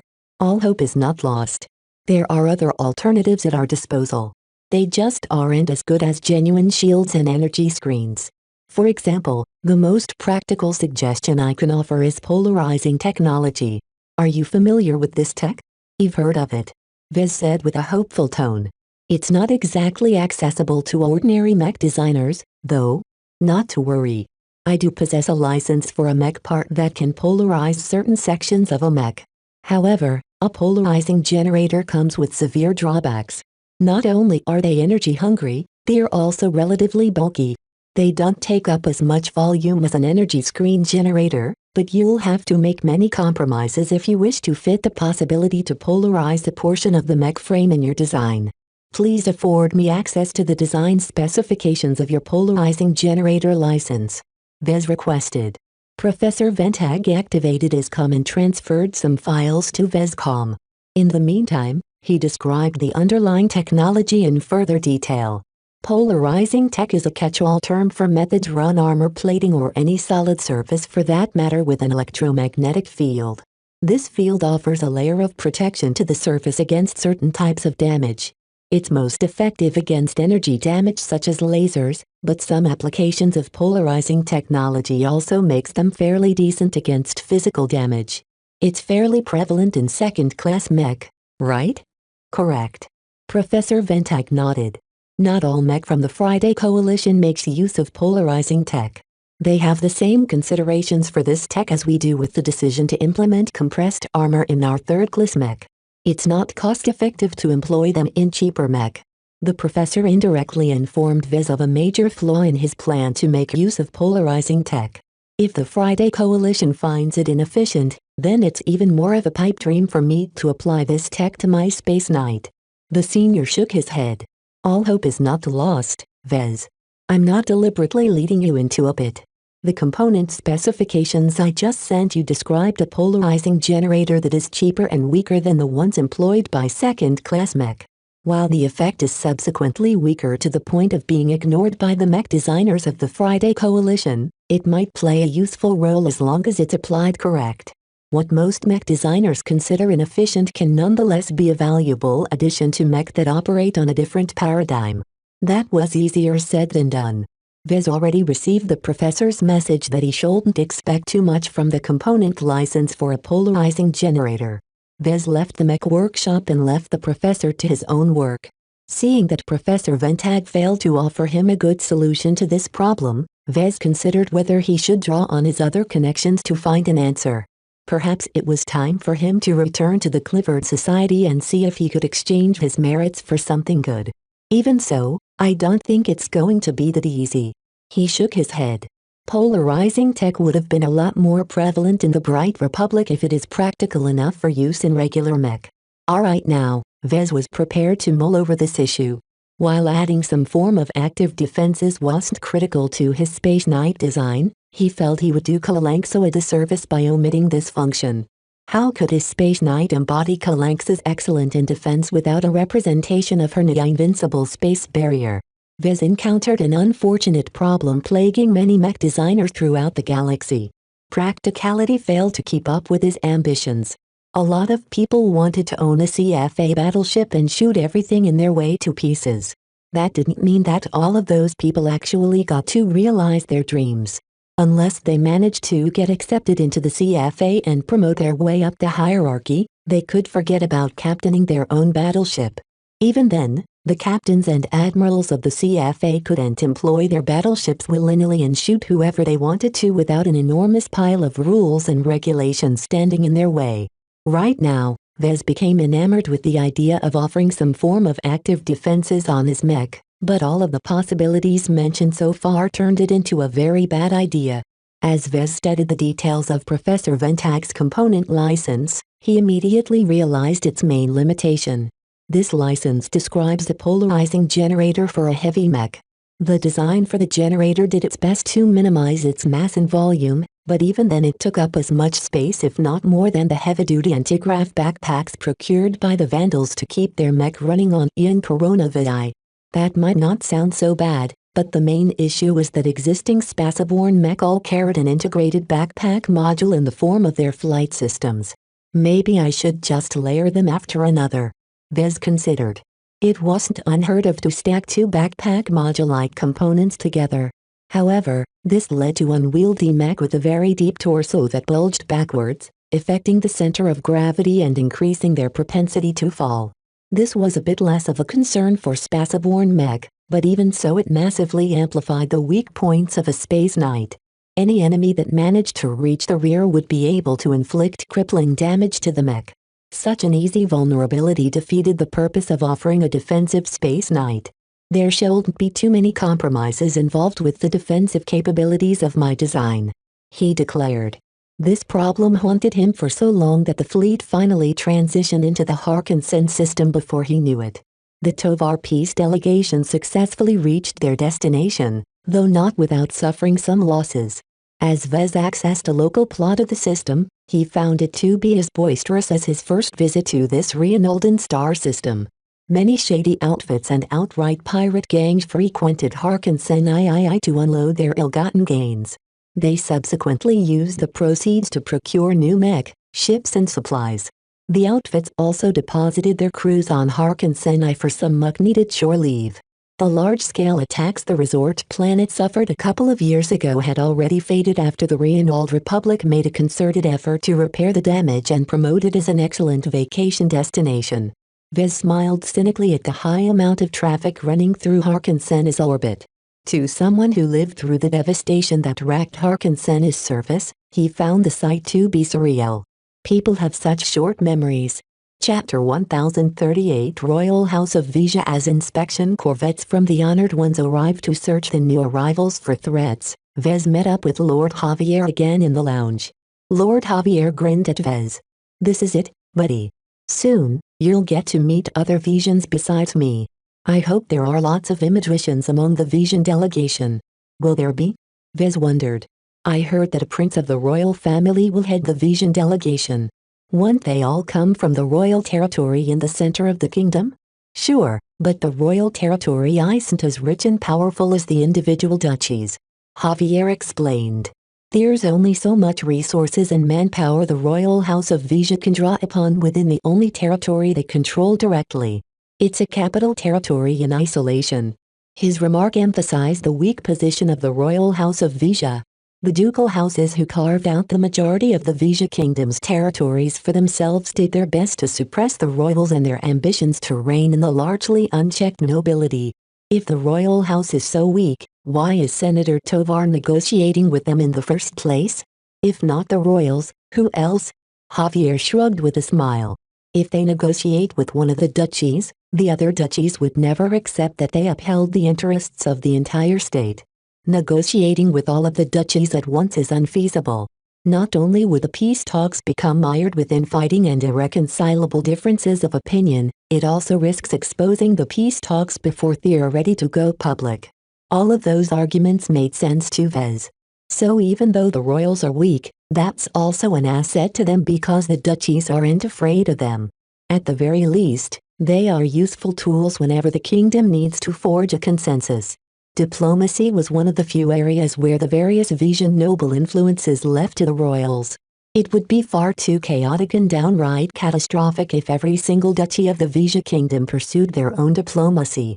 By allowing the weak royal house of Vija to take charge of this domain while simultaneously supervising every deal they negotiated, the duchies would not be forced to reject any proposed treaty just because their rivals presented it first.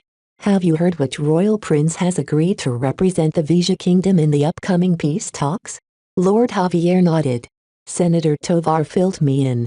The leader of the Vijan delegation is Prince Colchester. He's nearly as old as the senator at around 230 years old if I recall." Vez hadn't heard of Prince Colchester before. Then again, he never needed to learn about the members of the Vijan royal family when he studied mech design. "What is Prince Colchester known for in your circles?" "Prince Kali is a bit of a boring member of the royal house." Lord Javier snorted with contempt. "He's not a mech pilot and never even bothered to serve in the Mech Legion. Instead, I heard he's highly respected in the field of economics. He used to an economic planner who took part in huge decisions that affected the economy of the entire kingdom. I also heard that he's a bit conservative and restrained in many political matters." "How so?" "For example, Prince Kali is a big proponent of solidifying the class system. He thinks too many commoners are elevated into the nobility and he thinks it's ridiculous that it's too easy for the aristocracy to lose their status after going through a tough time." Vez smirked. "I think his own interests and the interests of the royal house plays a large part in his standpoint on this issue. The old prince also thinks we should scale back the intensity of our wars against the Bright Republic because the losses we've suffered are very heavy. He isn't making a lot of friends with that extreme opinion. Only in a warmongering state like the Vija kingdom would moderation and restraint be considered extreme," Vez thought. "So a prince like that is leading the Vijan delegation? He's the most peace-loving idiot among the princes of the royal house. He doesn't have much credibility with the supporters of the war within the kingdom, but as long as his entire house backs him up, he might stand a decent chance of smacking the duchies back into sanity." While Vez doubted that the weak royal house could convince the duchies of stopping the war, Prince Colchester might surprise him, even if Lord Javier didn't think much of the old royal. The fact that Lord Javier didn't bother to address the prince as His Highness or the like reflected the Vision lack of respect for the royal family. Granted, they often skipped such styles of addressing each other except in formal circumstances. Also, Vez doubted that Prince Colchester would like it if someone called him Prince Collie in his face. "Is there any other advice you can give me before we land and attend the opening banquet?" Vez asked. As a hostage, Lord Javier wouldn't be present at the first formal introduction between the two delegations. In fact, he wouldn't be showing up much at all in order to control how much he gave away to his fellow Visions. "You're a bigger deal than you realize, Vez," Lord Javier said seriously. "Try and flaunt the fact that you're Senator Tovar and Professor Ventag's pet." Vez immediately frowned at such a ridiculous response. "Pardon?" Lord Javier just grinned in response. "I purposefully call you a pet, because that's what you are to them. A useful puppy that barks whenever they praise you and fetches the sticks they throw out. Don't feel insulted, Vez. In this setting, it's an advantage. The Visions you'll meet during the peace talks are all nobles and elites that Prince Kali finds worthy enough to be a part of his delegation. They're mostly going to be older men and women just like the ones who are part of your own delegation. It's impossible for you to earn their respect on your own. However, as long as you're shameless enough, I think you'll be able to get in their good books by using the name of a renowned senator and senior mech designer." Even though Vez felt somewhat affronted at the thought of purposefully taking advantage of someone else's names and reputation, it did describe his current status somewhat accurately. Vez reminded himself of Flashlight's tenets. It didn't matter what method he used as long as he fulfilled the mission. Right now, Senator Tovar expected him to make a favorable impression on the Visions with his medals and war exploits and befriend at least some of them in the process. "I hope you're not completely right and that they brought younger Visions along as well," he said. As Vez received some last-minute advice from Lord Javier, the fleet slowly made its way to Harkinsenii. It took some days for the fleet to reach the administrative planet's orbit as the Honored Ones increased their scrutiny to any ships or fleets crossing into the restricted zone around the second planet from the local star. If anything, Vez felt much more reassured that the Honored Ones prevented Neverdowels from smuggling dangerous weapons and mech to the surface of Harkinsenii. The fiasco that Vez endured on Harkinsenii a few years ago should not be making a repeat on this strictly governed planet. After a long period of inspections, identity verification and signing documents, a series of shuttles dispatched by the Rhiannoldans all brought them down to the surface of Harkinsenii. Only Senator Tovar and his aides were spared from riding Rhiannoldan shuttles. The senator received a waiver from the authorities to make use of his personal shuttle to make landfall. Rank hath its privileges. The general atmosphere at the spaceport at the outskirts of Ernest, the capital city, reminded Vez of Rittersburg. Lots of Preciselli-shaped greenery blended in harmoniously with predominantly white structures. This classic look granted Harkinsenii the impression of an idyllic paradise. In order to maintain the secrecy of the peace talks, the members of the Tovar peace delegation remained separate from the public. Their Rhiannoldan escorts from restricted area to restricted area before leading them to armored shuttles that brought them away from Ernest. The capital city was too important and too highly populated to conduct the peace talks. The Rhiannoldans along with the two parties instead decided to hold the peace talks at Kester Hills, a small settlement known for its bountiful nature and relaxing sights. The fact that it was small and lightly populated meant that it was easy to control its population. In fact, the Rhiannoldans temporarily relocated its citizens and stationed a robust amount of Honored Ones to ensure the security of the peace talks. Vez still wondered why the Rhiannoldans played along in the first place. Shouldn't they be glad that the Briders and Visions continued to slug it out against each other? He was not naive enough to believe the Rhiannoldans became convinced by Senator Tovar's claims that a greater threat might be coming. Well, such concerns weren't very relevant to him. Senator Tovar had a good reason to agree with holding peace talks in the Rhiannold Republic. As the armored shuttle landed in the landing zone of an expansive and luxurious-looking estate, the Rhiannoldans retreated their people and let the Briders sort themselves out at their new abode. The Tovar Peace delegation's staff immediately went to work. They inspected the main compound and inspected them for bugs and listening devices. It was probably a guarantee that the Reinaldans snuck in loads of spying devices in the compound. After a short moment, Secretary Lowe came up to Vez. "Mr. Larkinson, your quarters have been prepared. Please follow after me. We'll need to prepare you for the upcoming banquet tonight." The diplomatic aide led Vez into the compound before reaching a residential section that offered hotel-like room to the guests.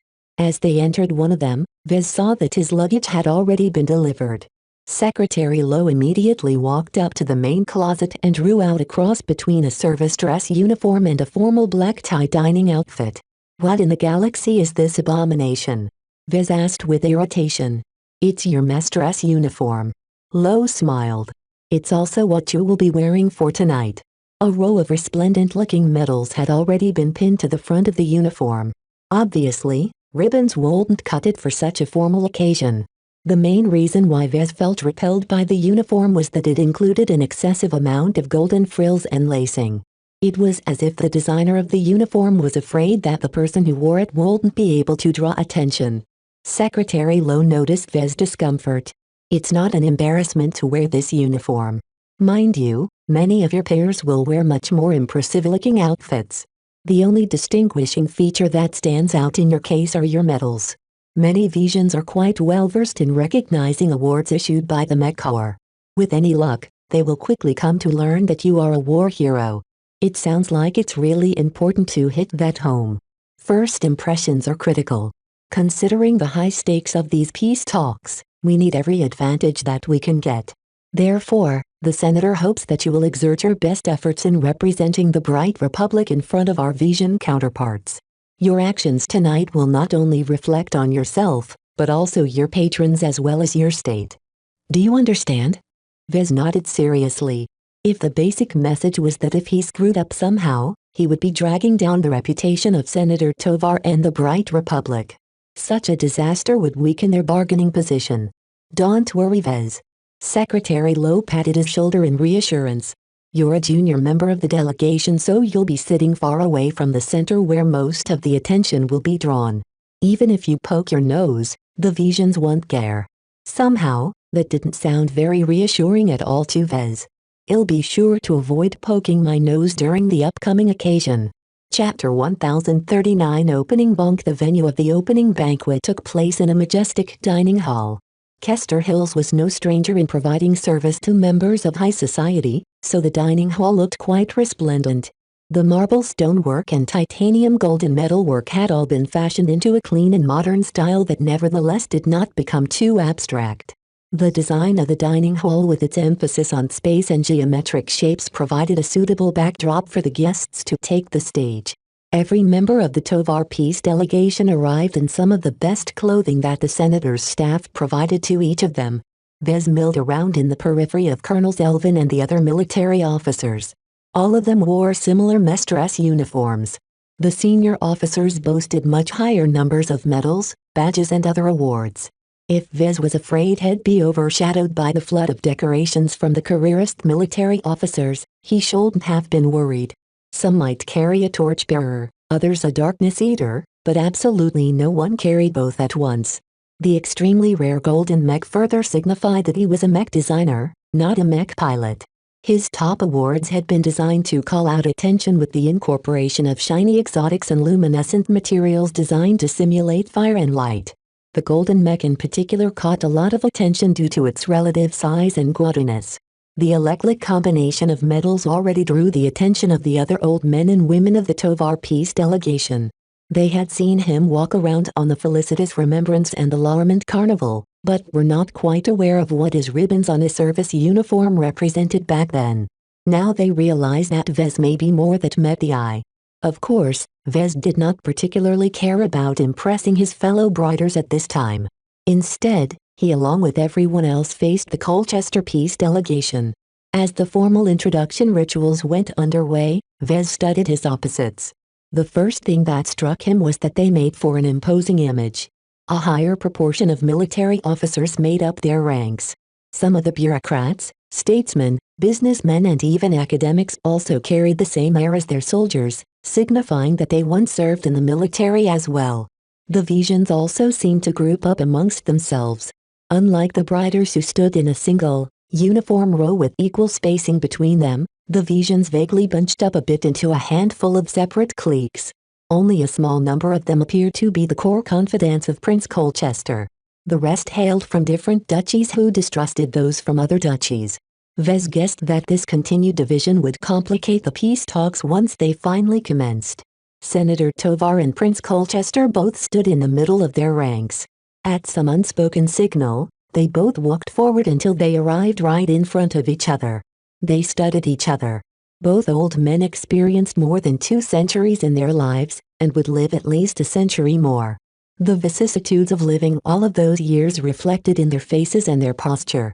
They were no average humans in the galaxy. They were born from privileged families and had been groomed to lead their respective states since young. Looking far away from the center, Vez became struck with the notion that they were the same kind of men. Both of them were leaders and both of them were old. That gave them something in common that none of the other members of their delegations could ever come close to matching. Prince Colchester. Senator Tovar. They shook hands and smiled in diplomatic fashions. None of their true thoughts could be discerned as they tried to read each other's expressions and body language. Eventually, they separated and led their delegations to the lengthy but narrow dining tables. A band began to play soft music while staff started to bring in appetizers. However, no one focused on the food and drink and instead stared at the opposite side of the narrow tables where their Vision counterparts took seats. Vez sat a long line down the table for military officers and officials. Lieutenant Colonel Selvin sat at the head of the table and already started to swap some casual stories with a noble officer from the Mech Legion. Everyone's ranks, seniority and age descended further down the table until only mere captains sat at the other end. For various reasons, Vez sat at the other end of the table.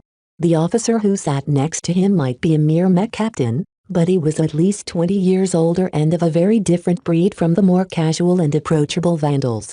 Vez instead turned his attention back to the Vision military officers.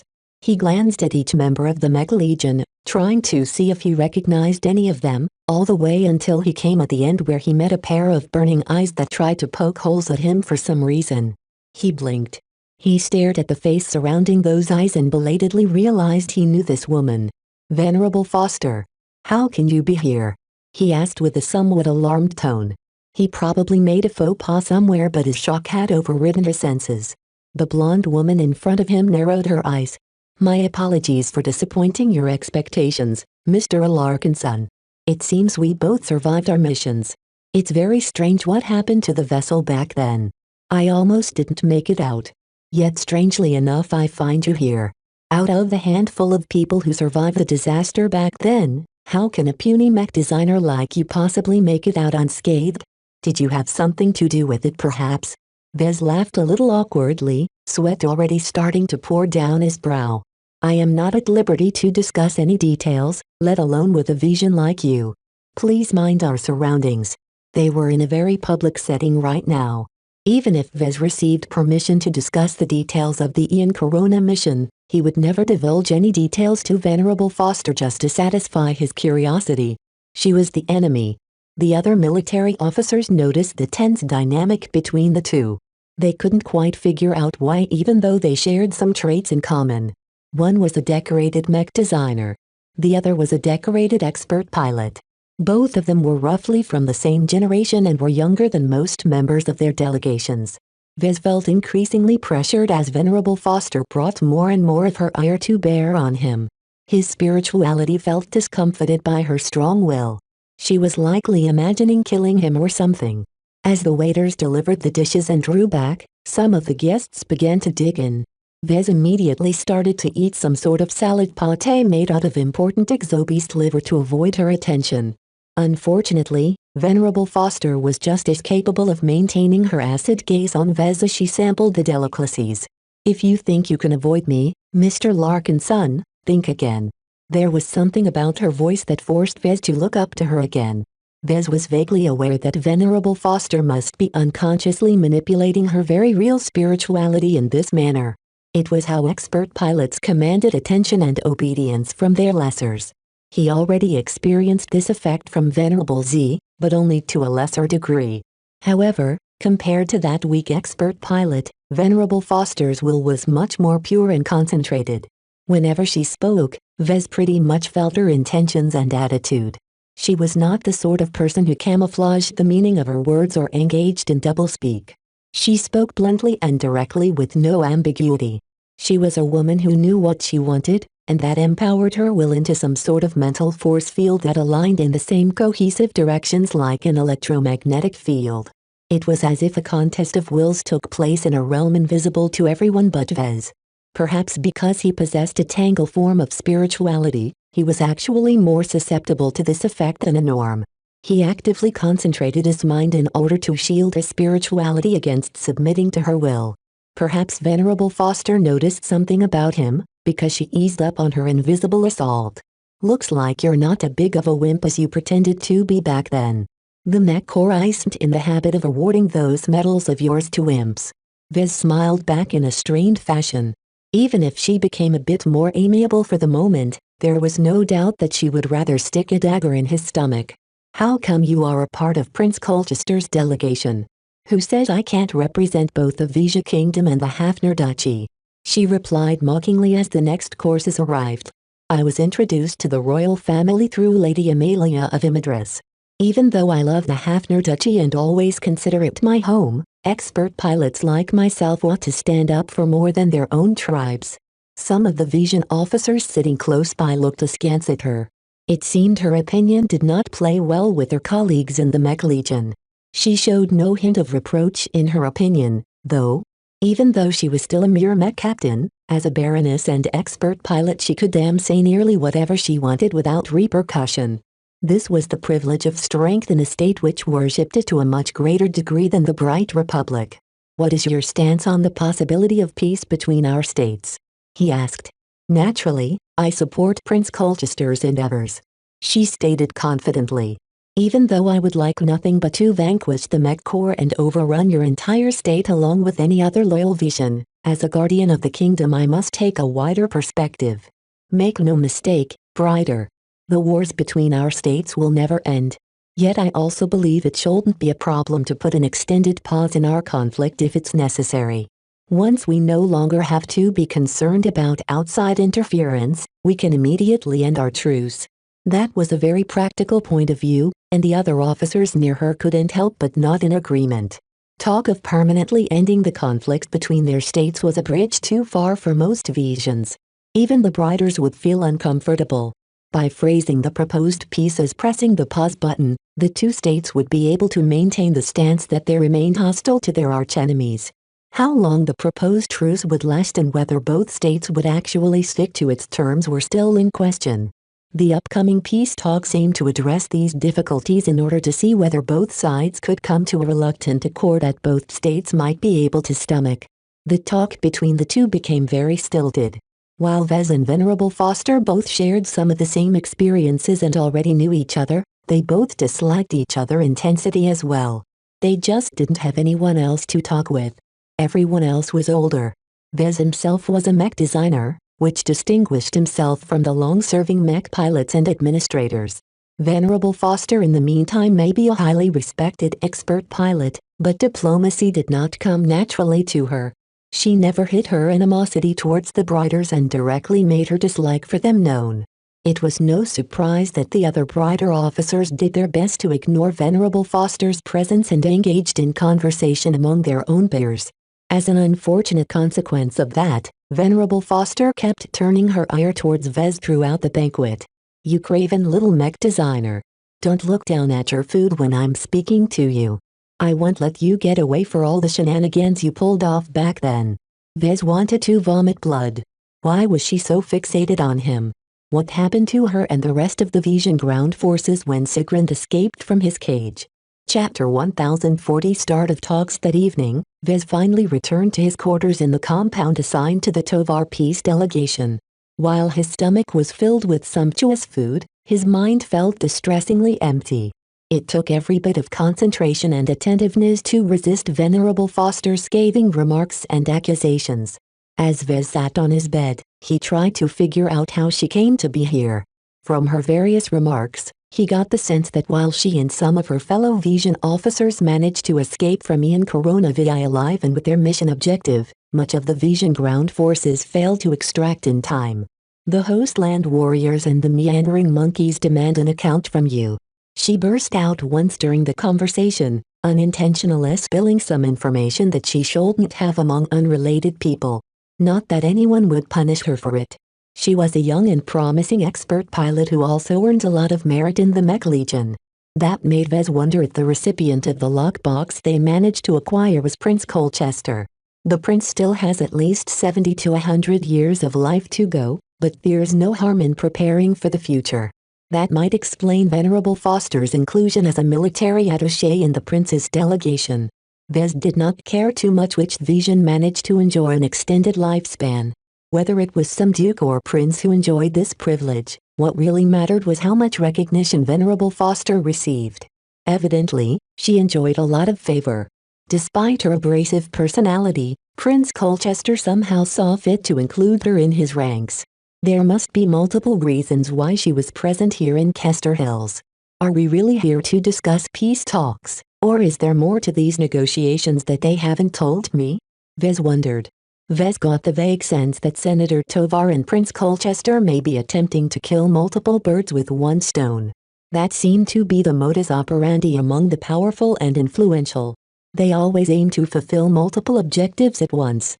The next day, the peace talks began in earnest. Both delegations sent representatives to make their opening moves.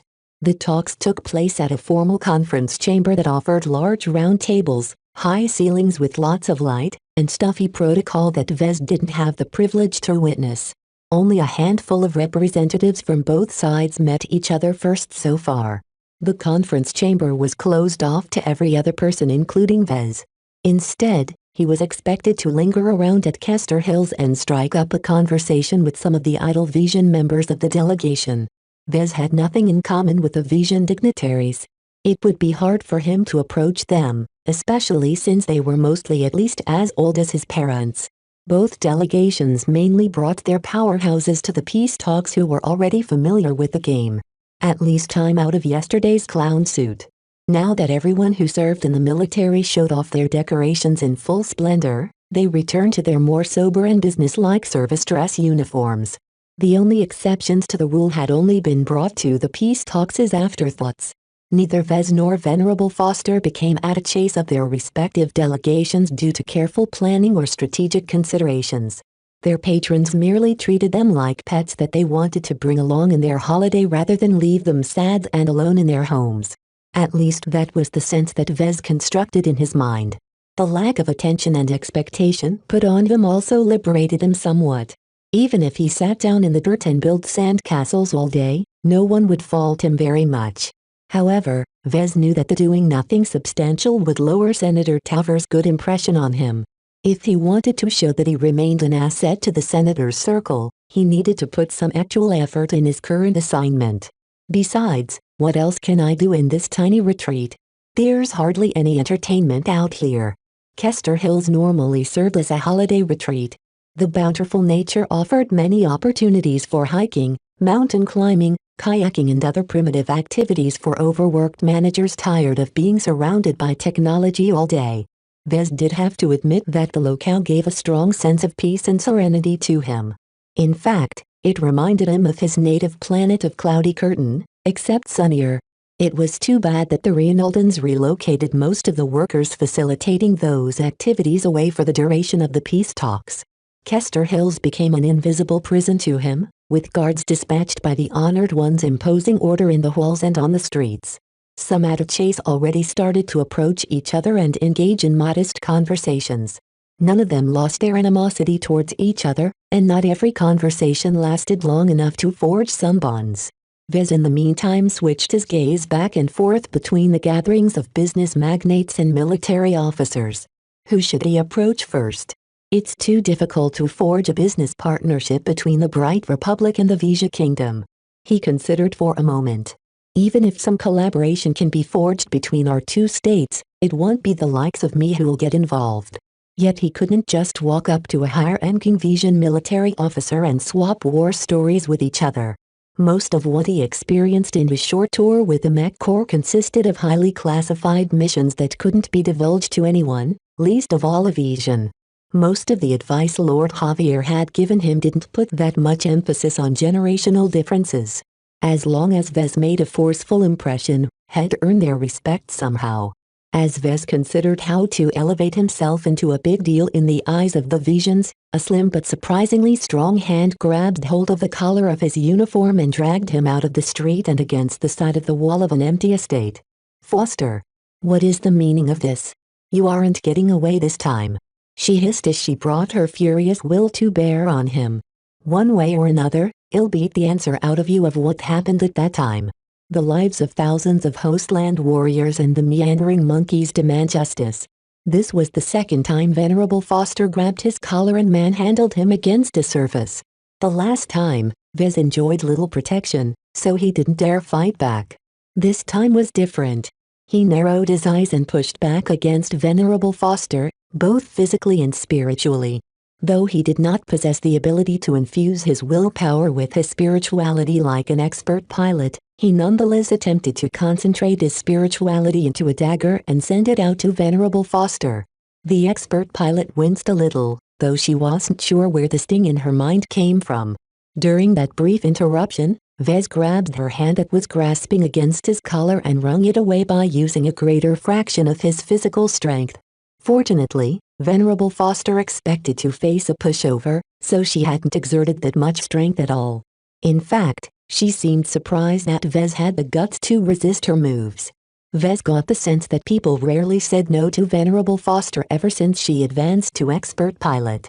"Venerable Foster, please be conscious of our current surroundings. We are not on the battlefield anymore."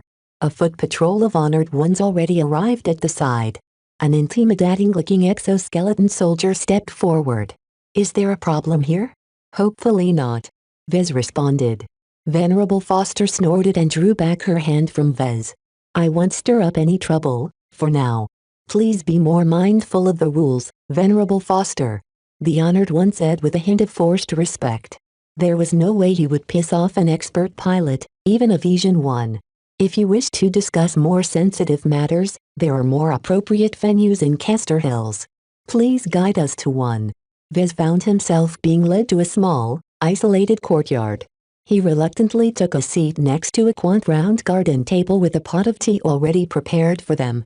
He quickly poured himself some tea in his tiny glass and began to sip it for lack of anything better to do. In contrast, Venerable Foster sat on her chair with a straight posture and continued to study Vez with her burning eyes. She obviously wanted nothing more than to confront Vez of his past actions on Ian Coronavirus, yet her current assignment as well as the ubiquitous presence of the honored restrained her from doing what she wanted.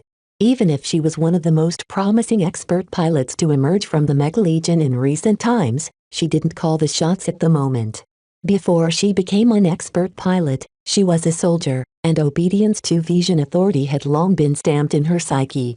That left her with no opportunity to bring up the topics she really wanted to talk about. Hence the extended silence ever since they sat down at this table. "So," Vez began after he took a few sips of his soothing lavender tea.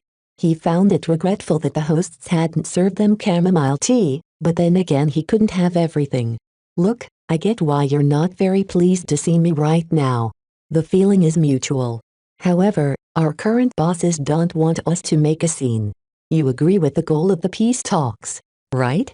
The expert pilot restrained her aggression to an extent and breathed deeply. "Don't patronize me. I'm quite aware of what is necessary at the moment. I am very much capable of taking the big picture into account."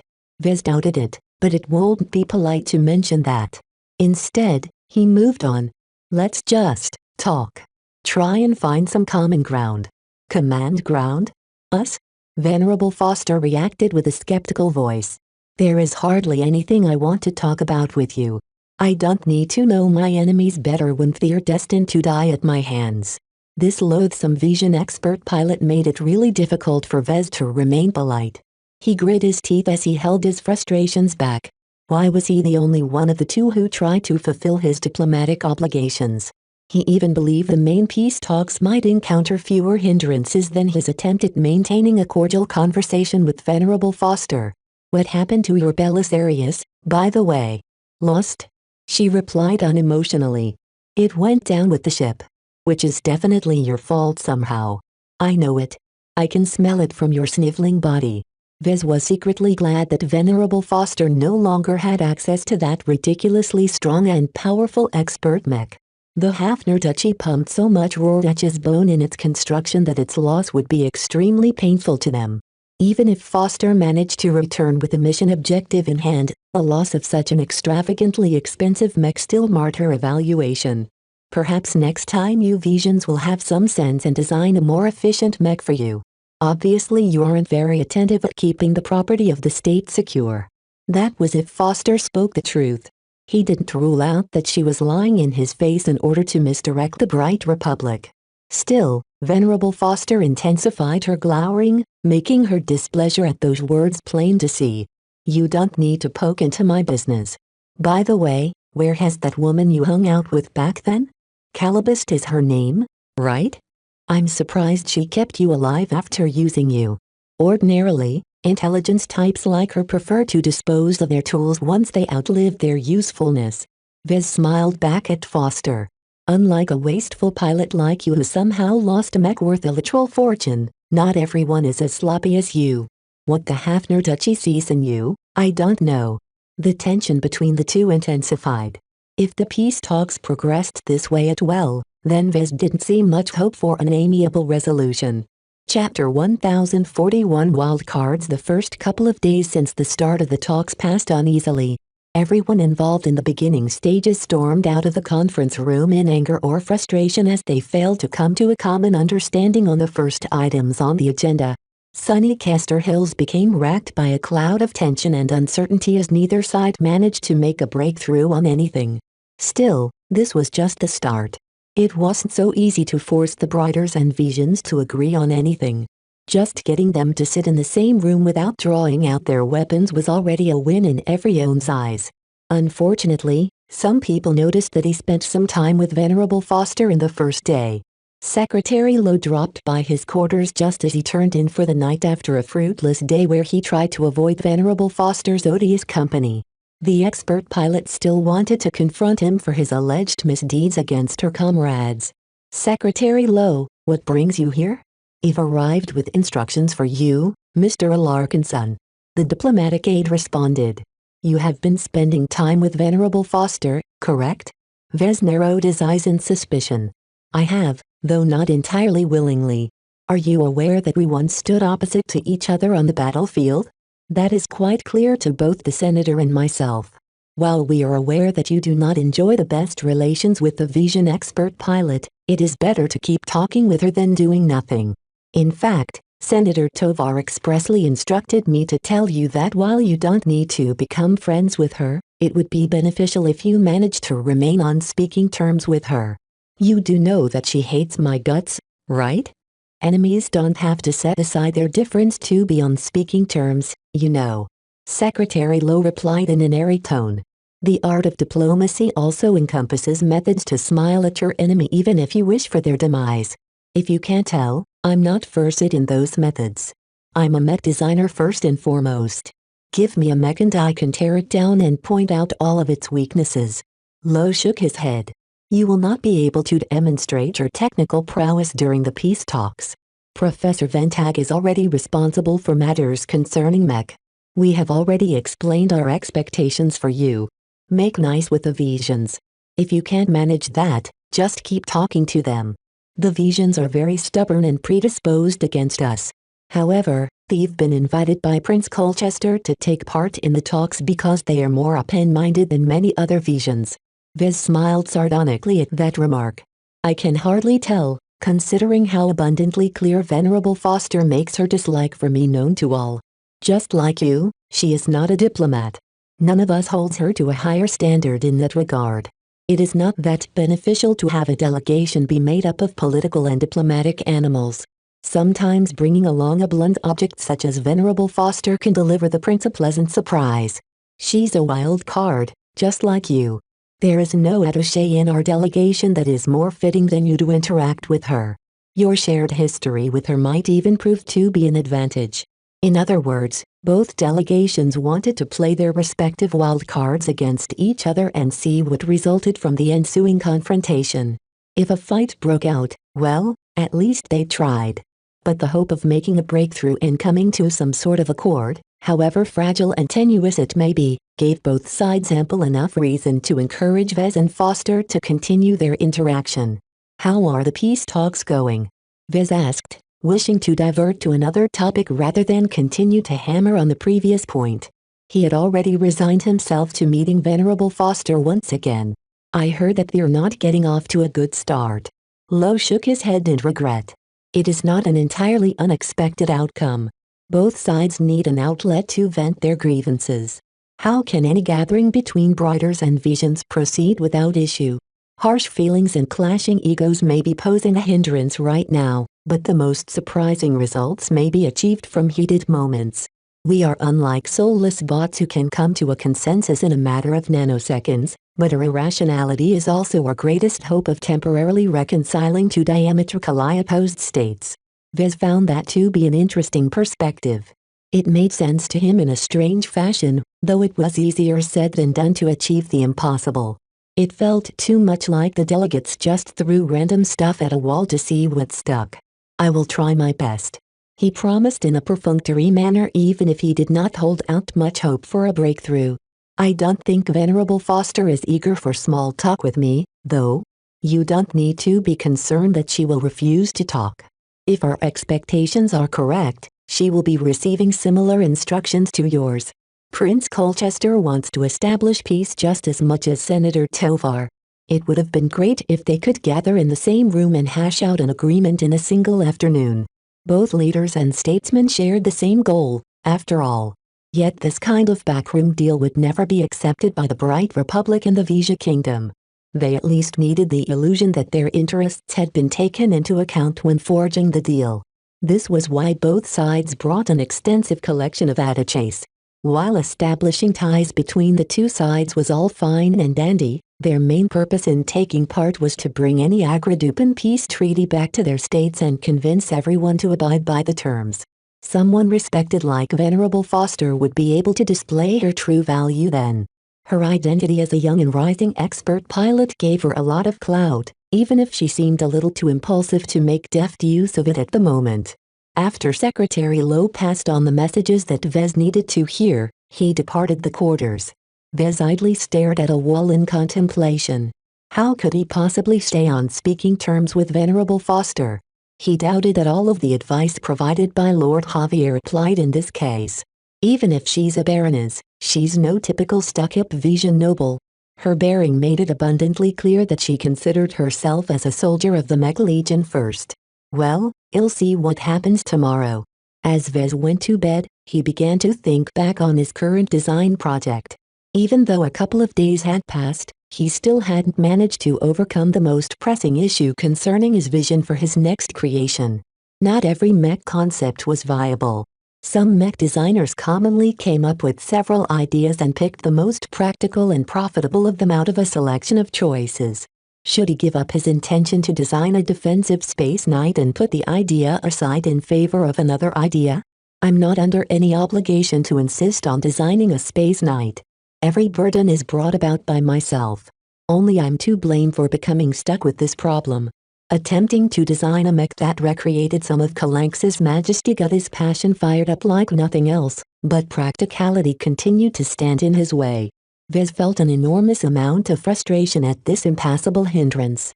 It was as if he possessed urges but no outlet to release them. How did other mech designers deal with this issue? They'll probably give up, he guessed. An unattainable dream isn't worth pursuing when you'll only ruin yourself if you vainly try to pursue it. Every mech designer wants to design a great mech. That doesn't mean they have the funding and means to do so. Many of us aren't in a position where we can ignore practical constraints. Rationally speaking, he should have given up on the idea to design a defensive space knight that paid homage to Kalanxo as soon as he learned how unfeasible it was. Incorporating genuine shield technology was out of the question. Polarizing technology offered a more viable alternative, but even then it took up way too much space to fit comfortably in any medium mech design. Yet Vez did not wish to give up. His passion kept burning and he would hate to put it out by abandoning this mech concept. Some part in him urged him to continue to work on his current idea. If he succeeded in designing a workable mech along these lines, the magnitude of his achievement might even be enough to propel him directly into the ranks of journeymen. This joint design project is a turning point in my career. How can I walk back from the challenge for fear of practical concerns? Logic and emotion clashed against each other, and emotion won out. What was best for Vez did not necessarily match with what he really wanted. He believed that if he ever turned away from this idea, he wouldn't be able to regain his motivation, which had reached its height right now. Sometimes, a mech designer has to lay down their foot and pursue their passion despite the entire galaxy being arrayed against it. There must be some way of overcoming the problem. The polarizing module simply took up too much mass and volume. I was too big compared to the capacity of a regular space knight. Trying to fit such a component into a mech without sufficient space was like trying to stuff his head into a sock. He took a step back and contemplated the problem at its most basic level. My head is too big and my sock is too small. What can I do to make my head fit into my sock? Two answers immediately came to mind. The first answer was to shrink his head. Vez chuckled a bit at the thought. That's impossible. His head, and the polarizing module for that matter, came in a given set of dimensions. The developers of the polarizing module already tried their best to minimize their volume and mass. There was no way Vez could ever shrink that even further. Therefore, he moved on to the second answer. That was to enlarge his sock to a size that would just be able to slip over his head. That sounded fine and dandy in this funny metaphor, but when Vez came back to his mech concept, that basically meant increasing the size of the mech frame. The Space Knight doesn't have to be as large of a heavy mech, but it will already be well beyond the boundaries of a medium mech by the time it is able to fit the polarizing module. Vez performed a series of mental calculations in his mind. He estimated that his Space Knight needed to surpass the size of a regular Space Knight that already pushed against the limits of the medium weight class by about 20%. This essentially made his proposed mech concept at least 20% oversized and overweight. It's essentially an obese medium mech. From a conventional perspective, a fat mech did not offer any good performance. A medium mech that was too large and heavy didn't possess the mobility to dodge incoming fire and didn't possess the resilience to withstand it head-on for long. Yet, did this rule of thumb actually apply in this case? I automatically thought it does out of habit, but is that really the correct assumption to apply in this situation? Even if he designed fat medium mech, did that really detract from core functionality of his Space Knight? From the start, it was mainly intended to serve a defensive role. A mech did not depend too much on mobility anyhow. The real question was whether the trade-off in mobility would be worth the gains in defensive ability. Cost is also a major issue. Vez recognized. A mech that's 20% larger is at least 20% more expensive. Will anyone still be willing to buy one?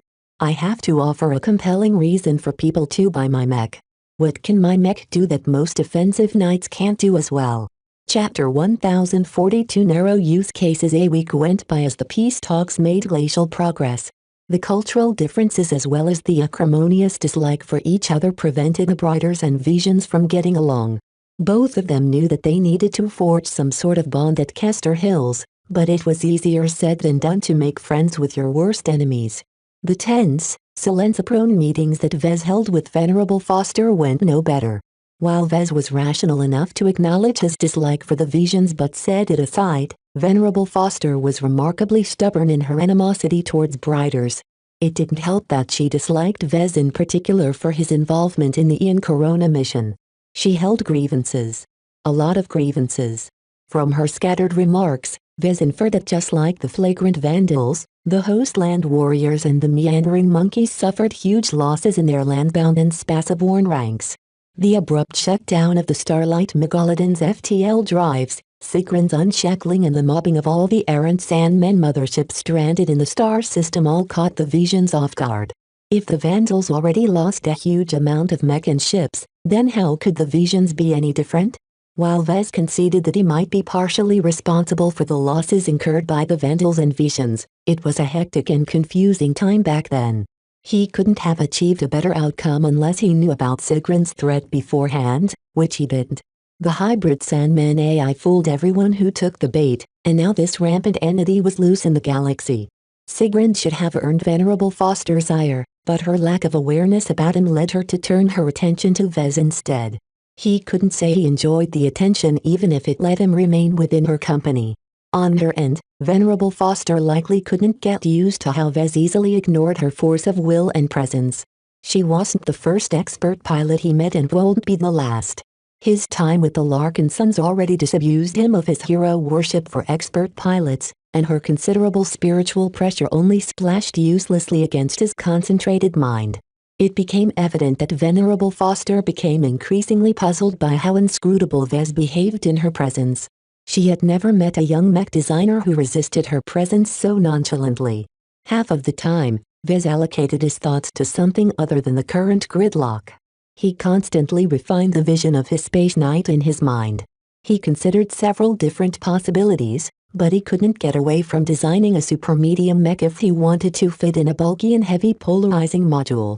When Vez managed to catch up with Professor Ventag, he finally described the radical idea that fermented in his mind. To his credit, Ventag didn't laugh at him in his face. Even so, he did not look favorable on the idea. Mr. Larkinson, you are not the only person who toyed with designing a super-medium mech. Let's take a step back and consider this unusual class. Do you know why mech designers avoid designing super-medium mech?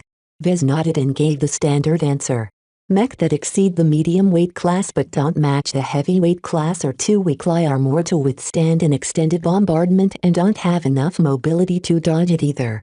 So what makes your super medium mech concept special that it can ignore these rules? The custom against designing a super medium mech is just a guideline. In the past, mech designers didn't worry about categorizing their mech in 3 weight classes. While there is a good reason to adhere to the 3 weight classes, there are limitations to this paradigm. They constrain our thinking and prevents us from accepting the most appropriate solutions even if they stare at us in the face. Professor Ventag smiled and crossed his arms as he leaned back in his chair in the courtyard. You have a critical mind. I like it. Questioning assumptions and established theory is the mark of a mech designer with an aptitude for research. Those are very necessary traits for high-ranking mech designers, but it is rather unusual for me to see them in an apprentice. You are ahead of your peers in that regard. Thank you, sir. That said, inquisitive apprentices sometimes question assumptions too early in their career. Before you break the rules, make sure you understand their necessity. Now tell me what your super medium space knight concept offers that regular medium space knights lack. Well, you see, sir, I made some calculations. Vez activated his com and showed off his scribblings, his loose calculations and his sketches. While he hadn't drafted a complete design as of yet, he toyed with various sketches of super medium mech that somehow incorporated the large polarizing module. This sketch shows the most feasible approach so far. Vez described as he showed off his latest sketch. It kind of looked like an obese mech. The thick girth of this mech may look unwieldy, but the design is only roughly 25% larger than a typical medium defensive space knight. It features strong limbs, a large and sturdy torso and a tall tower shield.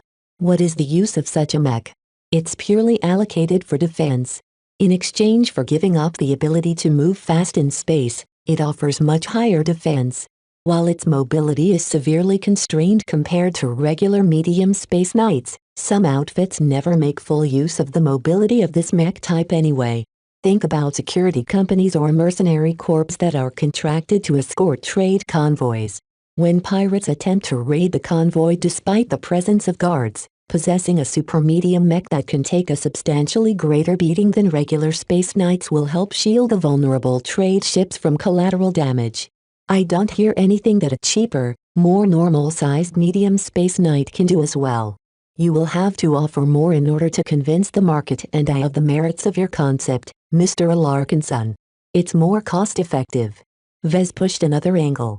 Even though my mech will be 25% larger and thus at least 25% more expensive, The defensive prowess it gains in turn would be increased as well. Its larger size and power means it has more surface area for its armor plating. This allows it to perform its core function for quite a bit longer. A mech that is 25% larger won't be 25% more durable. Professor Ventag said as he shook his head. Concentrated fire on a single section of your mech will allow enemies to punch through its armor and cripple it without wasting their firepower on the rest of the mech. Its low mobility will only increase the effectiveness of this tactic. But this is where the polarizing module comes in. Once it comes online and charges the sections of the armor plating with the effect, it can temporarily shield a targeted section on its exterior against enemy fire. It's particularly effective against laser beams, which boasts the highest degree of accuracy in space battles. As for slower ballistic projectiles, their travel time is just long enough that my super medium mech will still be able to move and cause them to miss their mark. This time, Professor Ventag furrowed his brows as he simulated Vez's arguments in his own mind. At first, he was dismissive of the radical idea of employing a super medium mech. Yet the uses envisioned by Vez made a lot more sense. The senior looked increasingly more intrigued as he contemplated the intended use. I admit, your idea sounds more plausible than the minute. However, are you aware of how difficult it is to implement such localized polarization into your design? The polarizing module ordinarily polarized the exterior of the entire mech against damage. However, this wasn't very efficient as the polarizing field wasted lots of energy just by remaining active. The larger the field, the more energy the mech expended. Therefore, more advanced use of polarizing technology sought to reinforce smaller portions of a mech. However, this demanded a lot out of a mech designer. The polarizing field needed support from the internal architecture to sustain its effects, and therefore required space to integrate special channels leading up to various sections of the mech. The smaller and more granular the polarizing effect, the more channels required, taking up valuable space and increasing the complexity of the mech internal architecture. However, Vez was nothing if not confident in his own abilities. I believe in my mech concept. Let me at least try before we rule it out. I think you'll be pleasantly surprised at the results. I'm not quite convinced by the appeal of your mech just yet. Professor Ventag frowned again.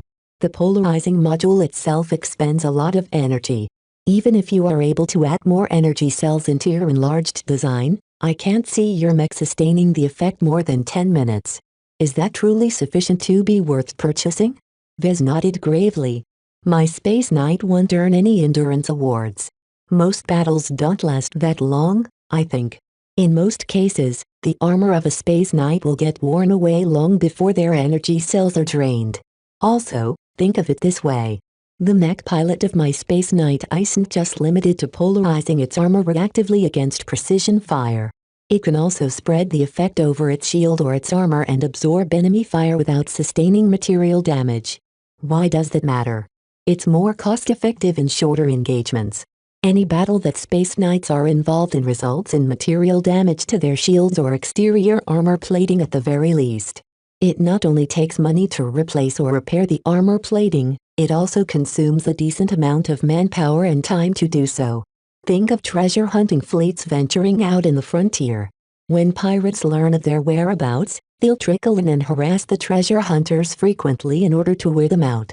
In such an instance, rather than taking armor damage, wouldn't it be better to let the polarizing field absorb much of the damage instead in these low-intensity engagements? The only damage my Space Knight will sustain is a couple of depleted energy cells. Vez came up with such a use due to his own personal experiences with the flagrant vandals. His stint as head designer made him intimately familiar with all of the headaches that emerged whenever the vandals survived a battle. Even when they won, it was a huge hassle and drain on resources to repair the damaged mech. I think these cases sound plausible. Professor Ventag conceded, before playing devil's advocate again.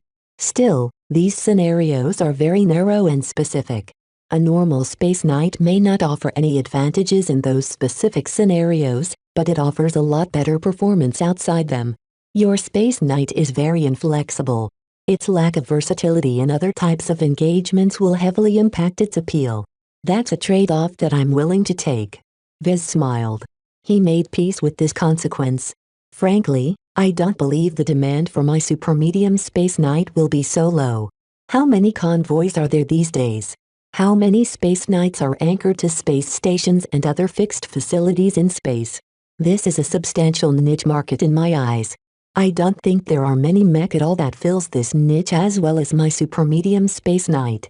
Ventag was taken in by his optimistic projection. That's a very bold assumption of you. Yet how will the market really respond to such a deviant mech type? Have you ever thought of the possibility that the market will be prejudiced against your design solely due to its aberrant weight class? Have you ever factored in the backlash that both our companies will incur if we publish such a controversial mech design? Backlash? Vez puzzled. Chapter 1043 Dare to Design. You have no idea how preconceptions run deep in the mech market. Professor Ventag stated. First, think about the meaning of the word market. It's a gathering of people who exchange goods and services to each other. The key word here is people. Without people, mech won't get produced and sold. And while people can act somewhat rationally at the macro level, they are not devoid of bias. A light went on in Vez's mind. He remembered the Skull architect ranting against the imperfections of the mech market one time. The fugitive senior mech designer once railed against some of the biases as well. So what you're saying is that because people have learned that super medium mech are a bad idea, they'll automatically be predisposed against my mech concept. It's worse than you think, Mr. Larkinson. They'll take the initiative to disparage your product to their friends and on the galactic net. The negative feedback that will ensue as soon as we publish such a mech will impact our personal reputation and the reputation of our companies severely. It's fine if you decide to stray off the beaten path and ignore the rules that have been in place for centuries. Not everyone is as open-minded, however. Your design becomes a major problem when you impose your eccentric decisions on the market.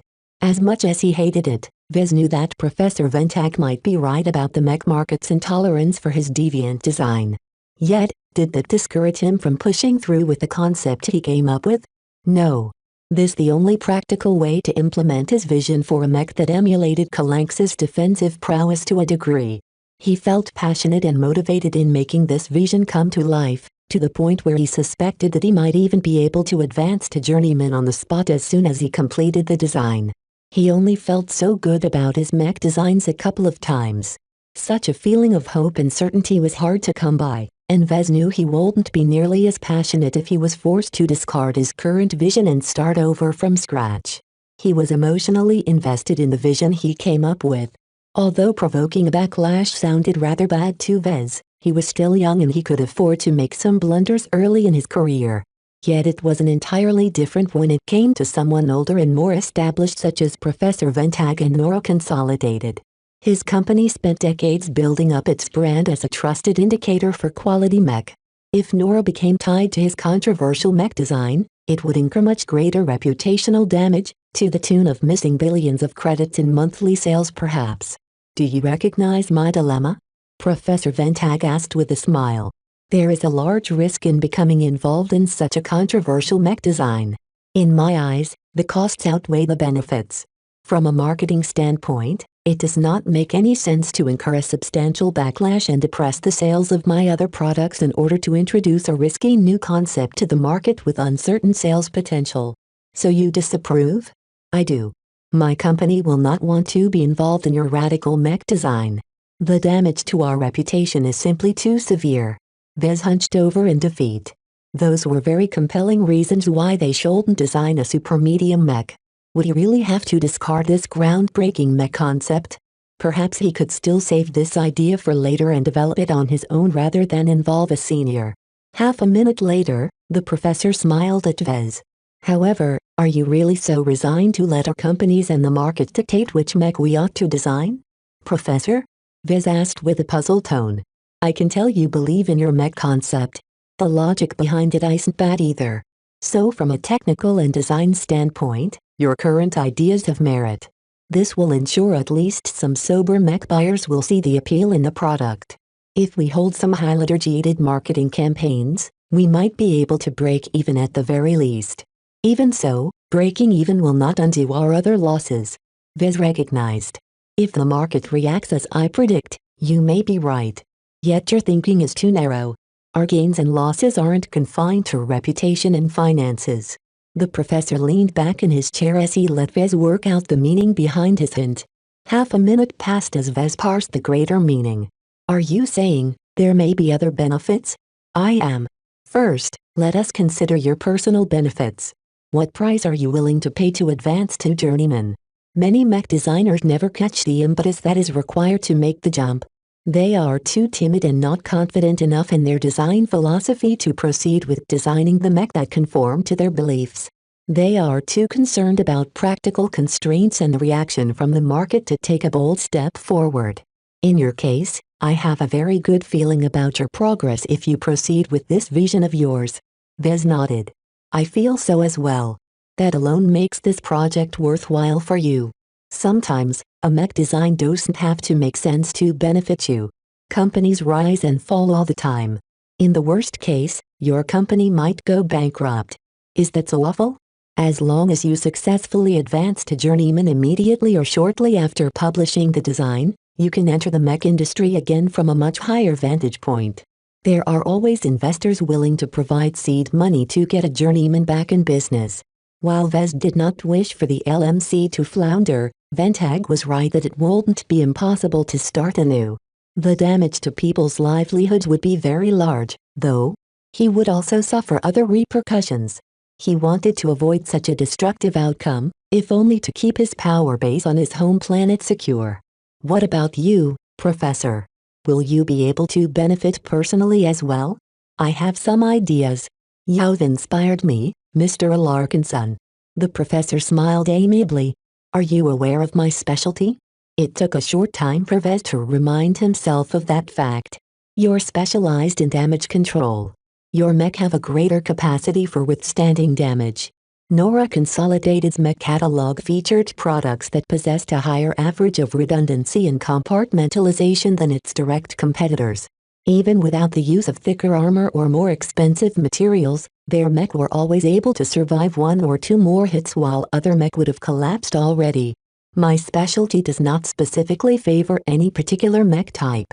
Whether I'm designing a knight mech or a rifleman mech, I can improve upon both of them when it comes to absorbing damage and maintaining their functionality even when their armor has been breached.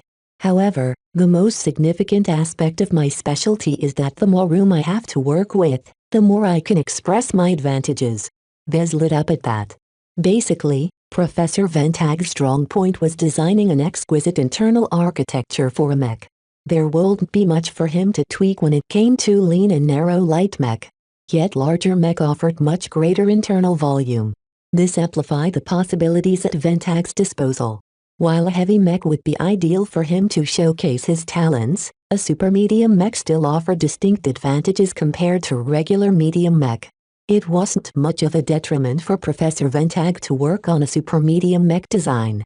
I admit that I have long adhered to the rigid division of weight classes. Professor Ventag said regretfully. I truly wish I possessed some of your open-mindedness. I have never truly participated in the design of a super medium mech. The thought simply hasn't entered my mind, and without a logical and compelling mech concept like yours, I would have never come up with a reason to do so. What seniors like me fear the most is stagnation and running out of viable ideas. So believe me when I state that I will make some definite gains in my own research if I work with your mech concept. That is worth the damage to our reputation and our earnings. So, reputation and money are just resources for us to expend in order to advance our ability to design mech? The professor nodded in approval. That's the right mindset you should take. There are some who take it too far, but the best mech designers are those who pursue their own interests rather than pay an undue amount of deference to market demand and public opinion. It is never a bad idea to explore and apply your design philosophy in greater detail even if it sets back your business career. An apprentice is an apprentice. A journeyman is a journeyman. The two are so vastly different that there is no comparison between their value. While Vez got his point, he still couldn't quite get over the consequences to their reputation and earnings. He also noted another point of concern. Our reputation is vital to keep our backers and allies content, right? If we drag down our own reputation, will our supporters still be so generous to us? This was a very real concern for Noro Consolidated because it possessed strong ties to the Towers and Rittersberg. As for Vez, his principal backer was Flashlight, an organization who ruthlessly pursued their goals regardless of their means. If Vez tanked his own company somehow, he would be going against their pragmatism by reducing the value of his company. If Vez advanced to Journeyman, he could make up for the losses somehow, but if he didn't, then Flashlight wouldn't be pleased. That is indeed a very serious concern. Professor Ventag conceded. Yet it is not as bad as you think. Innovation has a price. Innovation can also shape your reputation in other ways, not all of them bad. If you become known to produce innovative designs, even if they have mixed results, the few successes you have achieved will be sufficient to make up for your flops. So if I keep designing these kinds of mech, the market will get used to my eccentricities? Correct. By starting with experimenting on unusual design concepts, you build up a tolerance in your reputation for designing mech that do not completely conform to current market demand. That is a useful trait to acquire because it allows you to get away with mistakes more often. It can become a key part of your brand. Any backers you have will be much more pleased with that outcome because it is so rare in the mech industry. The professor's explanations were very high-minded, but Vez was sincerely convinced by the professor's answers. Everything had a price, but innovation was never easy. Advancing up the ladder should be the core focus of every mech designer. Vez was surprised that Professor Ventag maintained such a strong focus on advancement. He thought that the senior had lost himself into his political games, but it turned out he maintained a sober mind with regards to his associations with the Towers, the DCTI and Rittersberg. Dare to design. Ventag summed up his point. Money and reputation are the end goals of vulgar, short-sighted mech designers who will never advance beyond the novice and apprentice stages. If you follow market trends to a religious degree, all of your designs will only follow the crowd and be lost among the competition. A true mech designer isn't afraid of setting market trends instead of following them like a sheep. Vez remarked. With Professor Ventag's encouragement and support, Vez decided to adopt his current mech concept of a supermedium space knight for their joint design project. They refined his concept even further in their subsequent discussion. Although the professor needed to return to the talks in order to provide expert counsel to the negotiators, Vez returned with high spirits. The risk of incurring backlash from the market no longer concerned him that much. Even if he received a flood of criticism, it would all be worth it if he advanced to journeyman before he reached his 30s. Chapter 1044 Sword of Damocles. Vez made a lot of progress on refining his vision for his supermedium space knight the last few days. Ever since he received Professor Ventag's feedback and assistance, he tinkered with his vision in order to assure himself that his concept would perform well enough to attract actual market demand. Dare to design. This motto stuck with Vez. It resonated with him. It sounded like the words of a true mech designer, one that was bold enough to design mech. Even so, innovation comes with a price. He said to himself in a depreciating manner. If it was so easy to buckle the predominant trends in the market, then a lot more mech designers would have already published a large bunch of supermedium mech and other wacky designs. Perhaps intentionally or unintentionally, Professor Ventag severely downplayed the negative consequences of pursuing innovation. The senior painted a rosy picture of the benefits of pushing through with their innovative design, yet would the future really play out as the man described? It's impossible to predict the future. Vez believed. He was not so arrogant to the point of claiming to predict how the market and everyone else with a stake in him and his company would respond to this design. The backlash might be even greater and more enduring to someone like me than someone with a rock-solid reputation like Ventag. Chorus. Ventag designed so many great mech that he wouldn't be suffering that much of a hit to his reputation when he acquired a single blemish. As for Vez, while it was true that the market would forgive him for his missteps since he was so young, it would be hard to regain his old height after proving to the market that he was fallible like many other average mech designers. In addition, mech designers defied the market at their own risk. What is his supermedium space knight design acquired such a negative reputation that even those willing to give it a try would be turned off. Vez feared that all of the criticism would depress the sales of his design and thereby limit its proliferation in the Bright Republic and the Komodo Star sector. A mech designer derived a large part of their satisfaction and motivation on how widespread their designs proliferated. A struggling novice who worked months or years on a single design, only to sell 10 or so copies in its lifetime, would feel as if their work hardly mattered. He already learned that the impact of a mech designer's work affected a mech designer's chances of progressing and advancing. Someone who designed a dozen virtual mech a year likely won't be able to match the progress of someone who designed only a single mech a year. That was because their concrete impact on society differed hugely, with the designer of the real mech directly affecting the state of the galaxy in a small but very real fashion. An artist does not produce art for their own enjoyment. Art is made to be shared and appreciated. The same applies to mech design. Someone could train for hundreds of years to be the best painter in the galaxy, but what was the point if they hoarded their art and stuffed them in the closet? Besides, who knew if he was really the best if he didn't showcase his work to the public and listen to feedback? Without going through the rigors of public exposure, art held little meaning. Mech designers design mech because they are meant to be used. If the mech we design don't fulfill this essential purpose, what is the meaning of their existence? There isn't any. It's no surprise that mech designers who can't even find the meaning of their own design stall in their growth.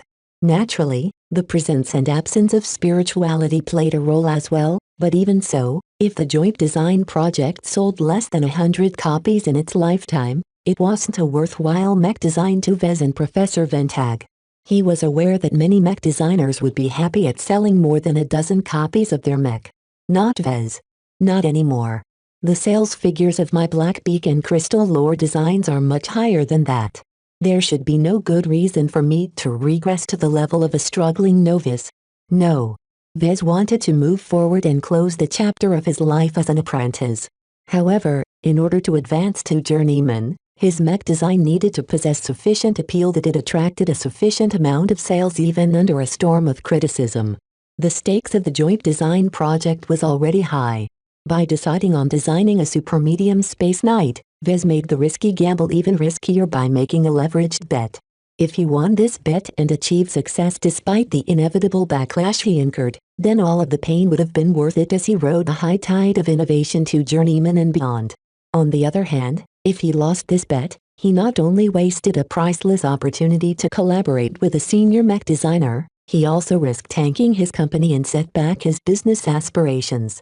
Vez did not forget about his intention to participate in the upcoming red race to design mech for the upcoming generation as soon as it began. If I avoid excessive risks, I'm sure I can scrounge up a decent amount of money and time. Yet Vez found this course of action to be distinctly appealing. Playing it safe may offer greater security, but where was the excitement in that? The Larkin son in him favored making bold moves, and venturing into the unknown conformed with the values of high-ranking mech designers. A conventional mech designer merely follows the market trend. A great mech designer sets the market trend. Naturally, the latter also needed to possess the right judgment to know when it was a good idea to go off the beaten path. Someone who recklessly designed weird mech with little consequence on how the market would react to them would inevitably go broke and bankrupt. Also, sometimes a mech designer might go too far in their pursuit of the unconventional. The Skull Architect's example came to mind. That man possessed a brilliant mind and an admirable attitude towards research, but he also had a few screws loose in his head. Vez did not relish becoming as unhinged as the Skull Architect in his desire to push the boundaries of existing conventions. Even so, such potentially extreme outcomes did not deter his adventurous spirit. Vez deeply wanted to fulfill his vision of designing a mech that paid homage to Kalanxo.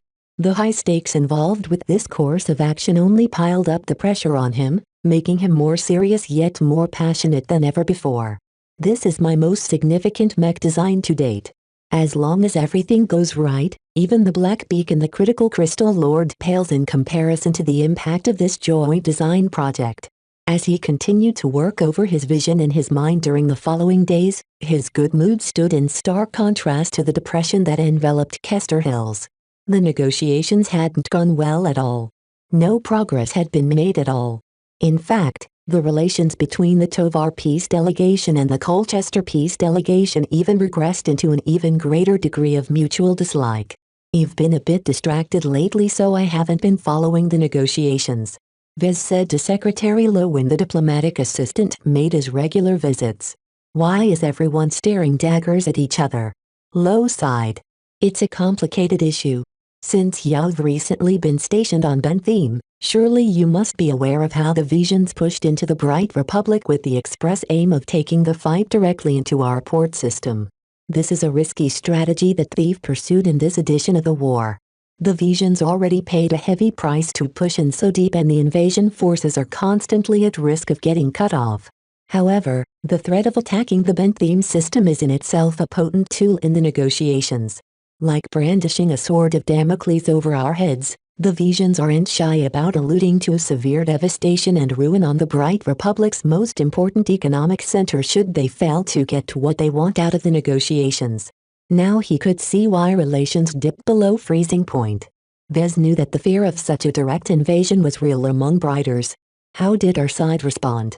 They downplayed the threat of the invasion and maintained the belief that the Visions wouldn't actually dare to go through. Invading the Bentham system comes with severe repercussions. It might not be the Mech Corps that will lose out in a direct against the Mech Legion. However, the Visions have a potent retort to any attempts at downplaying the threat. The Bentham Liberation Movement. Vez guessed. They're a threat as well, and in implicit coordination with the Visions. If they are preparing for a major attack from within, Bentham might not be able to repel the Vision invasion so easily. An attack from within and without would definitely devastate Bentham like nothing else. Even if the Mech Corps managed to repel the Mech Legion with great difficulty, they would only encounter ruins if they turned around. If Bentham became ruined, the trade and industry that took place there would take a huge hit. Money would stop flowing and the entire star system along with the rest of the Bright Republic would suffer severe shortages that would ripple into the daily lives of many average Briters. In short, the entire Bright Republic would bleed if the Tovar peace delegation recklessly called the Colchester peace delegation's bluff. Secretary Lowe illuminated their current difficulties. The main problem our negotiators are facing right now is our inability to ascertain whether the intention to invade the Bentham system is a bluff or an actual plan. The lack of information on the Vision bottom line is casting uncertainty on the stance we should take. Should we stay confident and implacable and risk devastation, or should we concede and give up ground? What do the Visions demand in return for calling off their supposed invasion of the Bentham system? A lot. More than double of the territory they gained when they gained the upper hand in the previous wars. Perhaps Twadis and star systems in the border region will change hands. That is on top of the monetary compensation that we have to provide. They're asking for a quarter of Bentham's tax revenue for the next decade. Absurd. That is enough money to drown their noble throats 1,000,000 times over. The Bright Republic would definitely suffer under a long-term depression if they relinquished that much income. Vez did not have a clue how many Bright credits all of this was worth, but he doubted the LMC came close to matching those figures in their annual earnings. His little company was only a drop in a bucket compared to the sheer amount of money the state raked in every year. With such a heavy price, I think we'd rather call their bluff and fight it out. That is the response of most of our delegation and I suspect the rest of the Republic. Secretary Lowe shook his head. Yet that is exactly what Senator Tovar wishes to avoid. He isn't keen on weakening the Bright Republic and the Vija Kingdom only to allow third parties to pick up a bargain. I believe Prince Colchester knows this as well, but he won't be able to placate the warmongers from his own state by proposing a white peace. If he can manage to secure significantly more gains through negotiations than the Mech Legion can secure an advantage in the war if they fight it out, then most of the Visions will be able to stomach an early end of the war. That in turn would piss the Briters off so much that they would rather continue the war, thereby making the peace treaty enforceable. The current conundrum between the two delegations remained an implacable obstacle in the peace talks. Without resolving this difficult hurdle in a way that was acceptable to both sides, perhaps the peace talks might meet a premature end before they even came close to achieving success.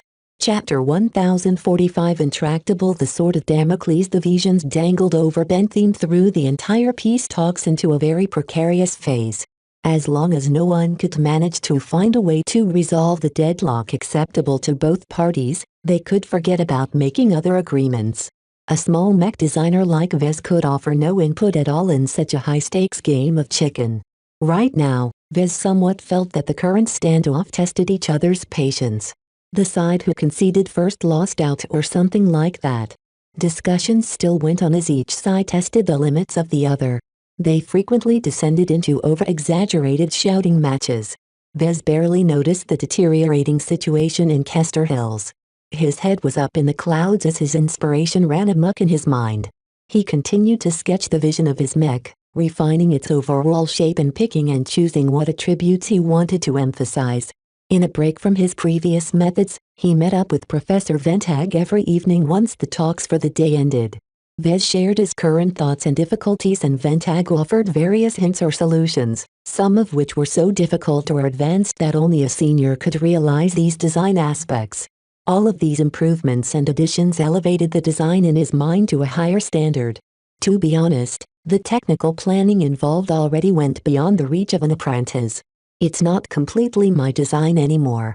Vez half understood some of the measures, but many of them simply went beyond him, particularly the design elements revolving around redundancy and compartmentalization.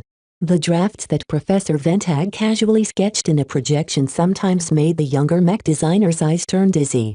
He learned not to peer into close in these details. As a mech designer, he didn't necessarily need to know the ins and outs of individual components and sections of his design.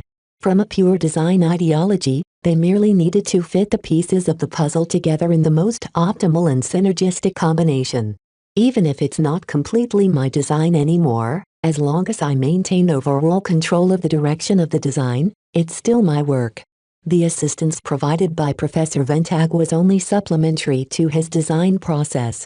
Vez essentially turned him into a very smart database who would spit out the right answers or at least point him in the right direction whenever he asked a difficult question. For his part, the professor was content to let Vez take the reins and demonstrate his design process in real time. This was also a test, after all. When Vez next met up with Venerable Foster at a courtyard, his lack of focus on her attracted the expert pilot's attention. His persistent smile as he goofed off in his mind trying to refine his mech concept stood in stark contrast to the frowning, glowering or sneering faces of the other members of the two delegations. Vez cared nothing at all about their difficulties. At this moment, the momentum of designing a new, innovative and original mech in a weight class which very few mech designers dabbled in before swept him up entirely. Even if the heavens may fall, let his mech be designed. What are you smiling about so much? Venerable Foster asked in an abrasive tone. Don't you realize we've got you briders by the balls? Huh, what? Vez drew his attention from his ongoing mental design work. Oh, that? PFF. Who cares? The only way this pissing match will end is if both sides compromise and meet in the middle. All of the blustering that's going on now is merely theater. The Venerable took affront of his dismissive attitude. Say again? We're deadly serious here. You briders ought to be grateful if we cancelled our invasion of Bentham in exchange for concessions. Yeah, right. Everyone and their mother knows the Mech Legion is overreaching in order to get into a position to invade Bentham. You guys won't actually go through with it because the military forces that you'll commit in the invasion will be devastated. Either they'll break against our system and planetary fortifications, or the Mech Corps will somehow cut off your escape route and crush your stranded carriers and mech. What Vez just said was the most logical outcome of the invasion. Barring any nasty surprises and brilliant stratagems, a reckless invasion of the Bentham system would never end well. Even if our forces fall up short, Bentham will still be ruined. Just the threat of war will spook many traders and investors from doing business in your precious port system. Venerable Foster smirked. Who'll be willing to throw away their mech and ships into the pit, then? Vez poked back. Your Mech Legion is led by selfish nobles wearing officer hats. I doubt that any one of them would voluntarily play along to what is essentially a suicide mission for them. Will they truly be willing to throw away their military assets and their own lives for the greater good of the Vija Kingdom? A true loyal Vision will know what is best. She replied in a righteous manner, unaware that she fell into his verbal trap. Vez smirked at that. He might not completely understand the Vision mindset, but human nature didn't change. The agency problem that he learned about in his business classes also applied to the government and the military. I don't think the individual nobles and their noble houses will be enthusiastic about throwing away the lives of their scions and discarding their military assets. How would you compensate their losses? The Visions don't have that much wealth to throw around, and it's already been divvied up by all the duchies. Those nobles who offered up their forces would all be pissed at the puppet masters who orchestrated this show and perhaps even intensify the rebellions within your state. At the very least, an attack on Bentheme will hurt you Visions just as much. The self-serving nature of the Visions prevented them from engaging in large, coordinated actions. A possible invasion of Bentheme would be nothing different. Nobody wanted to stick out their heads and volunteer for the most dangerous duties only to benefit their more cowardly rivals. From the intensifying glower on Venerable Foster's face, she recognized the truth in his words. That didn't lessen her determination at all. No matter what, she supported anything that made the Bright Republic suffer. One way or another, we'll make you bleed. She hissed. Vez waved his hand dismissively and already went back to tinkering on his design in his head. Whatever. You Visions always talk big, but you never deliver on them once you balk at the price you have to pay. Obviously, Vez made little progress in befriending Venerable Foster. They simply weren't compatible people. At least Lord Javier put down his arrogance and made an effort to grow closer to Vez, though his lack of leverage also had a lot to do with it. In contrast, Venerable Foster was an expert pilot in her prime. Though she likely lost the extremely expensive Belisarius in her mission, being pivotal in the effort to deliver a dose of high-grade life-prolonging treatment serum to Prince Colchester more than made up for the losses. In the perspective of those old dinosaurs, an extra 100 years of their life was worth incalculably more than a mech, worth as much as a mech regiment if not more. From the way the other Visions regarded Venerable Foster, she enjoyed a considerable position of favor among their ranks. Calling her Prince Colchester's pet won't be too far from the truth. That even expert pilots needed to bow their heads to someone made an impression on Vez. Only a tiny amount of people truly called the shots in their respective states and organizations. Others were forced to take orders from someone else no matter their strengths and achievements. Unless you're a master mech designer, an ace pilot, a high official or similar, you will never be able to make your own decisions. Not completely. Even so, part of the reason why Venerable Foster enjoyed so much attention and respect was because she enjoyed great growth prospects. This ridiculously talented mech pilot not only possessed an exceedingly high genetic aptitude, she was also loyal and hardworking. As long as she kept up her current growth rate, she might very well become a pillar of the Hafner Duchy and the Vija Kingdom.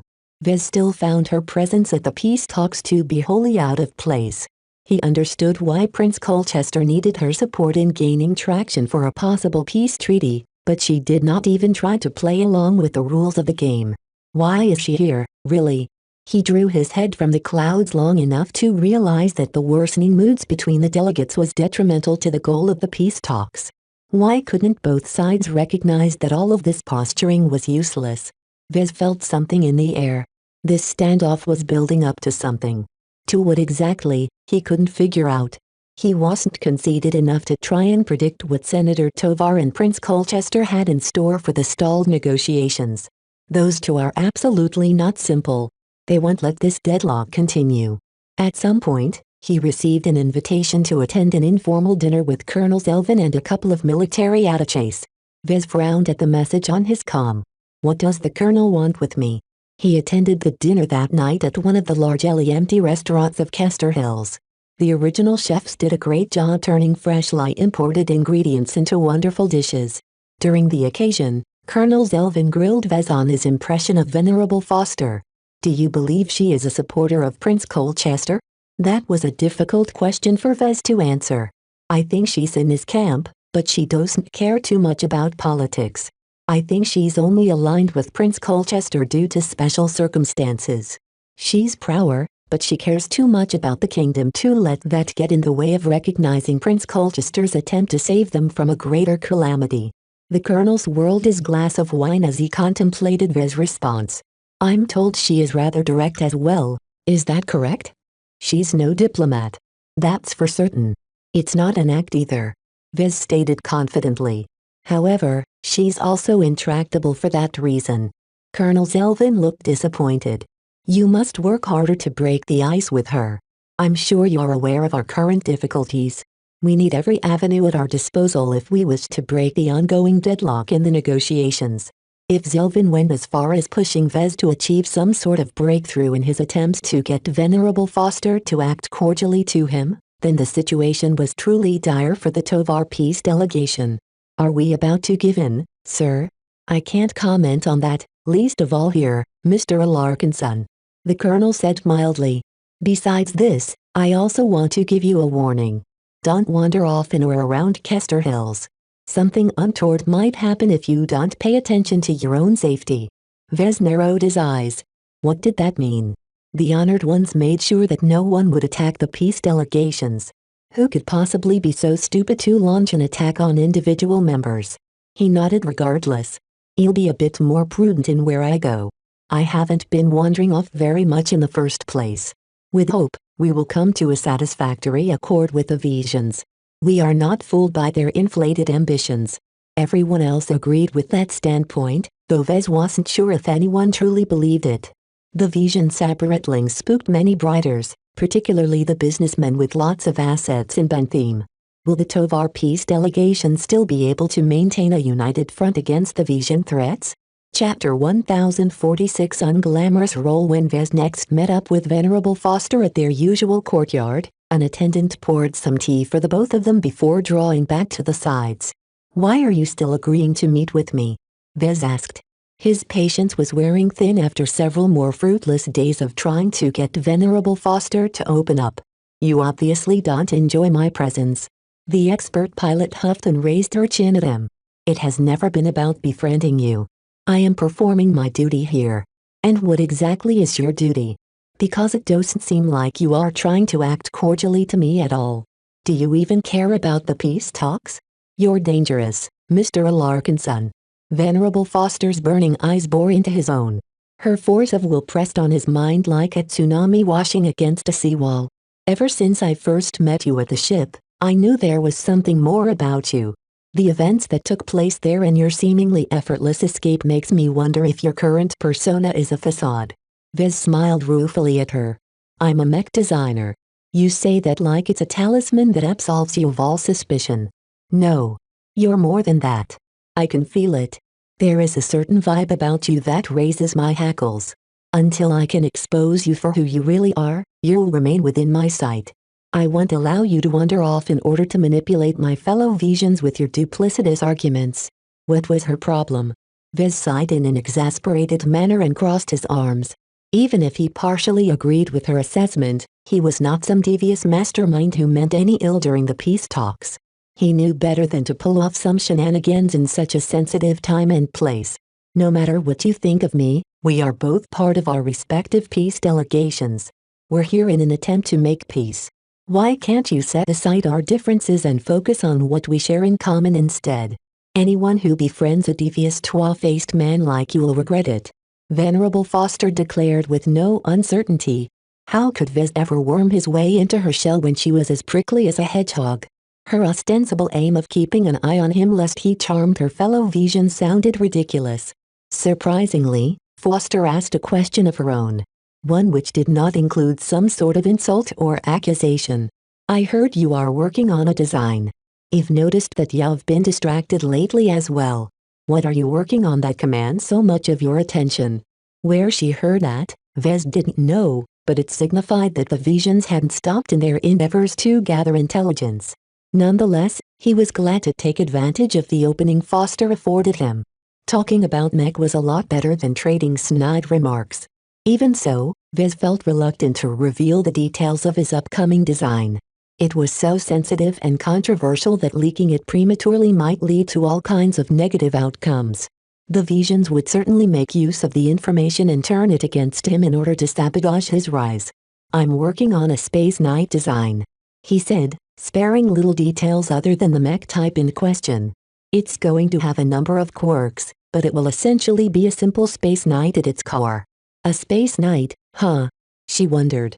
I have practiced with Space Knights, though I have never felt the inclination to dedicate myself in their use. There are other mech pilots who are able to perform much better than I ever will. Why not?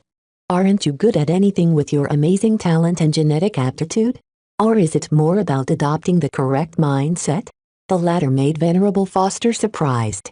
For a mech designer, you sure know what you are talking about. You are correct. Skill doesn't have anything to do with it.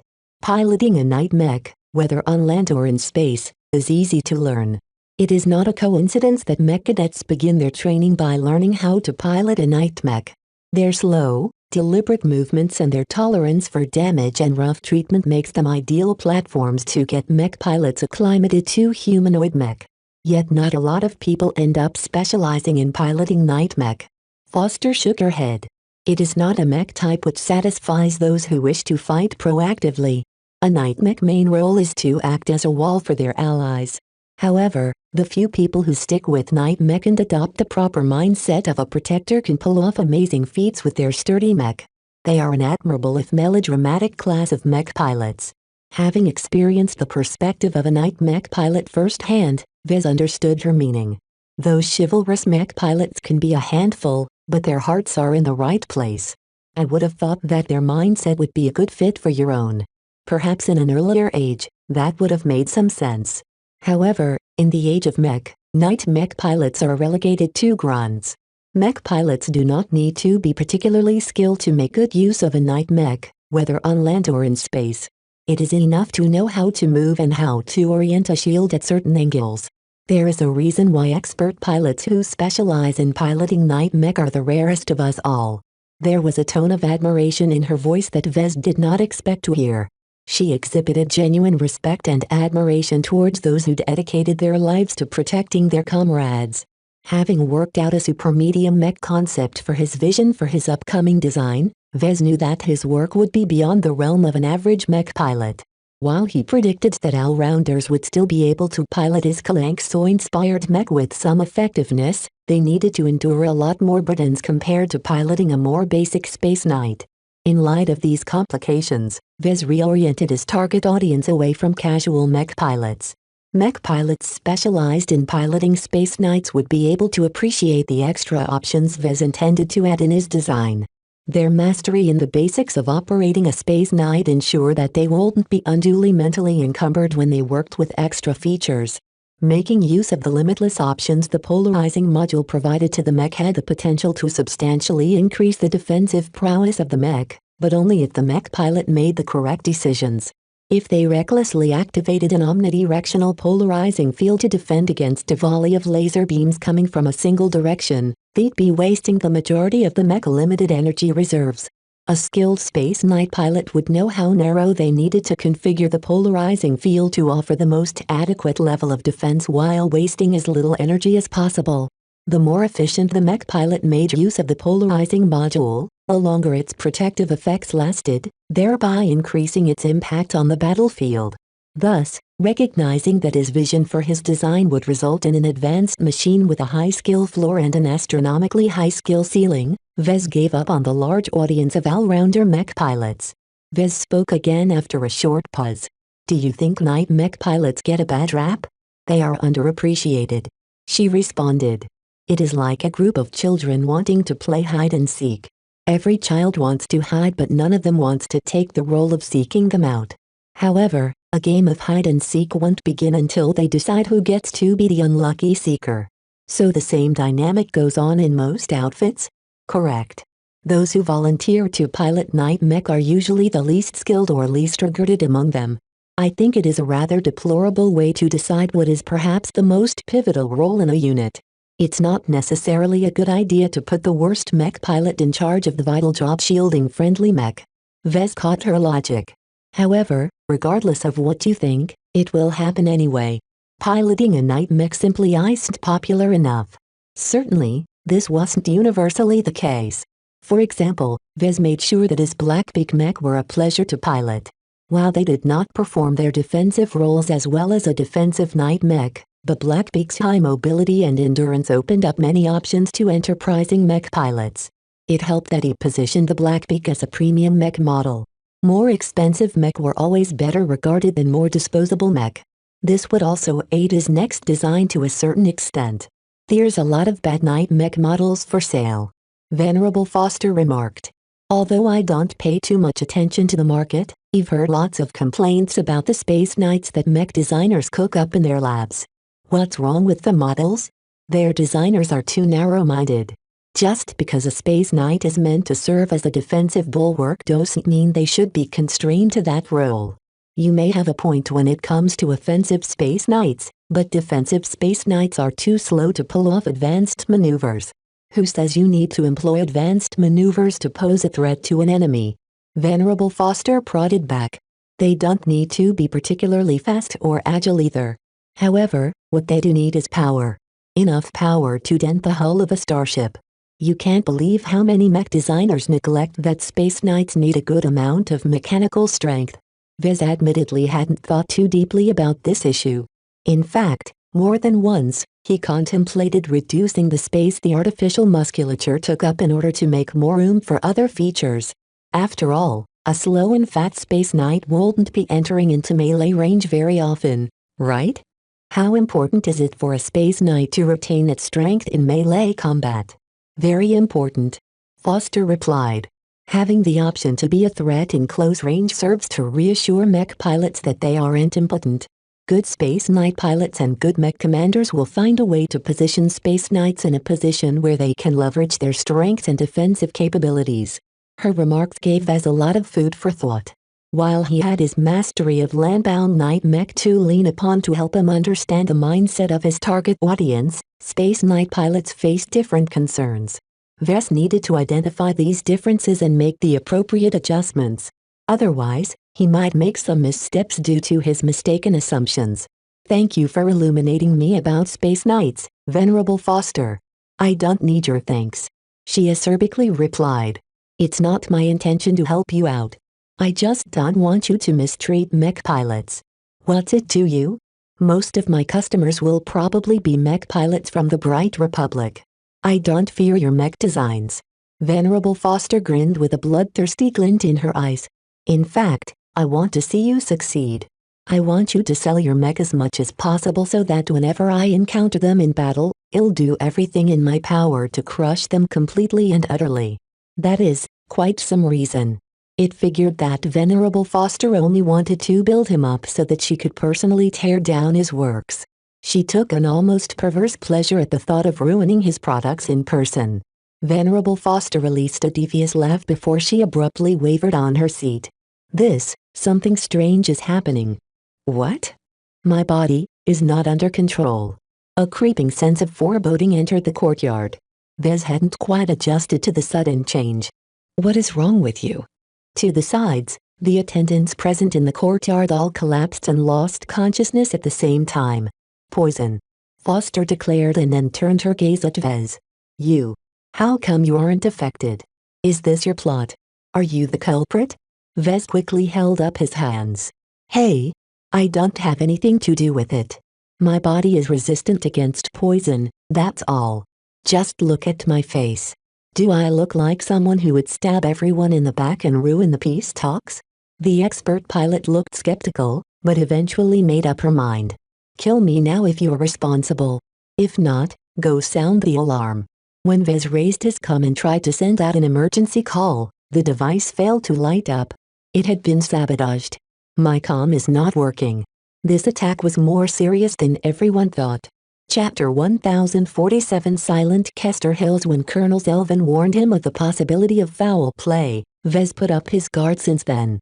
Even so, he didn't believe that anyone would be able to pull off an attack with all of the security measures in place. Surely the honored ones had everything in hand, right? Hundreds of exoskeleton soldiers patrolled the streets and facilities of Kester Hills. Further out of sight, several mech companies from the Mech Corps, Mech Legion and the Honored Ones jointly patrolled the entire region and made sure no one would be able to sneak up to the retreat. However, all of those precautions seemed moot as every single device shut down at once. More egregious than that, every single person in sight collapsed at the same time by some poison that all of the detectors failed to pick up in the air or in their water and food. This was preposterously difficult to achieve. Vez knew that everyone had put their utmost effort into making this a secure venue, and for all of their precautions to fail so catastrophically indicated that the plot ran deep. While Venerable Foster attempted to maintain consciousness, Vez walked over to the collapsed bodies of the attendants. The Reynolden servants still breathed, but no matter how much Vez patted them, they didn't regain consciousness. They're not dead. Just out cold. Lethal poisons are much harder to slip by the detectors. They also draw too much attention. Foster uttered as she shakily climbed up to her feet. I think my gene optimization treatments are helping me resist the effect. I'm surprised you're better off than me. Come here so I can lean on you. I can't move by myself at the moment. As Vez approached the expert pilot, he was wary about coming too close. Are you really convinced I am not involved? I think if you are the actual culprit, you would have done something to me by now. Killing an expert pilot is no joke. You know the MTA will get involved if something untoward happens to you. I think that's one of the main reasons why the culprits merely tried to put us to sleep. I won't put too much stock in their restraint. This action violates many agreements. Whoever is responsible is likely hiding their true identities. Right now, they didn't know why everyone collapsed and why their electronics stopped working. Without functional comms, neither Vez or Venerable Foster would be able to call upon for help. Vez and Foster recognized that this crisis threatened both the Tovar Peace Delegation and the Colchester Peace Delegation. Right now, they finally managed to put their differences aside. It was more important to work together than to hold on to old hatreds. When Vez supported Venerable Foster's body as she leaned on him, he tried not to become affected by her close proximity. The expert pilot in turn took notice of his ease of movement despite the additional burden. His muscles pressed against her body, allowing her to feel his underlying strength and body heat. For a mech designer, you are remarkably fit, she remarked. It's a souvenir from a previous adventure in the frontier. What a waste. I don't think so. It has helped me become immune to many poisons and diseases. Whatever substance affected everyone must be very potent, because it even managed to affect Foster's physique despite going through several rounds of CFA gene optimization treatments. As they stepped out of the courtyard and into the main streets of Kester Hills, they encountered an unnaturally silent village. The honored ones who ordinarily patrolled from place to place in their fully enclosed exoskeleton armor all stood rigid in the open. Vez and Foster approached a patrol of 4 frozen exoskeleton soldiers. Vez knocked at the chest plate of one of them and furrowed his brows. Their armor has been shut down. I bet the soldiers inside the shells are unconscious as well. This was very serious. If even guards had been neutralized, who protected them all from attack? It figures. Venerable Foster sneered even as she continued to lean against Vez. The honored ones are lazy and incompetent. We shouldn't have trusted them so much to provide security. Vez did not entirely agree with her assessment. Not all Reynoldans are the same. The honored ones assigned to guard us consists of their elites. They're a lot more diligent than you give them credit for. Our opponents are just a bit more sophisticated in comparison. The eerie silence and the frozen suits got to him in a way. He nervously flexed his free hand, contemplating whether he should materialize the Amistandira. His other hand kept supporting Foster's body. Her body was hard, lean and muscular. Her proximity continued to distract him from his surroundings. Keep your head in focus. Foster barked, having worked away some of the substances in her body. This isn't the time for you to be absent-minded. Where do you suggest we go? I think we should check up on Senator Tovar and Prince Colchester's temporary estates. We have a duty to see to the safety of our respective patrons. I think they'll be fine. Their individual security is very robust. Venerable Foster shook her head. She obviously hadn't heard about the near-disastrous pirate raid against the Tovar Peace Delegation. We need to go to the center of this village and find some way of taking charge of the defenses. We're useless without weapons, armor and mech. Vez looked around the village and strained his ears for any sounds of fighting. He saw and heard nothing. Nothing seems to be happening. That doesn't mean anything. Perhaps the culprits are kidnapping some of our delegates.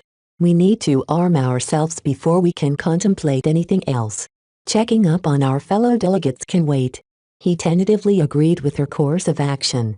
Right now, it would take too long to check up on Senator Tovar and Prince Colchester, especially considering they occupied estates on the opposite ends of Kester Hills.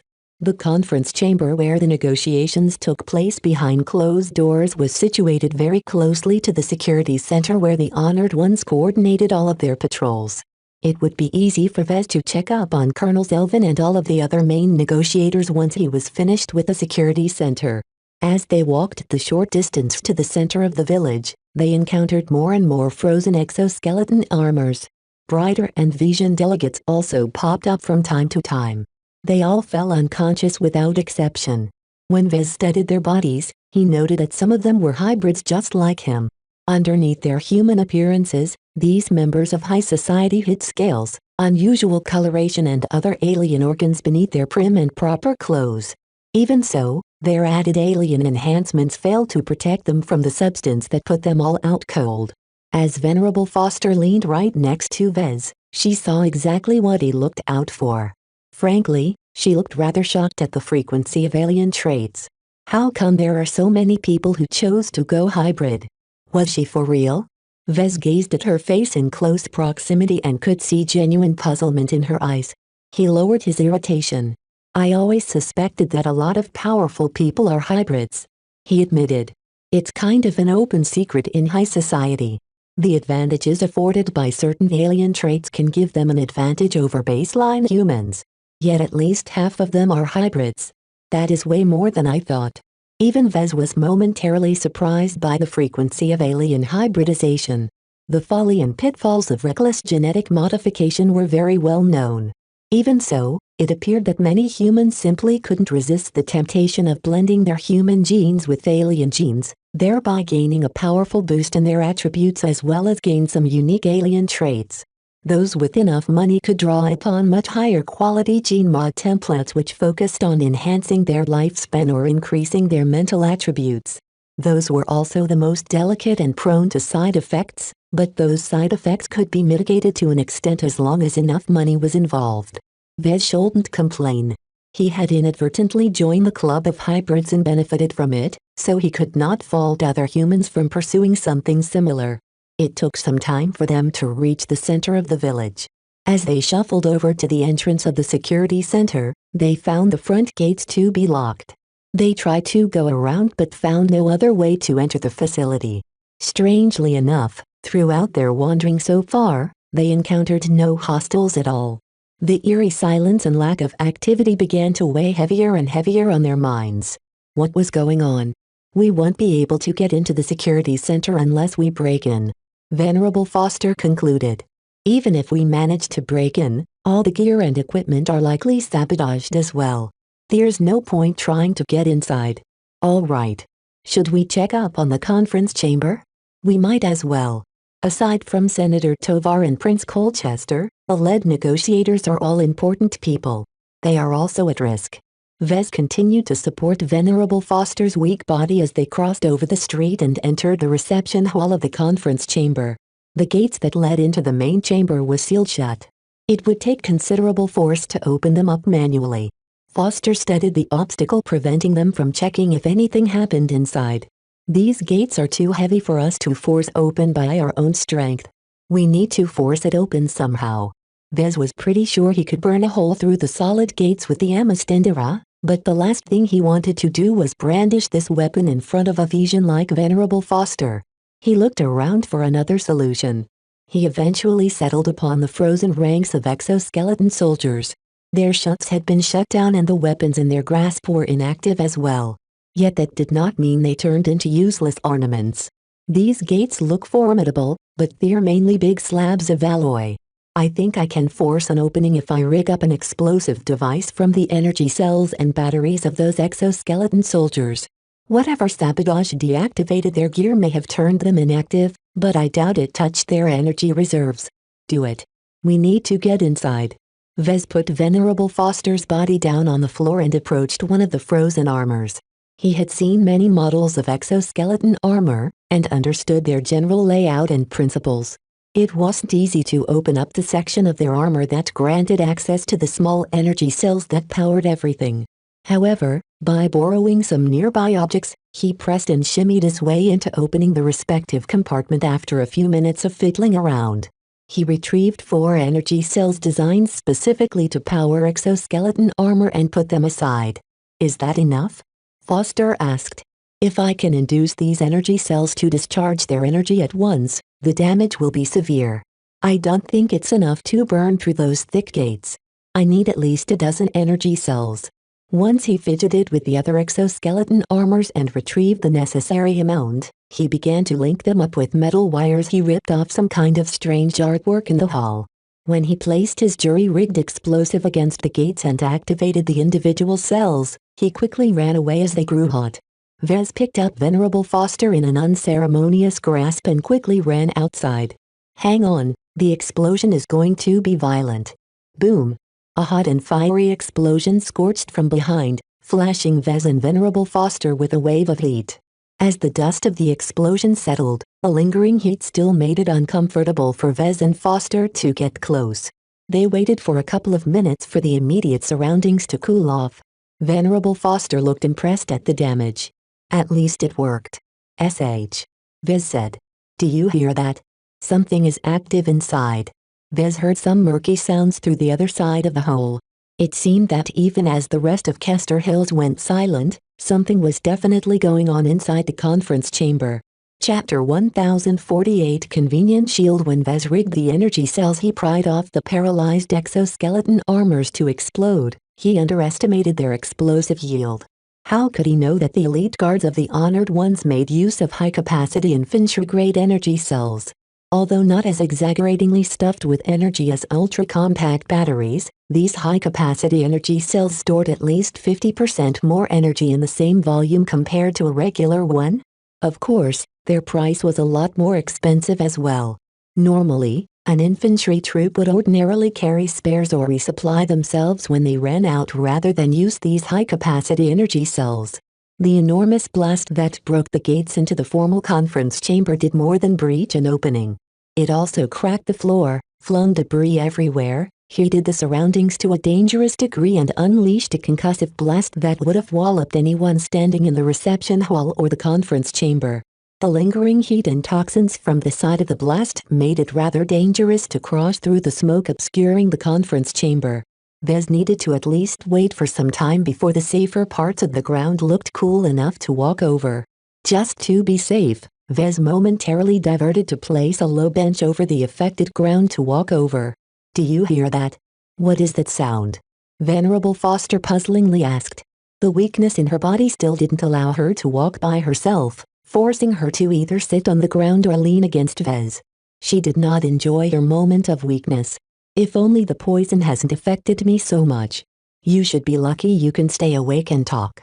Vez retorted as he peered his ears into the other side. The obscuring toxic smoke blocked most of his vision and dampened most of the sounds from the conference chamber. Vez didn't know whether he should wait outside for the smoke to fade or storm in and confront whatever went on inside. We should go in. Venerable Foster whispered as he leaned her against his body again. If there are only friendlies inside, we should see if your improvised explosive injured them. If there are hostiles inside, this might be the time to take them out quickly. We don't have any weapons. The detonation was your weapon.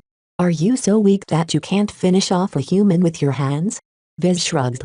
Secretly, he held out his free hand behind his back and discreetly summoned the Amistandira. Whatever stuff was going on inside, he wouldn't go inside unarmed.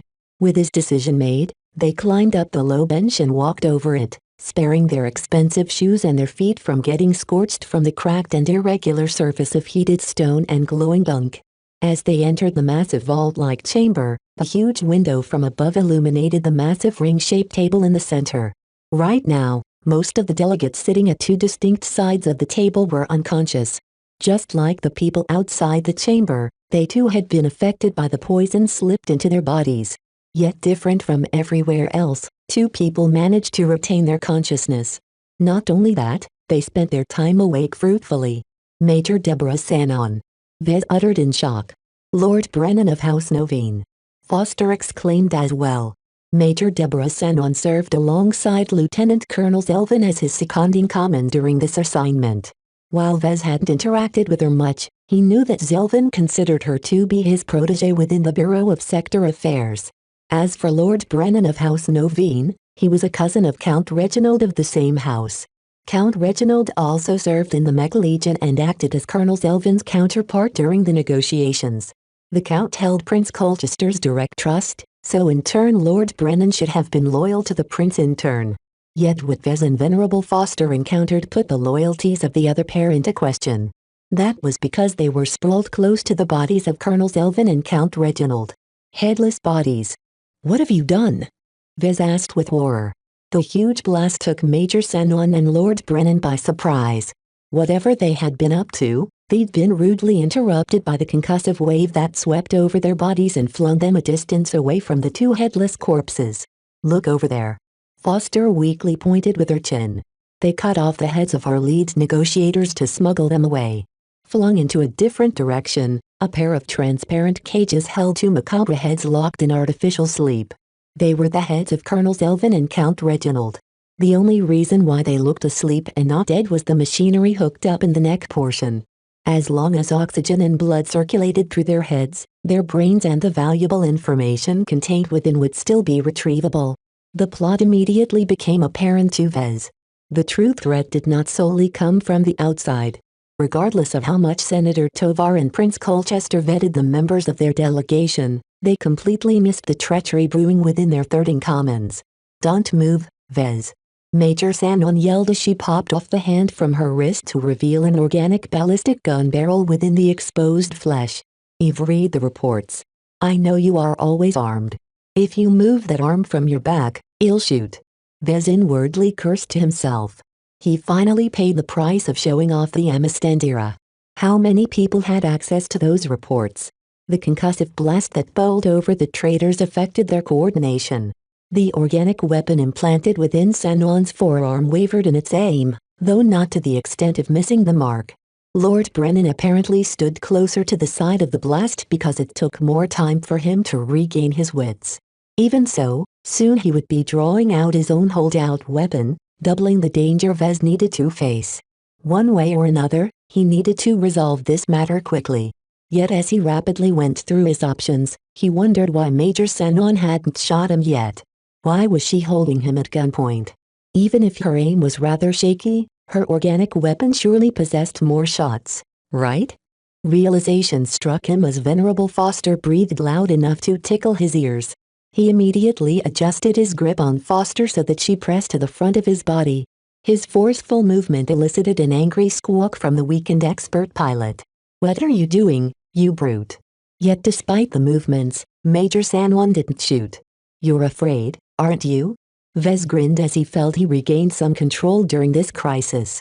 "As long as you kill Venerable Foster, you know the MTA will investigate the matter. Not only will your life be forfeit, but your entire ploy will be exposed as well. I doubt your masters will want to draw the MTA's attention."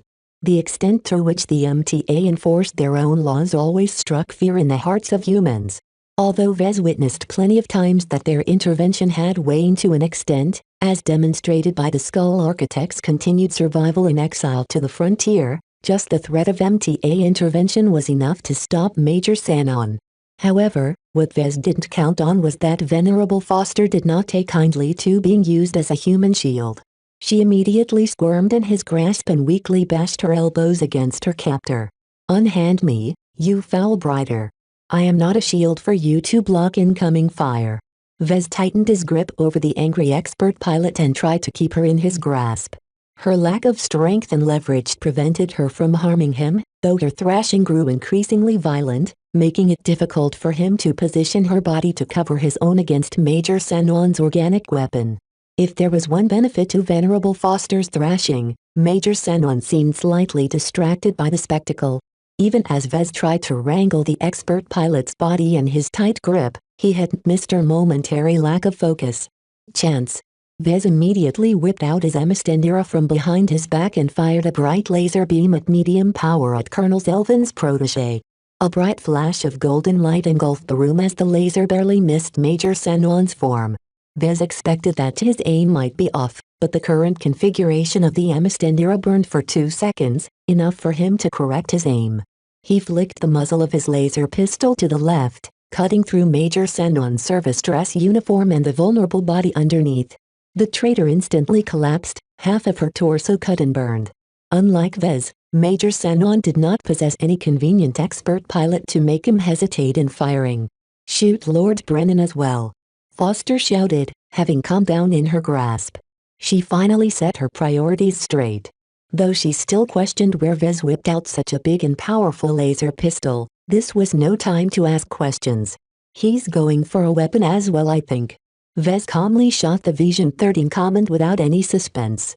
The man still hadn't recovered from the after effects of the explosion. Only 2 people remained conscious in the conference chamber. A pair of Lyserburn corpses joined the 2 headless corpses on the ground. As blood, smoke and the smell of burnt flesh suffused the air, Vez still wondered what was going on here. The treachery of some of the most trusted people in Senator Tovar and Prince Colchester's delegation still stunned him to an extent. "Do you hear that sound?" Foster called, turning his attention back to the increasingly growing noise suffusing the entire chamber. "It's accompanied by a vibration. It's coming from the ground. Something is tunneling below us."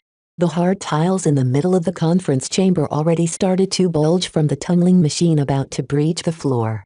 This must be their escape route. "Vez, take the 2 heads and bring us out. We have to go before the tunneling machine bores into the chamber.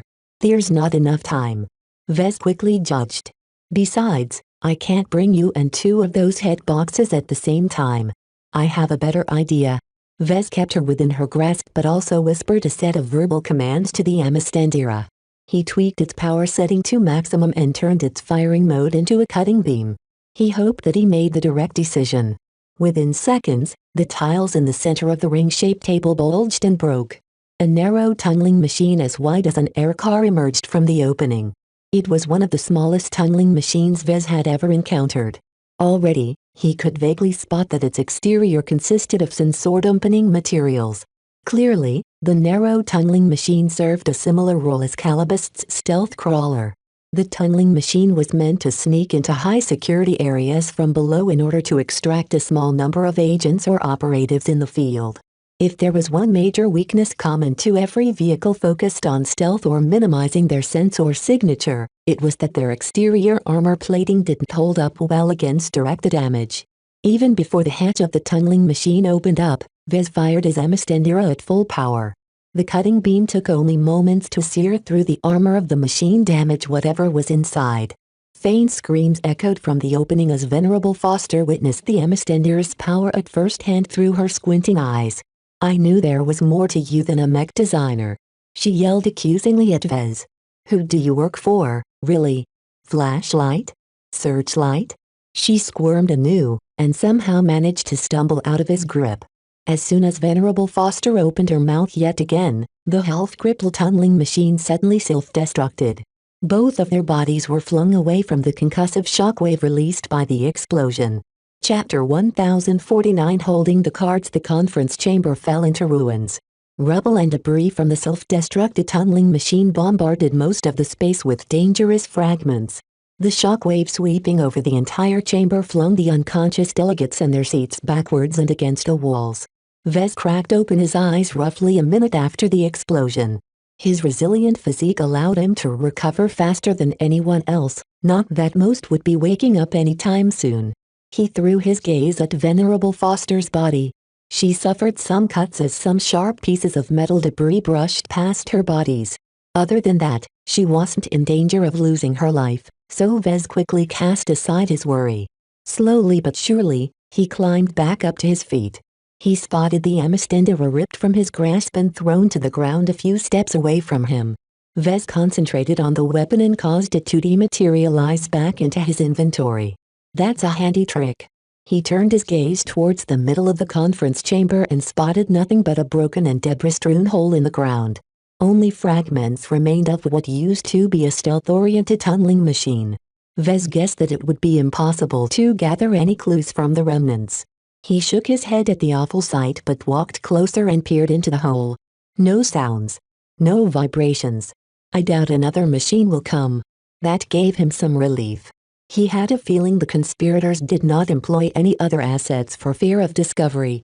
After tentatively concluding that a second tunneling machine wouldn't come up, he turned around and swept out the head boxes containing the cut-off heads of Colonel Elvin and Count Reginald. The tunneling machine's self-destruction bounced the transparent boxes against the wall, causing them to land on skewed orientations.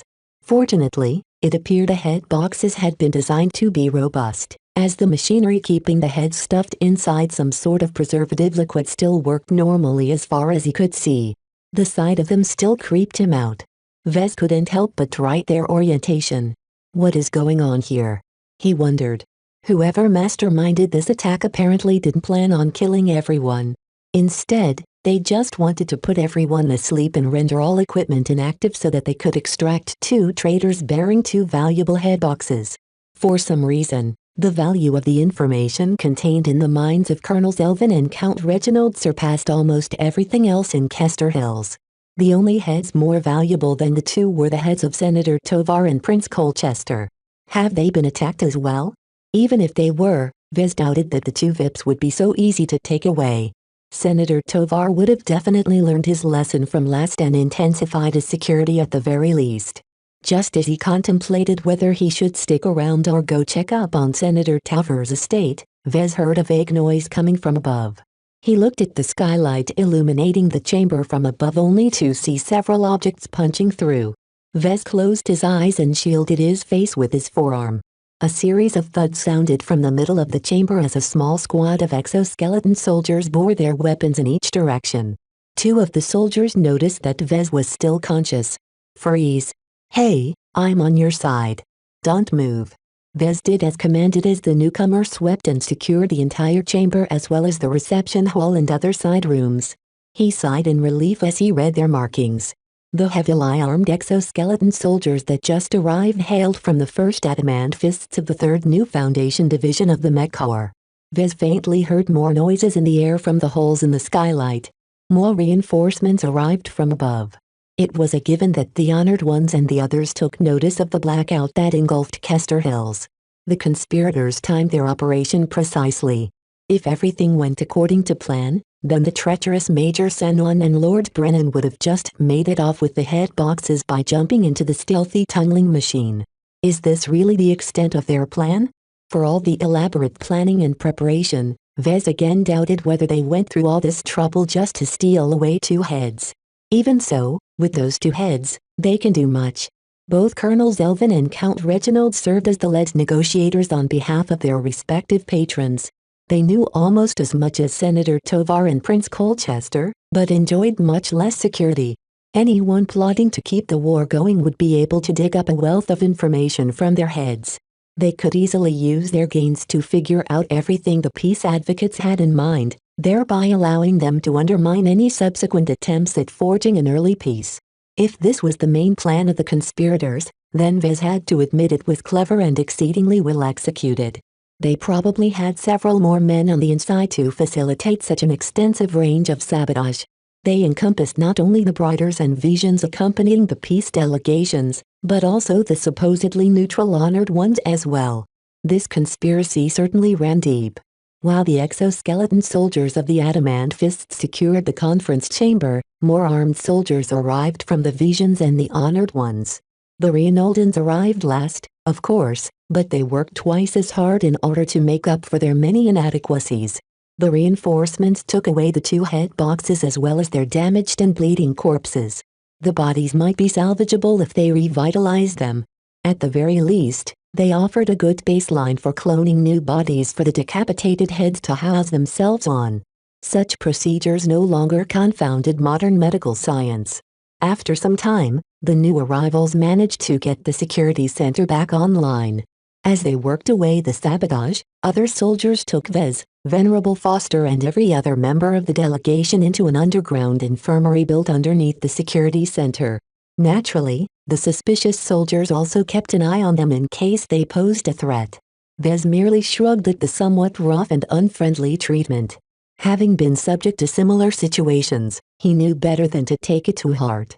The soldiers were just doing their jobs after the Honored Ones and everyone else dropped the ball. Again.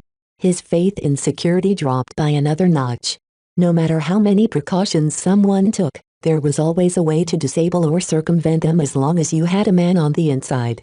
The soldiers set every member of the delegation aside and locked them in their own rooms while their investigators sorted out the mess. After roughly half a day, the door opened up. Vez quickly shot to his feet at the sight of Senator Tovar himself. The old man waved aside his heavy guards before commanding the door to be shut. Vez, I suppose we have you to thank for saving Colonel Elvin and Count Reginald. This latest attack is far more devious and extensive than we have ever expected. 1,000 questions swirled in Vez's mind. He was so tired and harried about what just happened that he didn't bother to dress up his words. What is going on, Senator? The senator looked a little reproachful. I suppose you do deserve an explanation after all you have done for us. This will take some time.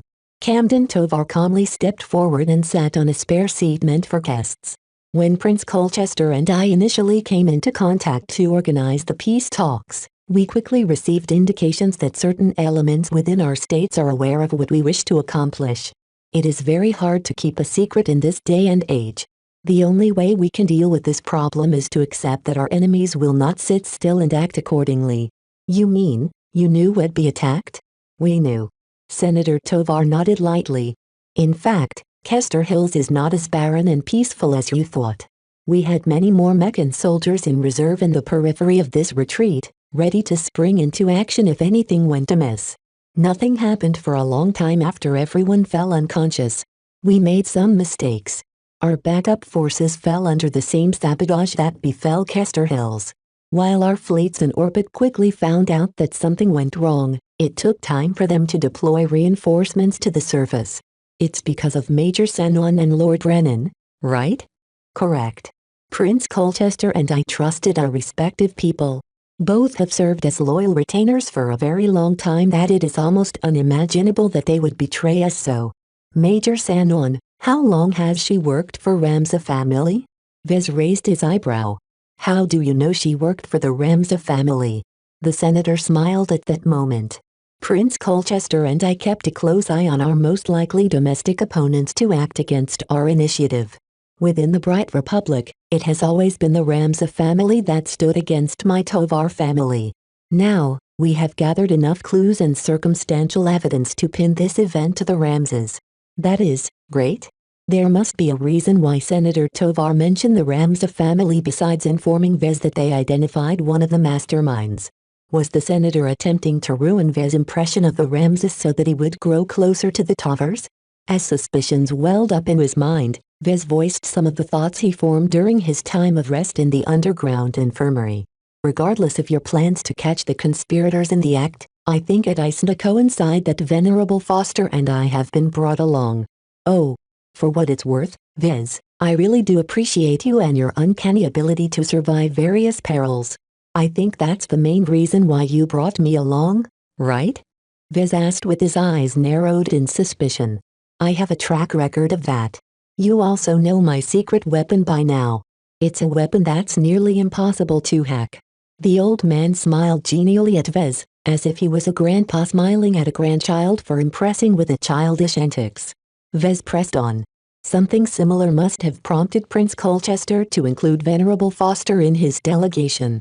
As a promising expert pilot who has a decent hope of advancing to ace pilot, she's not just valuable to the Vija Kingdom, but also to the MTA. No one in their right mind would want to harm a single hair on her when she's outside the cockpit. As long as she resides in Kester Hills, the conspirators aren't able to wipe us all out by throwing an artificial meteorite on the village or something.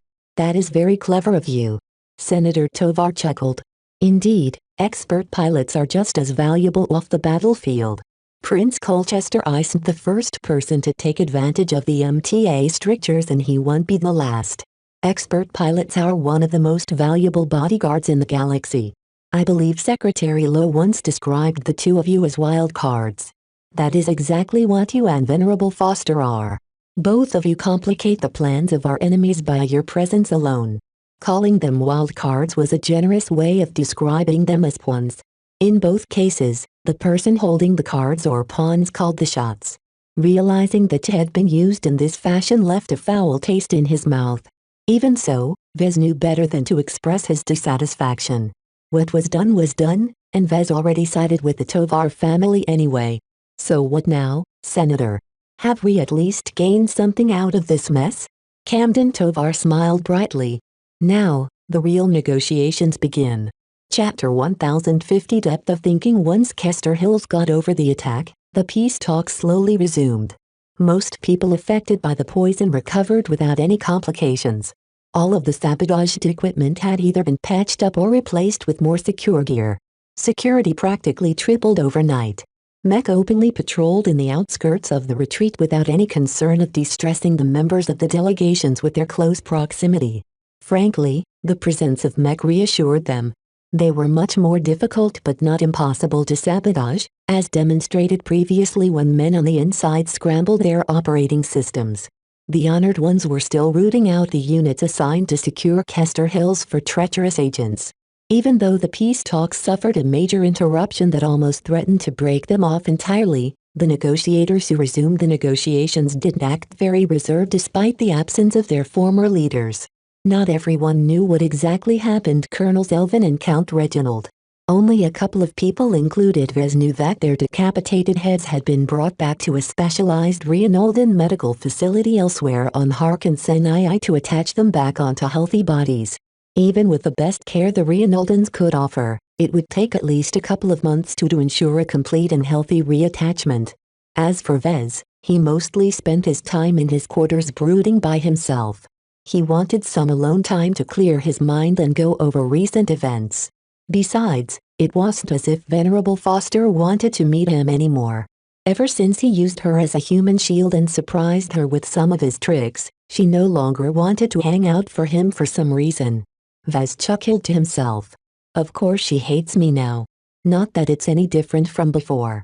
This didn't really result in any consequences to him. Vez had the feeling that he had served his use in the delegation. He was a spent card, and so was Venerable Foster. His previous obligation of trying to connect with the Vision seemed like a giant joke in hindsight.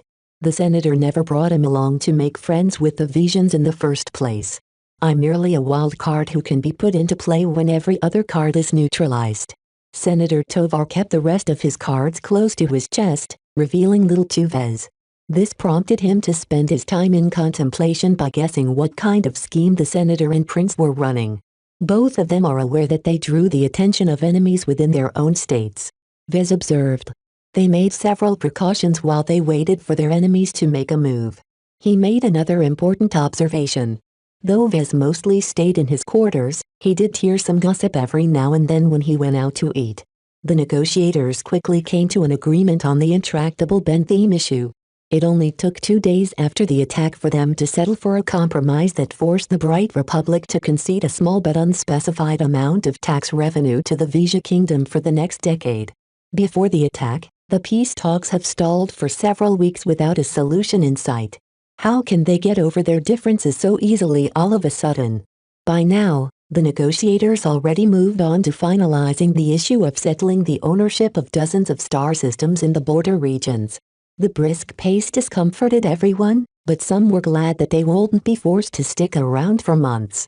Vez had the feeling that everything that happened before was theater in a sense. The threats and ultimatums flinging in every direction served to give the mistaken impression that the Brighter and Vision peace delegations didn't get along. If the conspirators struck during this tenuous period, they can easily deflect the blame to the peace delegations. The peace talks would certainly break under a tide of mutual accusations and suspicion. It didn't matter at that point if they believed that others were behind the attacks. However, the conspirators made 2 mistakes. First, they didn't completely account for the wild cards in play. Venerable Foster's presence limited many convenient options. Vez's presence spoiled the key part of their elaborate operation. The second mistake was that they made a move when Senator Tovar and Prince Colchester specifically stared at their domestic enemies. Vez threw out a guess that Flashlight kept an eye on the Ramza family and other powerful families and organizations within the Bright Republic. However much Vez found Flashlight to be abhorrent, he did not doubt their competence. No matter how much the others hid their actions, once Flashlight put their mind to it, they got what they wanted. Once Senator Tovar and Prince Colchester identified their foes and gathered evidence of their misdeeds, They abandoned the puppet show that previously took place. The glacial pace of the peace talks abruptly entered into a sprint, and it looked as if a peace treaty might be formed by the end of the week. The depth of thinking behind the senator and the prince astounded Vez. Their plotting is first class. While everyone was thinking 3 moves ahead at most, they were thinking 6 moves ahead. What Vez speculated so far only formed the tip of the iceberg regarding the depth of Tovar and Colchester's plans. The peace talks only formed one component of their master plan. So far, Vez did not think this plan merely aimed to achieve a momentary peace between the Bright Republic and Vija Kingdom. The 2 old men were laying the groundwork for something much larger. Right now, Vez was too far removed from power to even make a guess of what the endgame would look like. What grand design did these 2 statesmen have in mind for their respective states? Vez shook his head. It doesn't matter. I'm just a mech designer. A mech designer with a special gun, but a mech designer nonetheless. As long as Senator Tovar gave him his bag of rewards and sent him off, Vez was fine with whatever the devious old geezer plotted behind everyone's backs. The more time Vez spent under Tovar's thumb, the more he realized he was out of his depth. Old fossils like Senator Tovar and Prince Colchester thought and schemed on an entirely different level than normal people.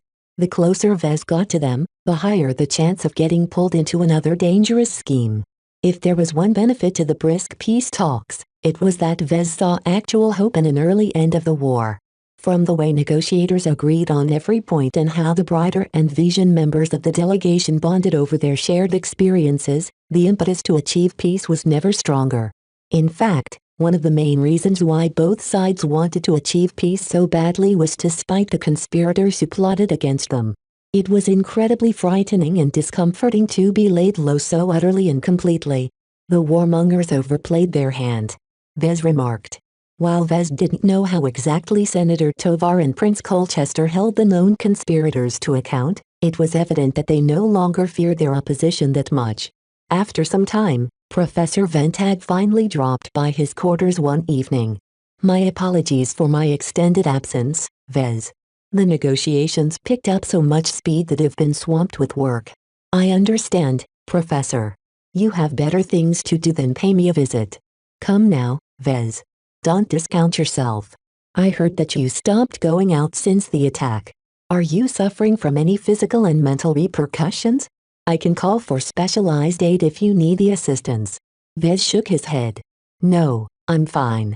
It's just, you know that Colonel Zelvin almost got his head carried away. I'm glad I was in a position to stop that, but how can the situation devolve to such an extent that every security measure in place to prevent this attack failed so completely and utterly? Our detractors are numerous and powerful, Professor Ventag remarked. Their means are just as elaborate if not better than what we have at our disposal. The only way that Senator Tovar can outplay them is to outwit them. It is not a coincidence that while Kester Hills is heavily secured, it did not offer as much security as we do now. Are you suggesting that Senator Tovar and Prince Colchester intentionally set us up as bait? The professor calmly crossed his arms. I am not making any claims here. You should be careful of what you say here, lest you be accused of slander. Vez glowered at that. Obviously, he couldn't just say that the 2 old men put their delegations, which consisted of some of the most powerful and influential military officers, government officials, bureaucrats and academics at risk just to mislead their enemies and to entice them into action. The key point here is that we have managed to advance our interests at the expense of our detractors without paying a major price. The senior continued.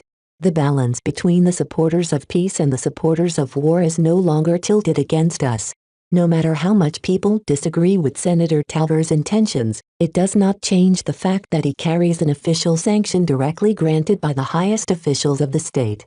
To resort to foul play against an official government initiative is already bad enough. To be caught in the act is worse. There was a hidden implication in the professor's words that Vez picked up with his suspicious mind. From the way you refer to the government, you don't just mean that they're paying lip service to the notion of peace, right? The bright president and the cabinet must be fully behind it, belying the previous impression that only a handful of people know about this initiative. Do you think the bright president is stupid? No. Vez shook his head. You don't get to be the boss of the bright republic by being stupid. With what you know so far, do you think the bright president would be rational enough to recognize the merits of peace over war? What about his cabinet? If they are as clever as they ought to, they shouldn't be so obsessed about the war and prejudiced against the visions to insist on continuing the fighting. Vez observed with greater clarity. The support for peace isn't as weak as you initially painted. In fact, there should be a substantial amount of support behind it as long as the reasons behind it are compelling. Ventag smiled and nodded. That is what we all hope. An important point to take note is that the detractors of the peace talks are also aware of the threat to their interests. They know that if they don't do anything, the peace treaty might become accepted by the two states and go in force. I'll spare you the details, but the outcome of this incident has forced them to curb any subsequent actions.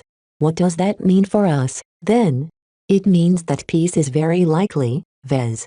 Once our negotiators agree on the terms of the peace treaty, the official signing of it can be done in a matter of weeks. Vez didn't hold much hope for peace before the incident. Peace seemed very far away due to irreconcilable differences between the Briders and Visions. Yet now those assumptions seemed laughably off the mark. For a moment, he felt lost. He only spent a couple of years in military service, but already he felt like he survived a lifetime of war.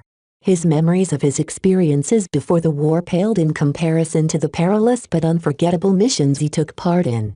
The war shaped both his design philosophy and his attitude towards life. What would he do once he returned to civilian life as a changed man?